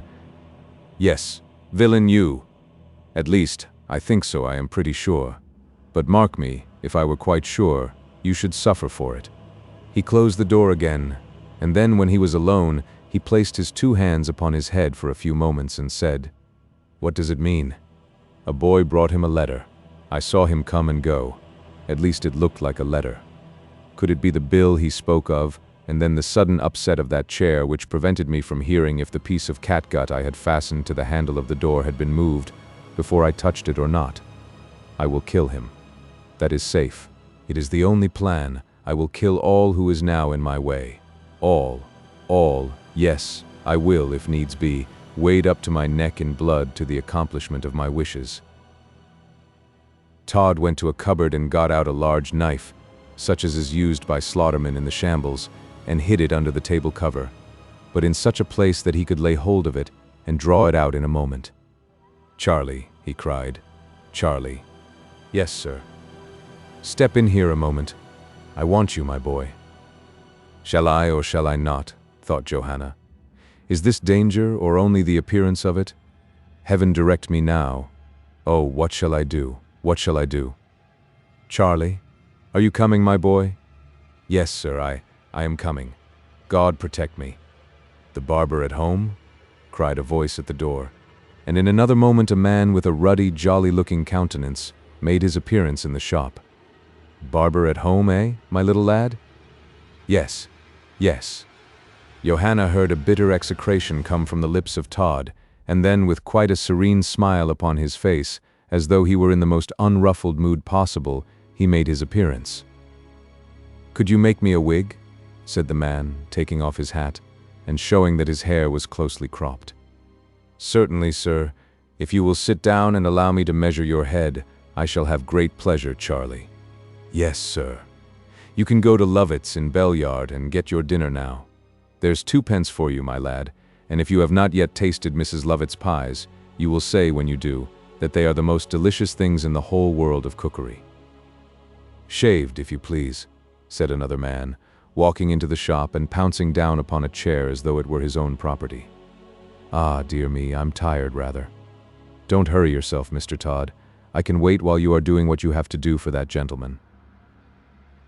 "Charlie," said Todd with quite a sweet expression of face, "you need not go just yet. I want the hot water. See to it." "Yes, sir." Todd then, in the most careful and businesslike manner, proceeded to take the measure of the gentleman's head for a real head of hair, and when he had finished, he said, "Now, sir, if you will leave it all to me, I will match your hair to a shade." "Match it?" "Yes, sir. But that's just what I don't want. I have had my hair all cut off, and I'm going to wear a wig, for the sole reason that I have got tired of the old color." "Well then, sir, what color do you propose now?" "A few shades lighter than my own. But pray shave this gentleman, and I will tell you how I wish it to look at my leisure." The man took a seat and crossed one leg over the other with the most home sort of look in the world, and the one who had come in to be shaved plumped into the shaving chair, and gave his chin a rub, as though he would say, "I don't care how soon you begin." Todd smiled. "Charlie, the lather." "Yes, sir. Here it is." "Here, my little man," said the gentleman in want of a wig. "If you can tie a bow, just make one in front of my cravat, a small one." The gentleman slipped a small piece of paper into Johanna's jacket pocket. Chapter 75. Another victim. Johanna started. "St. Dunstan's," said the stranger. "What?" said Todd. "St. Dunstan's last Sunday I don't think was so highly scented with the flavor of the grave as usual." "Oh!" said Todd. Johanna trembled, For certainly Todd looked suspicious, and yet what could he have seen? Literally nothing, for he was so situated that the slight action of the stranger, in putting the slip of paper into her jacket pocket, must have escaped him with all his watchfulness. She gathered courage. Todd glanced at her, saying, "What is the matter, Charlie? You don't look well at all, my lad." "I am not very well, sir." "How sorry I am, I think. Do you know, Charlie," Todd was lathering the man's face as he spoke, "that one of Mrs. Lovett's hot pies would be the thing for you?" "Very likely, sir." "Then, I think I can manage now to spare you." As he said this, Todd bent an eagle glance upon the gentleman who had ordered the wig, and it seemed as if he doled out his words to Johanna with a kind of reference to the movements of that personage. The gentleman had found a hat brush and was carefully rubbing up his hat. "I do hope," he said, "that the wig will be as natural as possible." "Depend upon it, sir," said Todd. "I'll warrant if you look in here, and try it on some day when there's no one here but you and I to set you against it, you will never complain of it. No doubt. Good morning." Todd made his best bow, accompanied by the flourish of his razor, that made the man who was being shaved shrink again, as the reflected light from its highly polished blade flashed again in his eyes. "Now, Charlie, I think you may go for your pie," added Todd, "and don't hurry, for if anything is wrong with your stomach, that will only make it worse, you know." "You are a good master to the lad," said the man who was lathered ready for shaving. "I hope so, sir," said Todd. "With the help of Providence we all ought to do our best in this world, and yet what a deal of wickedness and suffering there is in it too. Ah, there is. I am sure, sir, it makes my heart bleed sometimes to think of the amount of suffering that only 24 hours of this sad workaday world sees. But I was always of a tender and sympathetic turn from my cradle. Yes, from my cradle." Todd made here one of his specially horrible grimaces, which the man happened to see in a glass opposite to him, the reflective focus of which Todd had not calculated upon, and then as the sympathetic barber stropped his razor, the man looked at him as though he would have speculated upon how could such an article looked in a cradle. "Now, sir, a little to this side. Are you going, Charlie?" "Yes, sir." "That will do, sir. I'll polish you off very shortly indeed, sir. Are you going, Charlie?" Johanna darted from the shop, and the moment she got clear of it, she by natural impulse drew the little slip of paper from her pocket and read upon it. "Misso, do not, if you can help it, leave anyone alone in Todd's shop, as circumstances may prevent us from always following his customers in. But if you should be forced to leave while anyone is there, knock at number 133 Fleet Street. This is from your friend R.B. 133? said Johanna, as she glanced around her. 133? Ah, it is close at hand. Here. The number was only a short distance from Todd's, and Johanna was making her way to it when someone stopped her. "From Todd's," said a voice.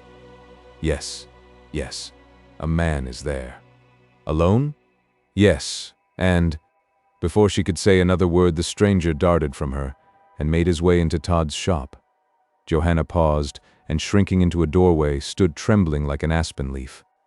"Oh, heaven!" she ejaculated, "into what a sea of troubles have I plunged. Murder and I will become familiar, and I shall learn to breathe an atmosphere of blood. Oh, horror, horror, horror." The crowd in that dense thoroughfare passed on, and no one took heed of the seeming boy, as he wept and sobbed in that doorway. Some had no time to waste upon the sorrows of other people. Some buttoned up their pockets as though they feared that the tears that stood upon that pale face were but the preludes to some pecuniary demand. Others again passed on rapidly, for they were so comfortable and cozy that they really could not have their feelings lacerated by any tale of misery. Not they. And so Johanna wept alone. Ding dong, ding dong. What is that? Oh, St. Dunstan's chimes. How long has she been from the shop? Shall she return to it, or fly at once and seek for refuge from all the sorrows and from all the horrors that surround her in the arms of her father? "Direct me, O God," she cried. Someone suddenly clasps her arm. "Johanna! Johanna!" It was Arabella Wilmot. "Johanna, dear, dear Johanna, you are safe, quite safe. Come home now. Oh come, come. You hear, Arabella? Yes, I am mad. At least I was going mad, Johanna, in my agony to know what had become of you, and notwithstanding I have told Sir Richard Blunt, I had no faith in the love and the courage of anyone but myself. I was coming to TODD'S. To TODD'S? Yes, dear, to TODD'S. I could no longer exist unless I saw with my own eyes that you were safe. What a fatal step that might have been. It might. Perhaps it would. But God, in His goodness, has again, my dear Johanna, averted it by enabling me to meet you here. Come home now, come at once. Yes, I think. Come, come. You have done already much. Let, for the future, your feelings be that from Mark in Jestry you have adventured what not one girl in a million would adventure. At this mention of the name of Mark in Jestry, a sharp cry of mental agony burst from the lips of Johanna. Oh, I thank you, Arabella. Thank me? Yes, you have recalled me to myself. You have, by the mention of that name, recalled me to my duty, from which I was shrinking and falling away. You have told me in the most eloquent language that could be used that as yet I have done nothing for him who is, dead or alive, my heart's best treasure. Oh, Johanna, you will kill me. No, Arabella, no. Goodbye. Go home, love. Go home and pray for me. Pray for me. Johanna, for mercy's sake, what are you about to do? Speak to me. Do not look upon me in that way. What are you about to do, Johanna? Go to the shop. To TODD'S? Yes. It is my place. I am in search of Mark in Jestry. If he be living, it is I who must clear that man who is suspected of his murder. If he be no more, it is I who, weak and fragile as I am, must drag him to justice. No, no, no. I say yes. Do not stay me if you love me. Arabella clasped the arm of Johanna, but with a strength that only the immense amount of mental excitement she was suffering from could have given her. Johanna freed herself from the hold of her friend, and dashing from the doorway, was in another moment lost to the sight of Arabella in the barber's shop. What now? Cried Todd fiercely, as Johanna bounded into the shop so hurriedly. Nothing, sir, only the dog. Bolt the door, bolt the door. Yes, sir. Todd wiped his brow. That infernal dog, he muttered, will be the death of me yet, and so, Charlie, the malignant beast flew at you, did he? The savage will attack you, will he? Yes, sir. So it seems. We will kill it. I should like to cut its throat. It would be a pleasure, Charlie. How strange that strong poisons have no effect upon that dog. Curses on it. Indeed, sir. None whatever. It is very odd. Todd remained in a musing attitude for some time, and then suddenly starting, he said, Charlie, if that man come again after his wig, get him into talk, will you, and learn all you can about him. I have to go a little way into the city just now, and shall speedily return. I hoped you liked the pie. Pie, sir? Yes, LOVETT'S pie. Oh, yes, delicious. Ha, ha, he, ho. Drawing on a pair of huge worsted gloves, Todd walked out of the shop without saying another word. The moment he was gone, Johanna passed both her hands upon her breast, as if to stay the wild beating of her heart, as she whispered to herself, Alone, alone once more. It was well that she had only whispered that much, for in the next moment Todd gently put his head into the shop. She started. Oh, sir, you frightened me. Beware, was all he said. Beware. The frightful head, more terrifying to Johanna than would have been the fabled Medusa's, was withdrawn again, and this time Johanna resolved to be certain that he was gone before she gave the smallest outbreak to her feelings, or permitted herself to glance around her in any way that could be construed into prying curiosity. She made a feint of clearing up the place a little, and, with a broom that had about 6 hairs only left in it, she swept the hobs of the little miserable grate in which a fire was kept for the shaving water. This occupied some little time, but still not feeling sure that Todd was really gone, she then went to the door and looked right and left. He was not to be seen, and so, when she went back, she bolted the shop door upon the inside again, and really felt that she was alone once more in that dreadful place. That poor Johanna was now in a great state of mental excitement is not a matter of surprise, for the events that had recently taken place were decidedly of a character to produce such a mental condition. The interview with Arabella had, no doubt, materially aided in such an effect. With trembling eagerness she now began again to look about her, and her great aim was by some means to get into the parlor, for if anywhere she thought that surely there she should find some traces of that lost one who occupied, since the suspicions of the foul usage he had met with, a larger place in her affections than before.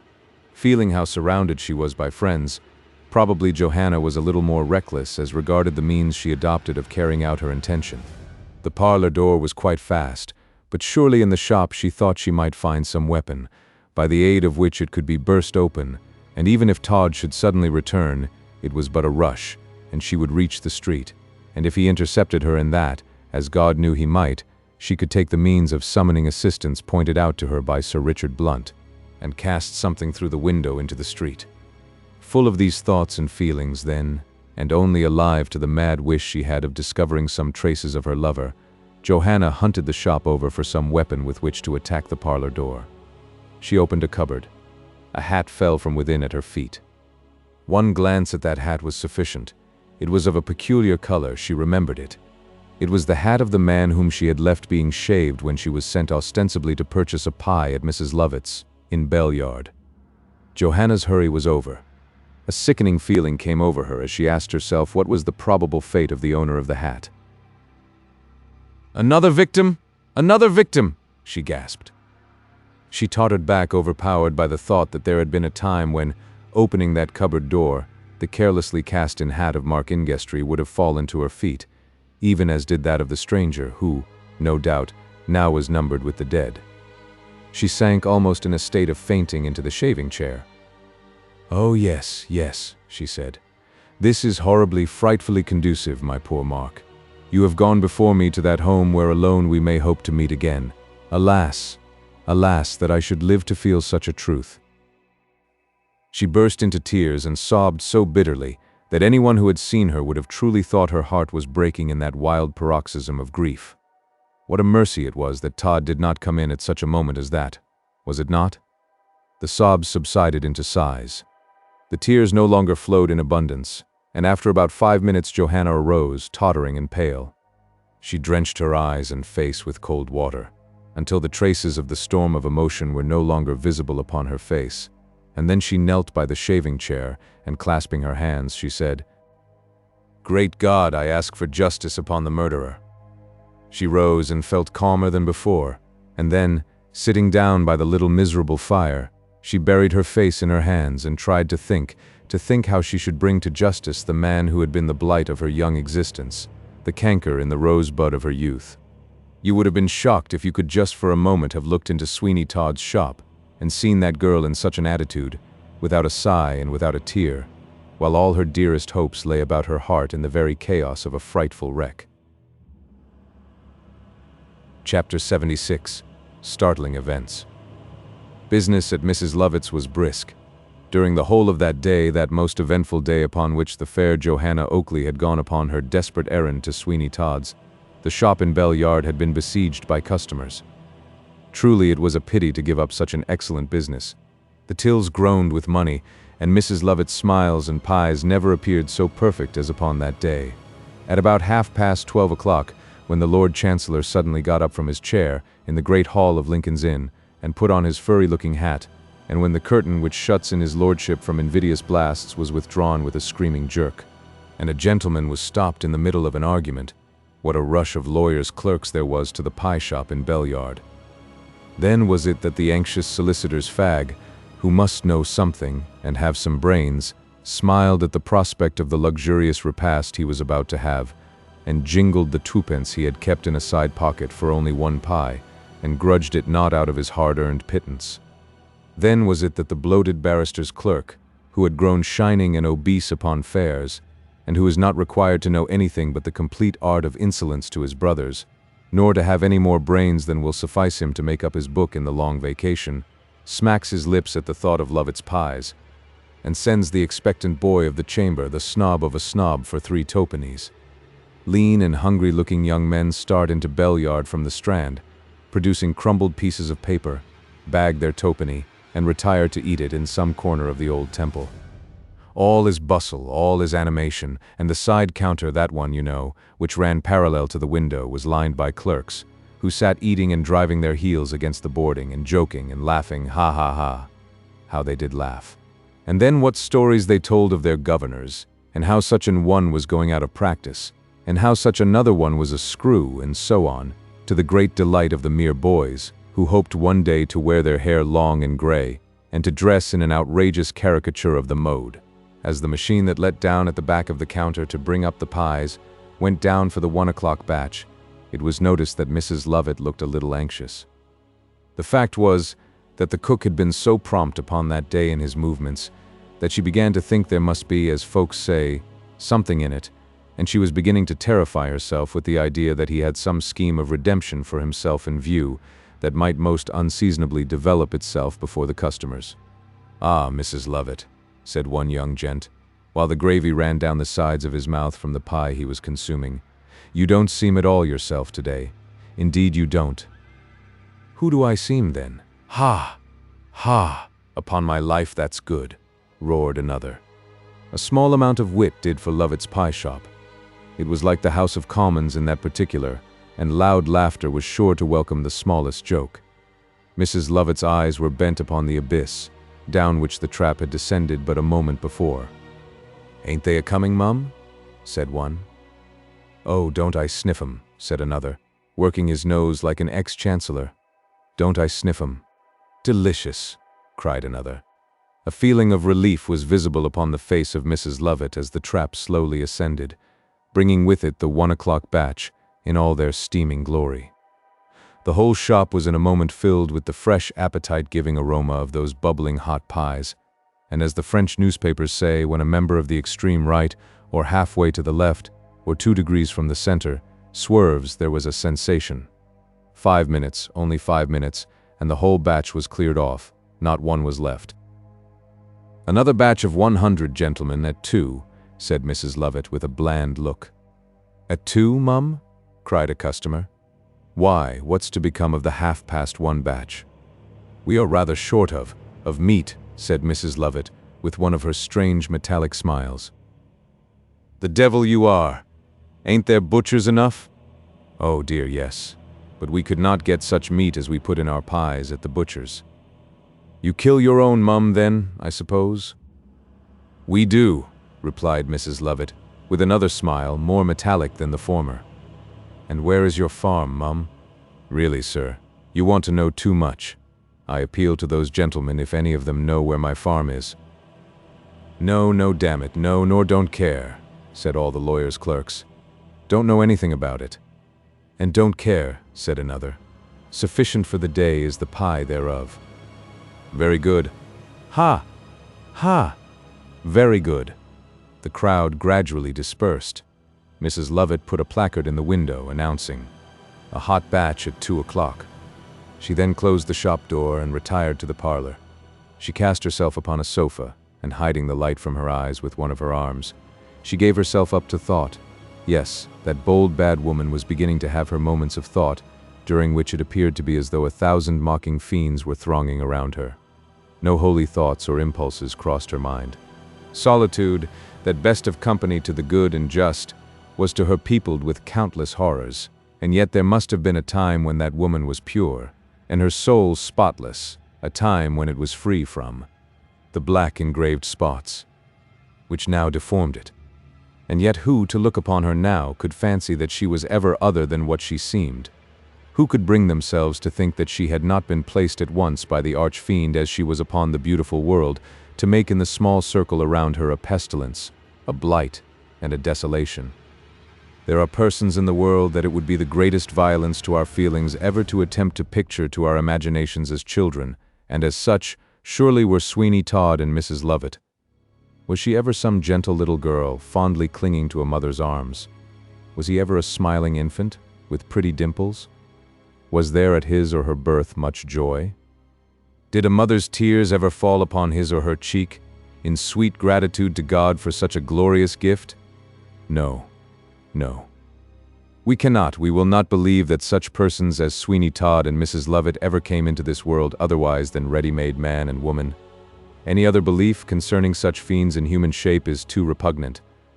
But we are forgetting that Mrs. Lovett is upon the sofa all this while, and that her metallic smile has quite vanished, giving way to such a look of utter abandonment of spirit that you would have shuddered to have cast but one glance upon her. She could bear the quietude of the attitude she had assumed, but for a very short time, and then she sprang to her feet. "Yes," she said, "it must, and it shall come to an end." She stood for some few moments trembling as though the dim echo of that word "end," as she had jerked it forth, had awakened in her mind a world of horrifying thoughts. Again she sank upon the couch, and speaking in a low, plaintive voice, she said, "Yes, I have need of the waters of oblivion, one draught of which shuts out forever all memory of the past.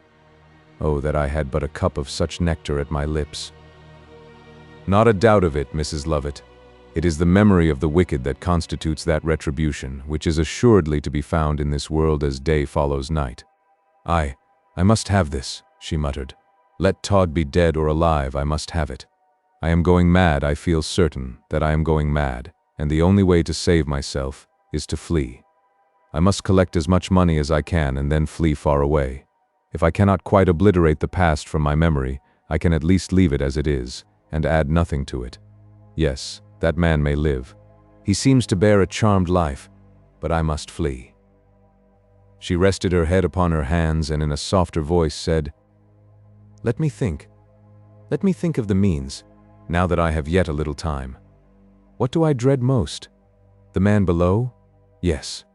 He is at work for his deliverance. I feel that he is, and if he succeed before I flee from here, all is lost, all is lost. I must speak to him. Filled with this idea, and with an unknown dread of what the discontented cook might do, Mrs. Lovett stepped into the shop first, and made the door fast by slipping a bolt at the back of it. It was not very often that immediately after the disposal of a batch of pies any customers came in, and if they should attempt to do so for the purpose of purchasing any stale pies, she was by far too intent upon what she was come about, and considered it by far too important to heed what they might think or say upon finding the door fast. She then opened the seeming cupboard in the parlor, which conducted to the strong iron door, with the small grating at the top of it. She reached that point of observation with great rapidity, and peered into the cavernous dungeon-like bakehouse. At first she could see nothing by the uncertain light that was there, but as her eyes got accustomed to the absence of daylight, she could just see the figure of the cook sitting upon a stool, and apparently watching one of the fires. "It is a long, long time." "What is a long time?" cried Mrs. Lovett. The captive cook sprang to his feet in a moment, and in a voice of alarm he said, "Who spoke? Who is that?" "I," replied Mrs. Lovett. "Do you not know me?" "Ah," said the cook, directing his eyes to the grating above the door. "I know you too well. What do you want with me? Have I failed in doing your bidding here? Have I disappointed you of a single batch of those execrable pies?" "Certainly not, but I have come to see if you are quite comfortable." "Comfortable? What an insult! Nay, you wrong me. That is impossible. This is the commencement only of some new misery. Speak on, madam, speak on. I am helpless here, and condemned to suffer." Notwithstanding these words of the cook, there was a certain tone of hilarity about him that Mrs. Lovett might well be surprised at, and she asked herself, what does he hope? The fact is that much as he wished still to enact the character of a man full of despair, the cook could not get out of his head and heart the promises of Sir Richard Blunt, promises which still rung in his ears like a peal of joy bells. "Come, come," said Mrs. Lovett. "You are getting reconciled to your fate. Confess as much."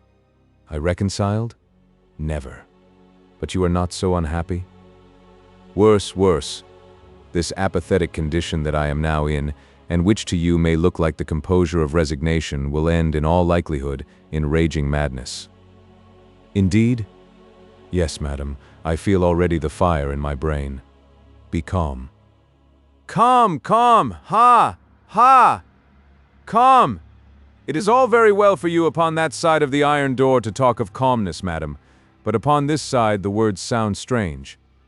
"It will not sound so strange when I tell you that I have absolute compassion upon you, and that the cause of my present visit was to talk to you of some means by which the worst portion of your fate here might be in some measure ameliorated, and your existence rendered tolerable. Chapter 77. Big Ben creates a sensation. The cook was so surprised at these words from Mrs. Lovett that for some moments he made no answer to them. "Pray, speak again," he said at length, when he could find words in which to express himself. "I repeat," she said, "that I am desirous, as far as lies in my power, to ameliorate your condition, of which you so much complain." "Indeed?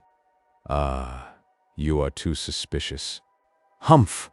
I think, madam, when you come to consider all things, you will hardly think it possible for me to be too suspicious."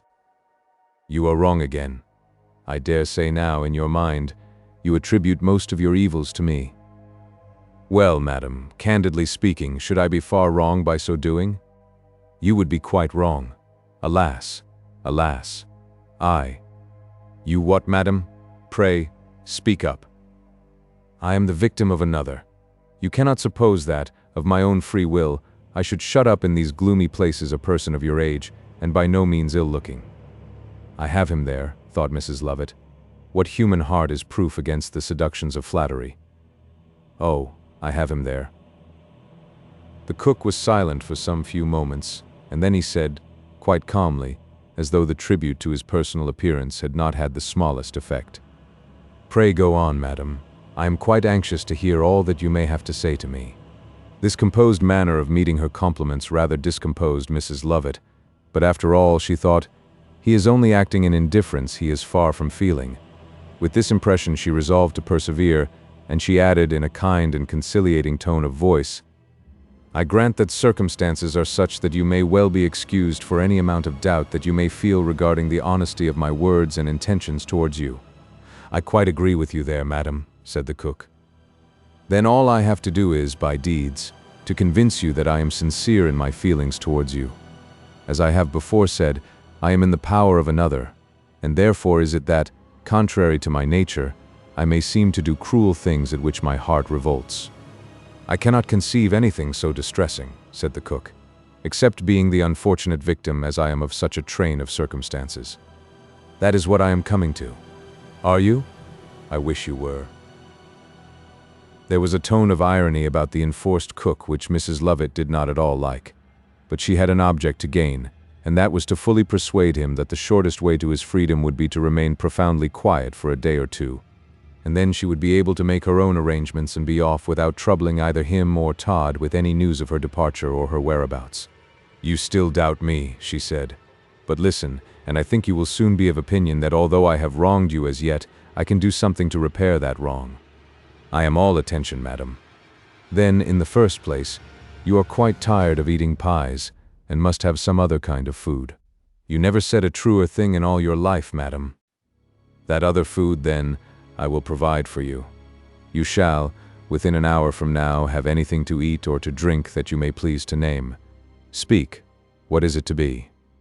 "Well," he said, "that is kind indeed. But I can do without food further than I have here, for I have hit upon a mode of making cakes that please me. Nevertheless, if you can bring me a bottle of brandy, in order that I may slightly qualify the water that I drink, I shall be obliged to you." "You shall have it, and now I hope you will be convinced of the sincerity of my desire to be of service to you." "But my liberty, madam, my liberty. That is the grand thing after all that I must ever pant for." "True, and that is what you shall have at my hands. In the course of 2 or it may be 3 days, I shall have perfected some arrangements which will enable me to throw open your prison for you, and then—" "Then what? May I hope that you will not think so harshly of me as you have done?" "Certainly not."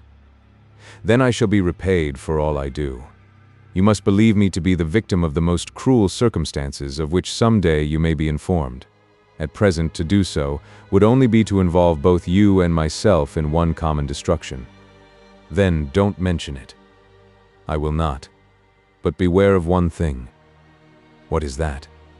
"Simply this, that any attempts upon your own part to escape from here previous to the time when I shall have completed my arrangements to set you free will not only derange all that I am planning for you, but end in your utter destruction, for he who has forced me into my present cruel situation will not for one moment hesitate at the murder of us both. So if you wish to be free in a few days, you will try nothing, but if on the contrary you wish to destroy both yourself and me, you will make some attempts to rescue yourself from here." Mrs. Lovett waited rather anxiously for his answer to this speech. "I dare say you are right," he said at length. "You may be assured I am. Then I consent."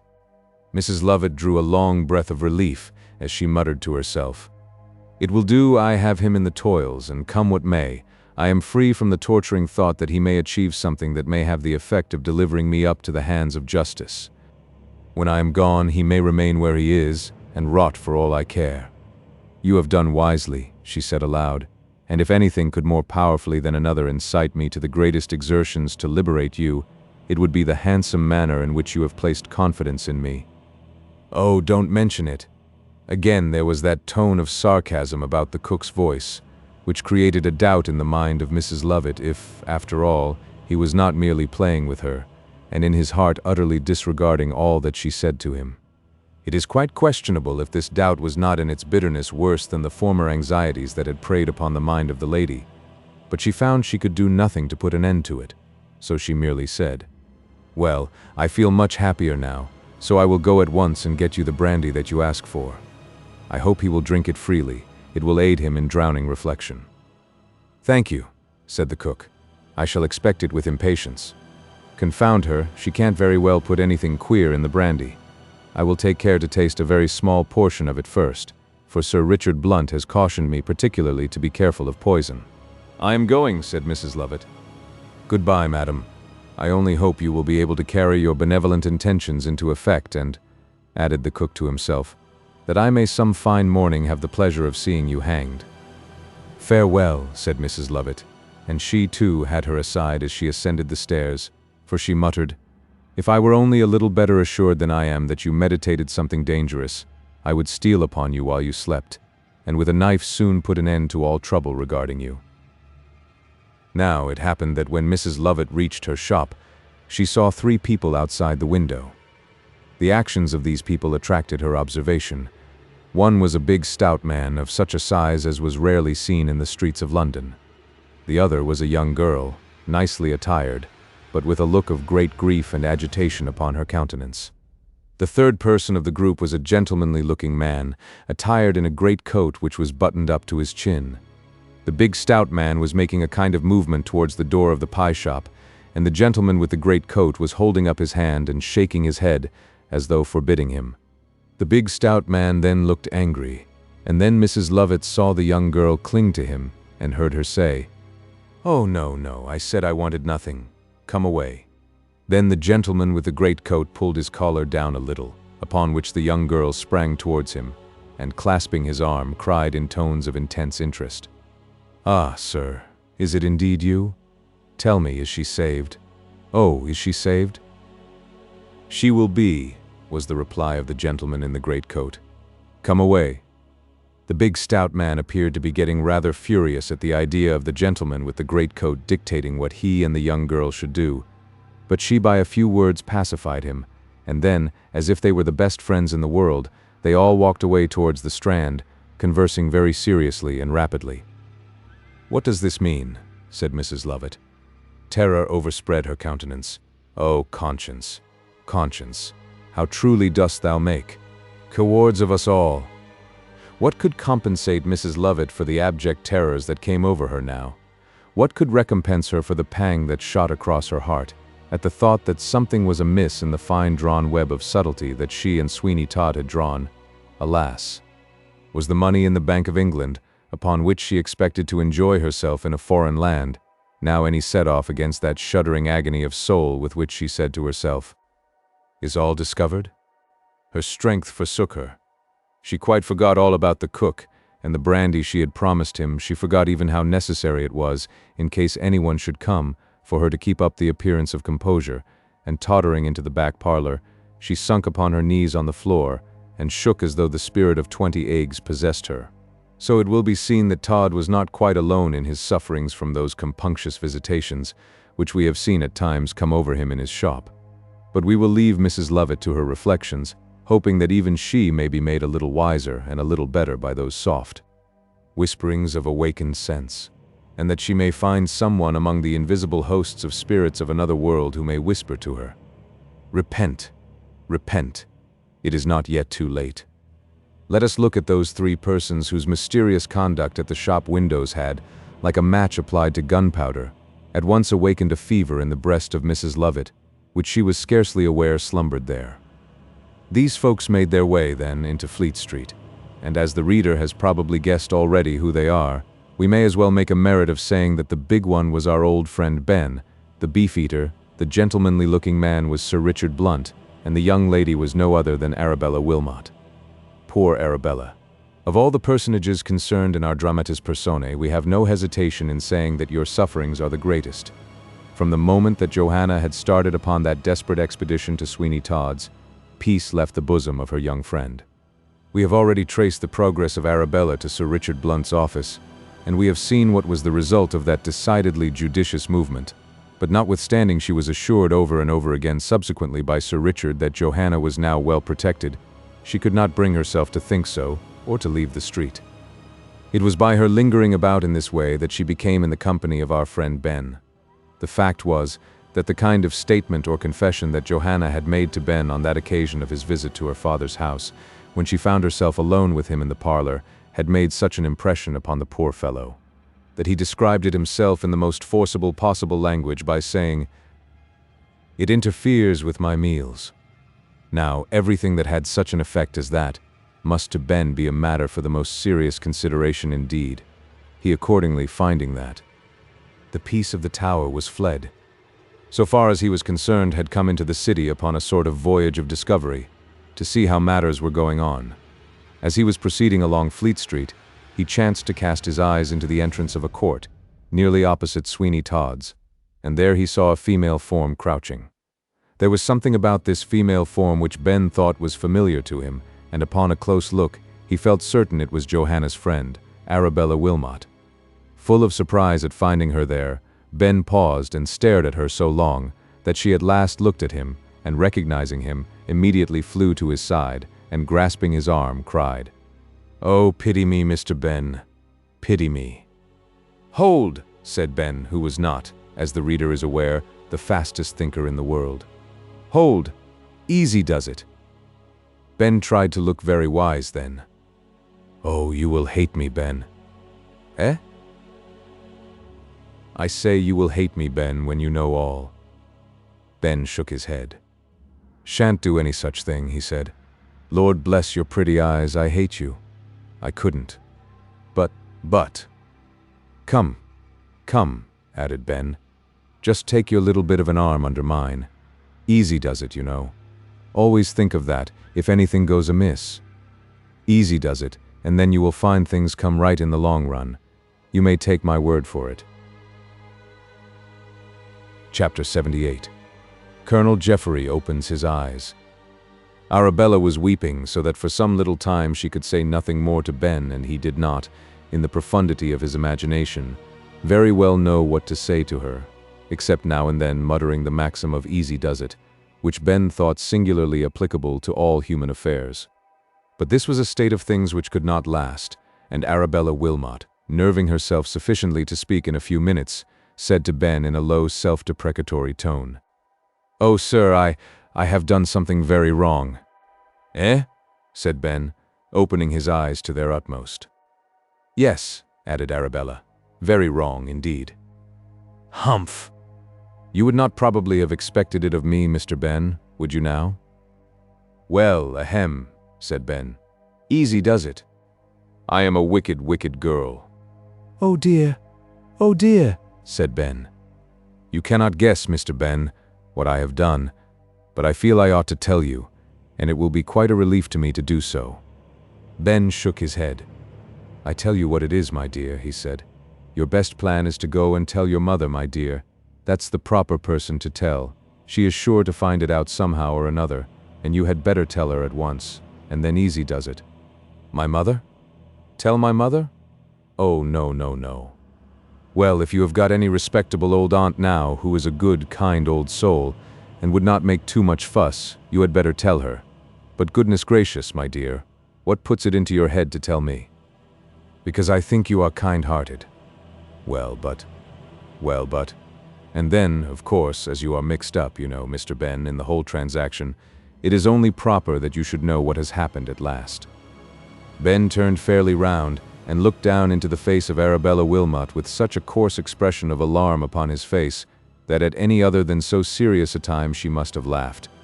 "Me?" he cried. "Me?" "Yes, Mr. Ben. Me mixed up in the oh dear. Ah, Mr. Ben, you know you are by far too kind not to be, and so I feel as though it would be quite a relief to me to tell you everything." "Everything?" "Yes, all. Not all the particulars, surely. Come. I ain't an old woman, you know, my dear." "An old woman, Ben?" "No, my dear, I say I ain't an elderly female, so I don't think I ought to listen to all the particulars, do you know? Come. You go home now and say no more about it to me. Easy does it, you know, and keep your own counsel. I won't say a word, but don't you, because you are in such a state of mind as you hardly know what you are about, go on blubbering to me about all the particulars, when perhaps tomorrow you'll give one of your pretty little ears that you had not said a word to me about it. Alas! Foe, easy does it. Who am I to cling to but you? Cling to me? Perhaps you'll say it's me? What's you, Mr. Ben? Explain yourself. How strange you talk. What do you mean, Mr. Ben? Well, that's cool, said Ben. What's cool? I tell you what it is, Miss Arabella W. I'm disappointed in you. Ain't you ashamed to look me in the face? Ashamed? Yes? Positively ashamed? No, Mr. Ben. I may regret the indiscretion that is past, but I cannot see in it anything to be ashamed of. You don't? Indeed, Mr. Ben, I do not. Then, Miss A.W., you are about the coolest little piece of goods I have met with for some time. Come, easy does it. But haven't you been telling me all this time about something you have been about, that was rather improper, in a manner of speaking? It might have been the tone in which Ben pronounced the word improper, or it might have been the sagacious shake of the head which Ben accompanied his words with, or it might have been that Arabella was drawing a conclusion from the whole transaction. But certain it is that she began to have a glimmering perception that Mr. Ben was making a great mistake. "Oh, heaven," she said. "What are you saying, Mr. Ben? I am speaking of the advice I was foolish enough to give Johanna." "Advice?" "Yes, that is all. Into what mischief could you have tortured my meaning? I am much mistaken in you, sir." "What? Then it isn't a hem. That is to say, you haven't, dare me, I shall put my foot in it directly. What a fool I am." "You are indeed," said the now indignant Arabella, and a slight flush upon her cheeks showed how deeply wronged she was by the unworthy construction Ben had put upon her innocent words. "Goodbye, Miss A.W., added Ben. "Goodbye, I see I am out of your books, but if you fancy I meant any harm, you don't know me. God bless you. Take care of yourself, my dear, and go home. I won't stay to plague you any longer. Goodbye." "Stop! Ben paused.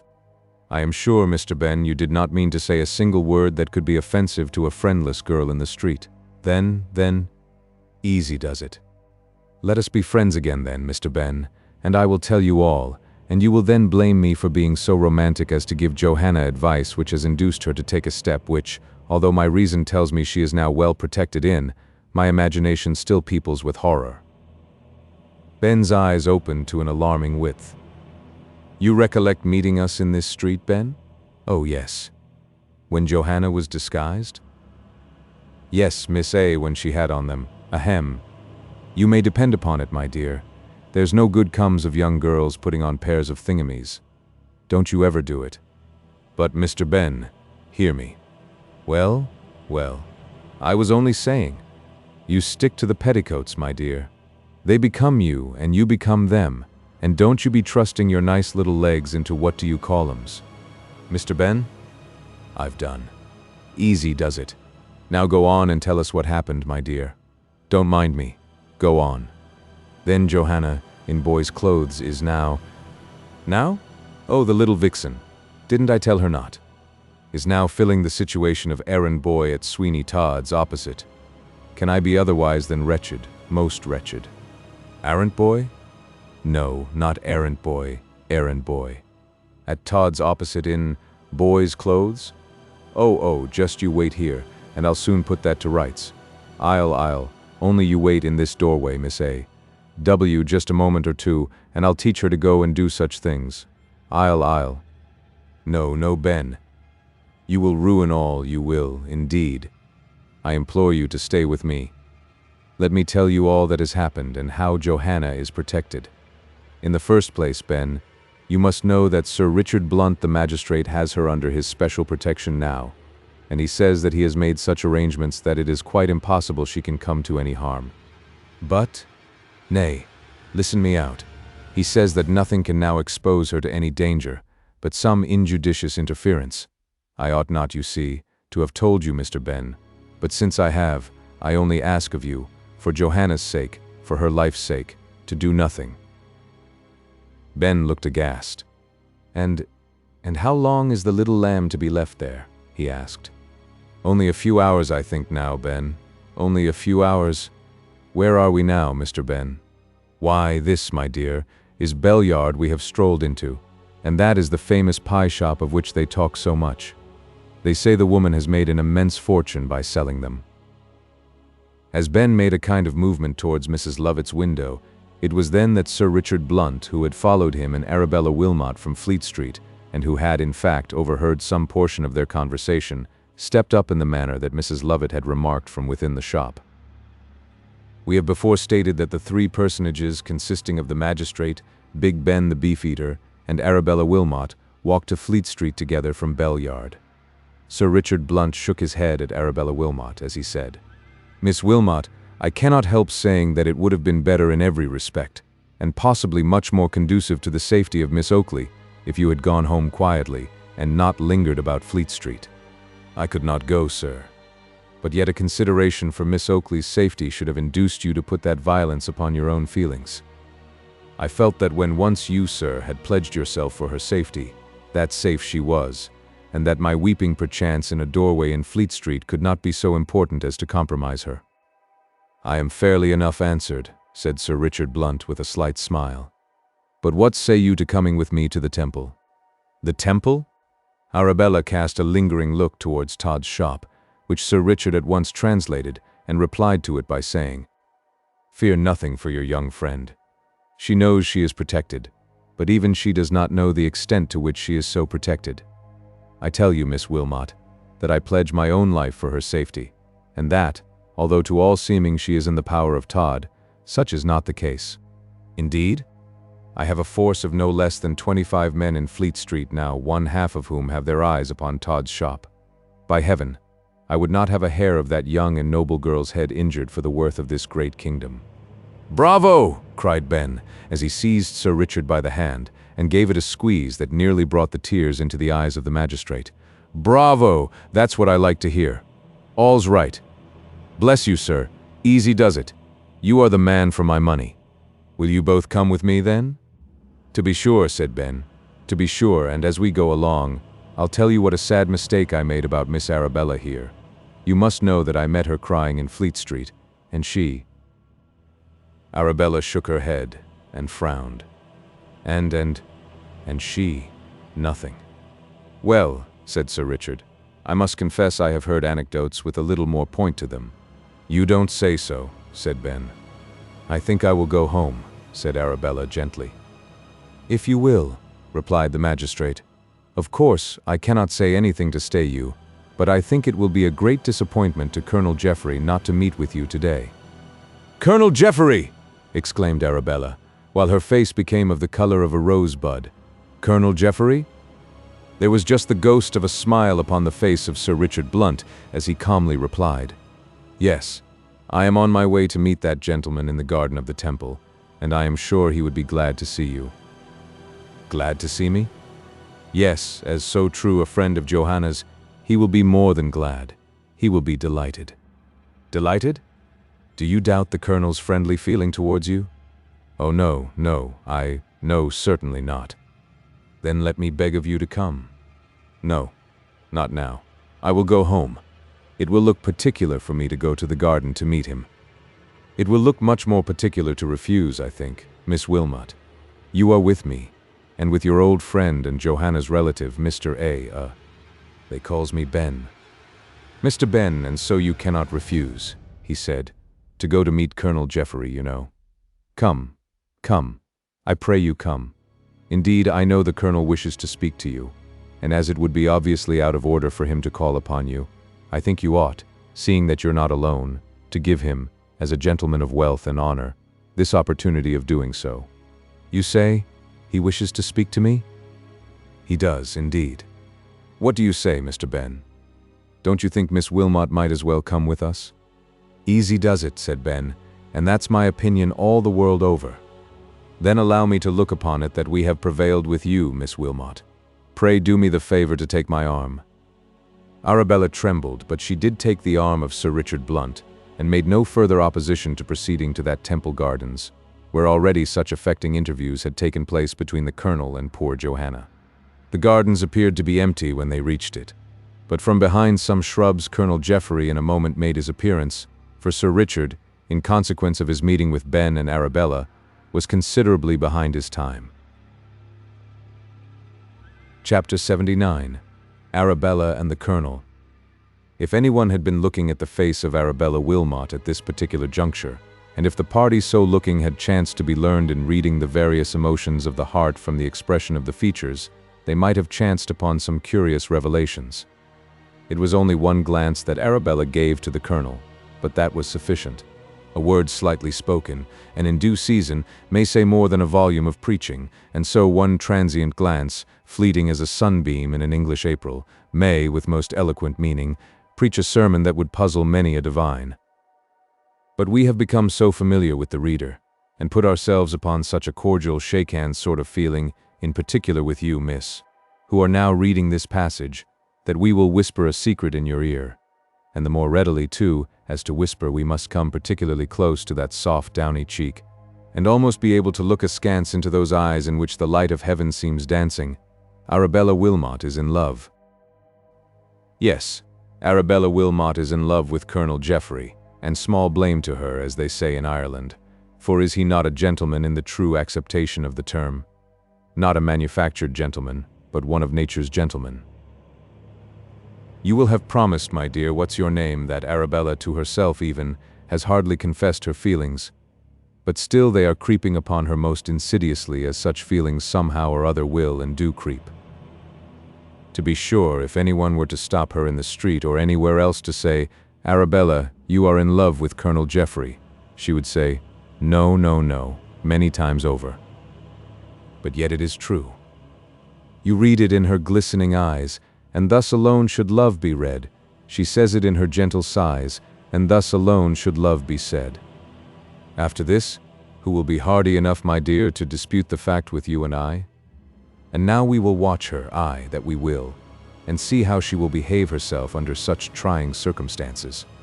Colonel Jeffrey advanced, and as in duty and gallantry called upon, he, after slightly bowing to the gentleman, spoke to Arabella. This is an unexpected pleasure, Miss Wilmot, he said. I hope I see you well. Here is a seat close at hand. May I have the pleasure of conducting you to it? Johanna is stammered Arabella. Well, I hope, interposed the Colonel. Oh, no, no, that is, yes. The Colonel looked puzzled.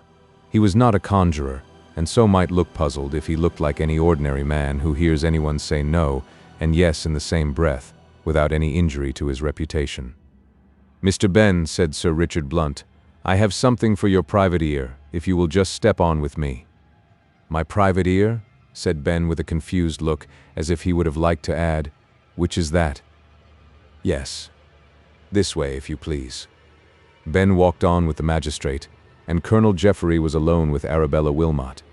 Yes, alone with the one person who insensibly had crept into her affections. Alas, is the pure love of that young creature scattered to the winds? Is she one of those who drag about them in this world the heavy chain of unrequited affection? We shall see. Arabella had permitted the Colonel to hand her to one of the garden seats near at hand. How could she prevent him? If he had chosen instead to hand her into the river, it would have been just the same, and she would have gone. He led her by that wreath of flowers which in old Arcadia was first linked by Cupid, and which in all time since has wound itself around the hearts of all the boy god's victims. "Miss Wilmot," said the colonel, and now his voice faltered a little, "I have much wished to see you." "Very fine indeed," said Arabella. "You said something about the weather, did you not?" "Not exactly," he said.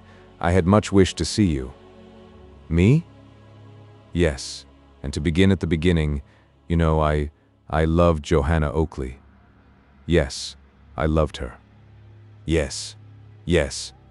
I loved her for her beauty, and for the gentle and the chivalrous devotion of her character, you understand. I loved her for the very tears she shed for another, and for the very constancy with which she clung to the memory of his affection for her. I saw in her such childlike purity of mind, such generosity of disposition, such enchanting humanity of soul, that I could not but love her." "Yes, yes," gasped Arabella. "Yes. Will you pardon me for saying all this to you?" "Oh yes. Go on, unless you have said all?" "I have not." Then you have only to add that you love her still." "Yes, but—" Arabella's heart beat painfully. "Ah," she said, "has true love any reservations? You love her, and yet you have something else to say." "I have. I love her still, but it is not as I loved her. She has convinced me of her constancy to her first affection, that— Yes, yes.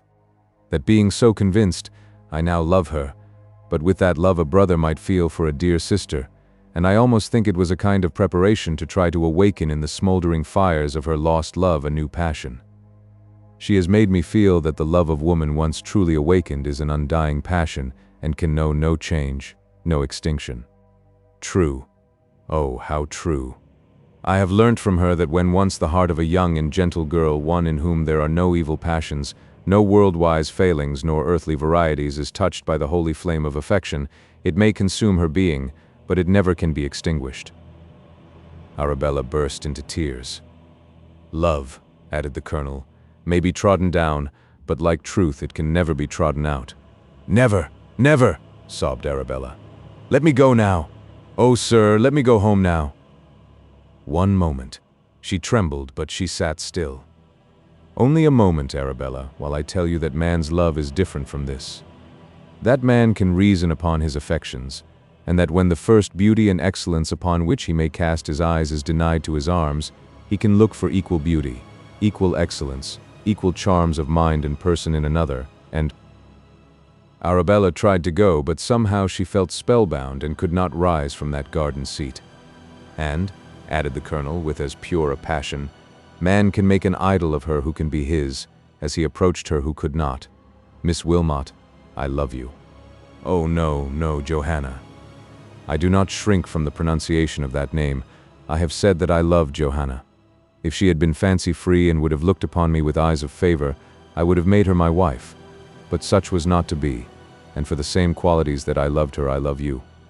I am afraid I have not explained my feelings well." "Oh yes. That is, I don't know. And now, Miss Wilmot, will you allow me to hope that what I have said to you may not be all in vain? That— No, no. No? Allow me to go now. My mind is too full of the fate of Johanna even to permit me to reject in the language taught." "Reject?" "Yes," she said, "reject. I wish you all the happiness this world can afford to you, Colonel Jeffrey." "Then you will be mine?" "No, no, no, farewell." She rose, and this time the colonel did not attempt to detain her. He stepped back a pace or two and bowed, and then rose and walked a pace or two away. Then she turned, and holding out her hand, she cried, "We may be friends." The colonel took the little hand in silence, but the expression of his face was one of deep chagrin. "Goodbye," said Arabella. How courageous she had become all of a sudden, as it were. "And is this all?" said Geoffrey. "Yes, all. When I see Johanna, I will remember you to her." The colonel bowed again as he replied, "I shall be much beholden to you, Miss Wilmot, for that kindness. And I hope you will find, that is, meet with someone who who don't chance to know that your love is a kind of second hand. That is, I don't mean that, but a yes, that is all. Arabella was saying too much. The colonel replied gently, I am truly obliged for the highly explanatory speech just uttered by Arabella Wilmot, whom I have the honor to wish a very good day. Arabella trembled. No, not thus, Colonel Jeffrey. We are friends indeed. Remarkable good acquaintances, said the colonel as he walked away towards Sir Richard Blunt and Ben. Arabella walked hastily on, having but one idea at the moment, and that was to leave the garden, but she could not find the gate, and Ben ran after her as well as he could, calling, Miss A.W., Miss A.W., where are you a-going? Don't you go yet? I'll take care of you and see you all right, you know. Or perhaps you'd like to take a wherry here at the temple stairs and go to the tower and see the animals fed. Yes, no, that is anything, replied Arabella. I will go home now. I am so very, very wretched. What, wretched? Here, Colonel Thingamy, says she. If you dare, said Arabella, as she placed her hand upon the arm of Ben. If you dare. Lor, said Ben, as he looked down from his altitude upon the frail and beautiful young creature. Lor, easy does it. The voice of Ben, however, had brought both the colonel and Sir Richard Blunt to the spot. During that brief time that had elapsed since the colonel had last spoken to Arabella, Sir Richard had told him of the perilous position of Johanna, and the look of anxiety upon his face was most marked. Arabella heard him say, Make use of me in any way you please, Sir Richard. Regard my safety or even my life as nothing compared to her preservation. Arabella knew what he meant. Ben, she said, will you come with me and see me a part of my way home? Yes, my dear, to be sure. Then you won't come and see the critters fed today, I supposes? No. Very well. Easy does it. Come along, my dear. Come along, Lord love you. I'll take care of you. I should only like to see anybody look at you while you are with me, my duck. Bless your little bits of twinkling eyes. Thank you. Lor, it's enough to make a fellow go mad in love, to see such critters as you, my dear. But whenever I thinks of such things, I says to myself, I'll just pop in and see Mother Oakley, and that soon puts it all out of my head, I can tell you. Indeed. Yes. You should go in at feeding time some day, and see her a-coming it strong with fried ingins. Fried what? Ingins, round things. Ingins, ah, that's it. Onions? Very like. But come on, my dear, come on. Easy does it. Always remember that whenever you gets into any fix, easy does it. Did Arabella think the colonel would run after her and say something? Yes, she did, but he came not. Did she think he would be loath to part with her upon such terms as they had seemed to part? Yes. Surely he could not let her go without some kinder, softer word that he had last spoken to her. But he did. He only watched her with his eyes, and when Sir Richard Blunt, who, it would appear, knew something of the colonel's feelings, said to him, All right, I suppose, Colonel Jeffrey? He only shook his head. What? Anything amiss? She has rejected me. Oh, is that all? All and enough too. Phoo! She was sure to do that. Don't you know the old adage that woman's nay still stands for naught? Why, man, no comes as naturally to the tip of a young girl's tongue when she means yes, as don't when she expects to be kissed. I tell you, she loves you. She adores the very ground you walk on. And yet she taunted me with my passion for Johanna and called me a second-hand lover. Did she, though? Ha! Upon my life that was good, was it not? Chapter 80. Mrs. Lovett visits the bank. Mrs. Lovett, we are neglecting you. Excuse us. Fascinating piece of wickedness. We are now in Bellyard again. It will be recollected what a mental ferment the appearance of Ben, and Arabella, and Sir Richard Blunt, at the window of her shop had put her in. Not that she knew any of those parties, nor that she connected any of them in any way with her feelings, except so far as their attitudes might at that moment lead her to suppose. The attitudes certainly were such as to create suspicion. All this, joined to the previous state of mind of Mrs. Lovett, did not tend to produce that heavenly calm which philosophers tell us is such a remarkably nice thing. On the contrary, the mind of Mrs. Lovett rather resembled a raging torrent, boiling and bubbling to some destruction which was afar off, and which could only be reached through the perils and dangers of some stormy passage. She was sighing for peace. She had begun to sicken for the results of her life of iniquity, not those results which an indignant and outraged public would have visited her with, but those results which she and all persons who deliberately and systematically commence a career of guilt picture to themselves. Criminality is never engaged in for its own sake. There is always some ultimate object in view, which makes the retrospect less horrible and the prospect dim and dubious, though it may be yet a thing of pleasurable anticipation. Of course, we are only reasoning upon those minds that reflect. There are many who lead a life of criminality, who do so as the manifestation of an intellect that can picture nothing else. But the reader knows that Mrs. Lovett was not of such an order. She was to some extent an educated, and to a considerable extent a clever woman. Hence, then, she had always pictured to herself wealth and retirement, respect and power, as the ends for which she was striving with such unscrupulous means. But of late, with a shuddering horror, she had begun to dread that all she had hoped for was getting only more distant. She had contracted a strong notion of the bad faith of Todd, and if such were really the case, all was indeed lost. If he allowed his cupidity just to induce him to commit the crime that would be one too many, destruction must fall upon them both. If likewise he instantly made an effort to take to himself all the profits of the unholy traffic that they were mutually engaged in, all would be lost to both. For was she a likely woman to crouch down in silence under such a blow? No. The scaffold prepared by her instrumentality for Todd would be scarcely less a triumph to her that she herself would share it with him. He ought to have known better than he did. How clear and long-sighted we find people upon subjects that from this distance may be supposed to present difficulties, and yet how shallow they are upon what is close to them. One would have thought that such a man as Todd could easily have said to himself, "With regard to Mrs. Lovett, I dare not tamper with the objects of that woman," and he would have said it with truth. But on the contrary, he only looked upon her as a convenient tool, which was to be thrown aside when it had served all the purposes for which he intended it. There could not have been a more fatal mistake upon the part of Todd as concerned his safety. But to return to Mrs. Lovett. The brandy she had promised to the prisoner was quite forgotten. She sat revolving in her mind how she could put an end to the state of horrible doubt and perplexity in which she was. There were some little difficulties in the way of Mrs. Lovett emerging from her present condition.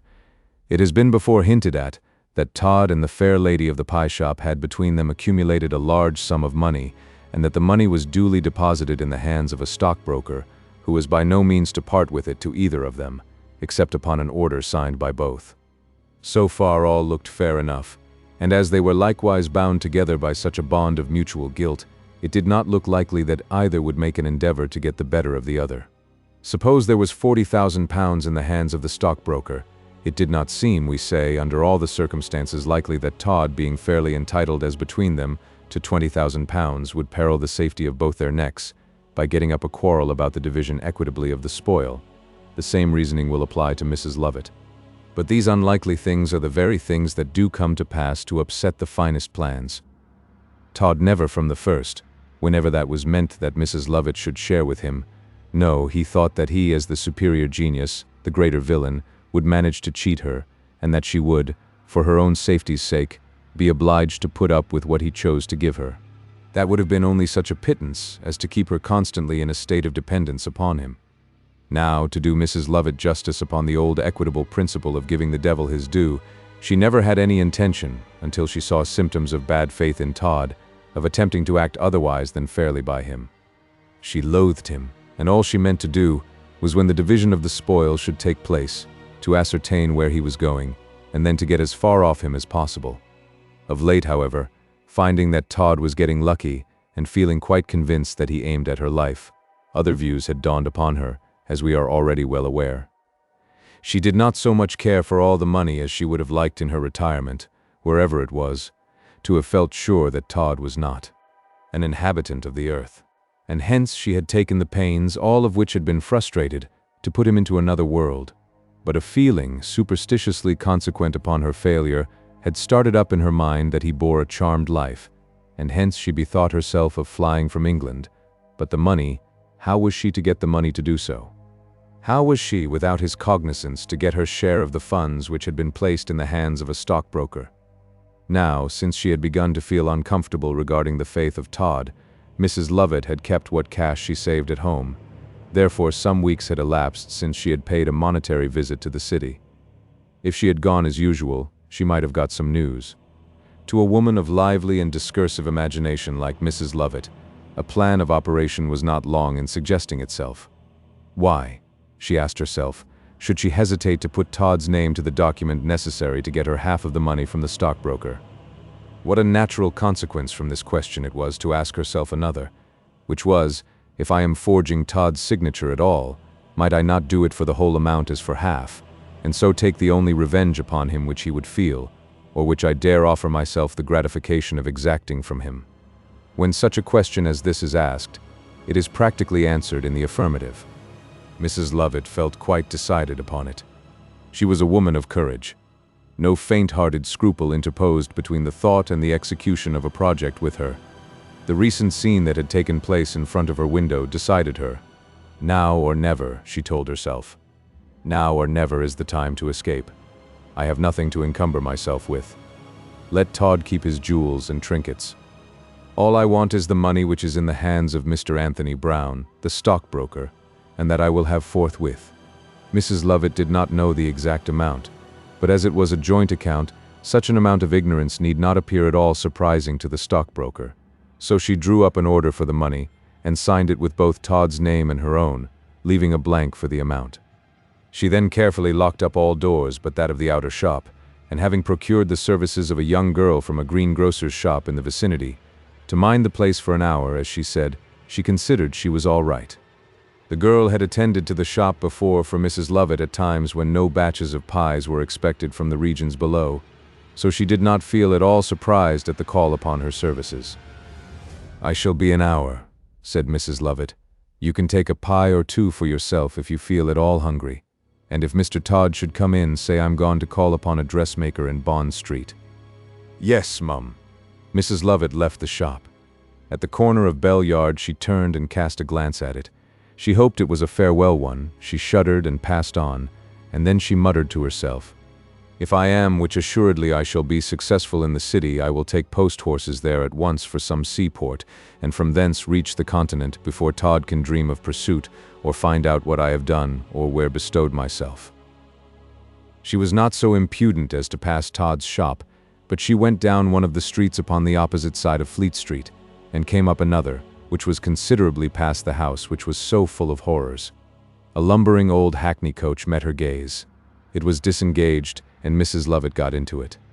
"To Lothbury," she said, and after swaying to and fro for a few moments, the machine was set in action, and duly steering up Ludgate Hill. The impatience of Mrs. Lovett was so great that she would gladly have done anything to induce the horses to go at a faster rate than the safe 2.5 miles an hour to which they were accustomed, but she dreaded that if she exhibited any signs of extreme impatience, she might excite suspicion. To the guilty, any observation of a more than ordinary character is a thing to dread. They would fain glide through life gently, and not at all do they sigh to be the observed of all observers. But the longest journey, even in the slowest hackney coach, must come to an end.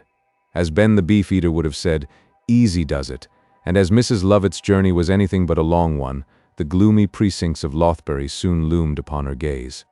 After the customary oscillations and wheezing and creaking of all its joints and springs, the coach stopped. "Wait," said Mrs. Lovett with commendable brevity, and alighting, she entered a dark doorway upon the side of which was painted, in letters that had contracted so much the color of the woodwork that they were nearly illegible, "Mr. Anthony Brown." This was the stockbroker, who held charge of the ill-gotten gains of that pair of unworthies, Mrs. Lovett and Sweeney Todd. A small door covered with what had been green baize, but which was now of some perfectly original brown, opened into the outer office of the man of business, and there a spruce clerk held dominion. At the sound of the rustling silks of Mrs. Lovett, he raised his head from poring over the cumbrous ledger, and then seeing, to use his own vernacular, it was a monstrous fine woman, he condescended to alight from his high stool. and he demanded the lady's pleasure. Mr. Brown. Yes, madam. Certainly. Mr. B is in his private room. What name shall I have the pleasure of saying? Lovett. Lovett? Yes, madam. Certainly, ahem. Pray be seated, madam, if you please. Mrs. Lovett made a gesture of dissent, and the clerk went upon his errand. He was scarcely absent a moment, and then holding open a door, he said, with quite a chivalric air, "This way, if you please, madam. A monstrous fine woman," he added to himself. The door closed after Mrs. Lovett, and she was in the private room of Mr. Anthony Brown. "Ah, Mrs. Lovett, pray be seated, madam. I am truly glad to see you well. Well, to be sure, you do look younger and younger every time I have the pleasure of a visit from you. Thank you, Mr. Brown, for the compliment. My visits have not been so numerous as usual of late." "Why, no, ma'am, they have not. But I hope we are going to resume business again in the old way." "Not exactly." "Well, my dear madam, whatever it is that has procured me the honor and the pleasure of this visit, I am sure I am very glad of it, and shall not quarrel with it. He. Nice weather, Mrs. Lovett." "Very." "Ah, madam. Ah, it was a world of pities to disturb the investments. It was indeed. But ladies will be ladies." "Sir?" "I merely said ladies will be ladies, you know. And indeed he. I fully expected the interesting ceremony had come off before now. I did indeed. And I should have wagered a new hat." "Mr. Brown, what are you talking about?" "About?" "Yes. What do you mean?" "Why, that is the, about concerning the, my dear madam, if I have inadvertently trodden upon your sensibilities, I really—" "You really what?" Mr. Brown looked perplexed. Mrs. Lovett looked a little furious. "Sir," she said, "before I explain the cause of my visit to you, I insist upon knowing to what all your mysterious hints and remarks allude. Speak freely and plainly, sir." "Well then, madam, when Mr. Todd was last here, he said that you had at last consented to reward years of devotion to you by becoming his, and that the ceremony which was to make him a happy man by uniting him to so much excellence and beauty was to come off almost immediately, and that was the reason you had both agreed to withdraw all the money I had in such snug and comfortable safe investments for you both. He. Chapter 81. Mutual Defiance. Be so good, reader, as to picture to yourself the look of Mrs. Lovett. We feel that one brief moment of imagination will do more to enable you to feel and to see with your mind's eye her aspect than as if we were to try a paragraph upon the subject. How that he of Mr. Brown's rung in her ears. It was at any time almost enough to provoke a saint, and we need not say that this time of all others was not one at which Mrs. Lovett's feelings were attuned to gentleness and patience. Besides, she certainly was no saint. A rather heavy inkstand stood upon the table between Mrs. Lovett and the stockbroker.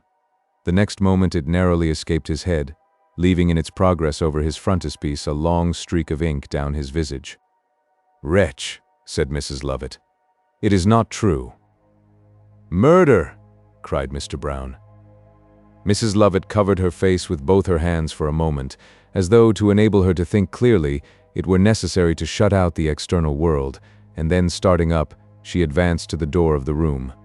"Murder," said the stockbroker again. Silence. A constable. "If you dare to say one word of this interview, I will return and tear you limb from limb." Mrs. Lovett opened the door of the private room with such a vengeance that the nose of the clerk, who had been listening upon the other side, was seriously damaged thereby. He started back with a howl of pain.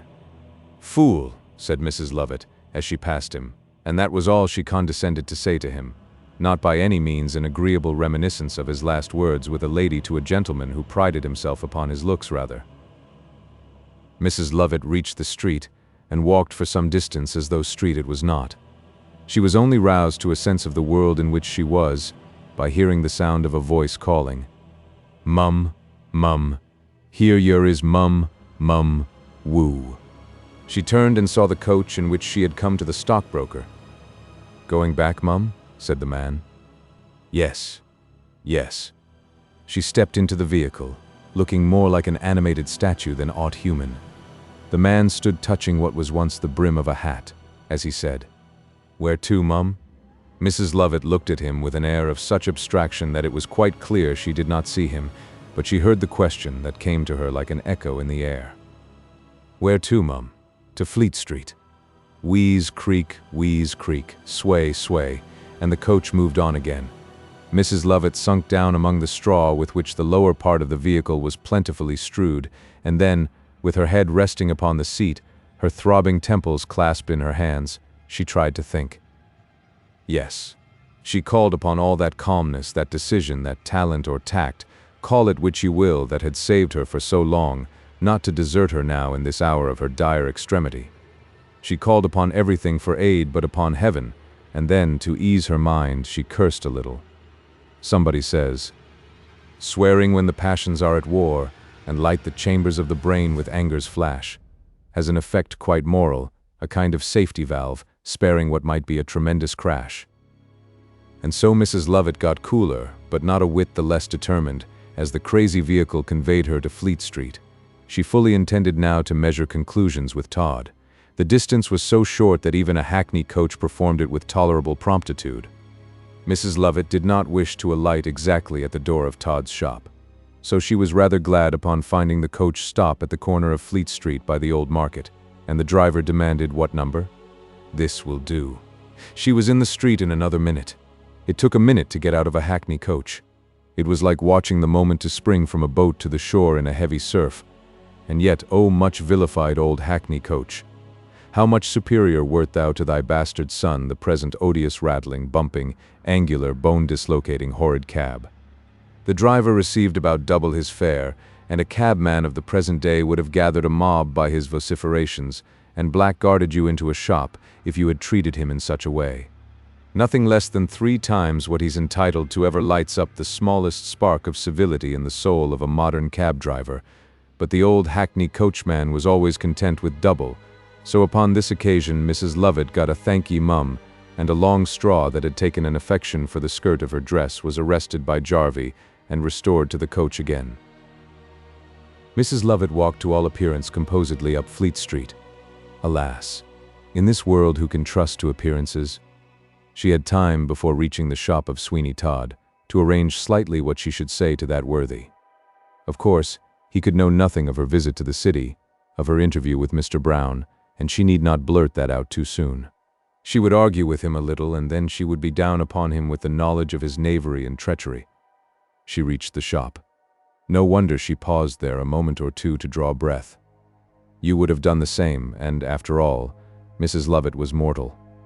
But she did not hesitate for long. The threshold was crossed. The handle of the door was in her hand, it was turned, and she stood in Todd's shop.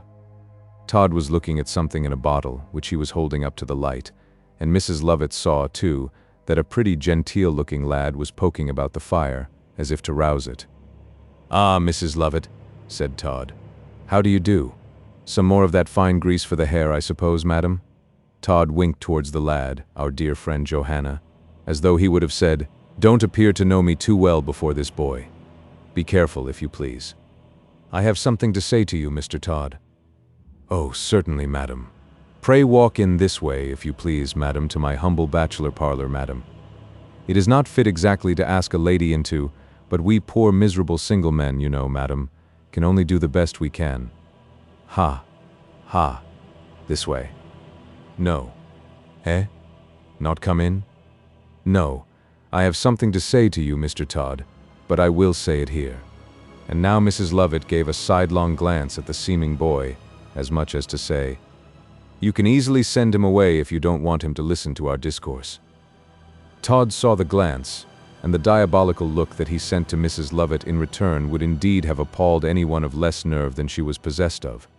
But she had come to that place wound up firmly to a resolution, and she would not shrink. Todd had no resource. "Charlie," he said, "you can go and take a little turn. Here is a penny to spend. Get yourself something in the market. But be sure you are back within half an hour, for we shall have some customers, no doubt." "Yes, sir." Johanna did not exactly know whether to think that Mrs. Lovett came in anger or friendship, but At all events, she felt that it would be hazardous to remain after so marked a dismissal from Todd, although she would gladly have heard what the subject of the conversation between those two was to be. Neither Mrs. Lovett nor Todd now spoke until Johanna had fairly gone and closed the door after her. Then Todd, as he folded his arms and looked Mrs. Lovett fully in the face, said, "Well, the time has come." "What time?" "For the end of our partnership, the dissolution of our agreement. I will go on no further. You can do as you please, but I am content." "Humph," said Todd. "After much thought, I have come to this conclusion, Todd. Of course, let me be where I may, the secret of our road to fortune remains hidden here." She struck her breast as she spoke. "All I want is my half of the proceeds, and then we part, I hope, forever." "Humph," said Todd. And the sooner we can forget, if that be possible, the past, the better it will be for us both. Only tell me where you purpose going, and I will take care to avoid you." "Humph." Passion was boiling in the heart of Mrs. Lovett, and that was just what Todd wanted, for well he knew that something had gone amiss, and that as long as Mrs. Lovett could keep herself calm and reasonable, he should stand but a poor chance of finding out what it was, unless she chose, as part of her arrangement, to tell it. But if he could but rouse her passion, he should know all. Therefore was it that he kept on replying to what she said with that cold, insulting sort of humph. "Man, do you hear me? Humph. You villain. Humph." Mrs. Lovett took from a side table an iron which, in the mystery of hairdressing, was used for some purpose, and in a cool, calm voice she said, "If you do not answer me as you ought, I will throw this through your window into the street, and the first person who comes in consequence, I will ask to seize Todd, the murderer, and offer myself as evidence of his numerous atrocities, contrite evidence, myself repenting of my share in them, and relying upon the mercy of the Crown, which in recompense for my denouncing you may graciously pardon me." "And so it has come to this?" said Todd. "You see and hear that it has." It was rather a curious coincidence that Mrs. Lovett had threatened Todd that she would awaken public attention to his shop by the same means that Sir Richard Blunt had recommended to Johanna to use in case of any emergency, namely throwing something through the window into the street. If Mrs. Lovett had been goaded by Todd to throw the iron through a pane of his glass, the officers of Sir Richard would quickly have made their appearance to hear her denunciation of the barber. Unhappy woman! If she had but known what the future had in store for her, that act which she threatened Todd with, and which to her imagination seemed such a piece of pure desperation, would have been the most prudent thing she could have done. But it was not to be. There was a few moments' silence now between them. It was broken by Todd. "Are you mad?" he said. "No." "Then what, in the name of all that is devilish, has got possession of you?" "I have told you my determination. Give me £20,000, you may profit by the odd sum. Give me that amount, and I will go in peace. You know I am entitled to more, but there is no occasion for us to reckon closely. Give me the sum I seek, and you will see me no more. You take me by surprise. Just step into the parlor and—" "No, no." "Why not? Do you suspect?" "I suspect nothing, but I am sure of much. Now, for me to set foot within your parlor would be tantamount to the commission of suicide, and I am not yet come to that. You understand me?" Todd understood her. His hand strayed to a razor that lay partially open close to him. Mrs. Lovett raised the iron. "Beware," she said.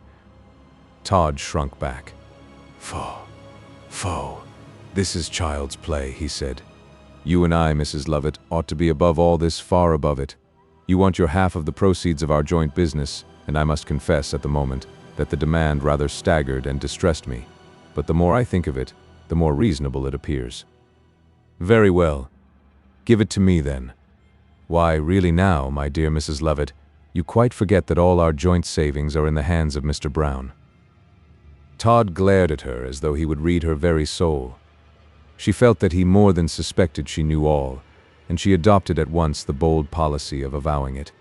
"I do not forget anything that it is essential should be remembered," she said. "And among other things, I know that, by forging my name, you have withdrawn the whole of the money from the hands of Brown. It is not worth our while to dispute concerning your motives for such an act. Let it suffice that I know it, and that I am here to demand my due." Ha! Ha! You laugh? I do, indeed. Why, really now, ha, ha, this is good, and so it is this withdrawal of the money from Brown that has made all this riot in your brain. Why, I withdrew it from him simply because I had certain secret information that his affairs were not in the best order, and from a fear grounded upon that information that he might be tempted to put his hand into our purse if he found nothing in his own. Well, well, it matters not what were your reasons. Give me my half. It will be then out of your custody, and you will have no anxiety concerning it, while I can have no suspicions. In a moment. You will? If I had it here, but I have reinvested the whole, you see, and cannot get it at a moment's notice. I have moved it from the hands of Brown to those of Black. Chapter 82. Mrs. Lovett finds that in this world there is retribution. Black? Said Mrs. Lovett. Yes, black. Do you think me so green, she was going to say, but the accidental conjunction of the colors brown, black, and green suddenly struck her as ludicrous, and she altered it to foolish. Do you think me so foolish as for one moment to credit you? Hark you, Mrs. Lovett, pursued Todd, suddenly assuming quite a different tone. You have come here full of passion because you thought I was deceiving you. You are. Allow me to proceed. It is, I believe, one of the penalties of all associations for why do I hesitate about a word? Guilty purposes that there should be mutual distrust. I tell you again that if I had not moved the money from Brown, we should have lost it all. But why not come to me and get my signature? There really was not time, said Todd, dropping his words out one by one, with a staccato expression. That is too absurd. Todd shrugged his shoulders as though he would have said, well, if you will have it so, I cannot help it. And then he said, I was in the city. I heard the rumor of the instability of Brown. I flew into a shop. I wrote the order like a flash of lightning. I went to Brown's like an avalanche, and I brought away the money as if heaven and earth were coming together. There was not the ghost of a smile upon Todd's face as he made use of these superlatives. Mrs. Lovett began to be staggered. Then you have it here? No, no. You have. Tell me that you have, and that this Mr. Black you mentioned is a mere delusion. Black may be no color, but it is not a delusion. You trifle with me. Beware. In a word, then, my charming Mrs. Lovett, I dreaded to bring the money here. I thought my house the most unsafe place in the world for it. I and you stand upon the brink of a precipice. A slumbering volcano is beneath our feet. Pshaw! Where is your old acuteness that you do not see at once how truly foolish it would have been to bring the money here? Juggler. Fiend. Hard words, Mrs. Lovett. She dashed her hand across her brow, as though by that physical effort she could brush from her intellect the sophistical cobwebs that Todd had endeavored to move before it, and then she said, I know not. I care not. All I ask, all I demand is my share of the money. Give it to me and let me go. I will. When? This day. Stay, the day is fast going, but I will say this night if you really, in your cool judgment, insist upon it. I do. I do. Well, you shall have. This night after business was over and the shop was closed, I intended to have come to you and fully planned all this that you have unfortunately tortured yourself by finding out. I regret that you think of so quickly leaving the profits of a partnership which, in a short time longer, would have made us rich as monarchs. Of course, if you leave, I am compelled. You compelled? Yes. How can I carry on business without you? How could I, without your aid, dispose of the— Hush, hush. Mrs. Lovett shuddered. As you please, said Todd. I only say, I regret that a co-partnership that promised such happy results should now be broken up. However, that is a matter for your personal consideration merely. If I had thought of leaving, and being content with what I had already got, of course it would have compelled you to do so. Therefore I cannot complain, although I may regret your excuse of a right of action that equally belonged to me. If I only thought you sincere. And why not? If I could only bring myself to believe that the money was once more rightly invested. You shall come with me yourself, if you like, in the morning to Mr. Black, the broker in Abchurch Lane, number 3, and ascertain that all is right. You shall there sign your name in his book, so that he may know it, and then you will be satisfied, I presume. Yes, I should then. And this dream of leaving off business would vanish? Perhaps it would, but what? Why did you say to Brown that our union was to take place? Because it was necessary to say something, to account for the sudden withdrawal of the money, and surely I may be pardoned, charming Mrs. Lovett, for even in imagination dreaming, that so much beauty was mine. The horrible leer with which Todd looked upon her at this moment made her shudder again, and the expression of palpable hatred and disgust that her countenance wore added yet another, and not the least considerable, link to the chain of revenge which Todd cherished against her in his cruel and most secret heart. While he was philosophizing about guilty associations producing a feeling of mutual distrust, he should have likewise added that they soon produce mutual hatred.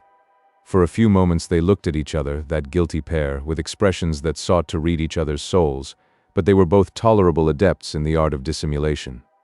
The silence was the most awkward for Todd, so he broke it first by saying, "You are satisfied? Let me hope? I will be. You shall be. Yes, when I have my money. Henceforward, Todd, we will have much shorter reckonings, so shall we keep much longer friends. If you keep, in some secret place, your half of the proceeds of our business," said Todd. Mrs. Lovett made a sort of gulf of the word, but she adopted it. "If you, I say, keep your half of the proceeds of our business, and I keep mine, I don't see how it is possible for us to quarrel. Quite impossible." He began to strop a razor diligently and to try its edge across his thumbnail. Mrs. Lovett's passion, that overwhelming passion which had induced her to enter Todd's shop and defy him to a species of single combat of wits, had in a great measure subsided, giving place to a calmer and more reflective feeling. One of the results of that feeling was a self-question to the effect of, what will be the result of an open quarrel with Todd? Mrs. Lovett shook a little at the answer she felt forced to give herself to this question. That answer was continued in 2 words, mutual destruction. Yes, that would be the consequence. "Todd," she said in a softened tone, "if I had forged your name and gone to the city and possessed myself of all the money, what would you have thought? Tell me that. Just what you thought, that it was the most scandalous breach of faith that could possibly be, but an explanation ought to put that right. It has. Then you are satisfied? I am. At what time shall we go together? Tomorrow morning, to Mr. Black's in Abchurch Lane. Name your own time, said Todd with the most assumed air in the world. Black lives at Balham Hill, and don't get to business until 10, but any time after that will do. I will come here at 10, then. So be it. Ah, Mrs. Lovett, how charming it is to be able to explain away these little difficulties of sentiment. Never trust to appearances. How very deceitful they are apt to be. There was an air of candor about Todd that might have deceived the devil himself. Notwithstanding all his hideous ugliness, notwithstanding his voice was of the lowest order, and notwithstanding that frightful laugh, and that obliquity of vision that seemed peculiar to himself in its terrible malignancy, there was a plausibility about his manner, when he pleased, that was truly astonishing. Even Mrs. Lovett, with all her knowledge of the man, felt that it was a hard struggle to disbelieve his representations. What must it have been to those who knew him not? No, said Mrs. Lovett, it don't do to trust to appearances. She still held the iron in her hand. Nor, added Todd, giving the razor he had been putting an edge to a flourish, nor will it do to listen always to the dictates of compassion, for if we did, what miseries might we inflict upon ourselves? Now, here is a cure in point. Where? I allude to this little affair between us. If you had flown to Bow Street and there, to spite me, made a full disclosure of certain little facts, why, the result would have been that we might both have slept in Newgate tonight. Yes, yes. And then there would have been no recall. You could not have freed us by telling the police that you had made a mistake. Then the gallows would have risen up in our dreams. Horrible! And it being easily discovered that it was no love of public justice or feeling of remorse that induced you to the betrayal, they would have shown you no mercy, but you would have swung from the halter amid the shouts and execrations of... No, I say yes. No more of this, no more of this. Can you bear to paint such a picture? Does it not seem to you as though you stood upon that scaffold and heard those shouts? Oh, horror, horror. You don't like the picture? No, no. Ha, ha. Well, Mrs. Lovett, you and I had far better be friends than foes, and above all, you ought by this time to feel that you could trust me. The very fact that to all the world else I am false ought to prove to you that to you I am true. No human being can exist purely isolated, and I am not an exception. Say no more. Say no more. We will meet tomorrow. Tomorrow be it then. At 10. At 10 be it, and then we will go to black. Come now, since all this is settled, take a glass of wine to our— No, no, not that. I am not very well, a throbbing headache. That is, no. As you please, as you please. By the by, did Black give me a receipt, or did he say it was not usual? Stay a moment, I will look in my secretaire. Sit down a moment in the shaving chair. I will be with you again directly. We will settle that tomorrow, said Mrs. Lovett. I feel convinced that Black did not give you a receipt. Good day. She left the shop, unceremoniously carrying the iron with her. Todd breathed more freely when Mrs. Lovett was gone. He gave one of his horrible laughs as he watched her through the opening in his window. Ha! Ha! Curses on her. But I will have her life first, ere she sees 1 guinea of my hoard. He saw Charlie Green crossing the road. Ah, the boy comes back. 'Tis well. I don't know how or why it is, but the sight of that boy makes me uneasy. I think it will be better to cut his throat and have done with him. Todd was suddenly silent. He saw 2 women pass, and as they did so, one pointed to his shop and said something to the other, who lifted up her hands as though in pious horror. One of these women was Mrs. Ragg, poor Tobias's mother. The other was a stranger to Todd, but she looked like what Mrs. Ragg had been, namely, a laundress in the temple. Curses, he muttered. Johanna entered the shop. Todd caught up his hat. Charlie? Yes, sir. I shall be gone 5 minutes. Be vigilant. If anyone should come, you can say I have stepped a few doors off to trim Mr. Pentweasel's whiskers. Yes, sir. Todd darted from the shop.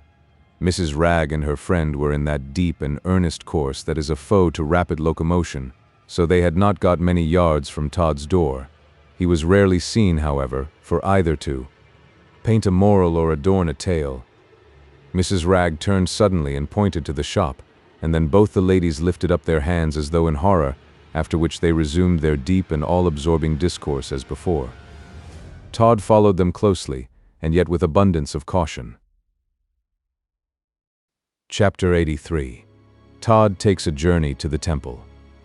The 2 females took their way to the temple. Todd had been quite right in his conjectures. The friend of Mrs. Ragg was one of the old compatriots of the laundress tribe, and that good lady herself, although, while there was no temptation to do otherwise, she had kept well the secret of her son's residence at Colonel Jeffrey's. Broke down like a frail and weak vessel as she was with the weight of the secret the moment she got into a gossip with an old friend. Now Mrs. Ragg had only come into that neighborhood upon some little errand of her own, and with a positive promise of returning to the Colonel's house as soon as possible. She would have kept this promise, but that amid the purlieus of Fetter Lane she encountered Martha Jones, her old acquaintance. One word begot another, and at last as they walked up Fleet Street, Mrs. Ragg could not help, with many head-shakings and muttered interjectional phrases, letting Martha Jones know that she had a secret.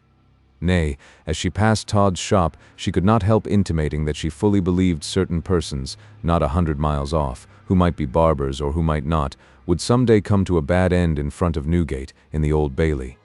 It was at this insinuation that Martha Jones lifted up her hands, and Mrs. Ragg lifted up hers in sympathy.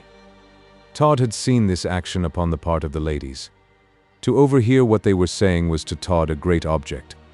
That it in some measure concerned him he could not for a moment doubt, since the head-shaking and hand-uplifting reference that had been made to his shop by them both as they passed could not mean anything else. And so, as we have said, he followed them cautiously, dodging behind bulky passengers, so that they should not see him by any sudden glance backwards. One corpulent old lady served him for a shield half up Fleet Street, until indeed she turned into a religious bookseller's shop, and left him nothing but thin passengers to interfere between him and the possibility of observation. But Mrs. Wragge and her friend Martha Jones were much too fully engaged to look behind them. In due course they arrived opposite to the temple, and then, after much flurrying, in consequence of real and supposed danger from the passing vehicles, they got across the way. They at once dived into the recesses of the legally learned temple. Todd dashed after them. "Now, my dear Mrs. Wragge," said Martha Jones, "you must not say no. It's got a beautiful head upon it, and will do you good."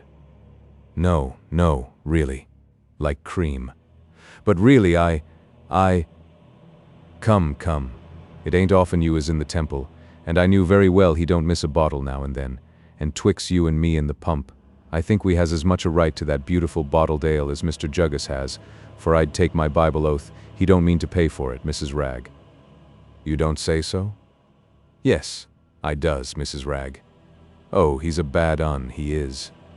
Ah, Mrs. Wragge, you don't know, nor nobody else, what takes place in his chambers of a night." "Is it possible?" "Yes. I often say to myself what universal profundity he must be possessed with, for he was once intended, he says, for the church, and I heard him say he'd have stuck to it like bricks if he could have heard of any church that was intended for him." "Shocking!"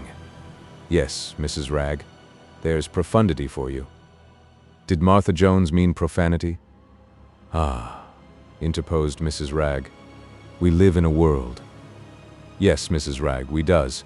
But as you was a-saying?" "Eh?" "As you was a-saying about somebody being hung, if rights was rights, you know."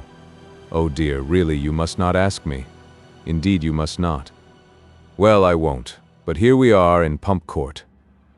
Todd darted into a doorway and watched them up the staircase of number 6, in that highly classic locality. He slunk into the doorway, and by taking a perspective glance up the staircase, he saw them stop upon the first floor. He saw that they turned to the right. He darted up a few stairs and just caught sight of a black door. Then there was a sharp sound, as of some small latch closing suddenly, after which all was still. Todd ascended the stairs. "Curses on them," he muttered. "What can they mean by looking in such a manner at my shop? I thought the last time I saw that woman, Wragge, that she was cognizant of something. If now she, in her babbling, would give me any news of Tobias, foe, he must be dead." By this time Todd had got to the top of the first flight of stairs and stood upon the landing, close to several open doors, that is to say, outer black heavy-looking doors, and within them were smaller ones, armed with knockers. "To the right?" he muttered. They went to the right. This must be the door. He paused at one and listened. Not a sound met his ears, and his impatience began to get extreme. That these two women were going to have a conference about him he fully believed, and that he should be so near at hand, and yet not near enough to listen to it, was indeed galling. In a few moments it became insupportable. "I must and will know what they mean," he said. "My threats may wring the truth from them, and if necessary, I should not scruple to silence them both. Dead men tell no tales, so goes the proverb, and it applies equally well to dead women." Todd smiled. He was always fond of a conceit. "Yes," he muttered. "Every circumstance says to me now in audible language, 'Go, go, go, and go I will, far away from England.'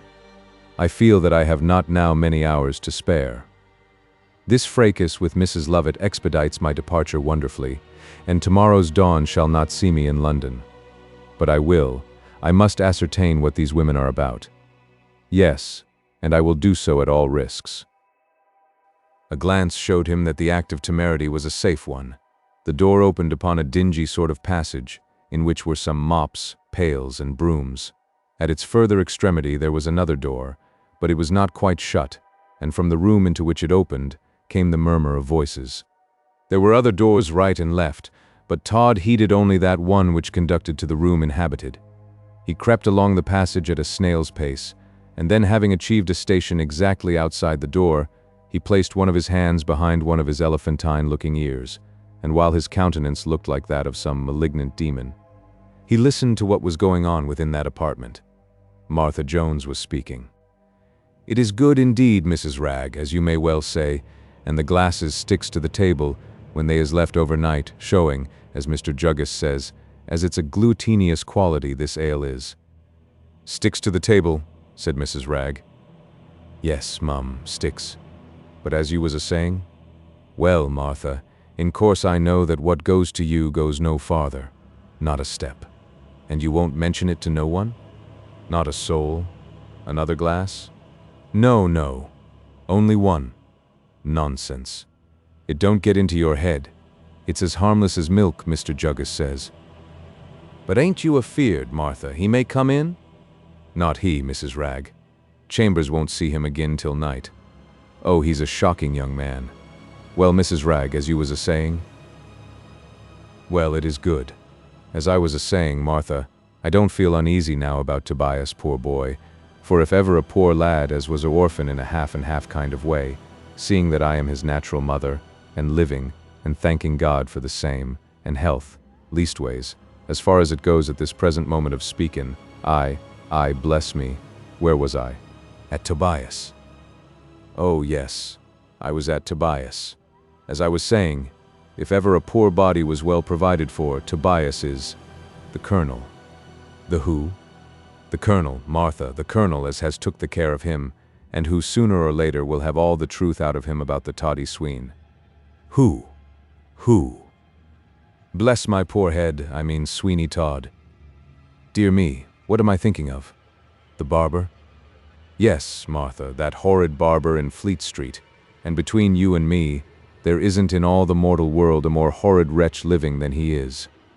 I'm all of a shake. He, yes, what?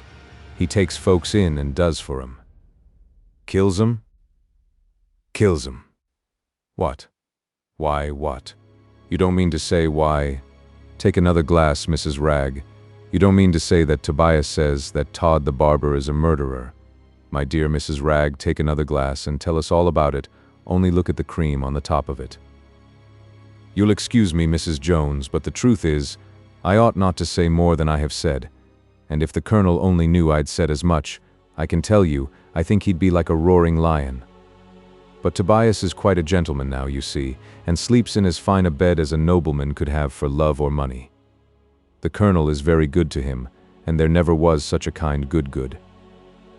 Mrs. Ragg began to run over with tears of ale. Bless me, and where does he live? Who? The Colonel. The good, kind Colonel, dear me, I forget what you said his name was. Geoffrey, and may his end be peace.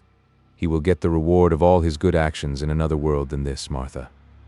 Ah, Martha, such men as he can afford to smile at their latter ends. No, I couldn't. Only half a glass. Look at the... No, cream on it. I must go, indeed. In course the Colonel, since I have been his cook, knows what cooking is, for though I say it, perhaps as should not, I am a cook, and not a spiler of folks' victuals. Of course what's said goes no further. I know I can trust you, Martha. Oh dear, yes, in course. I'll just put on my shawl and walk a little way with you, Mrs. Ragg. Dear me. What is it, Martha? It's a-raining like cats and dogs, it is. Well, I never. What shall you do, Mrs. Ragg? What shall you do? Call a coach I shall, Martha. The last words the Colonel said to me was, Mrs. Ragg, rather than there should be any delay in your return, says he, as Tobias may want you, call a coach, and I will pay for it. Todd had only just time to dart down the staircase before the two ladies made their appearance, and then hiding sometimes in doorways, and sometimes behind columns and corners, he dodged them into Fleet Street. A coach was duly called, and Mrs. Ragg, by the assistance of Martha Jones, was safely bestowed inside it. Todd heard distinctly the Colonel's address given to the coachman, who would have it twice over, so that he should be sure he had it all right. That will do, said Todd. He darted across the street and made the best of his way to his shop again. He listened at the door for a few moments before he entered, and he thought he heard the sound of weeping. He listened more attentively, and then he was sure. Someone was sobbing bitterly within the shop. It must be Charlie, thought Todd. He placed his ear quite close to the panel of the door in the hope that the boy would speak. Todd was quite an adept at listening, but this time he was disappointed, for the sham Charlie Green spoke not one word. Yet the deep sobs continued. Todd was not in the best of tempers. He could stand the delay no longer, and bouncing into the shop, he cried, "What the devil is the meaning of all this? What is the meaning of it, you young rascal?" "I suspect." "Yes, sir," said Johanna, looking Todd full in the face, "and so do I." You? Suspect what?" "That I shall have to have it out, for its aching distracts me." "Did you ever have the toothache, sir?" "The toothache?" "Yes, sir. It's worse than the heartache, and that I have had." "Ah, humph. Anyone been?" "One gentleman, sir, to be shaved. He says he will call again." "Very good, very good." Todd took from his pocket the key of the back parlor, that key without which in his own possession he never left the shop, and then, after casting upon Johanna a somewhat sinister and threatening look, he muttered to himself, "I suspect that boy. If he refuse to come into the parlor, I will cut his throat in the shop. But if he come in, I shall be better satisfied. Charlie, come here." "Yes, sir," said Johanna, and she walked boldly into the parlor. "Shut the door." She closed it. "Humph," said Todd. "It is no matter. I will call you again when I want you." Chapter 84. Johanna is encouraged. Was Todd satisfied with Johanna's excuse about the toothache? Was he satisfied of the good foible of the supposed Charlie Green by the readiness with which she had come into the parlor? We shall see. If he were not satisfied, he was staggered in his suspicions sufficiently to delay, and delay just then was to Sweeney Todd one of the most fatal things that could be imagined. There are crumbs of consolation under all circumstances. When Johanna was best sent out of the shop, upon the occasion of the visit of Mrs. Lovett to Todd, she had scarcely got a half-dozen steps from the door of the barber's, when a man in passing her, and without pausing a moment, said, "Miss Oakley, be so good as to follow me." Johanna at once obeyed the mandate. The man walked rapidly on until a fruiterer's shop was gained, into which he at once walked. "Mr. Austin," he said to a man behind the counter, "is your parlor vacant?" "Yes, Sir Richard, and quite at your service," said the fruiterer. By this Johanna found that she had made no mistake, and that the person she had followed was no other than Sir Richard Blunt, the magistrate, who was interesting himself so much for her safety, as well as for the discovery of what had befallen Mark Ingestry. The fruiterer's parlor was a prettily fitted-up place, where a couple of lovers might in a very romantic manner, if they chose, eat strawberries and cream, and quite enjoy each other's blissful society in whispered nothing the while. Sir Richard handed Johanna a seat as he said, "Miss Oakley, I am very much pleased, indeed, to have this opportunity of seeing you and of saying a few words to you." "Ah, sir, how much do I owe you?" "Nay, Miss Oakley, you owe me nothing. When once I happily become aware of your situation, it becomes my duty as well as my inclination to protect you in every way against what, I am sure you will forgive me for calling your rashness." "Call it what you will, sir." "Well, Miss Oakley, we will dismiss that part of the subject. Are you going upon any errand, or have you a little time to spare?" "I have some time." "Then it is a very proper thing that you should enjoy it in taking some proper refreshment." "I want nothing." "Nay, but you shall have something whether you want it or not before I say any more to you about Todd and his affairs." Johanna, whose mental excitement had prevented her completely from feeling the amount of exhaustion, which otherwise must by that time have come over her, would still have protested that she wanted nothing, but Sir Richard Blunt opened the door of the parlor and called out, "Mr. Orton, is your daughter at home?" "Yes, Sir Richard, Anne is upstairs." "Very good. My young friend here can find the way, I dare say. Is it the first floor?" "Yes. Don't you hear her practicing upon her spinet?" The tinkling sounds of a spinet, then all the fashion, came upon their ears, and Sir Richard said to Johanna, "Go upstairs now to that young lady. She is about your own age and her father's housekeeper. She will find you something to eat and drink and then come down to me as soon as you can." Sir Richard nodded to Mr. Orton, who nodded in return, and then Johanna, seeing that it was all right, ascended the staircase, and guided by the sound of the spinet, soon found herself in a tolerably handsome room upon the first floor. A young girl with a profusion of chestnut curls hanging down her back was seated at the spinet. Johanna made up to her at once, and throwing her arms round her neck, said, "And will you say a kind word to me?" The girl gave a slight scream and rose. "Well, I'm sure, you impertinent handsome."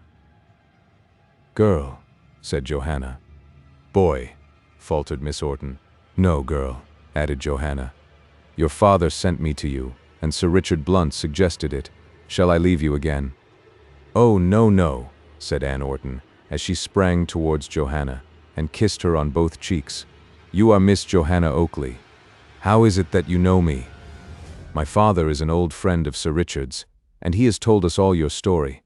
How truly delighted I am to see you. And so you have escaped from that odious Todd, and immediate refreshment, my dear, and all the attention you can cram into a very short space of time to Miss Oakley, my dear," said Mr. Orton, just putting his head so far into the room as to make himself plainly and distinctly heard. "Yes, father, yes." "How kind you all are," said Johanna. "No, no, at least we wish to be. But what I mean is that we are no kinder than we ought to be. My father is so good. I have no mother. And I, too, am motherless. Yes, I heard that Mrs. Oakley lived, you would say, and yet am I motherless." Johanna burst into tears. The sense of desolation that came over the young girl's heart whenever she thought how little of a mother the fanatical personage who owned that title was to her, generally overcame all her firmness, as upon the present occasion. Anne flung her arms around Johanna, and the two young creatures wept in unison. We will leave them to their sacred intercourse. Sir Richard Blunt remained in conversation with Mr. Orton for about a quarter of an hour, and then both Johanna and Anne came downstairs. Johanna looked calmer and happier. Anne had said some kind things to her, such as none but a young girl can say to a young girl. "I am ready," said Johanna. "Ready for what?" inquired Sir Richard Blunt, with a look of earnest affection in the face of the beautiful heroine.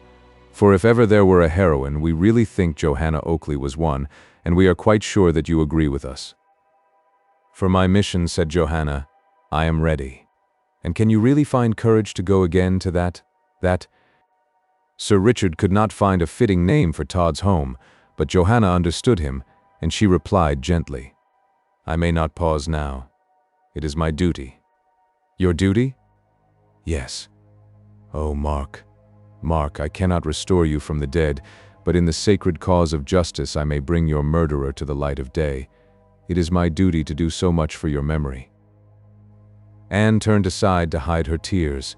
Mr. Orton, too, was much affected, and there was an unwonted jar, as though some false note had been struck in voice of Sir Richard Blunt as he spoke, saying, "Miss Oakley, I cannot deny that by your going back to Todd's house, you may materially assist in the cause of justice, but yet I advise you not to do so. I know you are all careful of my safety, while I—" "Ah, Johanna," said Anne, "you do not know yet that you are so desolate as to wish to die." Yes, I am desolate. And so," added Sir Richard, "because you loved one who has been, according to your judgment upon the circumstances that have come to your knowledge, torn from you by death, you will admit no other ties which could bind you to the world. Is that right? Is it like you?" The tones of voice in which these words were uttered, as well as the sentiment embodied in them, sunk deeply into Johanna's heart. Clasping her hands together, she cried, "Oh, no, no, do no think me so inhuman. Do not think me so very ungrateful. Had you forgotten, Arabella Wilmot? Had you forgotten your father? Nay, had you forgotten the brave Colonel Jeffery? No, no, I ought not to forget any, when so many have so kindly remembered me, and you too, sir, I ought not, and will not forget you, for you have been a kind friend to me. Nay, I am nothing. Seek not, sir, to disparage what you have done. You have been all kindness to me." Before he was aware of what she was about, Johanna had seized the hand of Sir Richard Blunt, and for one brief moment touched it with her lips. The good magistrate was sensibly affected. "God bless me," said Mr. Orton. "Something very big keeps blocking up the whole of my window." They all looked, and as they were silent at that moment, they heard a voice from the street say, "Come, my dear." Don't set the waterworks a-going. Always remember, that easy does it. You come in here and have something to eat, if you won't go home. Lord bless me. What will they think has become of me at the tower? Why, it is Ben, cried Johanna. Ben? Said Anne. Who is Ben? Hush. Stop, said Sir Richard. I pray you, stop. Johanna would have rushed out to speak to Ben, who certainly was at the window of the fruiterer's shop, with Arabella Wilmot upon his arm, endeavoring to persuade her to enter and partake of some refreshment. I will bring him in, said Sir Richard. Retire into the parlor, I beg of you, Miss Oakley, for he will make quite a scene in the shop if you do not. Johanna knew well Ben's affection for her and doubted not, but that, as Sir Richard said, he would not scruple to show it, even in the open shop, probably to the great edification of the passers-by. She accordingly retired to the parlor with Anne. In a few moments, Sir Richard Blunt ushered in both Ben and Arabella Wilmot. Arabella, with a shriek of joy, rushed into Johanna's arms, and then with excess of emotion she fainted. Ben caught up Johanna fairly off her feet, as though he had been dancing some little child, and holding her in a sitting posture upon one arm, he said, "Bless you. Easy does it. Easy, I say, does it. Don't you think I'm a-crying? It's a tea-chest has flew in my eye from that grocer's shop opposite. Oh, you little rogue, you. Easy does it. What you have got them, what do you call M's on, have you?" The kiss that Ben gave her might have been heard at Sweeney Todd's, and then, when prevailed upon to sit down, he would insist upon holding her fast upon his knee. "I must go," said Johanna, and then looking at Arabella, she added, "Let me go, before she awakens from her transient forgetfulness to beg me to stay." Ben was furious at the idea of Johanna going back to Todd's, but Sir Richard overruled him, and after some trouble, got him to consent. Then turning to Johanna, he said, "The moment night comes on, you will have some visitors, and remember, Miss Oakley, that St. Dunstan's is the watchword. Whoever comes to you with that in his mouth is a friend. I will remember, and now farewell, and God bless and reward you for all your goodness to me. I will live for the many who love me yet, and whom I love in this world."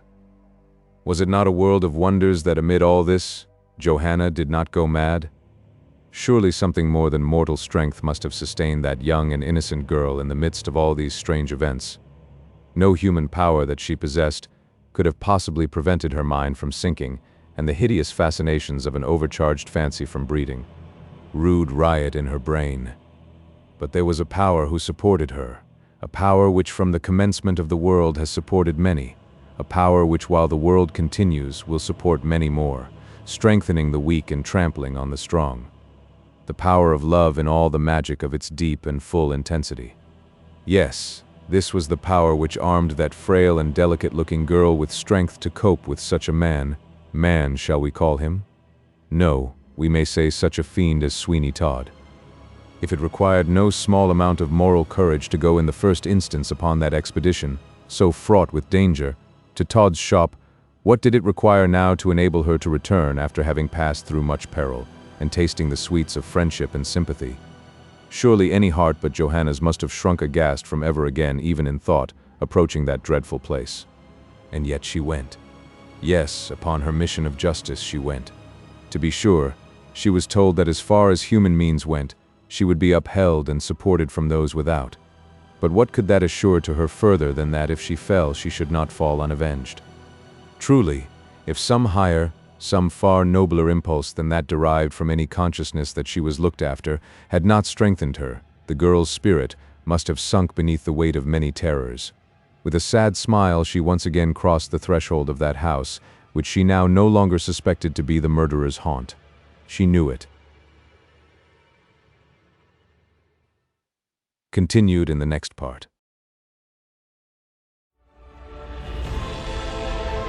A whole galaxy to go.